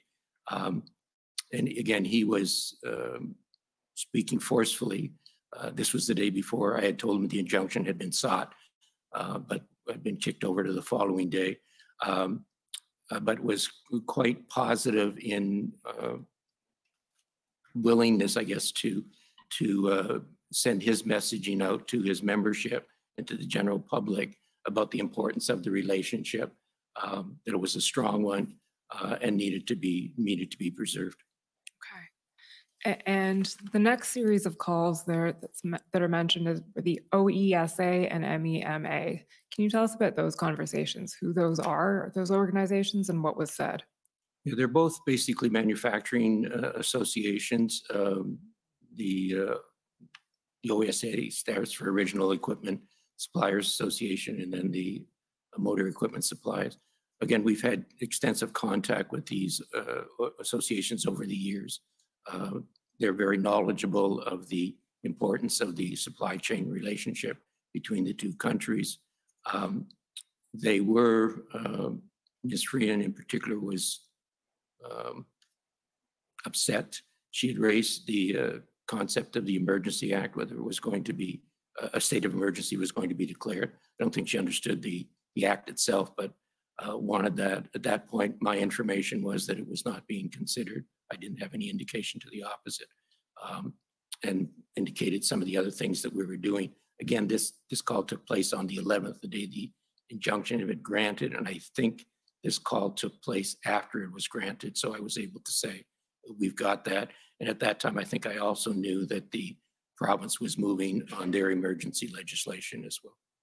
Okay, so that's February 11th, and you were specifically asked by Ms. Freeman whether the Canadian government was planning on or intending to invoke emergency legislation, and your information at that time was no. That was what I had to communicate to her. Okay. I think in the interest of time, we'll leave that document. Can we pull up, Mr. Clerk, PB Can 5038?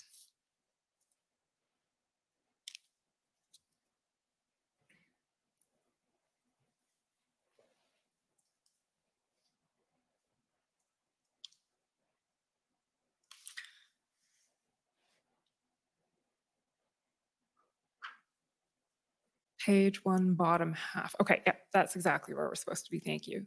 So this is an email from Stefano Marin. Who's that? Can you identify who Stefano Marin is? He's an employee at our embassy in Washington. Okay, and he's writing to Ambassador Hillman and Mr. Loken and Mr. Comartin are both copied on this. He's giving an overview of the situation, key takeaways, and one of the things he says about midway down that paragraph is he emphasized the shared nature of, he's talking about a conversation with Representative Kildee. Can you just tell us who Representative Kildee is? He is a representative for one of the districts in Michigan. I think the important thing to know about him in terms of his background is he was a strong proponent of we're on a side issue here, but the tax credits for the electric batteries, and thank you. And it had been strong on pushing this, that these credits were going to be limited to batteries having to be built in the United States as opposed to in Canada and Mexico. So his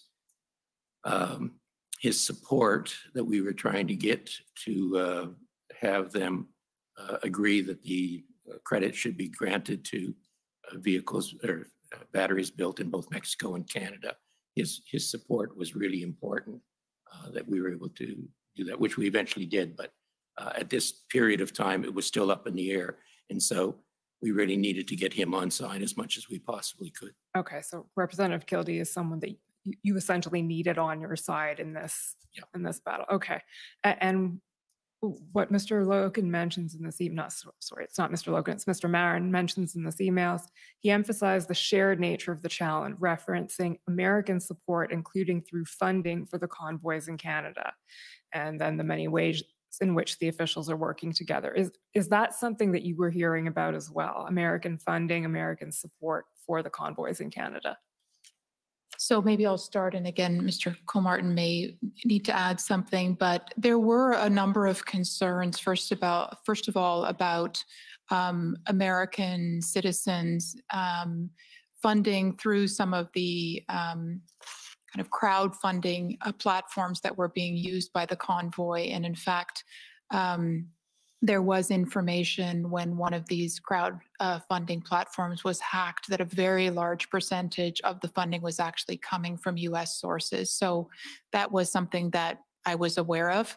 And there was also concern about the Ottawa 911 number being flooded, and many of the callers were actually from the United States, and this prevented Ottawa Emergency Services from appropriately doing their work. And I believe both of these issues were referenced in the call that took place between President Biden and Prime Minister Trudeau around this time.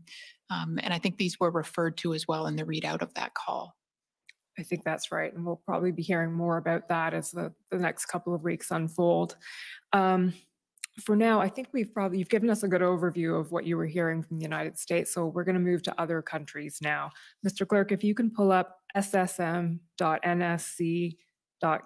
50156, please.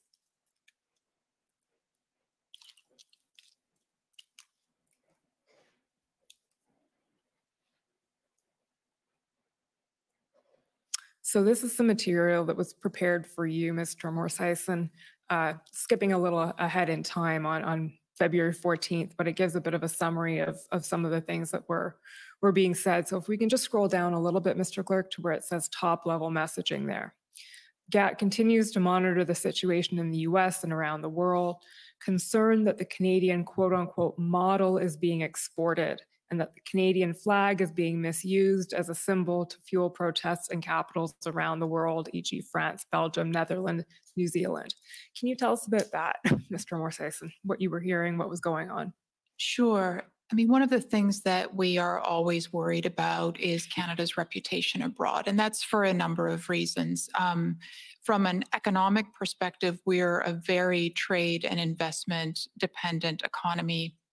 Over 60% of the value of our GDP is made up of international trade in goods and services. So we're a particularly trade-dependent country, and so we need to maintain a strong and positive reputation as a place where people can safely trade and invest and do business. And part of that sort of positive trading and investment climate is a climate where the law is respected. And so clearly what we were saying during this period was very significant defiance of the law at both significant border crossings and in some of our large cities, including Ottawa. I think we were also really concerned from a broader reputational perspective that our flag was being used in some of these copycat protests that were happening around the world. The flag is a symbol of our country, and it was being used, frankly, as a symbol of defiance of the law. And we were quite concerned about those reputational impacts. Okay, we're going to come back to some of the copycat protests in this, but I just want to take you to something else right now because it came up. Mr. Clerk, can you pull up SSM NSC CAN 50141, please?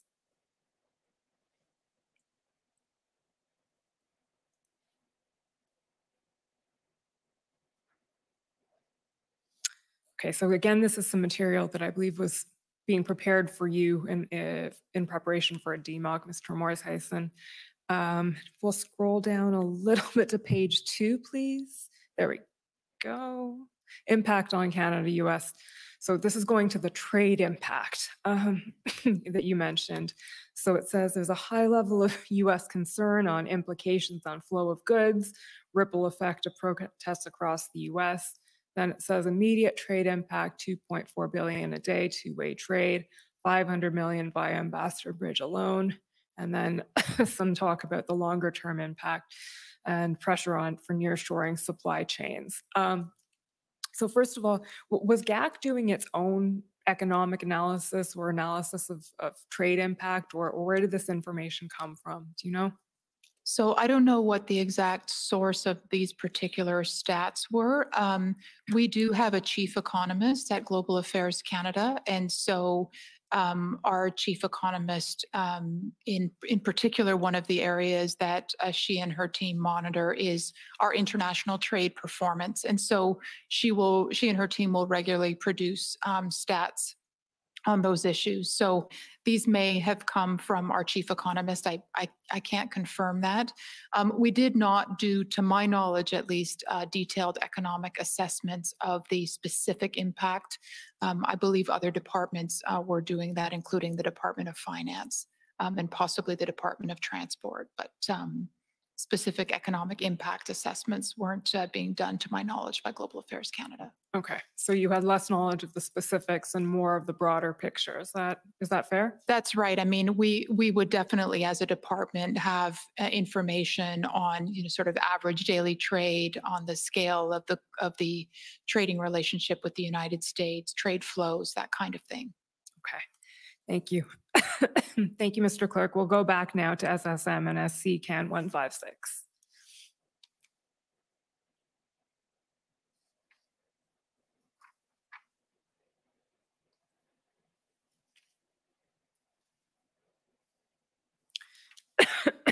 Sorry.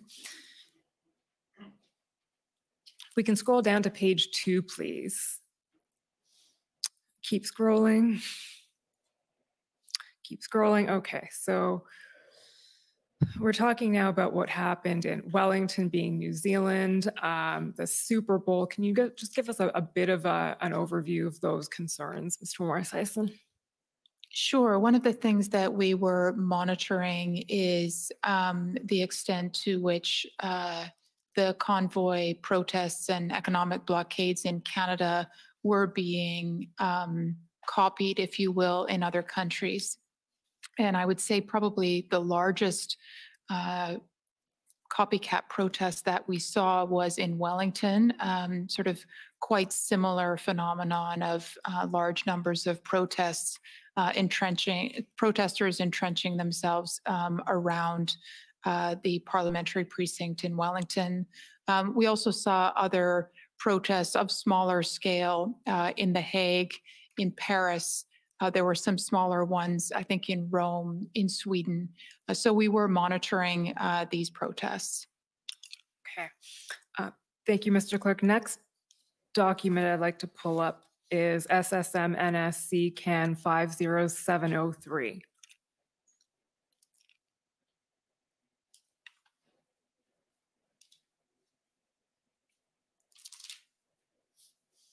So this, again, is on the topic of concerns being heard from other countries.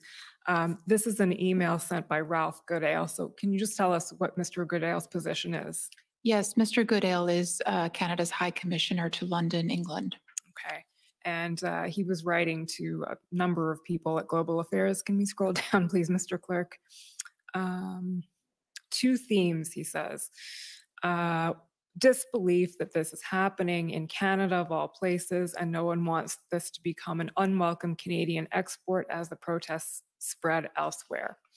Can you tell, are you familiar with this email? Yes, I am. Okay, can you tell us a little bit about what Mr. Goodale was saying? And you have it in front of you for your reference, but where this email came from and what was being expressed and why? So we had asked a number of our missions abroad, so that's our embassies, high commissions, and consulates general, to report back if they saw these kinds of protests emerging in other countries. So while I can't say exactly what Mr. Goodale was thinking when he wrote this, my interpretation of this is that you know, a lot of people that he was talking with were surprised that in Canada you would see protests like this where there was widespread violation of the law, and that this wasn't the kind of protest that people would associate with Canada. And I think also one of the things that we were talking about at the time was also the significant impact of disinformation on the climate here in Canada and abroad. So that was how I interpreted his message. Okay, and if we can just scroll down to the next page, please. There. That's the last paragraph, the concluding paragraph of Mr. Goodale's email. He says, two consequences need to be watched very carefully. The negative economic and reputational impacts from trade disruptions and the possible impression that Canadian police, security, and intelligence systems are incapable of responding effectively to blatant, large-scale illegal conduct. Elaborate a bit on that concern. So I talked about it a little bit earlier, but from a Canadian government perspective, we always need to ensure that we remain a country that is seen as welcoming to foreign investment, to international trade. Those are really some of the foundations of our economic prosperity. And one of the foundations of being able to have that kind of trade and investment environment is to have the rule of law.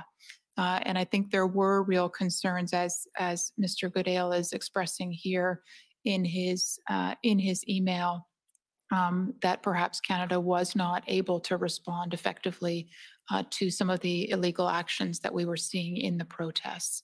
And then I think more broadly, it's not just about that trade and investment environment. It's also the fact that Canada wants to protect its reputation more broadly as a country where there was rule of law alongside democracy. Okay.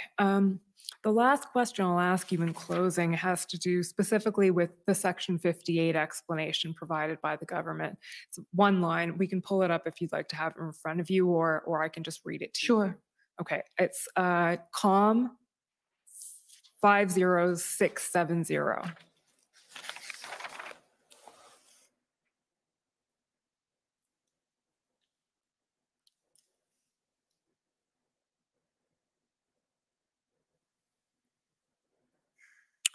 Okay, I think it's the bottom of page 1. Yeah, there we go. Bullet number 3 references as part of the justification for the Emergencies Act, the adverse effects resulting from the impacts of the blockade on Canada's relationship with its trading partners, including the US, that are detrimental to the interests of Canada. So the reference there is to its relationship with its trading partners in the plural. Did you hear any concerns directly from trading partners other than the US, or was it primarily the US? So I think the overwhelming focus was the United States. And, in part that's because 75% of our trade is with the United States. So it's overwhelmingly our largest trading partner. Also, the United States is overwhelmingly our largest investor. About 50% of all foreign investment in Canada is from the US. So it's not surprising that the US would dominate that conversation. That said, just to give an example, some of the key companies that were directly affected by the blockade of the Ambassador Bridge were actually not US companies. They were Korean and Japanese companies. So both Toyota and Honda experienced immediate effects in Ontario as a result of the blockade and the inability to get parts. So while we didn't hear directly from those countries, clearly those major foreign investors from other countries were directly affected. And so we were concerned about the perceptions of other trading partners too, in terms of their view of Canada as a safe place to do business. Thank you. Those are my questions. I'll turn it over to my colleague now.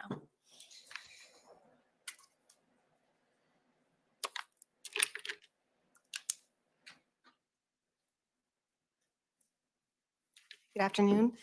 For the record, I'm Dalia Shahibar with the Commission. So I have some questions for you, Ms. Termes-Hyson, about the missions and embassies in Ottawa. And so you mentioned earlier the Office of Protocol. Can you just explain a bit? Speak a little sorry, slower, yes. Can you explain in a bit more detail what the Office of Protocol is?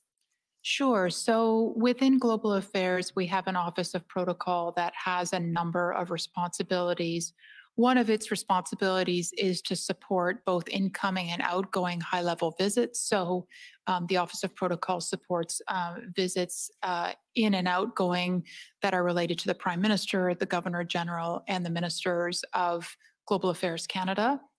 But it also has a specific responsibility with respect to the diplomatic corps in Canada. So there are about 8,000 diplomats accredited to Canada. They're across the country, but of course, given that Ottawa is the capital city, they are heavily concentrated in Ottawa, and many of the embassies and consulates located across the country would engage with us. There's a whole range of things that we take care of for them. We take care of their accreditation. We provide advice, help with a lot of the documentation for them. And we have, as I mentioned earlier to your colleague, a very specific responsibility to the diplomatic presence here in Canada under the Vienna Convention on Diplomatic Relations. And that governs all of our obligations under international law with respect to diplomats here in Canada. Okay. And I understand that the office was receiving some complaints from missions during this period. Can you elaborate on those? That's correct. So we have a mechanism whereby embassies or any diplomatic presence or diplomat can lodge formal complaints or concerns with the Office of Protocol. And we have on record a number of embassies based in Ottawa raising concerns about the impact of the convoy protests in Ottawa on their ability to function effectively. I should also note that in addition to that formal channel with the Office of Protocol, there are also informal channels of communication with our geographic branches in Global Affairs Canada. So we have branches that are responsible for Europe and the Middle East, for Africa, for North America, and for Asia Pacific. And so there are daily conversations between missions and those parts of the department, and we wouldn't necessarily have formal records, but we do understand that there were also complaints lodged through those more informal mechanisms. So did they have any security concerns, or what kind of concerns did they have in particular? So we heard a range of concerns. A lot of the concerns were around access. It was very hard to get into the downtown core with any kind of vehicle, personal or otherwise. There were a lot of concerns about noise, which I think were quite similar to what you heard about from Ottawa residents earlier on in the Commission's proceedings. Also concerns about fumes.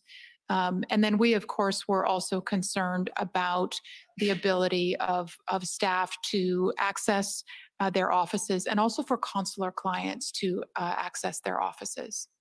And I believe you raised these concerns at the DMOC meetings, is that right? Yes, I did. Okay. I'd like to pull up SSM NSC CAN 50155. And so just for context, I believe the Office of Protocol sent 3 notices to missions during this period. Yes, that's my understanding as well. Yeah, so this is the 3rd one from February 9th. If we could just look at the part in red, so if you scroll down a little bit, oh, it's not red on this situation. Okay, the paragraph starting in the RCMP. So the RCMP has advised the Office of Protocol that it currently has no specific concerns for diplomatic missions in connection with this event from a protective policing. Slow down again. Yeah, please? excuse me, sorry. Has no specific concerns for diplomatic missions in connection with this event from a protective policing perspective. So were you aware of this assessment from the RCMP?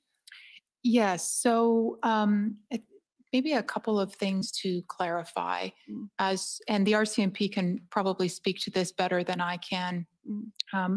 Usually the concerns of both embassies and consulates, and frankly our own protocol people, is around demonstrations that are focused on a particular embassy. So you'll see protests because of a certain country's policies or activities, and there are demonstrations like that quite regularly.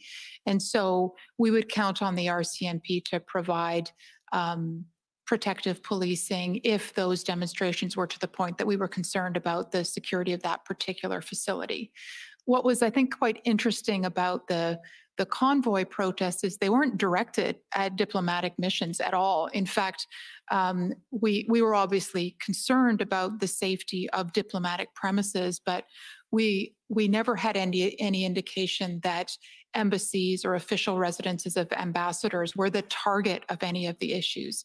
I think a lot of our concerns were more like the concerns that we heard from regular Ottawa citizens, which was their safety on the street. We were concerned about potential harassment because I think we had heard of many cases where that had happened with public servants, with Ottawa residents. And so under international law, we have a particular responsibility to ensure the safety and security of diplomats. And so it was that broader context that we were concerned about. Would you say that Canada was unable to fulfill its obligations under the convention during this time? I think it's fair to say that we were concerned that we would be unable to fulfill our responsibilities. And I think as the convoy went on longer and there were more and more stories about assaults on the street, about unlawful conduct and unwillingness to comply with injunctions and so on, that concern just continued to rise over time. So I'd like to switch to a different topic, which is the invocation of the Emergencies Act. So when did you become aware that it would be invoked? I became aware of when it would be invoked. I think it was the day of. Okay. So was GAC providing any input on that or advice to invoke it, that kind of thing? So the input that we provided was through a number of different channels. So it was, first of all, through these DMOC committees. Each day we would do a tour de table and provide inputs from various departments' perspectives and share information. So each day I would provide inputs on what we were hearing from diplomatic missions, what we were hearing from trading partners, from businesses, and so on. So that was one channel. We also provided reporting into the Privy Council office on issues under Global Affairs Canada's mandate.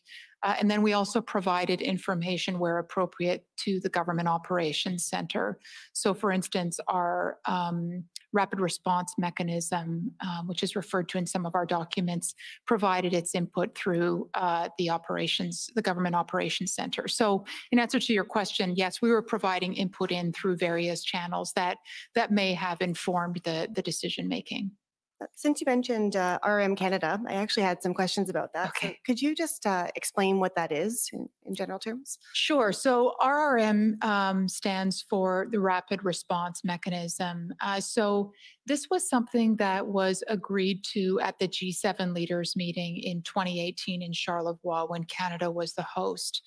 And the mandate of the RRM was really to identify and respond to threats from foreign state actors on G7 democracies.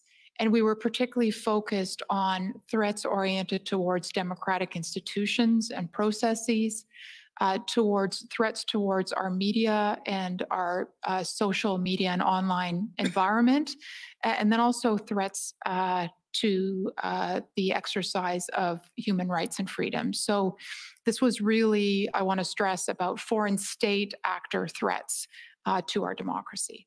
So I understand that RRM Canada produced several reports during this period. I'd like to pull one up. It's SSM NSC CAN 50169. This is from February 14th.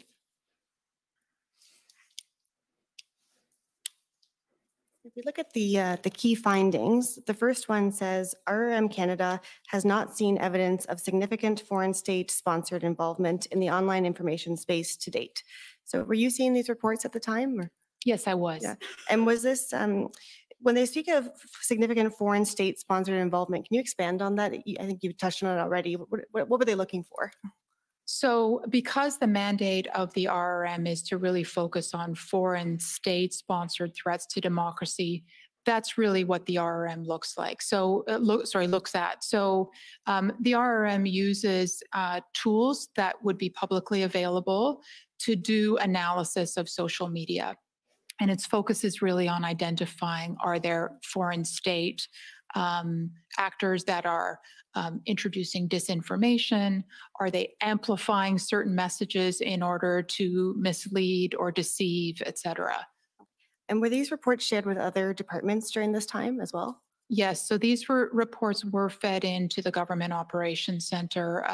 And while I didn't share these reports in their entirety with DMOC, I did provide some of the sort of top line messaging from time to time at DMOC meetings. Okay. So I'd like to return to just another few questions about the Emergencies Act itself. And just when we looked at the Section 58 explanation before, it talks about the adverse effects on trade corridors, international border crossings, and Canada's relationship with its trading partners. Can you comment on how the measures were designed to address those concerns? I wasn't really involved in the design of the measures, so I don't really think I can speak to that question unless I'm misunderstanding No, your that's question. okay. How did they affect the concerns, I suppose? Were they effective in the end, these measures? So, and again, maybe Mr. Kilmartin will have additional points to add, but I would say that the response from many of our, particularly U.S. interlocutors, was a sense of relief after those measures had been invoked. The concerns about particularly the economic blockades at border crossings, and not just the Ambassador Bridge, but it was Emerson, it was Coots, it was the border crossing near Surrey in BC, and then concerns that some of these would reoccur. And so I think the sense of relief was palpable amongst many of our interlocutors in the United States at both the political level, also the business associations, and amongst unions. Do you have anything to add, Mr. Kilmartin? Like, did you hear from stakeholders? Not so much at that immediate period of time, but subsequently over the next few weeks, even few months. The same point that my colleague has raised of that sense of relief and I think a conviction that Canada was not prepared to let this happen again to the extent that they would move to invoke that type of legislation. So that messaging was fairly clear, but it sort of drifted in over a period of time. Right. It wasn't immediate. And did the measures ultimately resolve the concerns that missions in Ottawa had as well? Yes, I mean, I think with the with following the invocation of the Emergency Act and the enforcement action that happened, the convoy protests were cleared and missions could go about their usual business, and our concerns about being able to uphold our responsibilities under the Vienna Convention were allayed. So I think I'm just about out of time. So just a general question, is there anything I haven't raised that you would like to raise for today? I think maybe one thing I just want to add with respect to the point about the RRM, while we did not see significant amounts of foreign interference or foreign state interference in the convoys, I think it's fair to say that there was a real underlying environment of disinformation that had been profoundly exacerbated during the 2 years of the COVID pandemic. And in fact, during the COVID period, we saw extensive information and data from the analysis that we did of significant disinformation efforts by foreign states. So that underlying disinformation environment was, I think, a really important factor for us in looking at and trying to understand what was happening around the convoys. Thank you.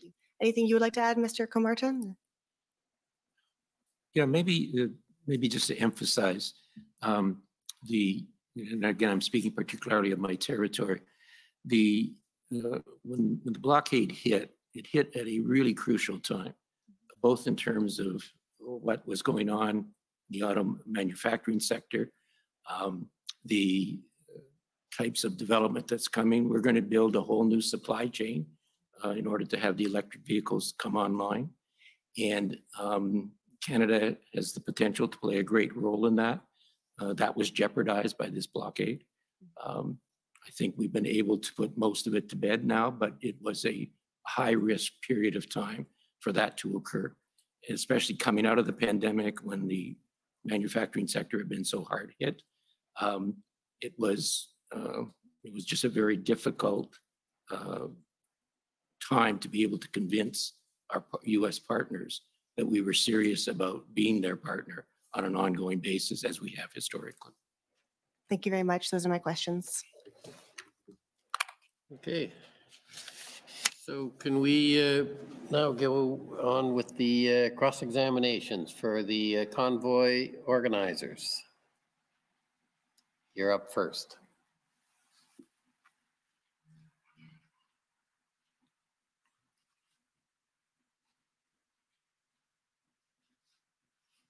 Good evening. Good evening. My name is Brendan Miller. I represent Freedom Corp, which is an entity that represents the protesters that were in Ottawa in January and February of 2022. So I take it, given your positions with respect to international affairs and all of that, your focus in the protests was more dealing with the protests that were occurring at essentially border passings, et cetera, with respect to commercial trucks and vehicles being able to come in and leave Canada, correct?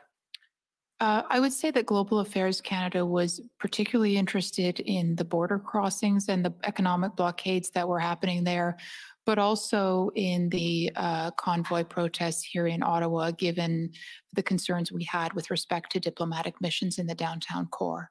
Right.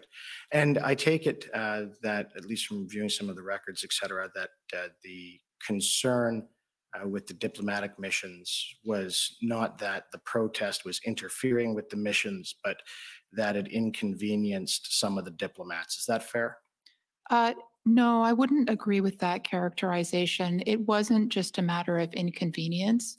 As I mentioned to Commission Council, the Government of Canada has an obligation under the Vienna Convention to ensure the safety and security of diplomats here in Canada, and to ensure that they are enabled to carry out their functions without undue difficulty. So we were concerned about being able to fulfill that obligation. And I think given the context in the downtown core, the concern was more than one of just inconvenience. Right. And it's fair to say that not a single diplomat from a foreign state was physically assaulted by a protester, correct?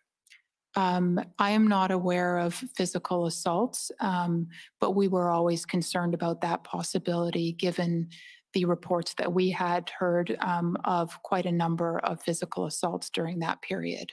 Well, this commission has heard evidence with respect to physical assaults during the period of the protest that there was a total of 5 charges in total. So that's from the beginning of the protest and until the end. And I understand your concern, but you have no evidence that any diplomat was physically assaulted by any of the protesters in Ottawa. Is that correct? That is correct. Thank you. And I also understand that you have no evidence that any of the protesters in downtown Ottawa verbally threatened to harm any of the diplomats. Is that correct? That is correct. And it was always a concern that that might happen, and hence our concern about being able to live up to our Vienna Convention obligations. Right. And it's not like a situation, for example, in 1970 during the FLQ crisis where a diplomat was murdered and another one kidnapped, where they actually invoked the War Measures Act. That wasn't it. You were concerned about maybe someone might threaten a diplomat. We were concerned about being able to comply with our international legal obligations. Under the Vienna Convention. Correct. Right. Okay. And I take it with respect to just turning your mind now to the border blockades, the information that you have, you said there was no actual report done with respect to the losses that were suffered with respect to the blockades causing those losses. Is that fair? The government has never done a full tally of what was the economic ramifications of the blockades. Is that fair? I never said that. I only said that Global Affairs Canada did not do that analysis. All right. And is it fair that Stats Canada has, and they concluded that all it did was inconvenience the truckers and in fact, or the people crossing the borders and imports, and they simply had to use other ports? I haven't seen any StatsCan data. What I would say is that there were multiple impacts, including factories having to close down. And I think, as my colleague and I have both mentioned, there were an enormous number of concerns about the economic impacts, particularly on the auto sector. And there were long-term implications that we were very concerned about Canada's reputation as a trade and investment destination. Does the undermining of Canada's reputation and protests in Canada, in your view, is that a security threat under Section 2 of the CSIS Act? So I'm not an expert on Section 2 of the CSIS Act. Our primary interest from a Global Affairs Canada perspective when it comes to security is really thinking about our economic security. And when you consider that the international trade in goods and services is valued at over 60% of our GDP, we were actually very concerned about the economic security of this country. Right, and the country's reputation. Right? Yes. Okay. So how was the country's reputation when various ministers and the Prime Minister announced that there was foreign funding coming from the United States and that this was undermining Canadian democracy? And I've seen in the disclosure and others that wasn't the United States, some of sitting members of their government, including their ministries, weren't they a little upset about that when it was accused that the US was financing this protest? Weren't they upset? I understood they would. I can't speak to the views of all members of the U.S. administration. I can just say that there were a number of conversations that were had by Canadian government officials, including the Prime Minister, where there were actually concerns about U.S. funding through the platforms that we had discussed earlier. Right, and you can agree with me that there's nothing wrong with a Canadian donating to an American cause and an American donating to a Canadian cause with respect to funding protests or charities. There's nothing illegal about that, is there? I think the concern was that some of the activities of the protesters were illegal. Right, and you're saying that was illegal was the blockade, correct? Yes, the blockades were illegal. Right, and the being in downtown Ottawa? It wasn't a matter of being in downtown Ottawa that was illegal per se. In fact, I think in this democracy, we fiercely protect the ability to peacefully and lawfully protest. It was the matter of the illegal aspects that were a concern. So what was the illegal aspect to you of the protests in downtown Ottawa? Can you tell me what the illegal aspect it is that you're referring to? I think that on matters of what particular aspects were illegal, it is probably better to speak to other witnesses. Well, we have, and I'm still confused. So what is your understanding, your personal understanding of what the illegal activities in downtown Ottawa were?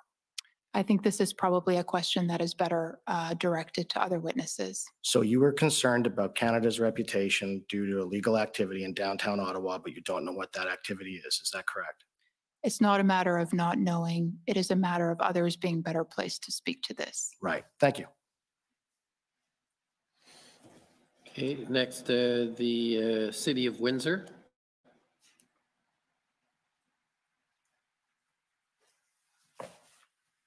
Good evening. My name is Jennifer King. I'm legal counsel to the City of Windsor. Our questions have already been canvassed. We have no further questions. Thank you. Okay, the Democracy Fund, JCCF.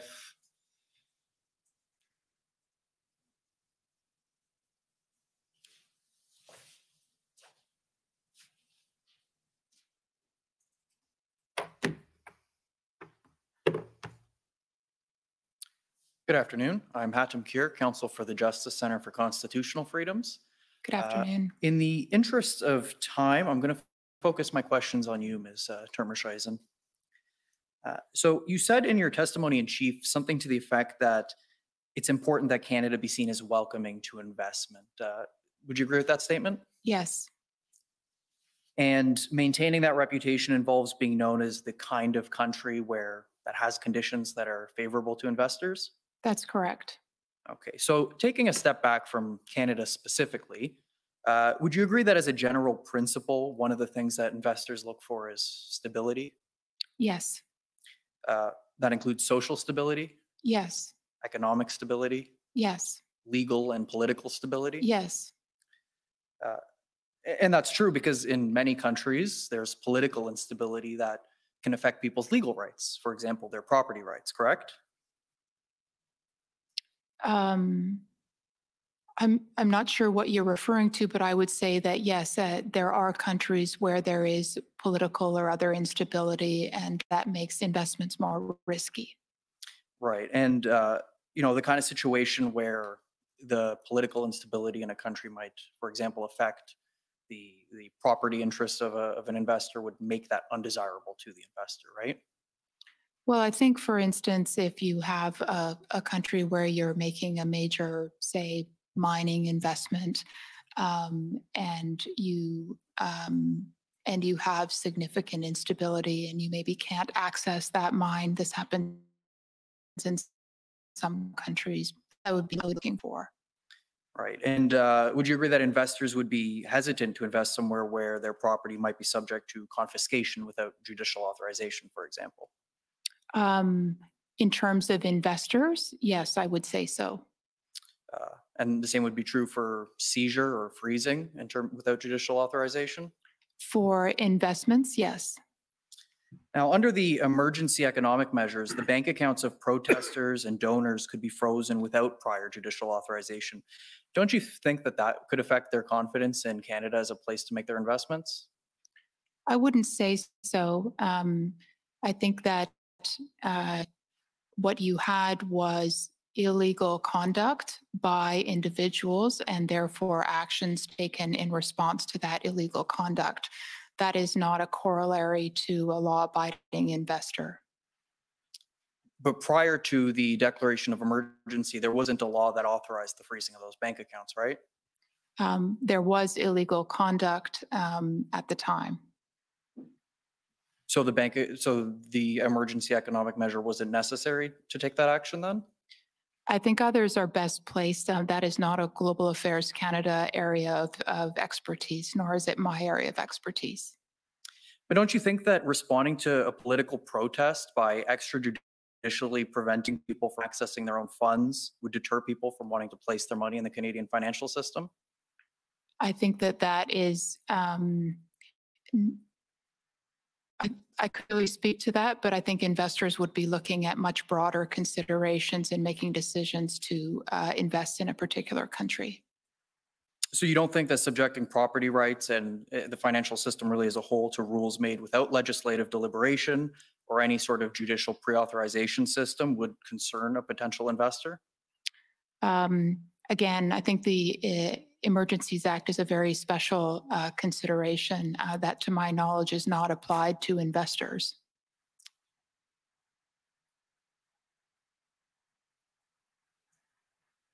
Now, one of the things you stated is that the Emergencies Act sent a message to investors that Canada was doing something about the protests.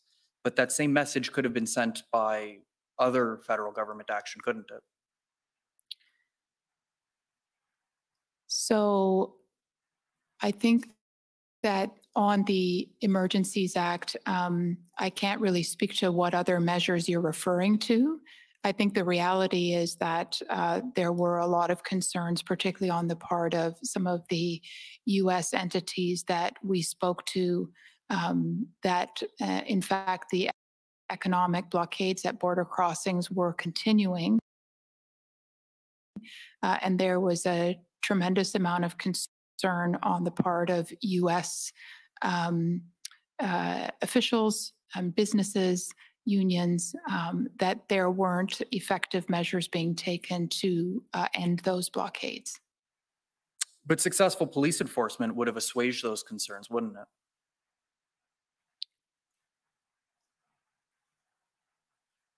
I would simply say that it's kind of a counterfactual point. The reality is that that hadn't been possible.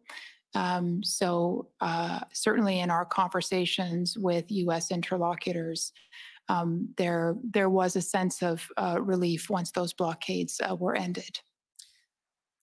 Well, we've heard from police witnesses that the protests would have been cleared even had the Emergencies Act not been invoked. And you have no reason to believe, for the purposes of global affairs responsibilities, that the Emergency Act would have been necessary for other reasons then, do you? I can only say that, not being an expert on the Emergencies Act itself, that the clearance of the blockades was greeted with relief. Right, but what I'm asking is that, given that we've heard from police, who are the experts in policing matters, that they've said that they could respond to the protest without the Emergencies Act, for the purposes of matters directly under the concern of Global Affairs Canada, the Emergency Act wasn't necessary for the. Already answered. Okay, no further questions. Thank you. Okay. Thank you. Next is the Ottawa Coalition. Good evening, Commissioner. We don't have any additional questions. Thank you. Emily Tamman for the record. Okay, next is the OPP. Good evening, Commissioner. Chris Diana for the OPP. We also have no questions. Thank you. The Windsor Police Service.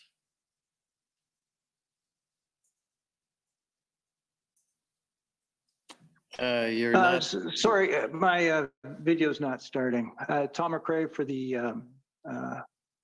Windsor Police Service. We have no questions. Thank you. Okay.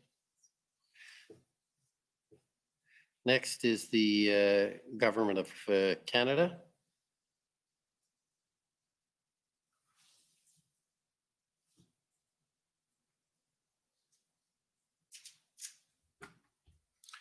Thank you, Commissioner. Mr. Termesheisen and Mr. Comartin. My name is Brendan Van Nienhuis, and I'm counsel for the Government of Canada.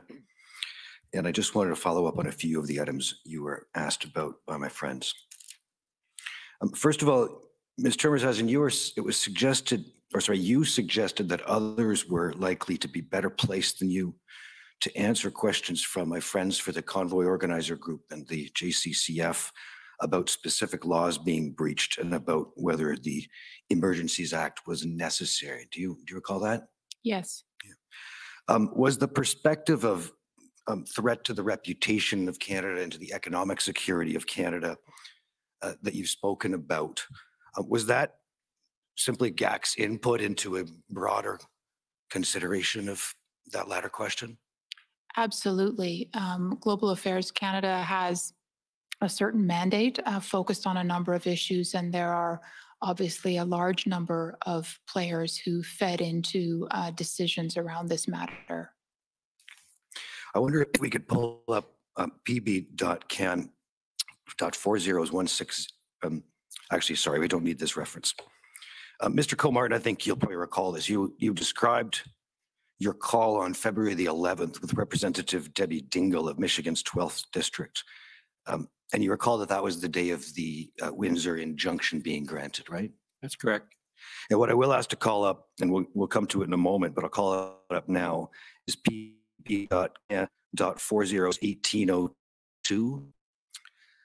And just coming back to your conversation with Representative Dingell, I believe you said that it was reassuring to her that either that this injunction was being pursued and would soon be decided, or possibly that it had already been granted by the time that you spoke? That's correct also. And why was that reassuring to her? Again, going back to the comments she had made the night before, and as it happens, she was obviously concerned about the relationship and the long-term impact it would have, the blockade would have on that relationship. And at that point in time, it was not at all clear that it was going to be resolved quickly. So when I was speaking to her the following day, I was able to give her assurances, in fact, it was going to be resolved quickly at that border crossing. And I think it was also on the 11th, and you're more specifically recalled when you testified earlier about it, that the injunction had been granted in Windsor by this time when you had a call with representatives of the OESA and MEMA. Do you recall that? That's correct. And those are significant manufacturers, trade organizations? They are, and they have a long history of working very closely with companies on the Canadian side. And were they too relieved that the injunction had been granted in Windsor for the same reasons as Representative Dingle? They were, but they were also concerned about reoccurrences, which was when the Emergency Act issue got raised by Ms. Freedom. Could we go then to that multimedia file at PBCAN 1802 at the 222 mark, please? Is being all the traffic. Police reinforced tighter restrictions on access to the site, yet protesters were freely allowed to bring gasoline and other fuel back to their vehicles where they've been living and sleeping. What's wrong with fueling up the vehicle? Police told us they can't stop the resupply effort. So will those occupying the bridge follow a court order to leave? Will they follow an injunction that is illegal? Probably not. I'm walking on the street. I asked one protester whether an injunction would be followed. But imagine, just like in any scenario, there might be someone who says, I don't like that, right? Or someone who shakes their fist at the sky. It doesn't mean violence. And a question also likely being asked by police. Do the police have anything to worry about from the perspective of pushback, fight back, guns, resistance? The only thing the police have to worry about is God's judgment on their actions. Late this afternoon, the city of Windsor and the automakers got their wish. They got that court injunction requiring the protesters to leave tonight. We are now Did you hear the gentleman express the prediction or opinion that the protesters at the Windsor blockade would not, in fact, obey the injunction granted by Justice Morowitz? I did. And was that the case, sir? Did the protesters there at the Windsor blockade obey the injunction as of February the 11th? Well, certainly, and we heard a lot of this evidence last week from both the OPP and the Windsor Police Services, that it took another 24 hours before it really began to permeate, and certainly by the end of the day, of the 48 hours, it was over. So ultimately, it did. The final group that was there was very small. I think there were 30, 40, 50 people maybe, as opposed to the hundreds that had been there before. But by the end of the day on the Sunday, the 13th, there were very few people left. So I think both the injunction and the Emergency Act invocation by the province had its desired effect. Okay. Now, when you speak of the Emergency Act, you're speaking of the federal act or the provincial? The provincial act. I see. It was invoked on the Friday afternoon, shortly after the injunction was granted. I believe that's what the evidence shows, that was invoked as well on the 11th. That's correct. I think at 9:30 in the morning. But am I mistaken, sir, that the public order operation actually wasn't able to commence until the 12th, and it took still 24 hours from there? Yeah, we did not know what the actual implementation of the new rules under the Provincial Emergency Act would be until the following day. Were you aware of concerns from your American counterparts at all with respect to a continued concern, such as the one expressed by the OESA and MEMA about recurrence? I think the one I can probably think of would be the Chief Legal Counsel for the Governor of Michigan. He and I were having regular conversations on this and a number of other issues, but he certainly raised it about, are we able to give them assurances that this was the actual end of it? Ms. Termershausen, you were asked and you spoke of what you called international copycat protests from time to time. Do you recall those questions? Yes. And I'd like, if we could take the same file, PBCAN 401802, and play from the 14-second mark to 155. So what does that tell you? Echoes of Canadian protesters honking is now being heard in a growing number of countries like France, where the maple leaf was spotted Wednesday, waved by demonstrators who are against COVID restrictions. All this coming on the same day as the WHO warns the pandemic is not over yet. Motorcycles and cars, and a bicycle too, part of this convoy in southern France. The group demanding an end to COVID restrictions as they gathered in Nice. Some carrying Canadian flags as a nod to the demonstrations in Ottawa and beyond. There are plans to bring this rally to Paris before heading to the European Union's headquarters in Brussels. To New Zealand's capital, where protests inspired by Canadian unrest stretched into another day. Only now with a heavier police presence outside the country's parliament. Some arrests here. Demonstrators say they're planning to camp out until COVID measures are lifted. New Zealand's Prime Minister Jacinda Ardern said Tuesday the protesters don't represent the majority. And this march against vaccine mandates held Monday in New York. The red and white once again on display. There are reports of a larger truck convoy in the works in the U.S., similar to what's rolled out in Canada, that could make its way to Washington, D.C. It's called the Free. Thank you. Mr. Emergencies, are those some examples of the sorts of copycats you had in mind? Yes, they are. Okay. And you noted that each appeared, as I saw it, to illustrate the use of the Canadian flag in the protests, right? Yes. I believe you said that the Canadian brand internationally was thereby being associated with defiance of the rule of law. Yes. Could you tell me, what does Global Affairs Canada, aside from the damage that we've seen to the brand as you described it earlier, but does Global Affairs Canada have a sense or an assessment about the strength of the Canadian brand for being a peaceful and lawful society? I think our brand for that is very strong, and we'd like to keep it that way. Is it a concern to Global Affairs Canada, the effect that this has on the brand strength, not only of Canada as a lawful society, but on the effectiveness of democracy more broadly? Yes, I think that's true. Is that a sort of a branding issue that Global Affairs assesses as being under deliberate attack by foreign states? I mean, I think what we've seen in the data shows it that that democracy worldwide is in a period of retreat.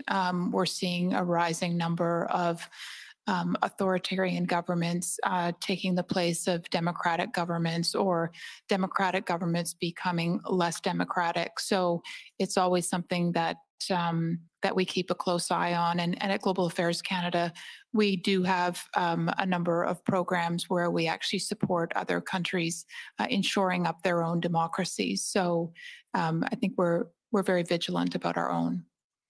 Do you have a sense of what the intended audience are for, attacks on brand reputation like that affect democratic countries? I think that certainly there are some foreign state actors that would be quite keen to see the democracies be under attack and be under threat. So it's something that we're vigilant for. Is that part of why RRM was established at the G7? Absolutely. I wonder if we could go briefly on the RRM point to ask you a few questions from a recent report issued. It's pb.can.401836. And if we could go to page 5 once it's up.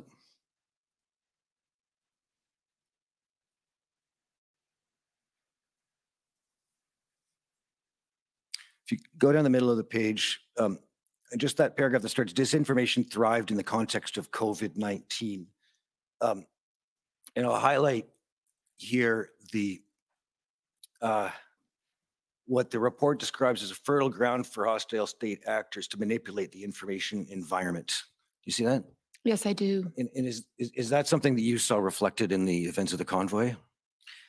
I mean, I think this is what I was trying to refer to earlier, where, the convoy from the RRM perspective, and I think from the perspective of many who looked at this, did not happen in a vacuum.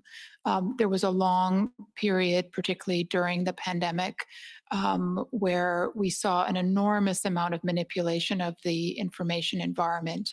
And what you saw is foreign state actors using disinformation or manipulating information to undermine the reputation of democratic states and their approach to dealing with COVID, to undermine confidence in vaccines, particularly vaccines produced by Western countries. So there was a whole series of very deliberate efforts that we could track through our social media analysis, showing, frankly, quite successful efforts by some key foreign state actors to sow, I think, a real sense of mistrust in democratic governments and their approach to dealing with the pandemic. Can we just move to page 9 for a moment?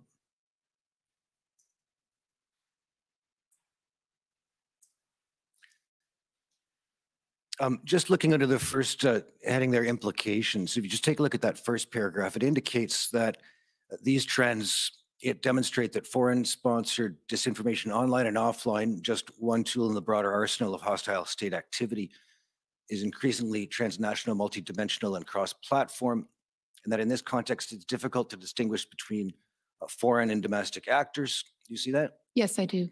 And in the next paragraph, it indicates that attribution is increasingly difficult to achieve with a high degree of certainty. Yes. And finally, that measuring the real or potential impact of disinformation is challenging. That's right. Are those fair assessments at this point in time?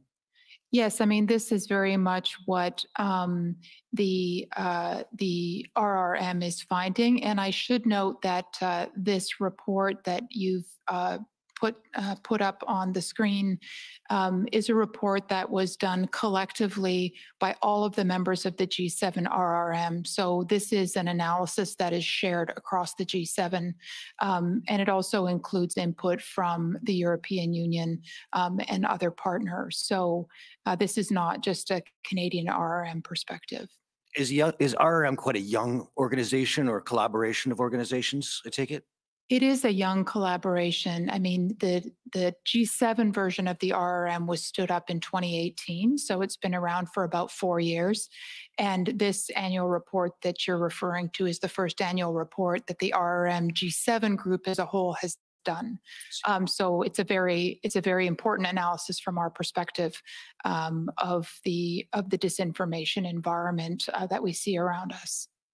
And has that disinformation environment, as you see it, and it led to the decision by the G7 collectively to establish this network called RRM, that's been going on for longer than since 2018, I take it, in your assessment?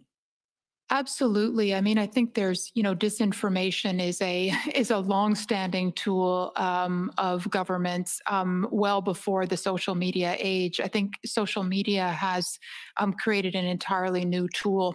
And so the RRM Canada is specifically focused on that social media environment and understanding it and understanding how disinformation plays in that environment and what its impact is on democratic states like Canada. Okay, so is it fair to conclude that the RRM analysis, if we see RRM say it hasn't seen evidence of significant foreign state involvement relative to the convoy, that isn't to suggest that there's a complete lack of connection between the disinformation environment in the broader sense and those events? Is that fair? Yeah, I mean, some analysts have suggested that there really wasn't much of a need for foreign state actors to engage significantly in the convoy information environment because there was already such a high level of disinformation surrounding it. What about, you've focused on the online environment, but do these, at least as Global Affairs assesses it, do these operations, objectives, whatever you want to call them, on behalf of malign actors in the information space include the discrediting of media and the reliability of the traditional media in reporting the truth? Absolutely. Could we go to pb.can.401800? And Commissioner, I'm just going to ask to play a short clip, and I'll have one question, and that will be my time, if that's acceptable. Okay.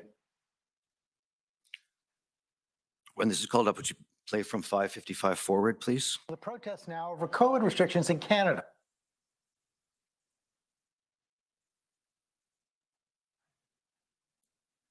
Workers here in Canada have brought part of the country's capital to a standstill right outside the National Parliament. I was hired on at a job not too long ago for a transport company out of Whitby, Ontario, and I was let go due to not willing to get the vaccines for my job. And I mean, that's not right for companies to be able to decide that and take away our right to earn money and support our livelihood. For you, why is it important for you to be here today? Well, because news. Sorry. Because like you're don't talk to them. This is fake news. But despite the fact that these people may be part of a minority in Canada, they are receiving a lot of support from Conservatives and other right-wing figures in the United States. We are now aware of a significant element from the United States that have been involved in the funding, the organizing, and the demonstrating. The Canadian truckers are heroes. They are patriots, and they are marching for your freedom and for my freedom. This is very much a 21st century protest, playing out as much on the internet as it is on the street. Viral memes and sometimes false and highly offensive historical comparisons that circulate online are being repeated verbatim here, like this. And because you're not vaccinated, is there stuff you can't do in Canada now? Yeah, I'm like, well, basically, if you want to compare Canada to anything, it's like Hitler's Germany, and we're like the Jews, eh?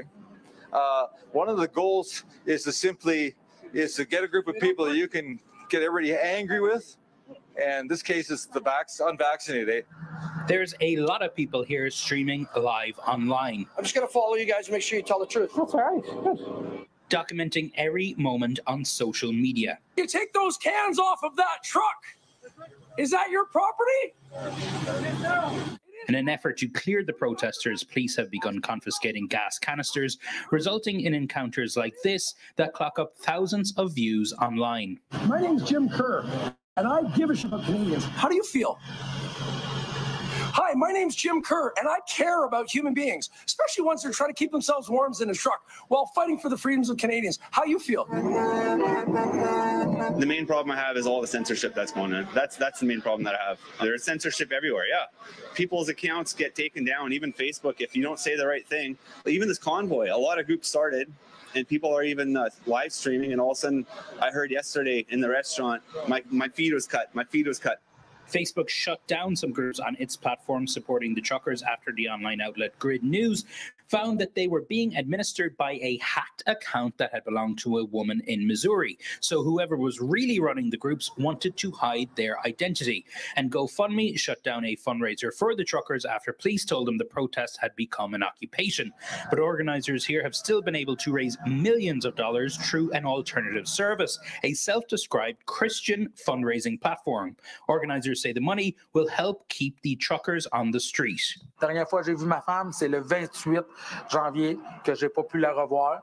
I haven't seen my wife since January 28th, and I've been here, and she's supporting me 100%.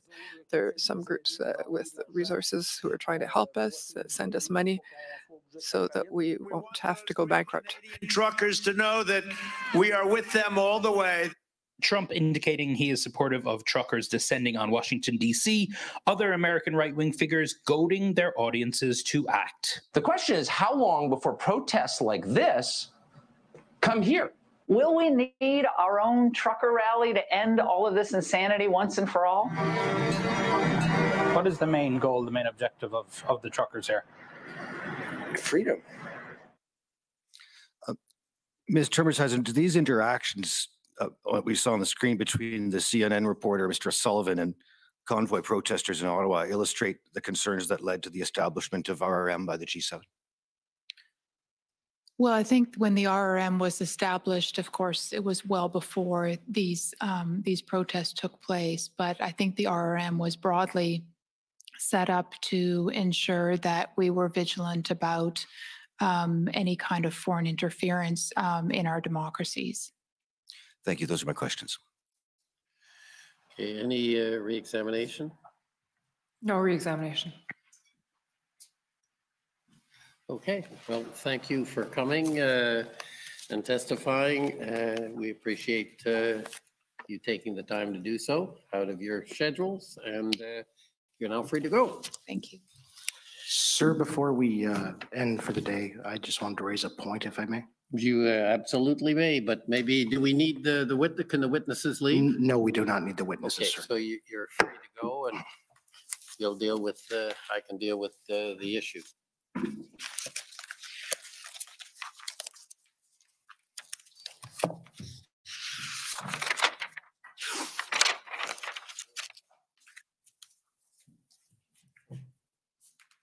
Okay, yes.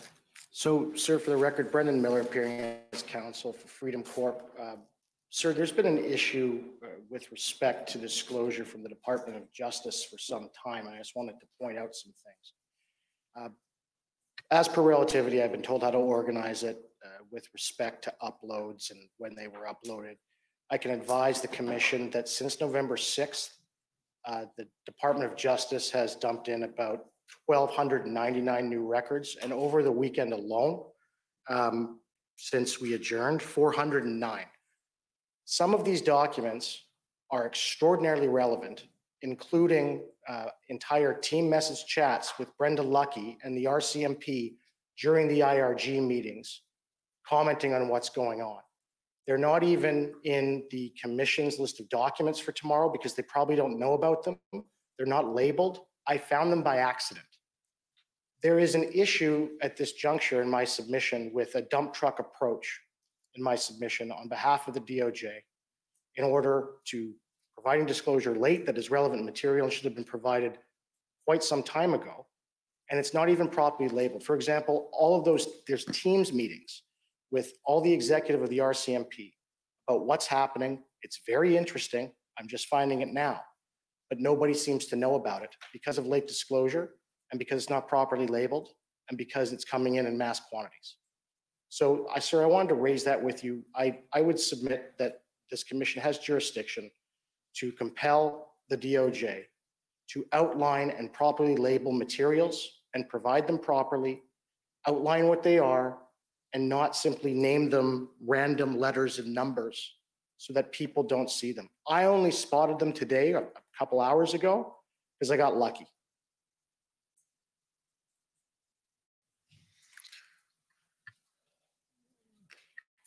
It's a rather non-specific complaint, and I don't take it my friend is seeking relief. I can assure you, Commissioner, that a large number of people are working incredible hours and have been doing so for many months to assemble documents. The Government of Canada is a large institution with many document sources, and the items that are of keen relevance accordingly take a great deal of time to identify, process, and code. If there's a specific complaint about a specific item that I can be of assistance in addressing, I think we would be more efficient to address that offline with my friend in terms of the concern, or through Commission Counsel would be the appropriate route. But in the absence of a specific request or a specific complaint, I don't think there's more I can say sitting here now. I'm not prepared to speak to the issue at the moment in more particularity. Sir, I'm simply asking if the Commission can direct the DOJ to properly label what the items are in relativity, who the parties are discussing matters in there with the proper date, as opposed to just it being dumped in with random numbers. And then, we're dealing with literally 1,299 documents, records, not pages, records that have been dumped in since November 6th. And we're all here all day. And then trying to find this stuff is like trying to find a needle in a haystack. And it's not something, for example, in a civil case, we call them affidavits of records back home. I believe in Ontario, they're called a statement of records. I apologize. I'm not from here, but you're required to label the date, the actual record, and et cetera. And that's how relativity is set up. But I'm finding these extraordinarily compelling documents that not even the Commission has in their list of documents for tomorrow. And we're talking about text messages and an iMessage system of sorts between Commissioner Lucky and all the executive of the RCMP during the IRG meetings and other things about what's going to be done. And they're not labeled, and I found them by luck. And in my submission, that's just not appropriate. These things need to be labeled. They need to actually say what they are. They can't just be dumped into this system last minute in the hopes that one of us luckily finds them. I don't know what else is in there in those 1,299 documents. I'm trying to get through them, but it's impossible to assess it by just looking at the labels, et cetera, in relativity when they're not actually labeled at all as to what they are. So if I understand correctly, you'd like to have some sort of an index or some sort of an indication of what the documents are. Okay, at this stage, I'm not in a position to respond.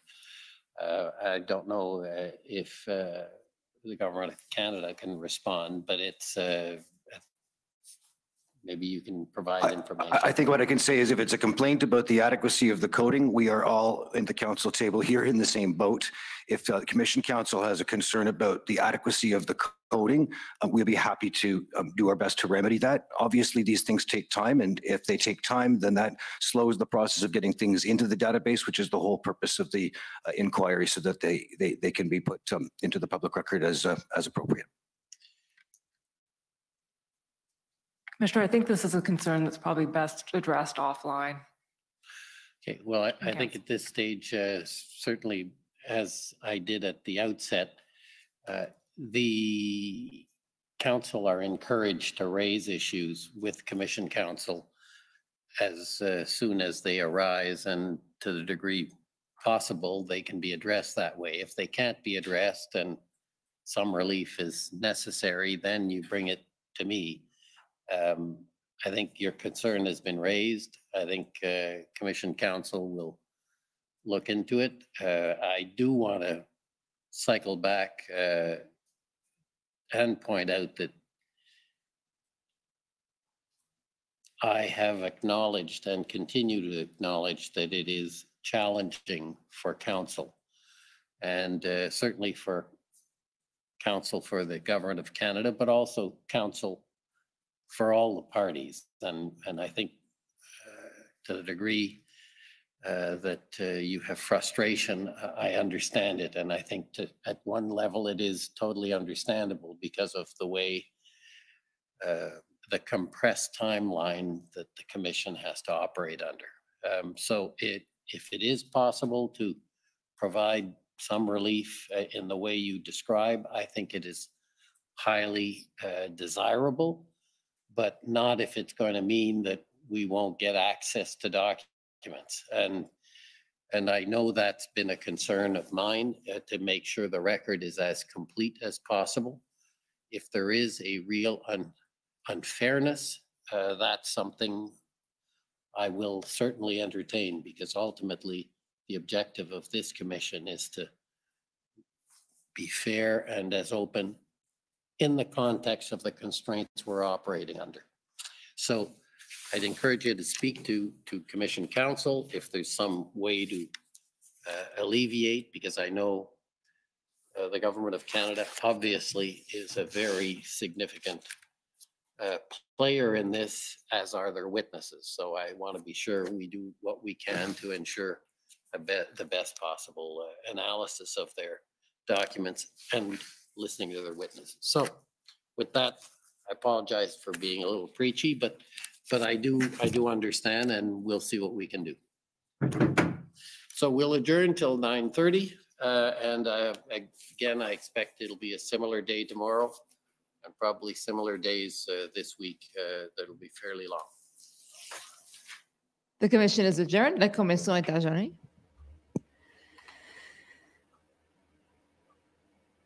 You need a cliffhanger at the end, right? Isn't that the rule of good entertainment? Good entertainment, you need a cliffhanger at the end? Well, there's your cliffhanger. Sorry, hat's way off. All righty, so what fun at the end, okay? In general terms, 1,299 documents were dumped in the last little bit, about 400 over the weekend. These are very relevant, and Brandon's very happy to see them, but he wants to see a lot more, and he wants to dig a lot more. And yeah, these are certainly games that are played by the opposing side. Don't be upset with the commissioner's response there, because it was the right response. His response was, I don't even know what you're talking about yet. It sounds like there's an index missing. It sounds like fairness might be an issue here. If you can work it out through commission counsel first and get it all settled, then cool, don't bother me. But if you don't get it settled, then bother me. Now, Brendan's concern, of course, is these witnesses are up tomorrow. But hey, Bridget did the same thing, folks. She dumped her evidence the day of. People do this all the time, apparently. But for the government to do it, and then the government of Canada's argument to be, no, we all have to deal with documents, we all have to do this, is, you all see through that guy completely. And so does the commissioner. So he basically said, look, try and deal with it as lawyers, work it out, because most definitely the concern is a valid one. That's a lot of information. And railroaded, yeah, Alberta doesn't have paralegals. Not the same way as Ontario, where we are actually educated and licensed to a certain level. But yeah, he certainly could use a bunch of them. Don't call me, though. Don't call me. I want to stay distant from this whole team and have some fun with it. But yeah, I really want to see what's in those team meetings. And the ones that Brandon found, as he said, accidentally, were compelling enough for him to go, I want to see it all. I want to see the labels. I want to be able to look. They didn't even identify the people who's in the call. Like, this is complete game playing. But silver lining here, folks, there's a data dump that looks really good, and we're gonna get it. So cool. All right. So kind of happy about that, even though it seemed like games are being played and stuff. What's in there is the most important stuff, and they dumped a lot of stuff. And Brendan already has a copy, so we're going to see it as well. It'll become part of the commission and evidence database too at some point, and we'll definitely grab it. All right, let's wrap up, because it wasn't a bad day at all. But yeah, I'm going to clip out Joe. Joe's going to get his own clip video. The last witness there, the guy on the right, Joe, because he spilled the beans anytime he spoke. He didn't get the memo, he didn't get the training, and he did not catch her STFU looks. In fact, her STFU look went from clearly displeased to staring right at him, and he still dismissed it. And it was great, because the things he said were some of the most truth we heard all day long. So we'll get to that in a second. Not a situation where you go buy a book. Wow, yeah, some great statements from our first panel. This is not a situation where you go by the book. Much like creative accounting from Commissioner Deans, you should really put your ear up and an eyebrow up when you hear people talk like that, because what they're talking about is, well, simply ignoring the rules. That's simply what it means. Not a situation where you go by the book. Well, the book here is not. It's just a book of law. It's not a religious book. It's not a guide. It's the law that they're referring to here. So, wow. He just outright said, we don't follow the law. Sorry, dude. If that's true and you broke law and you violated law, depending on the penalties of that law, you may be looking at summary or indictable offenses here, bud. If that's the case, we should be looking to jail people like that. They're lawbreakers. It's unlawful. We're Canada, right? We don't put up with unlawful behavior, do we? Well, if he says we're not following the law, let's start there. So thank you very much for the testimony today. I am so pleased about this. I've recorded it. It's on my server. I got a copy. We'll be going through this one again, and these guys admitted too much today. Quick comment before back to work. James, you're awesome. Thanks for being around. I believe that the paranoia that was brought up earlier is because when we want to overthrow an unfriendly government, we use freedom fighters. Yeah, well, here's the thing. We weren't. Oh, you mean the other way, when Canada goes and helps other countries overthrow unfriendly governments, like we heard of later by Cindy. Yeah, Cindy. Then we send freedom fighters, and then they're worried about them. Maybe Maybe. But at the end of the day, James, if this was in the summer, they might have done it to the fishery. Okay. They picked an industry that was on the breaking point that really would be messed up if they implemented something because they wanted to revolt. They could have picked farmers. They could have picked miners. They could have picked several groups, but they picked truckers. They picked truckers. That's unfortunate. But I think it's a lot more clear to me now that this was a provocation. That I was going into this with an open mind that maybe there's a lot more. But now hearing, especially Global Affairs Canada, talk about how Canada's flag was being used as a symbol of defiance of laws, that broke my heart, because not only was that not true, they're trying to vilify the flag, and the actual truth was that was support for Canada. Because again, these are human beings who understand what the human beings being pushed to are protesting against. So of course it's about support. Why are you trying to vilify the Canadian flag? You're trying to turn it into an evil flag. We've heard this throughout the testimony. Now we're seeing it on a global stage. Global Affairs Canada, who has a lot of opinions about brand and all that kind of stuff.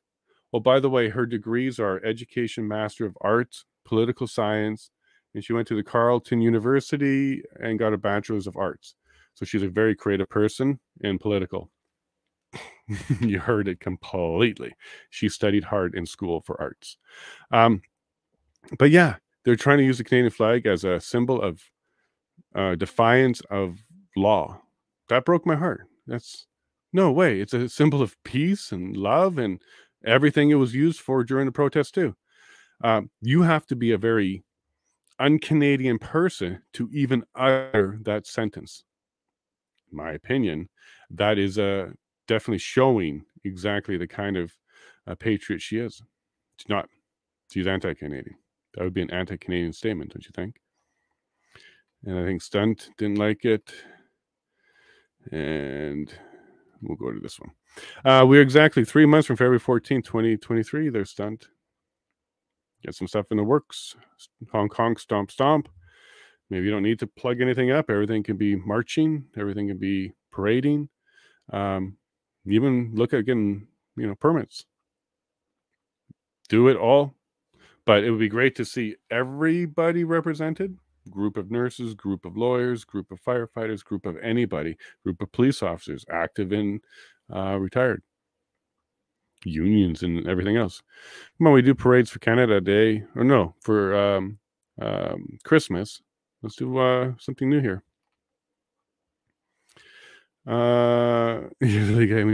Yeah, stay legal. And what we're hearing a lot of, Stunt, from this testimony here are basically all of the things where if it's zigged instead of zagged, then they would have less to hang a hat on. And the less they have, the more foolish they look when they try and repeat. So if a peaceful protest where nobody was armed and nobody was fighting is the current level, if it's even more peaceful, good luck. Good luck. They can't do anything. And if you want a prolonged and in their face for a long time protest, there's a way to get it done. And I think Canada is set the example for the world. And this is kind of what we heard from Global Affairs Canada, that Canada was setting the example for the world. And that's why that boot had to come down. Right, guys? So we're now seeing the global interest, not just foreign, global interest. Foreign interest is now turning into, state interest to global interest. And that's who we're actually up against here. And Global Affairs Canada said it over and over and over again. That's exactly who we're up against. And we get into more of that later. Now that we've heard their concerns, they're stunned. Give them notice, broadcast the entire event, and they can, how can they repeat this narrative that they just did there? If you're doing that, deflate it completely and then protest their actions. Give them nothing. Give them nothing. Give them nothing to complain about is the best way to do it. Because if you can deflate their narrative and protest their actions, good luck. Good luck. But, Masters of Arts and mainstream media is a wonderfully creative group. We'll see what they can come up with. Yeah, you guys noticed that, Barbara, for Tom Yeah, he's definitely there for a reason. He's asking these questions for a reason. And I agree with you. It's going to be a lawsuit in the future. Trying to direct the narrative by bashing the intelligence as flawed. Clay, it is weird how from one moment they're talking about how good their intelligence is, this future threat, it was materializing. They were very sure, and they had to move on it. On the other hand, intelligence gaps, we have open source media, we got contradictory things. We don't even have the Hedden reports, so I don't have some good intelligence there. Two sides of the coin here. We're getting both sides again. And of course, we're going to get that all the way through all these witnesses. They're going to tell you how horrible things were and also how great things were, all at the same time. They were functioning wonderfully, coherently, passing information. They have horrible information gaps. They didn't know what the left hand was doing and the right hand was doing, and they had to circumvent and throw out the book because this issue was so crazy, while staying completely legal, not trampling on a charter. You seeing what's going on here? You're getting two stories from the same people. Just listen carefully. It happens all the time. What? Is she asking for more government control, access to social media? Yeah, this was Chump's lady. I didn't catch her name. Apologies or not. I didn't catch her name. But was she standing there saying, shouldn't you have more access to? Is it the problem is you don't have all the access to the social media, et cetera, et cetera? And is that what she was asking for? Because quite frankly, we could really help her understand the situation very, very, very quickly by simply having her hand her phone over to me. Let me go ahead and go through your social media. Nothing to hide, right? Let you understand how it feels to have your privacy invaded and things used potentially against you, not in the way that it was created or presented. The interpretation of your media is enough to get you in trouble, not even the actual media you created. So, lady, if you're all for opening up and nothing to hide, let's start with you. And if you can get through that process comfortably and you have no problem with what I might interpret your stuff to mean, well, then maybe we can continue with the conversation that you're proposing there. But I guarantee you, your very first tweet, your very first text, your very first voicemail, I will find a way to show you how it can be interpreted in a way that you are now the enemy, because it's not hard to do. So let's start with you. Let's start with you. And if you feel comfortable after that process, maybe we'll continue that conversation. But if your answer is no, so is mine. I hope that was clear, okay? Because you're the one proposing we're giving up more privacy, and you yourself wouldn't do it. I guarantee you. In this context, private citizens. So they were sitting there. This might have been the government of Canada now, sitting there saying there was a private citizen who took action. Well, private citizen is Zexi Lee, and Zexi Lee is a government federal employee. She works for the CRA. Just saying. How come you're calling her private citizen? You're using that label, but she's also a government employee. Why don't you just say what it is? Why do you want to hide her job and just talk about her as a person? And by the way, I encourage anybody listening to this or watching this, go ahead and look into Zexi Lee. 24 months ago, 12 months ago, you might be surprised at what you don't find or you do find about this young lady.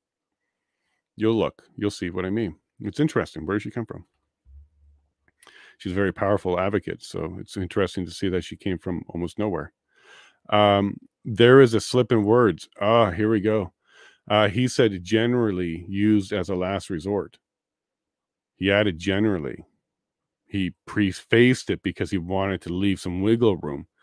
No, the word generally is misplaced. It's misused. It doesn't belong in this context at all because it's only a last resort, not generally.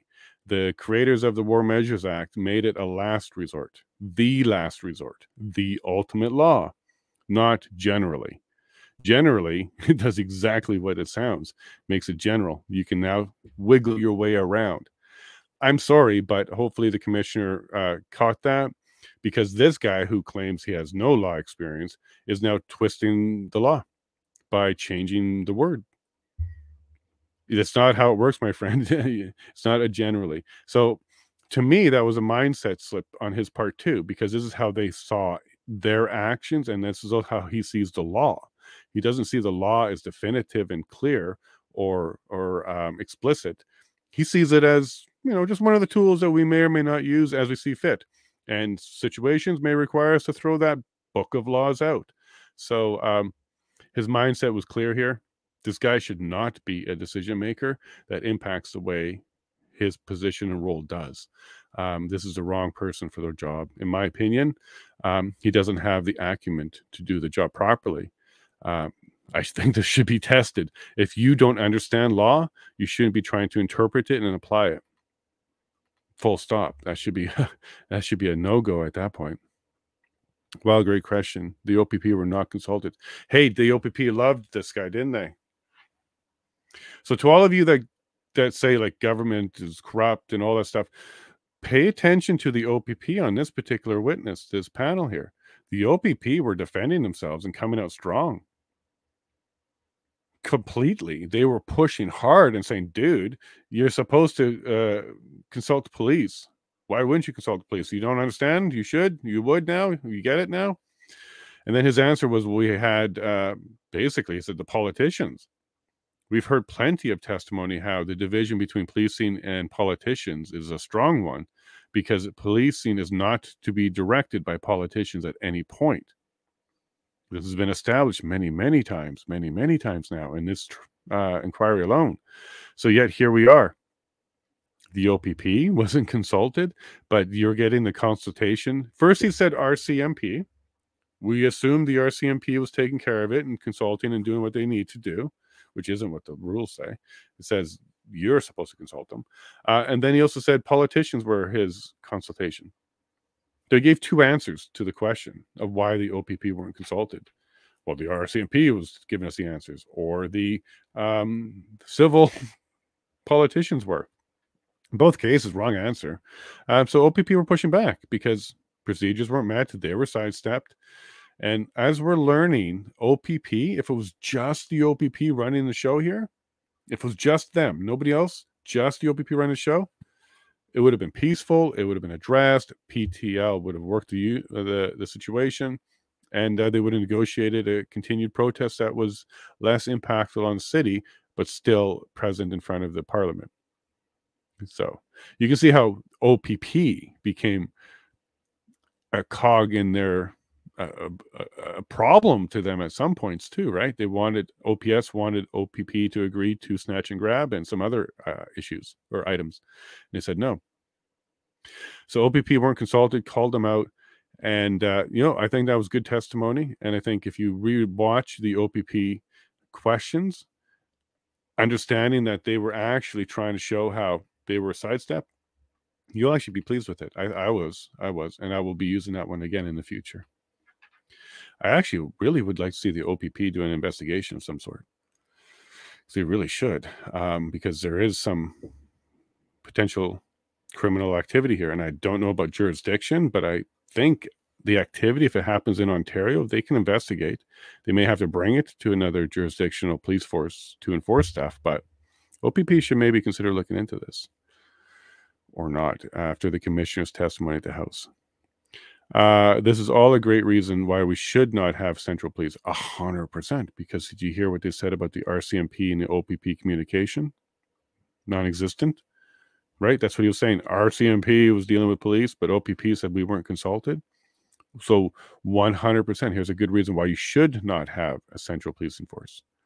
Because they're fallible. They're going to break. And then when they break, it's a national problem and you don't have check and balance.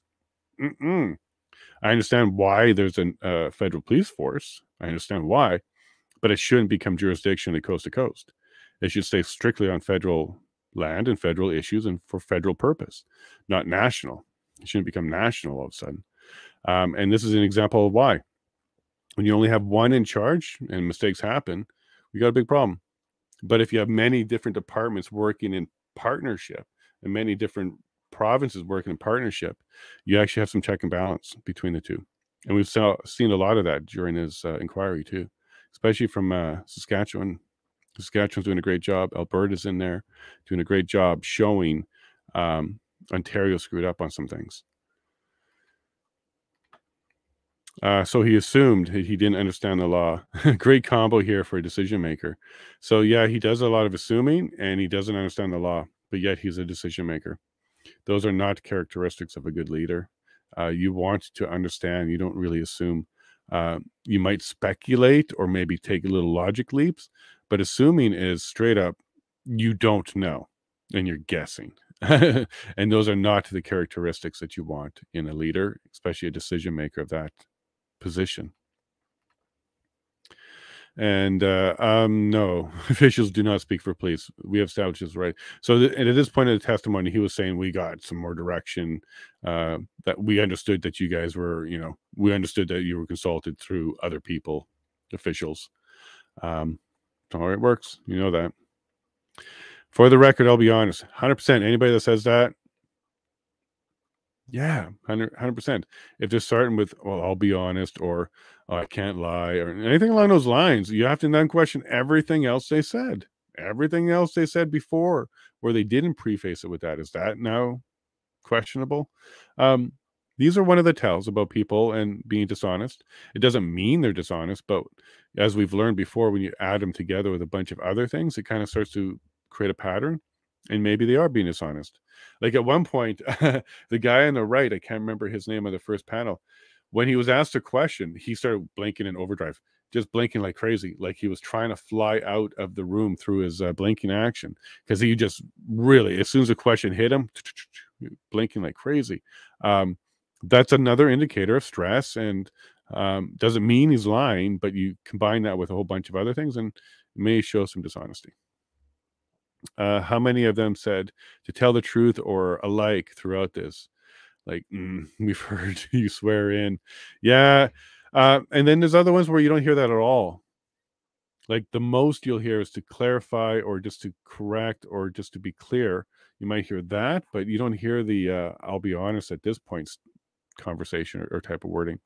Yeah, you definitely, you're starting to see a pattern here. We're on witness number, oh my gosh. Which one are we on now? Cindy, Joe.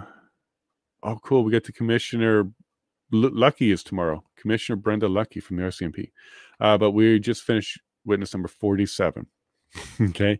So after 47 different people talking up there and behaviors and actions, you're starting to see how truth tellers and not truth tellers look. It's getting pretty distinct now at this point too. And I think we're going to see a lot of word salad coming up over the next 2 weeks. Wow, on February 11th, the feds themselves told Alberta that there was no need to invoke feds as Alberta had their own tools. February 13th, they changed their minds without consult back to Alberta. This was an interesting interaction between Alberta and this panel. What this was all about was, at one point, Alberta, I guess, asked the feds, hey, we need Canadian Armed Forces help. We need a little bit more help, mainly around tow trucks. And the feds denied them. They actually denied them. So Bill Blair, the minister, we saw, it wasn't signed. They said that was odd. It wasn't signed, but it was delivered. Denied the request. Feb 11th. And the reason for denying of the request is Alberta has their own tools available to go ahead and commandeer tow trucks and all that kind of stuff. So I guess maybe what we were getting at here was Alberta was maybe being a little lazy and saying, hey, can we just get some of those army tow trucks and get this job done quick? Intimidation factor, clear it out quick. It might work well. First, Canadian Armed Forces said, and federal government also denied the request. Maybe for the same reason, because Canadian Armed Forces said, to the federal government, we're not doing that. And then they punted it back to Alberta and said, well, Alberta, you have some of your own stuff to deal with this on. Well, that was February 11th. Without any more consultation from Alberta at this point, February 13th, they've now decided they're going to declare the EA without consulting Alberta again. So how do you go from Alberta has all the tools they need, they don't even need our federal assistance at all, to nobody has any solutions left, all tools are gone in 2 days without even consultation? That, I think, pulled a huge hole into the consultation portion of the EA. I believe that's completely now violated at this point. We've completely have enough evidence that that was violated, because This is exactly what the testimony here today was. And how did they go from non-emergency to emergency in 2 days? I think Blair's going to have to explain that, right? I guess we're seeing him. Yeah, let's see. Where is Blair? Bill Blair next week. He's right before Justin. So he's after Marco, right before Justin. And then Omar's after Justin. And then we'll see. Yeah, so I think it's busted. The consultation with the provinces never happened. And again, we also found out in 2020 they were talking about the EA for COVID, and they did a 1-week consultation with each province at that point. So they know how the system works. So I hear that correct? He blamed being inefficient because there was no moderator on a call. Really? Oh, bad, poor excuse. Well, how come it wasn't efficient? How come you didn't get your answers? Oh, there's so much going on. It was crazy. There normally is a moderator, and then the moderator is the one that lets everybody talk in order. Blah. Really? I am telling you once again, we're missing the adults in the room, because if you can't even be on a phone call and you can't even get it through just leadership, you can't get the phone call to happen properly, and you need a moderator. Now, I think what was really going on there, you didn't need a moderator. He just didn't like that conversation, and he didn't want to remember it. So he was dismissive of it, and he came up with an excuse. That, to me, is far more likely than his version. First time you've seen the legislation, WTF. Police Services Act, right? There was the Police Services Act that he didn't understand well enough. It was Article 9 that they were talking about, and he didn't understand it. Are you kidding? Are you joking? Yeah, he didn't read anything. He didn't understand anything. He was the wrong person in that job. Really, they were considering invoking the EA for COVID. Here we go. So this, I think, was a big slip, and I'm glad this came out, because we should now look into this further now. So COVID, invocation, EA, the steps the government took, the cooperation with the provinces, the consultation steps, use all of that as an example of how it's supposed to have been, and then compare that and contrast that to how they did it this time. And just that alone should be enough to show how the EA was improperly used, and it went around everybody, because it would be the same government, Trudeau and team. It would have been the same provinces. So you can't really say, well, that government did it a different way and our government does it this way. It was the same government, same process, different way of doing it. And the second time of doing it was far more improper and far more authoritative. If it went the other way, we wouldn't be having this conversation. If the first time they tried to use it, they screwed up and was too authoritative and skipped steps, but then the second time they used it, they were far more complete and proper, we wouldn't be having this conversation. But it's flipped. It's the same group too. So that it's kind of like they didn't learn, or they unlearned. No, they pushed. And the first time they used it and tried to use it, they didn't succeed. So they had to go around. And we've seen this with Trudeau a few times, the gun stuff, the handgun ban. Again, he went around the house for that. So this is his MO now. His MO is to not use the Canadian Parliament, not use the Canadian legal system, and not follow Canadian laws. This is a bad, bad situation for Canadians to be in. Peaceful tax-paying citizens protesting was a national security threat. So the people paying the bills said, F this, and these guys seeing it as a national threat to the system and policies. Yeah, but here's the thing, railroaded. Isn't this the same as saying that, you know, let's say, I'm just going to throw it out there, a drug dealer and his group and all this kind of stuff are in a safe house or something like that, and they're all bunkered in there. And because they're doing illegal things, they actually should worry that the neighbors will rat them out and the police could bang on the door at any time, and they got to be careful who they talk to, and they got to be careful with their emails. Like, when you're acting in a nefarious way, you are always paranoid that you're going to be caught and exposed, right? Now, are we seeing where their paranoia is coming from? Is their paranoia justified? Because absolutely, as soon as we start looking and pushing back and doing the independent things and doing the things that are outside of the system, it's not going to be good for them. That's their true paranoia. I think that's exactly what their paranoia is. And so this is why railroaded, this is exactly what happens. Because, yeah, peaceful tax-paying citizens protesting means they're going to be looking closer, which means we don't want that. So yeah, it is a national threat from their perspective, from their side, because they're absolutely going to be under an attack, because that's what wrongdoers' mindsets are. They're always paranoid about being caught and exposed. So yes, I can see how they're there. They have to admit that. Unfortunately, through this process, we have to listen to them admit that, and that can be very beneficial to us later.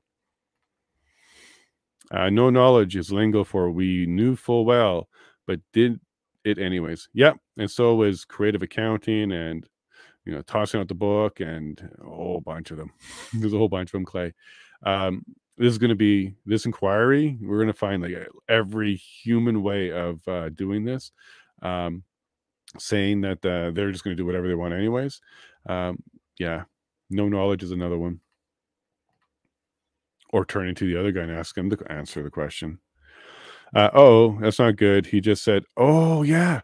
Now, is this wrong? Like, this is a form of racism or prejudice, right? Or discrimination. Because when he was asked about talking to and consulting with First Nations of any kind, his response was no, from his perspective, as he clarified later.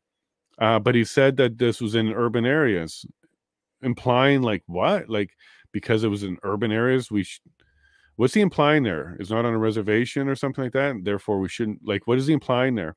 The message he missed was not only is all this land at some point First Nation, but First Nation people were there. You trampled on one. There were many people there. All of Canada was there, which also meant a large portion of the actual participants protesting peacefully were also First Nations. So that's where this was coming from, my friend. And for you to imply that, well, this was a city, why did we talk to them, was ignorant beyond belief on your part, and very un-Canadian. That's not a Canadian way to think. A true Canadian would have consulted and actually wouldn't have done this to begin with.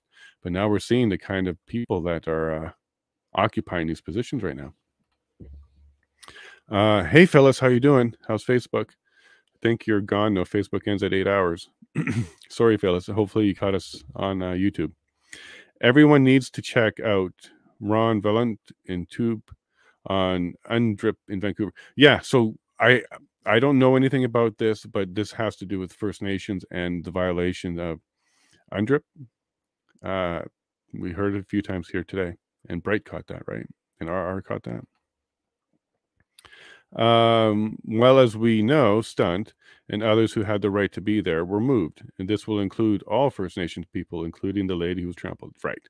So this entire line of conversation was you weren't including First Nation. And by the way, what a great job!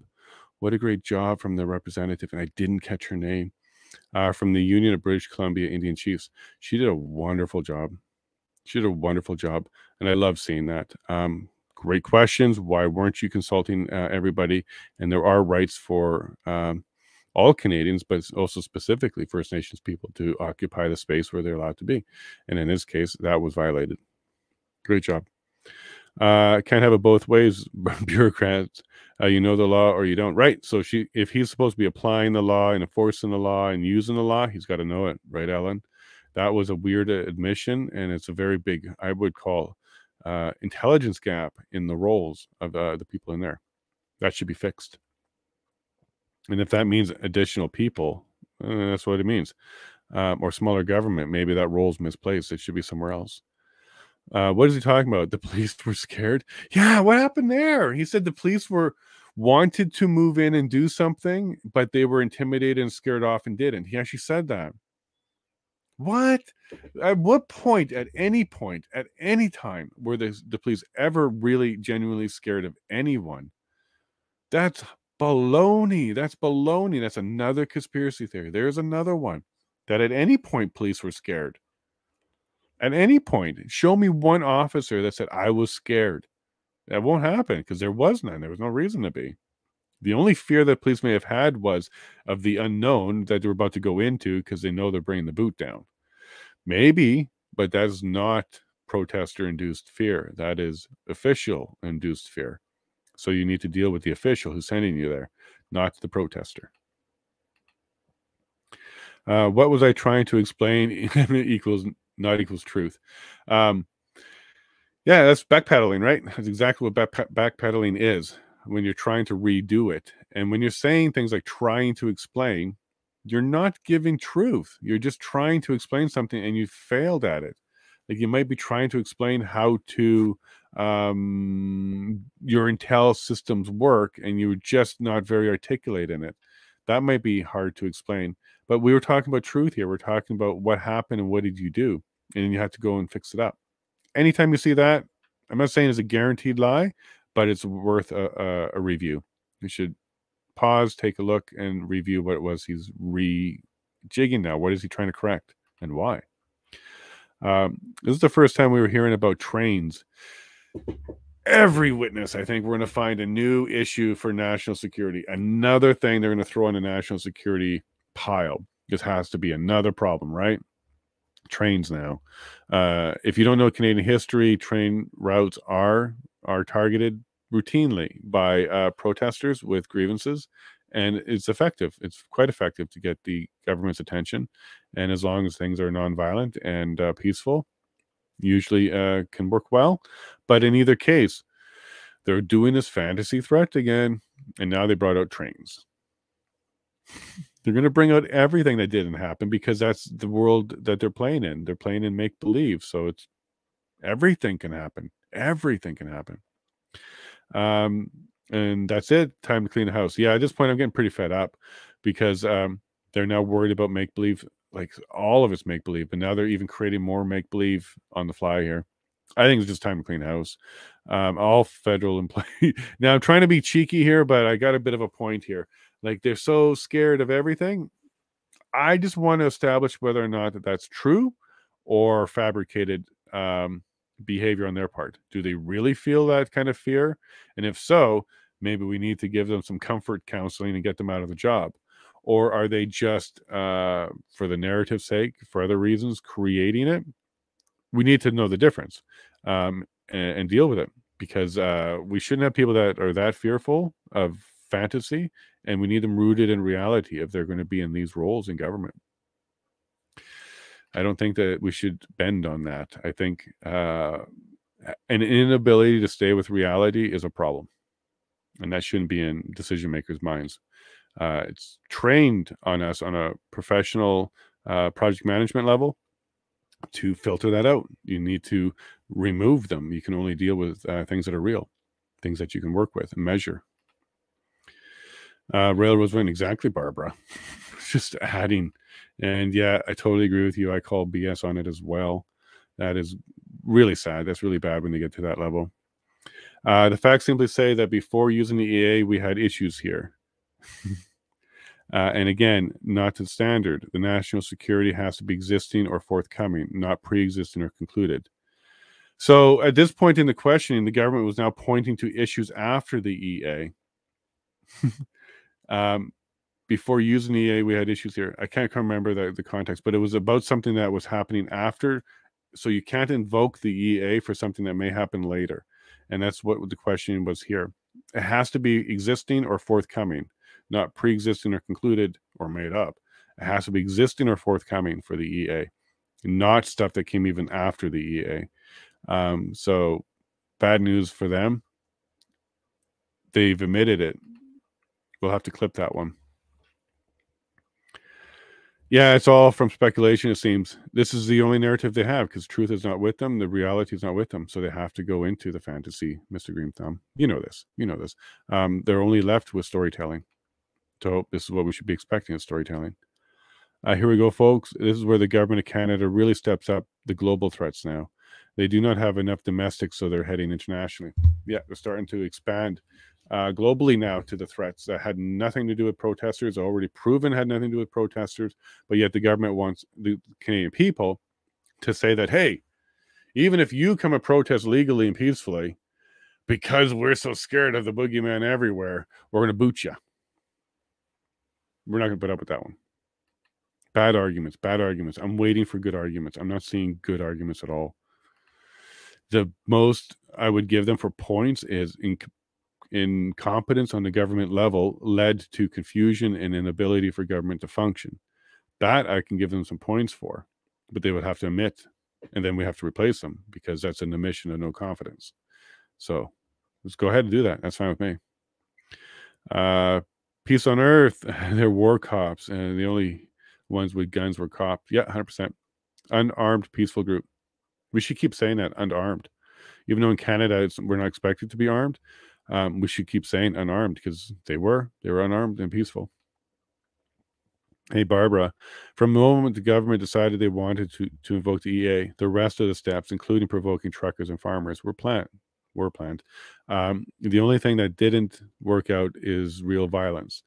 All right, so what I mean here, Barbara, is we heard testimony now that 2020, the beginning of COVID, they wanted to use the EA. And then 2021, Jan 6 happened. They were talking about, can we have, or is there a way, or use this narrative or use this to our advantage? That was in 2021. And then 2022, they actually invoked it. So at least for 2 years, they were itching to use it. We don't have to sit here and talk about, Barbara, why they're itching to use it so long. We just know 2021 was the first time they were itching, or 2020, they were itching to use it. So from that point on, they were looking for a narrative or a situation. And if they had to create it, 30% fertilizer, trucker mandate, name calling, if they had to create it, that was not beneath them. Because they pulled it out prematurely, way too soon, and without consultation of provinces. So they had no intent other than to do it and use it. That's clear to me now, especially now that I know that in 2020 they were looking to use it for COVID. That tells me that their MO was always to use it. I think that was bad or damning testimony for the government. Ward, we need to fix the one we got. As soon as we start to call for a new government, the WF are ready to step in. It's in their book. Yeah. Or get a copy, read it. It's important you know this, because this entire book, all these pages, really breaks down to one thing: divide and conquer.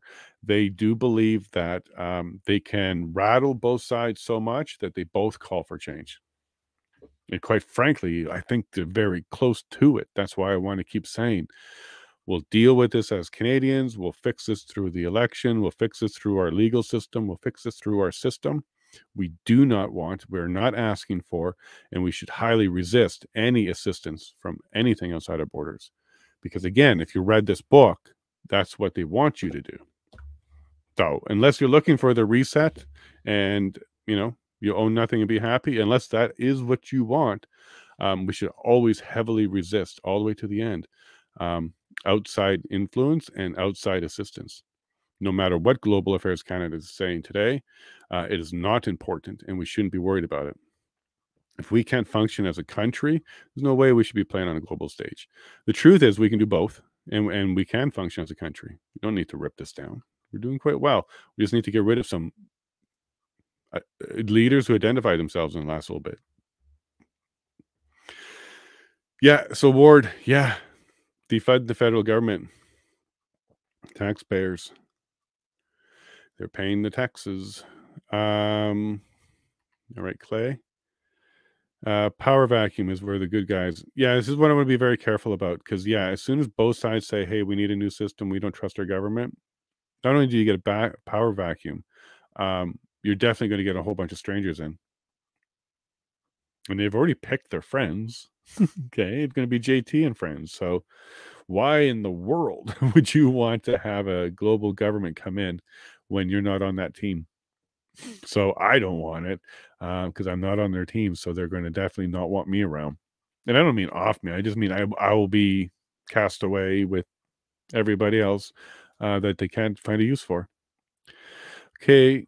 Defund the bathwater. Yeah. So Ward, here's where we were going with that. And I'm really glad that you used that analogy. Yes, agreed completely. Let's keep the baby. Canada, our democracy, our country, our soul, our being, everything that makes us Canadian is still there. It's still there. It's just got a lot of dirty water. It's been neglected right now. The people that are supposed to be watching and caring for us, it hasn't been.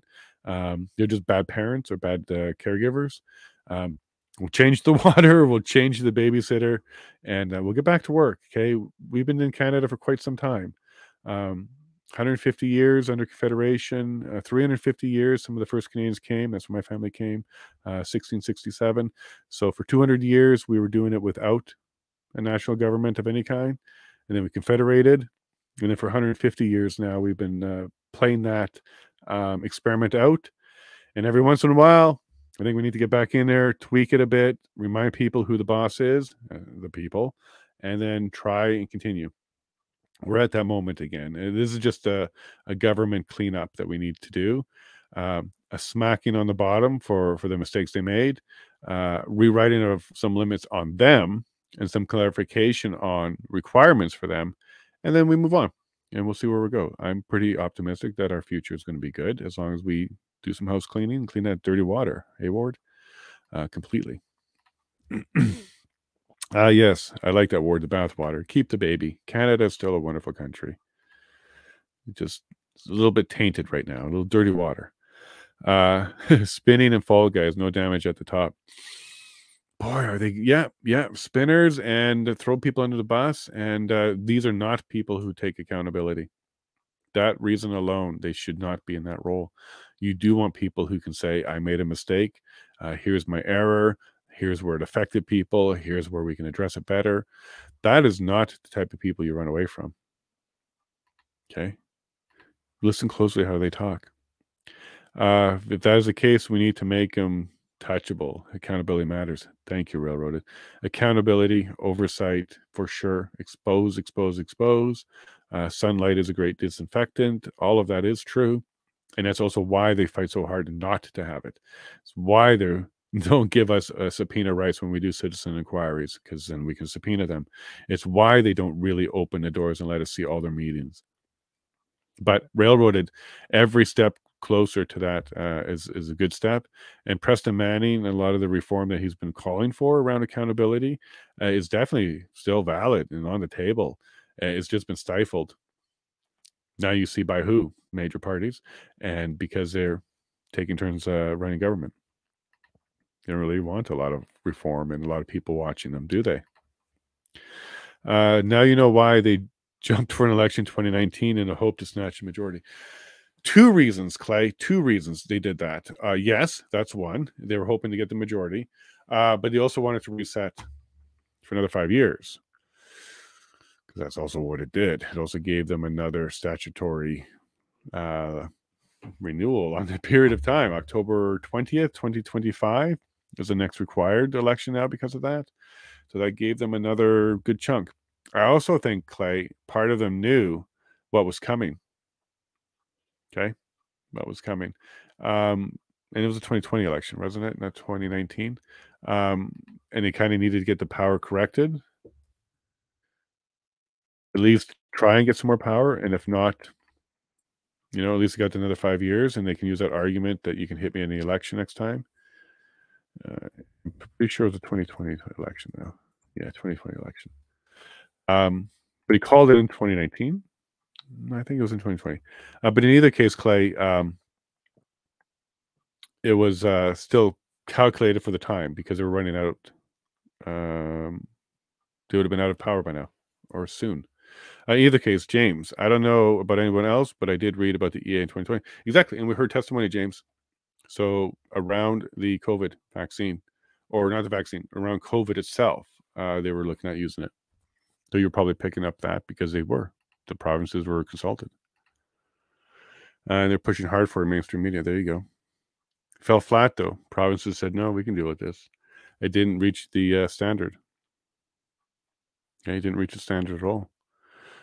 So here we go. This is more about the global issue that they will not point to any examples, i.e. investors were worried. Like who? Name call. Name them or call them to testify. Fictitious investors as well.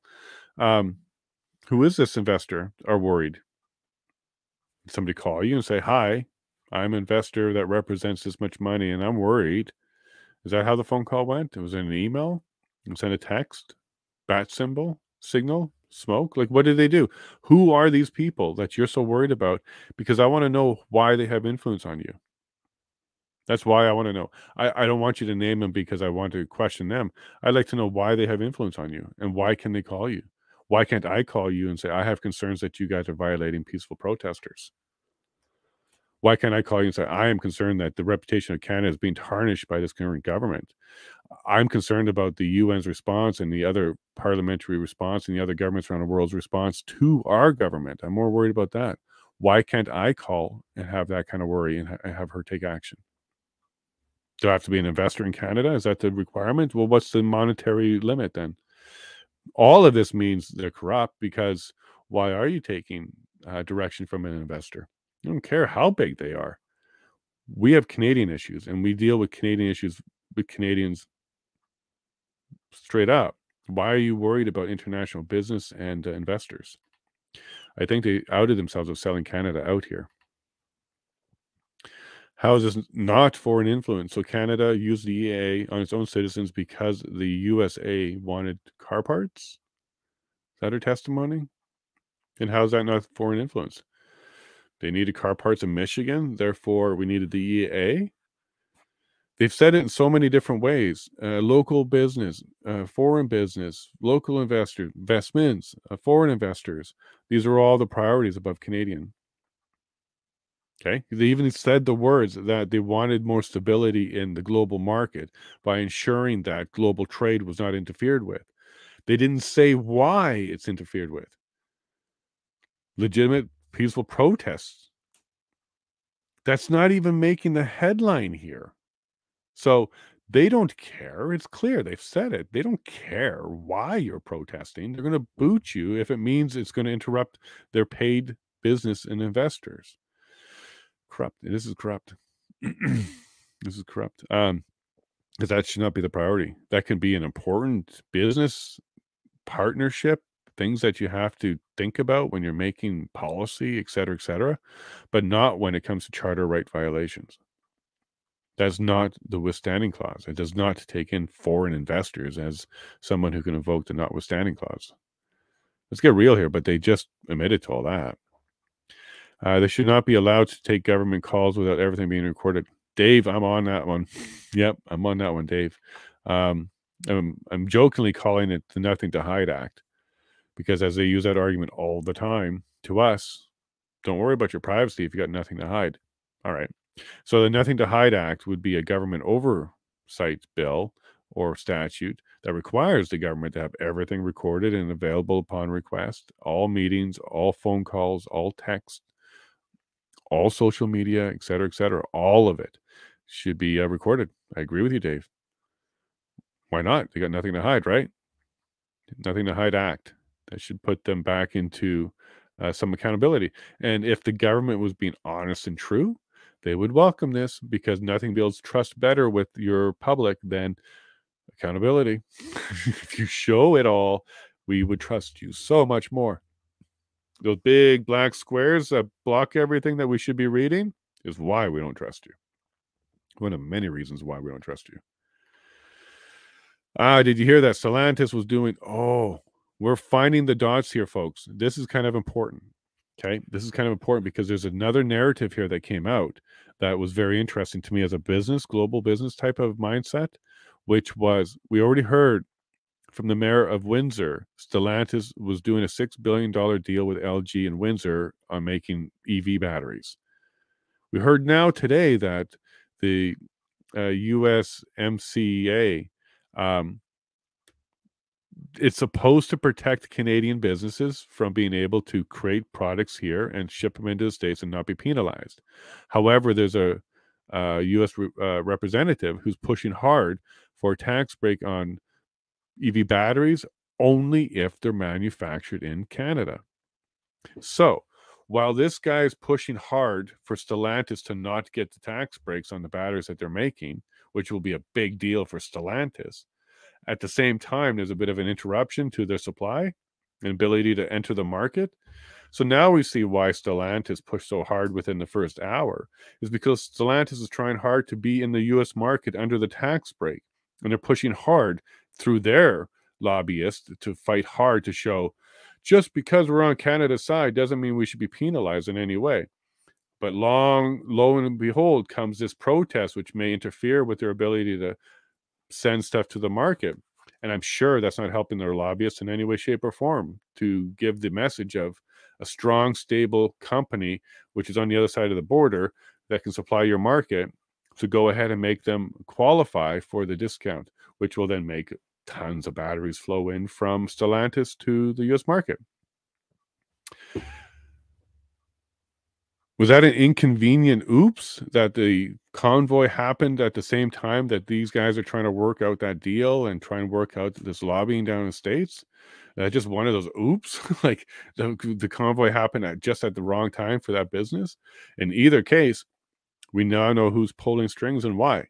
So Stellantis did not want to have a problem crossing the border at any time in the future ever, and they didn't want this problem to come up ever again. And we heard the testimony. They said exactly that. They wanted to give businesses the security that the border would stay open. And Stellantis is the one that came up. The mayor slipped this deal out with LG on batteries. And then today we hear about a push on not recognizing Canadian-made batteries on the tax program. All the more reason for Stellantis to have no problems crossing the border and looking good. So we got booted in order for a company to sell batteries into a U.S. market for tax break. That's what I learned today. And that's what I'm sticking with, because that's what they told me. That's what the testimony was. The mayor of Windsor said that, and then the testimony today confirmed that. Stellantis was the problem. WEF partner. Speaking of WEF partners, our witness today, Cindy, tweeted WEF a tweet. She has very few tweets, and it's her. She's listed herself and she's named herself on the Twitter. It's her. So she's at least a fan of WEF data results. What they mean? What does it mean? I don't know. But she certainly isn't on the side of WEF as the bad guy. She retweets them. We'll see if that gets me in trouble with my global affairs, because I've retweeted her calling her out on it. So we'll see what happens with that one. I'm not worried. Obviously, I tweeted it. We'll see where it goes. They threatened Windsor and Ottawa with a pullout if they didn't establish a better investment climate, meaning no blocked borders ever. That's exactly the threat that Freeland got.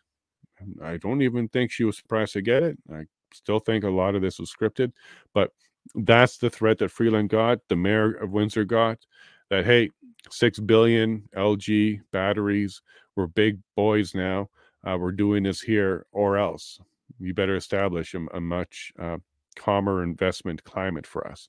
And this is what the testimony was. They don't ever want the borders blocked ever again. Did you hear that? That's exactly why they did what they did. The EA was a result of a phone call from Stellantis. Am I misreading that? Let me know in the chat. I'm almost done the stars. I'll go to the live chat and we'll check that out. I hope the world is watching. It is clear that Canada was selected as an example of a nice country needing to beat their people down. This would give them the even Canada did it argument. I see it now. Okay, so where I'm going here is globally, I believe this is a movement. I believe this whole crushing down your people. In fact, our testimony today was that. She said that. She said there's a movement. There's a lot more authoritative governments all over the world. She said that. I'm not saying that. She said that. She didn't put Canada on that list. It most certainly should be on that list, but she said that. So I'm going to also say it. I believe around the world, they're crushing down on people's rights, and they're trying to break the people's will, and so they don't fight back. And they want a friendly, loving, peaceful, polite country like Canada to be the example of, well, if they do it, well, then this country certainly should be doing it. So Eastern European, all over Africa, all over Asia, all over South Africa and South America, all over those countries where they consider them to be a little bit rougher than Canada are going to get the, well, because Canada did, we can too, and we should be doing it here too. This is why this inquiry is so important, because I do think the world's watching, and we're going to find out whether or not Canada is broken, meaning we got broken down and this is the way it's going to be, or we correct it and we protest and we keep fighting, because the rest of the world is waiting to see what we do with that. I do believe that, because she actually said that. She said it was Canada that was inspiring the other countries to start protesting. And then it was the actions on Canadians which quashed that. They said that. This is why they were doing it, because they wanted to quash that. Therefore, if we get through this and do it right, the rest of the world may follow. So I do think Canada is the template. And it is also why Canada was specifically chosen as the country, and not Australia, not New Zealand, as the country to crack down really hard. And this is why from 2020 and on, the EA was on the radar, because Justin, this is one of the things he needs to deliver. He needs to deliver a country that came down to totalitarian, but was from a peace-loving standpoint, and use that as an example for all the other countries. And he failed. I think he failed. If you kind of read between the lines, they're not happy with him. So he failed because we didn't get violent, and he didn't get those pictures, and he couldn't push as hard. And I really think, Stunt, and I know you found that part interesting, I really think that the next one will be the template for the world. I believe that. And I also believe it will help the world break the chains of this global government that our own government testified to right now exists, that is making more countries more authoritative. That's what people will be fighting around the globe after Canada shows how to do it right. Now, that might be a little bit egotistical as a Canadian to think that the world's watching us.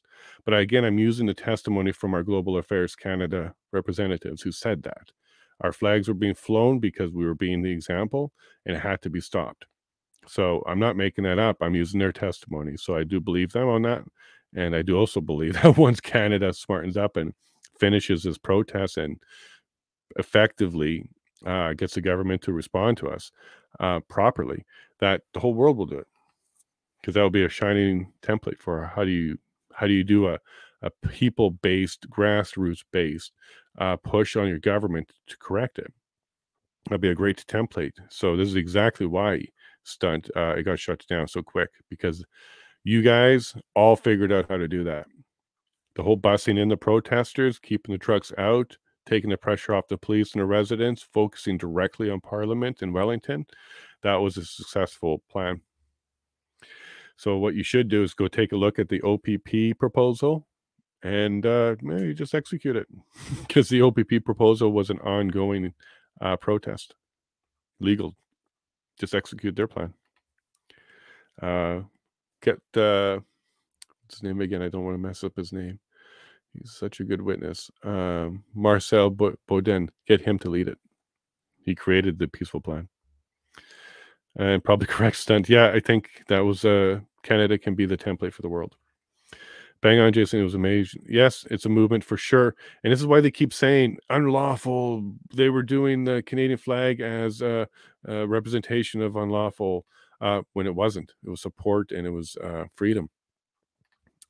That's why it's international. And I think Canada was ceding that. Even the US said that. The White House said, they testified again. The White House said, shut it down. We don't want one here. We saw the tweets. We saw the tweets. He showed us that evidence today. Loud and clear, people. Foreign investors and businesses trumps Canadians and their grievances. Clear as day, noted, took names. We heard ya. We need these people out. They admitted to selling Canada out completely with that testimony.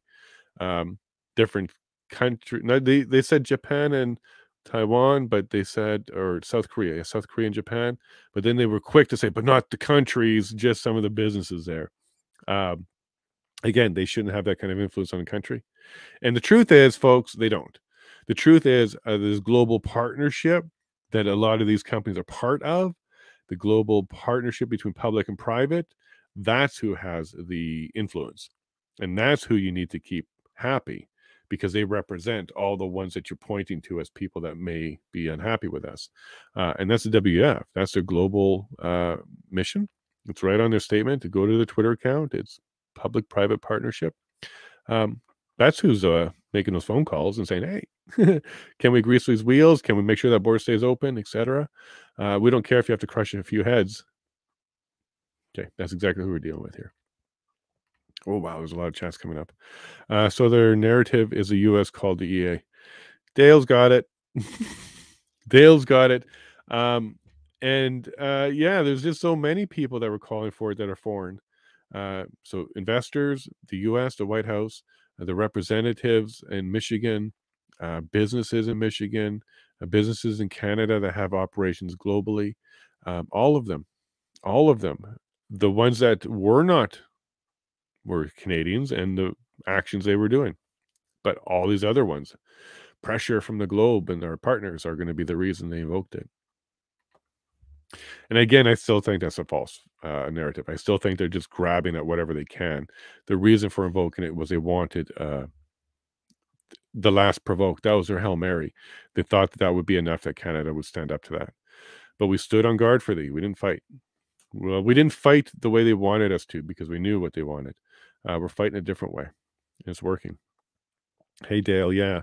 The entire testimony so far has been about justifying beating Canadians in order to make businesses and investors, both foreign and domestic, feel happy and secure. That's what we heard. That is the testimony we heard. Completely. Excuse me. And that's Canadian Global Affairs. Global Affairs Canada. So the commission is now trying to make the EA needed. Okay, Dale or Dave, yeah, you keep worrying about the commission's questions. So I just kind of want to, until there's another one that comes up that's as grossly narrative as that one lawyer, I haven't seen that, man. This particular lawyer should have stayed home. She should have done it remote. She shouldn't have had her candy in her mouth all darn day. Get a spray, like do a better effort on that boy stunt. Like to everybody that had to listen to that, oh man, that was annoying. But I don't think she is make the EA necessary. Her questions have to be worded the way she's doing it because she's trying to pull out the answer. You should be paying more attention to what the witnesses are saying, and then the crosses are happening. But overall, Dave, I think let them talk, let them chatter. And even if the Commission Council is directing and trying to paint a narrative, I want to hear it all. I want to hear the questions. I want to hear the answers. I want to go through it all again later. I want to see who contradicted who. We'll put together some sort of chart. Might look a little crazy with lines going everywhere, but who was talking about who, and when they say they said this, who is they, kind of identifying the players, and work all that out. So let them chatter, let them talk, let them dump. This isn't court, so we're not going to get a decision, yay or nay. We're going to get a recommendation, and we're going to get all the information.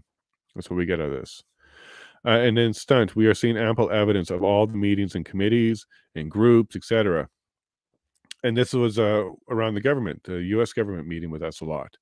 Meaning the entire time in Ottawa, during the protests that supposedly crushed Ottawa, delegates were driving around, getting together at meetings. Some of them were remote, but some of them were not. We've heard lots of testimony about OPS and OPP meeting at various times in person. Again, driving around a city that's supposed to be at a standstill and under siege. No. In fact, the announcement of the EA was in the building. It was in Parliament. He announced the EA from the building that's supposed to be under siege that they need the EA for. We should have seen him in the bush with like camo or something on saying we need this thing. That's the way it should have looked because that's what it needs to be in order to invoke it. But he invoked it from the very building he says is under siege. Sorry, folks. I'm alone, so I don't need a mask. Even if I had COVID, I wouldn't wear one. But I got a tickle.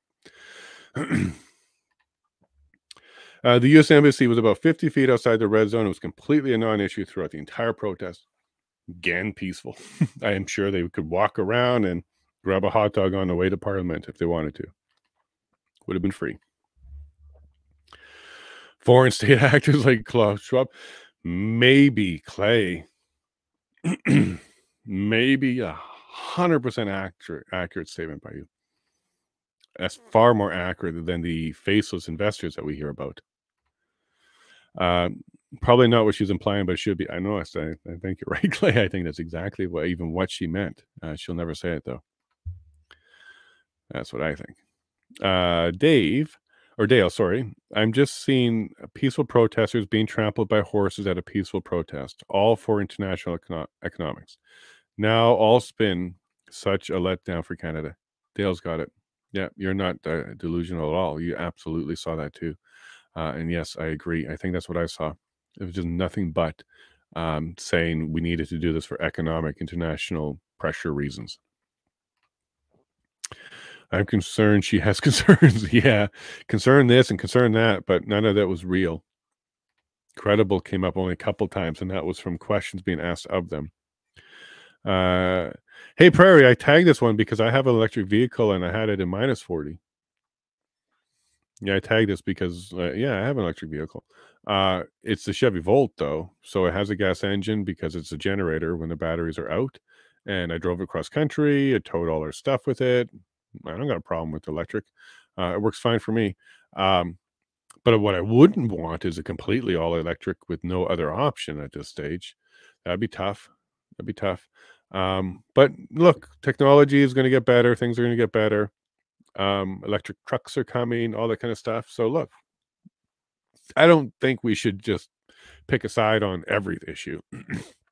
There's a time and place for everything, and the technology will get better. So I don't have a problem with it. I do use my car -40 sometimes. It's cold, don't get me wrong, and it loses range, but I also have a gas engine that heats up the car and charges the batteries while I'm driving if I need that. It's a very good vehicle, very practical, but people didn't like it. All right. So things aren't clicking.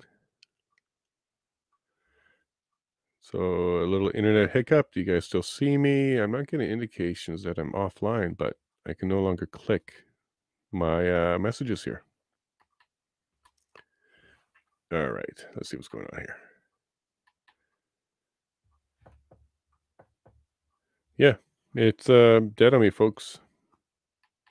Now I can refresh, but you'll lose.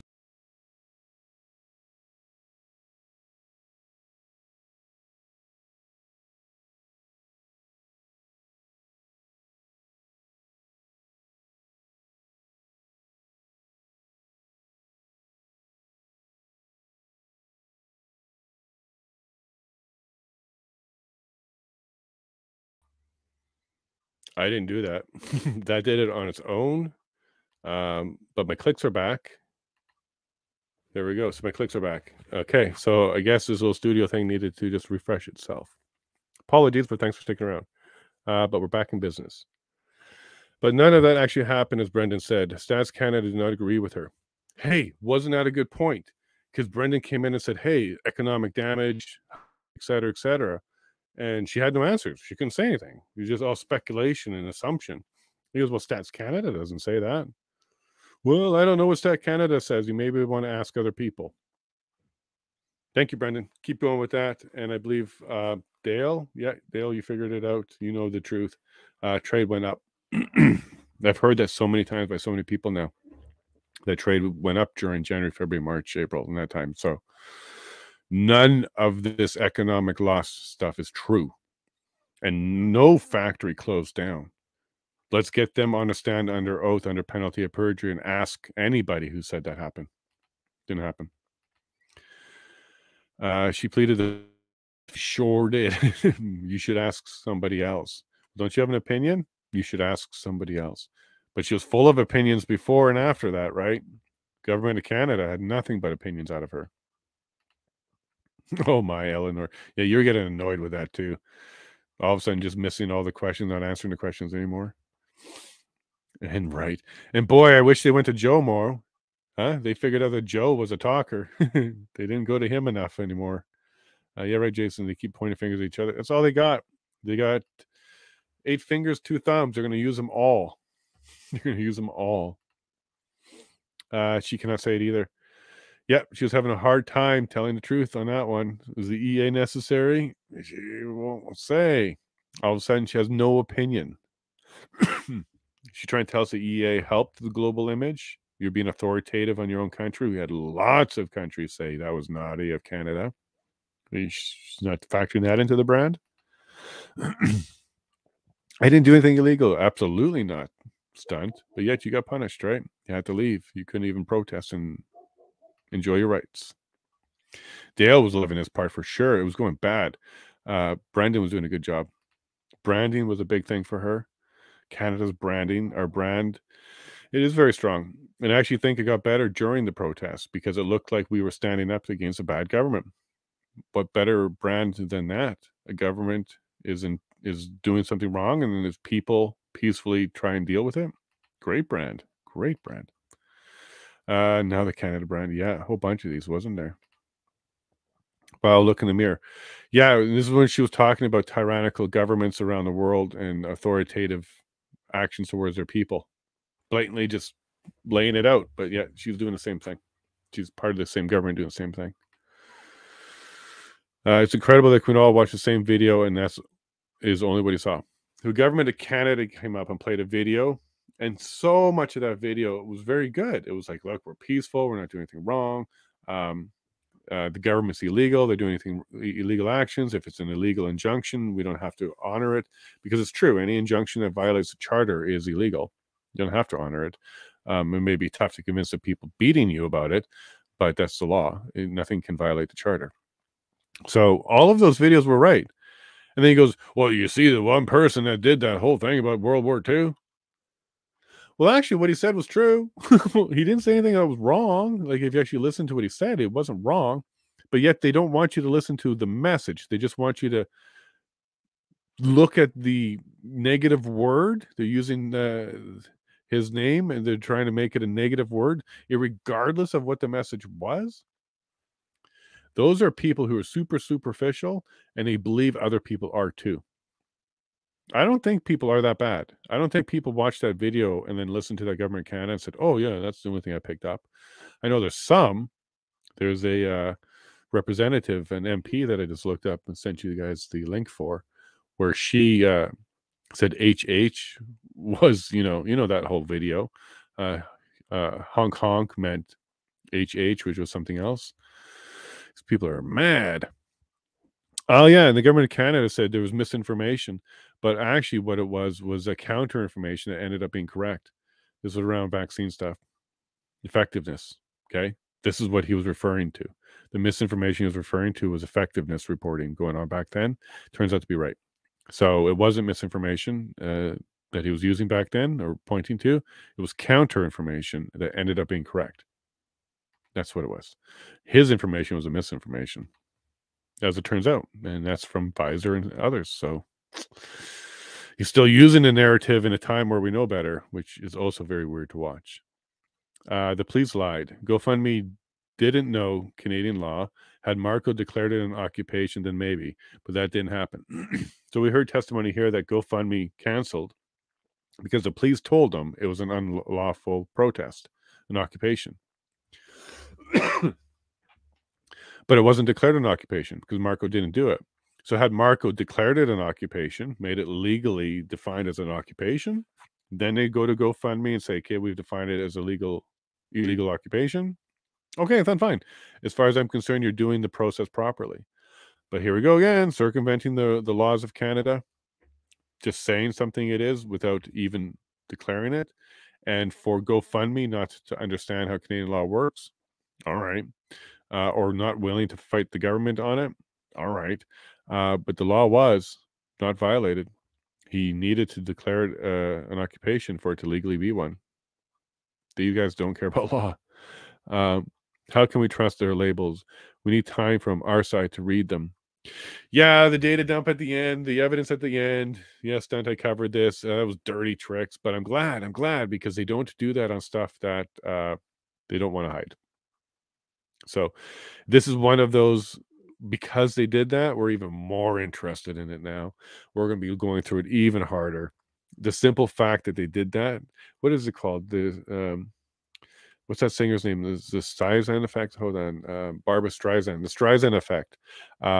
Because she complained about people looking at her house from the sky, her house was in everywhere. The Streisand effect was you're better to just do the right thing and not even bring attention to yourself.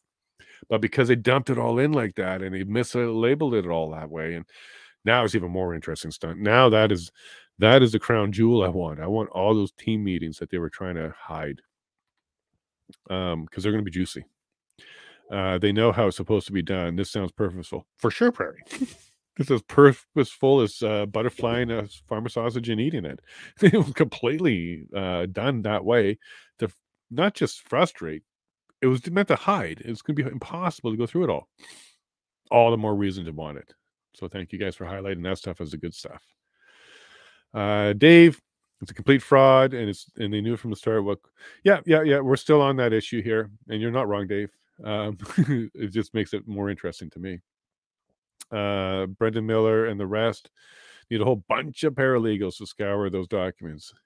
Yeah, and we're also not in a big hurry. Like, the thing about it is, now that we've got them and we'll be able to go through them later, the thing is, we're not going to be able to get some good questions out of the witnesses while they're there. Okay, that's going to be the loss here. Like, there's going to be stuff that they're going to find, and they're going to go, oh, if we just asked, did this person know at this time on this day, and get them to answer it, that's what we're going to lose. But the context of all this stuff, we're going to be going through that with a fine-tooth comb for a long time. Maybe we'll develop some AI to go through this at some point. So we can find all the connections that I think we're going to struggle with the theys, like who is they in the context of this statements, and trying to identify all of them. That's where it's going to be a challenge. But once we do that, then we can see who was talking to who when, and you can kind of figure out. You'll see pretty quickly that Justin just dropped it. That's the end of that. It wasn't a collaboration in any way, shape, or form, and that's what he needs to show. So I think we'll be able to show the opposite of that pretty easy. Oh yeah, and here's one of my last stars was, and the good thing is because they played games, I'm far more interested in what they got here. All right, folks. So I'm going to try and do my chats. There's over 100 of them, so I'm going to do my best to get through some of these. Need to talk. I'm torn. Stunt. I'm not sure where we're at here. There's a bunch of stuff here. Smith was quoted in an article. Let's just start here, maybe. Oh, hey, 10th man. I just see you're in the chat here. You showed up. You're new. Our government cares about their private interest. Okay. Eleanor, good news. What's going on with Eleanor? Folks, you and Lagrep. Okay, folks, I'm just going to start here. Okay. Smith is quoted in an article. I appreciate the work that Dr. Henshaw has done, but I think that we're in a new phase where we are talking about treating coronavirus as influenza. Let's go. Okay, sure, but when was this railroaded, and is she still being fired? I want an audit. I want to understand why they marked 3,362 deaths as unknown. I want to know why there's a 600% increase. Is this a clerical thing, or is there something else going on? And I also want to get to the bottom of the allegations that Alberta is deleting health records.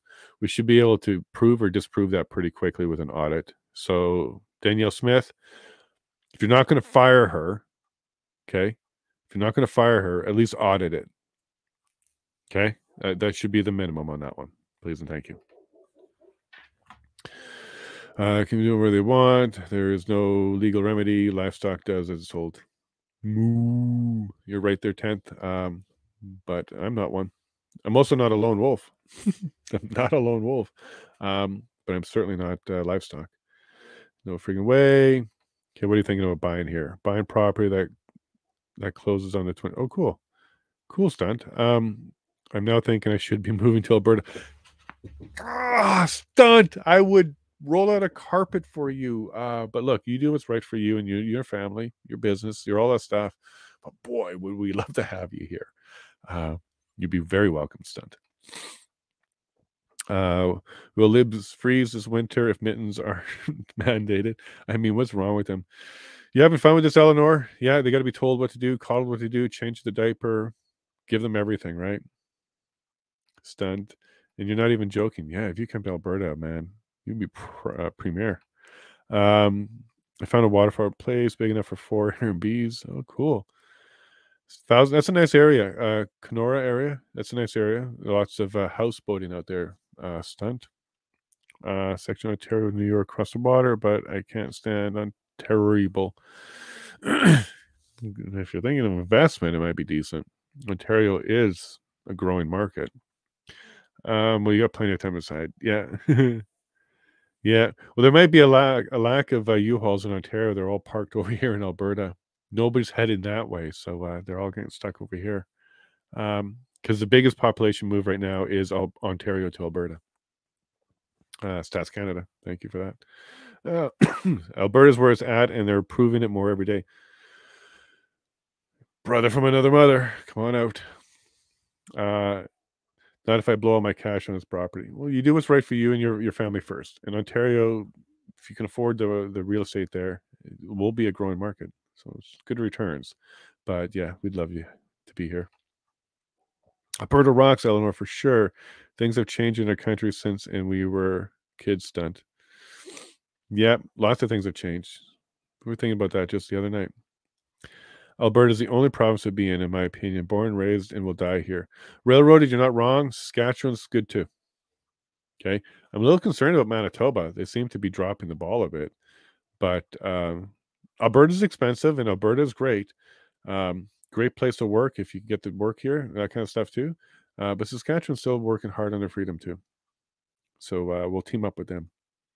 Alberta and Saskatchewan is a great team. There's a property auction that ends in 10 days and then it'll be gone forever. I don't have much time to think. Opportunity is knocking. Do what's best for you. Don't pressure yourself either way. That's my only advice to you, Stunt. You'll make the right decision for you and we'll support that. Eleanor, you have listened to Indigenous POV and the ability to be self-sufficient does exist in Alberta along with like-minded souls. It's a great way to live, folks, and I'm not joking you. Most of my neighbors are expat Ontario. I have one neighbor who's been here since the beginning of Alberta, his family. But everybody else around us who are buying up the parcels that are available, they're from Ontario. It's a big community. Of like minds out here, Eleanor. And Railroad knows 10 days is a lot of time. Getting a copy of this evidence and ready by tomorrow. Yeah, look, the Department of Justice can dump a lot of data in 10 days. Yeah. DOJ, man. I'm curious what they dump, though. The charges? Are we getting the charges? And Brenda's looking at them, and they're all minor, and there's no charges of assault, and I wonder who he's got. I'm looking forward to it too. You're too funny. I'm not sure who that is, but I'm glad you're laughing, Stunt. This is true. Oh, you're talking about the DOJ was railroaded. The railroad's awesome. Good sense of humor. The problem is I'm supposed to deal with the property by the 24th, and then it'll be in Montreal for 2 weeks until December 9th. And Ottawa. You're all over the place, Stunt. Good work, bud. Okay, so I'm going to kind of jump some of this stuff here, Stunt. I'm going to get to some more questions here. You were so optimistic. Is there another way, Eleanor? Is there another way? It'd be really easy to get pessimistic. It's a harder road to be optimistic, but it's easy to be pessimistic. I like being optimistic, but I want to be careful I'm not naive. It's a tough road, tight rope there. Refresh him leg. Okay. LOL. Oh dear Lord. 10th man's easy to agree with, Prairie. Yep. 10th man's easy to agree with.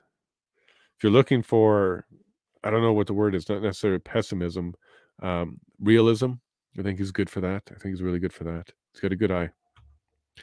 You really need to check out EV Room on the server.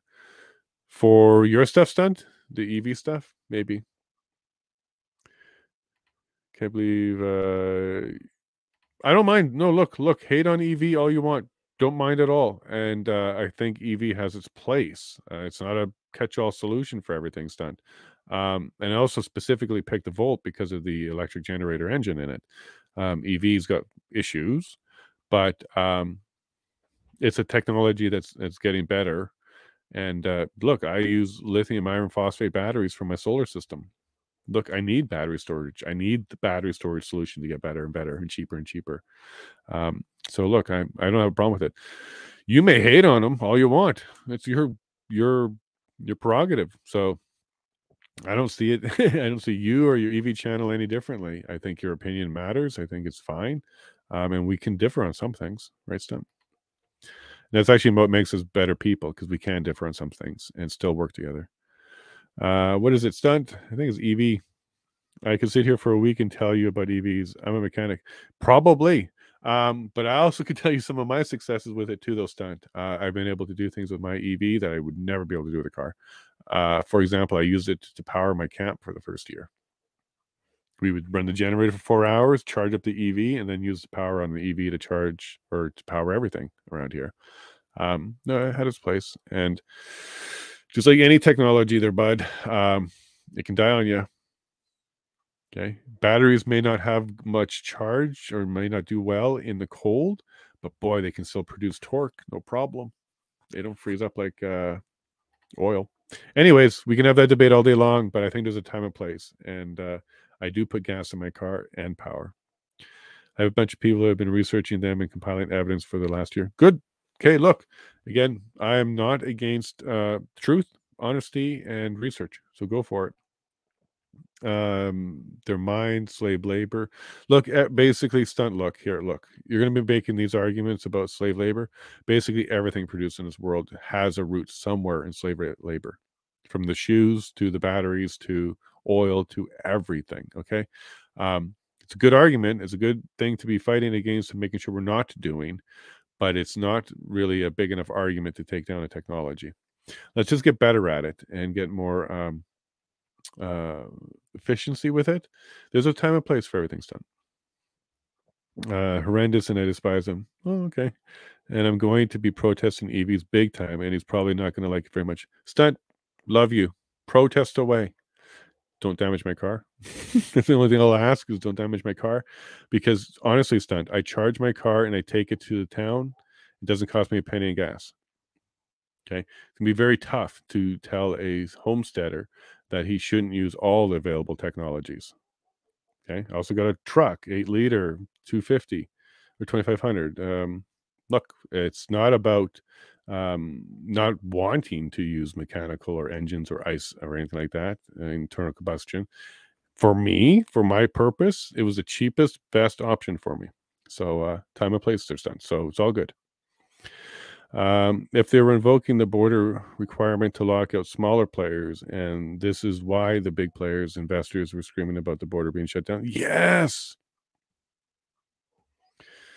Yes, Azario. What if they were invoking the border requirement to lock out smaller players, and this is why the big players, investors, were screaming about the border being shut down? Remember the big box stores were all the ones that were allowed open, but not the mom and pops? That made absolutely no sense. Like, if you really wanted to keep people out of big crowds, you close the big box, open the little ones, and just put your distancing in. It made no sense. And Azario, this wouldn't be the first time. Markets consolidate all the time.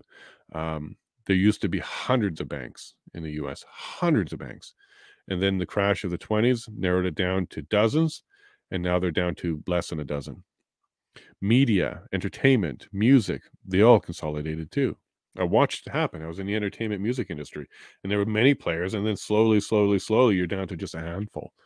Consolidation happens everywhere, and the biggest way to make a consolidation happen is you attack the small ones so that they sell or die off. That's how the consolidation happens. They go buy them on pennies on a dollar because of the market. So lots of consolidation around banks in the 20s, a lot of consolidation around entertainment and music in the 90s, and now we're doing consolidation around tech in the 2000s, 20s, and there's going to be consolidation around government, right? That's what the global government is. So all the time there, get rid of the small ones, big guys gobble them up, and then you're only left with a few big players. This is how can we have big tech, big pharma, big insert name here. This is exactly how it happens. Evoking the requirement on the border would have impacted some trade over the board, without doubt, but that was acceptable to impact those that would be impacted. Oh, you have some big thoughts there, Rosario. Okay, so invoking the requirement of the border would impact trade over the border, without a doubt, sure, but it was acceptable to impact those that it would. Well, if they were ready for it, for sure, and they're artificially creating these we shut down our factory narratives. That's not true. I've worked with Just in Time. I've worked with Rockwell Automotive. That's who I was intimately working with. I was programmer there. I was part of their approval. I was helping them build the systems for all the global approval. So Rockwell is a massive company. They built the space shuttle. There's chips in every modem from them, yada, yada, yada, big company. And there's no way an interruption like this would have hurt them in that way. It's just not how they operate. They are far more stable and more secure than that. Okay. Dale, yes. I think Omar is going to be thrown under there too, and possibly Blair, because Blair, now we just saw for the first time, maybe made a snafu, which was to tell Alberta on the 11th, you don't need any federal help, you got plenty of tools, and then on the 13th, support the Emergency Act without even going back to Alberta. So Blair might also be on that list, Dale. So we'll see. Sounds great stunt, for sure. I have a jacked up monster truck van with huge gas guzzling engines going on.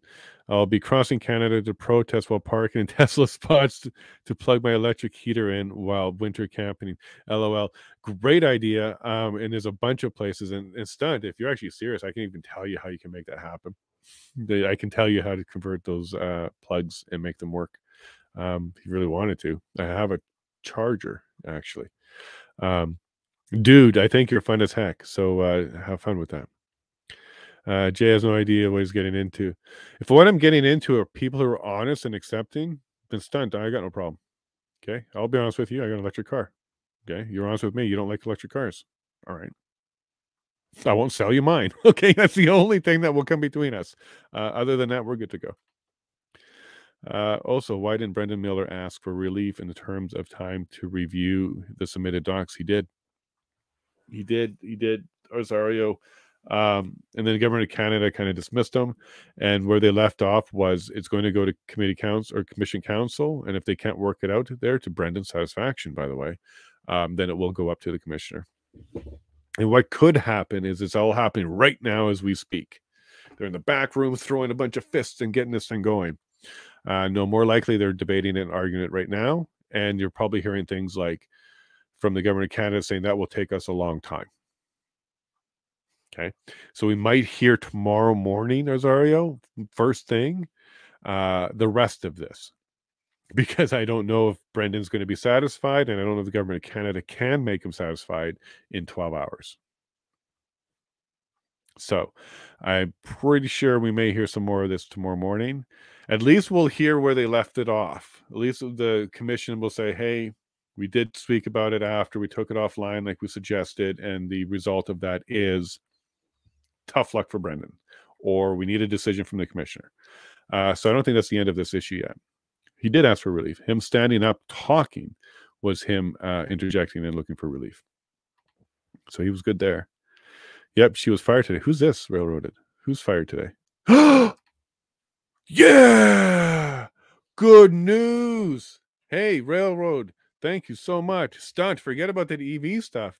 Henshaw's fired. That's wonderful news. That is one step closer to trusting Smith. That's good news.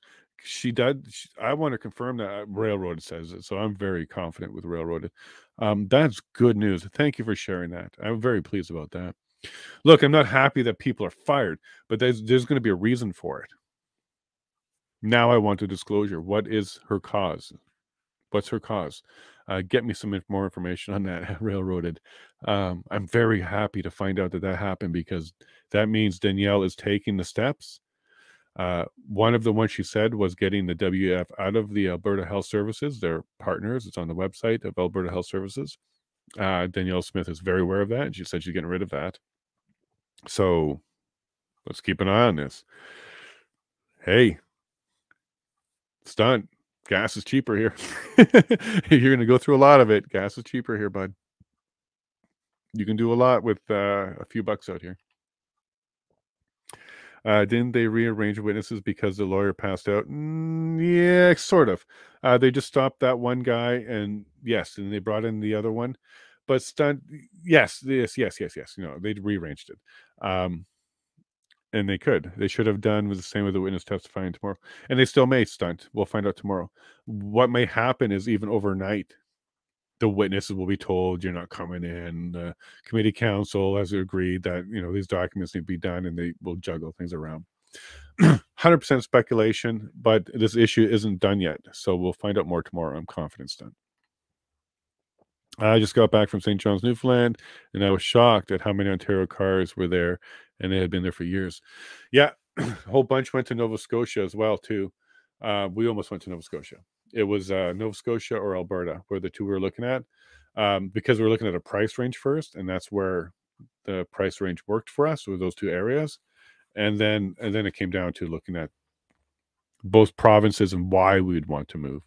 And we would like the idea of building fresh in Alberta. Alberta was free, way more free than East Coast. They had bubbles for the vaccine and stuff like that. And that was insane. BC far freer. And we were able to build here. In the East, we'd be buying something older. We really like the idea of homesteading and building, being creative and doing that. It was easy to tell because they had outdated license plate stickers, and Ontarios don't use them anymore. Yeah, you spot us everywhere. Hey, Marilyn, nice to meet you. Have you heard about these new file dumps into the system, most of which weren't aware of? Yeah, Marilyn, at the very end there, 1,299 documents, about 400 over the weekend, and all mislabeled, just random labels, and not even identifying who is taking part in them. Very inappropriate, and I'm sure that's going to be corrected in some way. Might delay things, though. We'll see. Jason makes me optimistic. Good stunt, because you have to stay that way. He teaches legal things, and I wouldn't think of my own. Great, and you also teach me things too, stunt. This is why we're going to be good friends, bud. Yeah, Brendan Mills said 1,600 files. Okay, so maybe the 1,299 plus the 4 something made 16. Maryland, Canada's Department of Justice. You'd think they would be in the best interest of the people. Nope. No, I think they're hiding. I think what he got there was all the charges. What else could they get out of the Department of Justice that is an actual document format other than all the charges? Be interesting to see. EVs are evil. You're evil for owning one. Evil Jason. Evil revolt. Yeah, it's actually just a volt. So you don't have to revolt it. But you can put RE on it and you'll get revolt. But yeah, I do. I guess I'm evil for charging from the sun and driving to town to pick up food and stuff with zero cost to me. All right. Makes me evil. We've also been using a truck a lot because there's a lot of snow. So we're killing our own. We're using our own gas as well. So no big deal. You have a Volt. They're the best of all these. Yeah, because they're far more practical because they're not just battery, right? There's an electric engine in there. There's a gas engine in there. My problem is mostly with Teslas because they will explode and kill people with autopilot. It doesn't matter. I'm just shocked because you moved to Alberta. Yeah, I did so in an electric car. I drove across country towing a trailer, an 8x4 trailer with all of our belongings because we sold everything else with the electric car. And we would charge overnight, but we only get 100 kilometers on battery. And after that, it's gas. But no, look, it worked. And autopilot, stunt. I'm a nerd. So there's a thing called comma. If you look into that, that is an aftermarket autopilot for Volts and other cars.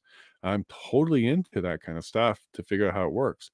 I'm not into the centralized version of it where it's controlled by a large corporation. These are all hobbyist, do-it-yourself type of stuff, like homesteading on cars, like things that we can do to cars. You know about modification, stunt. This is just an electronic modification. But yeah, I could totally have my car drive itself. I think it's kind of neat, but I don't do it. I do the driving myself. I'm coming for cheap gas. Come burn it. Come burn it. I got a big diesel tank for my tractor, dude. Like, we're not anti anything here. I just like the idea of being able to pull energy out of my backyard, like a good Albertan can, and then put it into my vehicle and then use it. I just don't need a refinery to do all that. I could do that with an inverter and some batteries. All right. But look, I am pulling energy out of my backyard like a good Albertan does. Hey, Marilyn, I'm so happy that Brendan brought up the issue. He's the best. He is very good. He might be listening to some of my stream because he's now doing the questions that I think he should have been doing all along.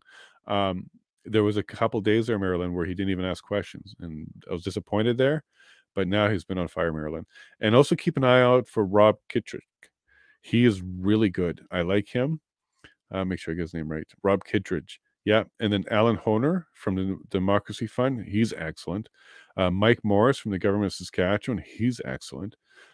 We got a few here. Mandy England from the government of Alberta. She's really good. So yeah, Brendan and the Freedom team, there's a few of them there. They're doing a great job. 10th man, every revolt. Yeah. Yeah. Look, and stunt, the Volt was such a good car that they stopped making it.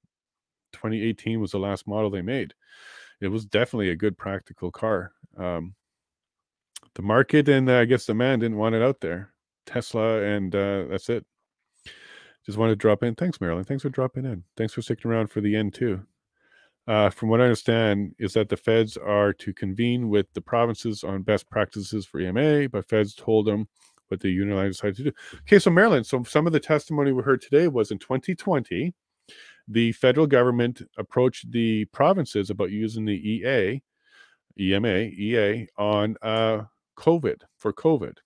So in 2020, Maryland, they went through a whole process of consulting with the provinces. The provinces got a week to respond, and they went through the proper stages, and they decided in the end it was not invocable at that stage.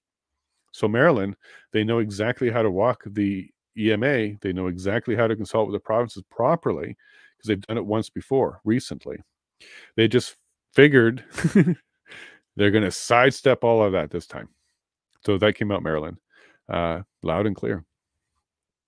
It's funny that America is worried about car parts while allowing Cali to completely kill the performance parts market. And it's on the way out, folks. If you want a hot ride, it's time to build it. You're not wrong, stunt. And America's not really worried about car parts. What they are worried about is making more stuff at home. And as they should be, and so should Canada. I think all governments should have realized during the COVID crisis and the shipping crisis and all that stuff that relying upon shipping is a problem. And this is why they're doing it. Non-compliance, folks. It's their new urging of masks. Don't worry, Maryland, not here. Not in Alberta. We won't be doing it. We will not be doing it.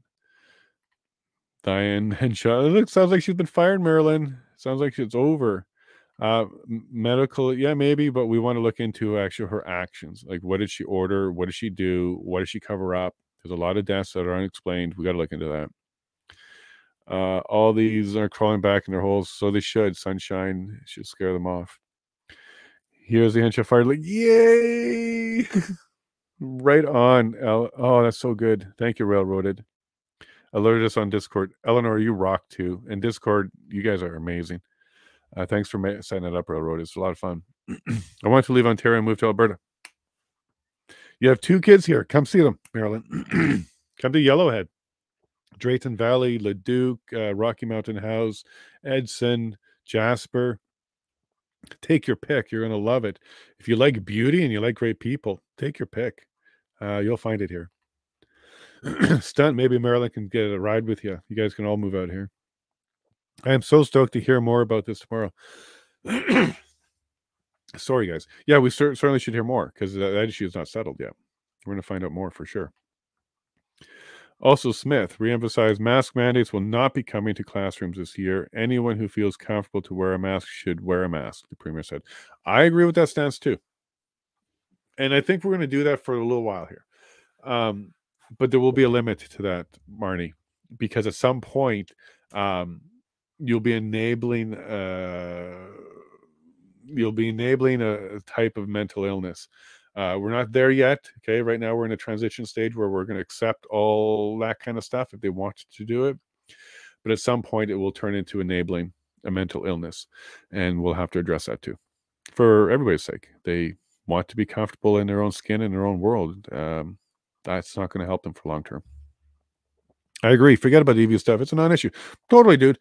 And, you know, that one day when I need to pick you up and EV's working, cool. And also think about this stunt. What if the supply of gas got shut off? Okay, bud. What if the supply of gas got shut off on us? Because we're penalized or not vaxxed or in the wrong province or something. I'm still pulling my energy out of the sun and I can still move my vehicle. You know, having multiple options is where I'm coming from. There's stunt. And for me, for the distance I'm driving and for that particular vehicle, it's just free. It's just free. I don't pay anything to move that car. So that's kind of cool. Okay. But the big picture EV, Like Afghanistan was completely destroyed as a country over the lithium deposits there. That's horrible, and that's just going to get worse. Look, there's a lot of things that we can be very upset about, but it won't come between us. So we're cool this time. Marnie, you guys know each other. Maybe Daniel needs to make a video saying she will not off herself before going to. Yeah, don't. Yeah. And me either, guys. I'm a happy camper. I have no reason to be upset and cause any maid-like decisions in my life. I guarantee you that. I'm a happy camper, happily married, happy father, happily in Alberta, and happily sharing these messages with you. So if I'm gone one day and I'm Epstein, I've been Epstein, okay? Nothing like that on this side. He's a computer was Maryland war campaigns, good feed. My only issue with me, Maryland, is I'm running out of time. Okay, I got 12 hours that I'm doing this, and then I got to do videos and yada yada yada. I don't have a lot of time to catch up on everybody else's feed. What would be wonderful is if War Campaign and Viva and some others and maybe Andy Lee and stuff like that got together maybe at the end of the inquiry and did, a couple little sessions where we're all talking about what we went through and what we saw, because we all saw something slightly different. Okay, we all have our perspectives. Viva would be grabbing this information that I missed, and I'd be grabbing this that he missed, and there's so much here that it would be a great little collaboration at the end for all the streamers to kind of get together and recap and do one of those videos. So if anybody knows any of those people, let's see what we can get going. We got a couple of weeks to work that out. Yeah, Lucky's tomorrow, but it spelled her name as Lukey in the database. And the witness list, I think it was correct. Let me check that because I don't want to get it wrong either, because I'll be putting out some stuff tomorrow. Lucki, Brenda, Commissioner Brenda Lucky, RCMP. Okay, so the spelling on the witness list is correct, but the database is wrong. Okay, thanks, Marilyn, for the heads up on that. Eleanor, Hinshaw and Bonnie Henry next, but they knew what was coming, so all funds moved out of town already.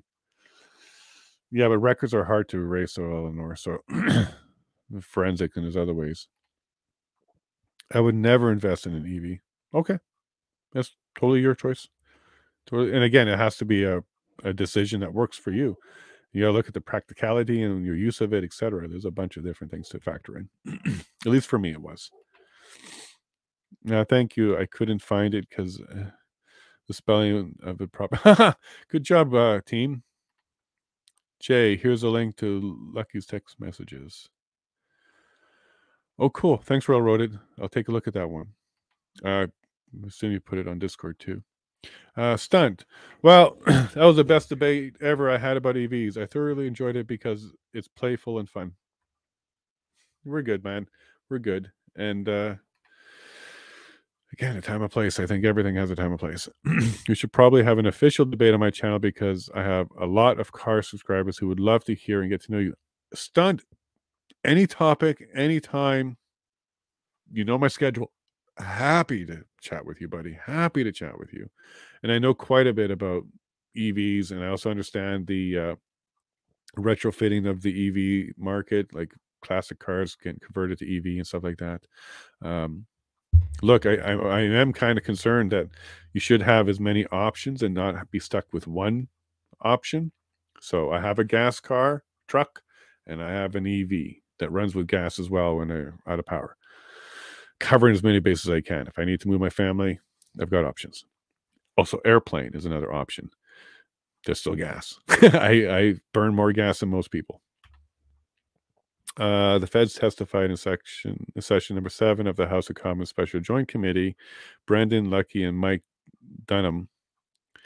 If anyone is interested in getting to know the players before they testify. Session number 7. Do you have links for this? What you know is staggering. Are you on my Discord? And if not, can you get on? And if you are on, can you put these links in there? I gotta start catching up on some of these. Okay, bud. Marilyn, the best thing about the FASCA so far is the education on how the upper echelons work. Yes, you're absolutely looking at this the right way, Marilyn. Too many organization charts. Haha. Absolutely. This is a disclosure stage. We are getting way more information than they think they should be giving us. But here we go. And folks, I'm going to be trying to cut this short, not short. We're almost at the 12-hour mark. I got to cut it at the 11:54 or sooner mark. YouTube cuts at 11:54 and on, no matter what. So I'm going to have to be done in about 15 minutes. But you're right, Marilyn. Data dump, education. We're going to be going through this for a long time. I went through Cochrane this summer. Amazing. Yeah. It's great. Great point, Ari. Mask mania, mental illness. Yeah, in the future, because if you believe something that isn't true, that's dysphoria, right? Is that dysphoria? Something that's not quite true? And that will be a mask dysphoria. So at some point, you know, for their own mental health and to get them comfortable back to life and to enjoy life and see smiles and share a smile and to breathe free is going to be a good thing. And then at some point, they're also going to learn that remasking the same mask over and over again, bacteria, all this kind of stuff, isn't healthy. So either do the mask completely properly, 100%, which means single use. You have to wear gloves when you put them on. You can never put your fingers on the mask. It's dead after that. If you do that, maybe, but that's not what we're seeing. We're just seeing people recycle masks. So at some point, that'll be something we're going to help them with because they got to live free. Just have to convince my daughters and their granddaughters. Well, good on you, Marilyn, for having, you know, the will and the desire to keep pushing. The younger they are, the more influenced they are from sources other than their family. Straight up. But look, if you want to send them to the video, maybe clip some of it. I would even have them on if one of them wanted to chat a bit more. Because quite frankly, they've been possibly lied to for so long that they're not sure. They're not sure who to believe anymore. And sometimes just an ear to listen to them is enough to open them up. Yeah, Cochrane is beautiful. I lived there and was young for a year.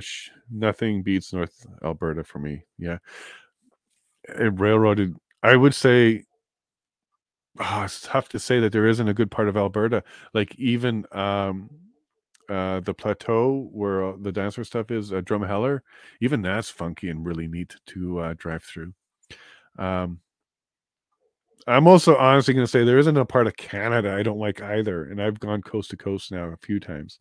Canada is just a beautiful place, but Alberta has the biggest skies and some of the nicest people around for sure.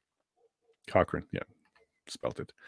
Rob Stewart, Deputy Minister of Public Safety, says no threats existed, but isn't he the one who allowed the 2 PLA Chinese to work from Canada's L4 lab and then failed to? I don't know, Eleanor. I don't know about that information. That sounds like something I need to look into. I know how to make my own ethanol and biodiesel. There you go. So you have other solutions. Good. Okay. And biodiesel. Yeah. And you can even use like French fry oil and other used oil. So good. As long as you're thinking about alternatives to government supplied gas, they'll shut the system down if they ever wanted to, then great. Then you're in a good position because your truck can't move if it doesn't have some fuel. Awesome link. Thanks, Railroaded. Yeah, please join my Discord. Anybody who wants to on this chat, join and share those links. What you don't know is staggering. If you're not on there, please join. My son and daughters live in Calgary. When I was there this summer, visited the wolf sanctuary. Loved it. Were there any lone wolves in there? Is that where all the lone wolves are? Because the government's so scared of them. I loved it. The more I visit, the more I love it there. Yeah, and the more you stay, the more you love it more too. To be really, really honest with you, the longer I've been here, the happier we are that we made this decision. Okay, that's the truth. We have like no problems with neighbors or the community. We're connected everywhere now, welcomed everywhere. It's a great place to be. Strong, hardworking people. Welcome strong, hardworking people. No problem. I had to get in there. It's freedom, teamwork. Yeah, way to go, Railroaded. Really glad we all met. Are you on other platforms? I'll share to all my platforms. Yes, Marilyn. Let me give you all my platforms link, which is on my main website, which is yellowhead.vote/feeds. We'll list off everything. And I'm also recently on Discord. So the link will be in there somewhere in the chat that we'll just put up. But yeah, you go here, Marilyn, and you'll find all my feeds. The problem is so many people still visit or view the masks as caring about humanity. For now. Research will come out later that dirty masks are going to be a problem. Maybe that'll be the term, trademark it, dirty masks. That'll be a problem in the future. And then they'll stop doing it. People were arrested a few weeks before the mandates for wearing masks in public. Explain that. Well, for one thing, 10th, you're going to have to show that. Arrested, I don't know. Ticketed, many. But arrested, if they were arrested, it was likely for arguing, taking it further. The charge likely would have been mischief or something along those lines, because there wasn't a law for not wearing masks. Ticket, and those tickets are going to be challenged in court. So they're likely not even going to hold up. They are charter violations. So they're not even going to hold up. But arrested for mask, I would like to see that charge. Is likely mischief or resisting or something else that they drummed up as they were harassing this person. That's likely how they did that one, 10th. Marilyn, my grandmother's and me mothers used to tell me that it was God's country. It is God's country. It is God's country. Even Paul Champ said that, right? He said that about Saskatchewan. Yeah, he said Saskatchewan. He's from Regina, and he said it's God's country. But he's left. He's not prairie. He's not prairie anymore. They change rules day to day, so you're breaking the law no matter what you do. It's a trick to stop resistance. Yeah, and 10th, go look at one of my posts. I posted some quotes out of the WEF's global report for 2022, where they actually say this. They say that one of the things that they do is they frequently change policy, and this is a way of getting people to conform. And this is in the black and white. This is what they wrote. Go look for my WEF posts on my Twitter. But they change policy so often that it causes compliance. Because nobody's like arguing. They're just changing all the time. It's like, oh, okay, there's a new one. Like they say that by changing government policy frequently, it helps with compliance. So you're not wrong at all, 10th. You're dead right on that. There's my feeds. Social feeds. There we go. Railroad's on it too. 100% teamwork for refusing to remove their masks in the U.S. Okay, well, you're talking about U.S. So I can't comment on U.S. They can maybe make laws that require that. I'm only familiar with the Canadian Criminal Code around this. So find me a Canadian example, I can comment on it. But people in Canada were certainly harassed for not wearing masks. And if they argued and fought enough, other charges could have been drummed up, like disobeying a police officer or something along those lines. Not in Canada. Yeah, me too. Yeah. I'm not surprised to hear it around the world, though. We've seen a lot of other violations around the world. Just looking at the time, we got 7 minutes. Let me clear this up. There we go. Thank you. Love, love, love. You are such a... Oh, thank you, Marilyn. Maybe you're saying that to 10th or somebody else, but I'll jump on that bandwagon. Well, thank you for taking the time to come and talk to us. So this is what we're here for. And Marilyn, I'm running for office for Yellowhead, Alberta. And what I'm trying to demonstrate to people who watch this is how an MP should be working, should be listening to people, taking the time, communicating, using platforms, using social media, open source media, whatever they want to call it now, to connect and listen to people. I don't think it's a difficult thing to do, and it's a great way to learn. So hopefully I'm demonstrating to people that are watching this what an MP could do if given the opportunity to be an independent MP. And this is the kind of thing I would be doing. I'd be connecting with people all the time. There's no diff between US or Canada. There's some. 10th, and you know it. But if you're looking at it from like a Western standpoint or that kind of level, yeah, you're right. It's just two different regions. But when you're looking at it on framework level, legal level, we have enough that's different where we have our own system. I learned non-compliance. Just say no. I have a tweet on this. I will resist and I will not comply. If you look at Let me get that WEF tweet for you now. I've talked about it too many times to not pull it up. Because it's so true. Their quotes in there are shocking. So let me just pull that up for you folks. Because that's exactly what we need to do. We need to not comply, and we need to resist all mandates and anything that's illegal. I think that's our duty, not just a right, but it's our duty. We have to do that. That's how we get government back into check and balance. Let's see if we can find that tweet quickly for you. Wow, that was fast. Okay, there it is. All right. Share screen, Twitter. So for me, this went a little viral. Remember, I'm just a little guy still. So viral to me is 475 likes type of thing. But here's the quote. So here's the tweet. Galvanizing compliance and cooperation across citizens and the business community. And then they're going to use with sanctions on employment or mobility for those who continue to resist.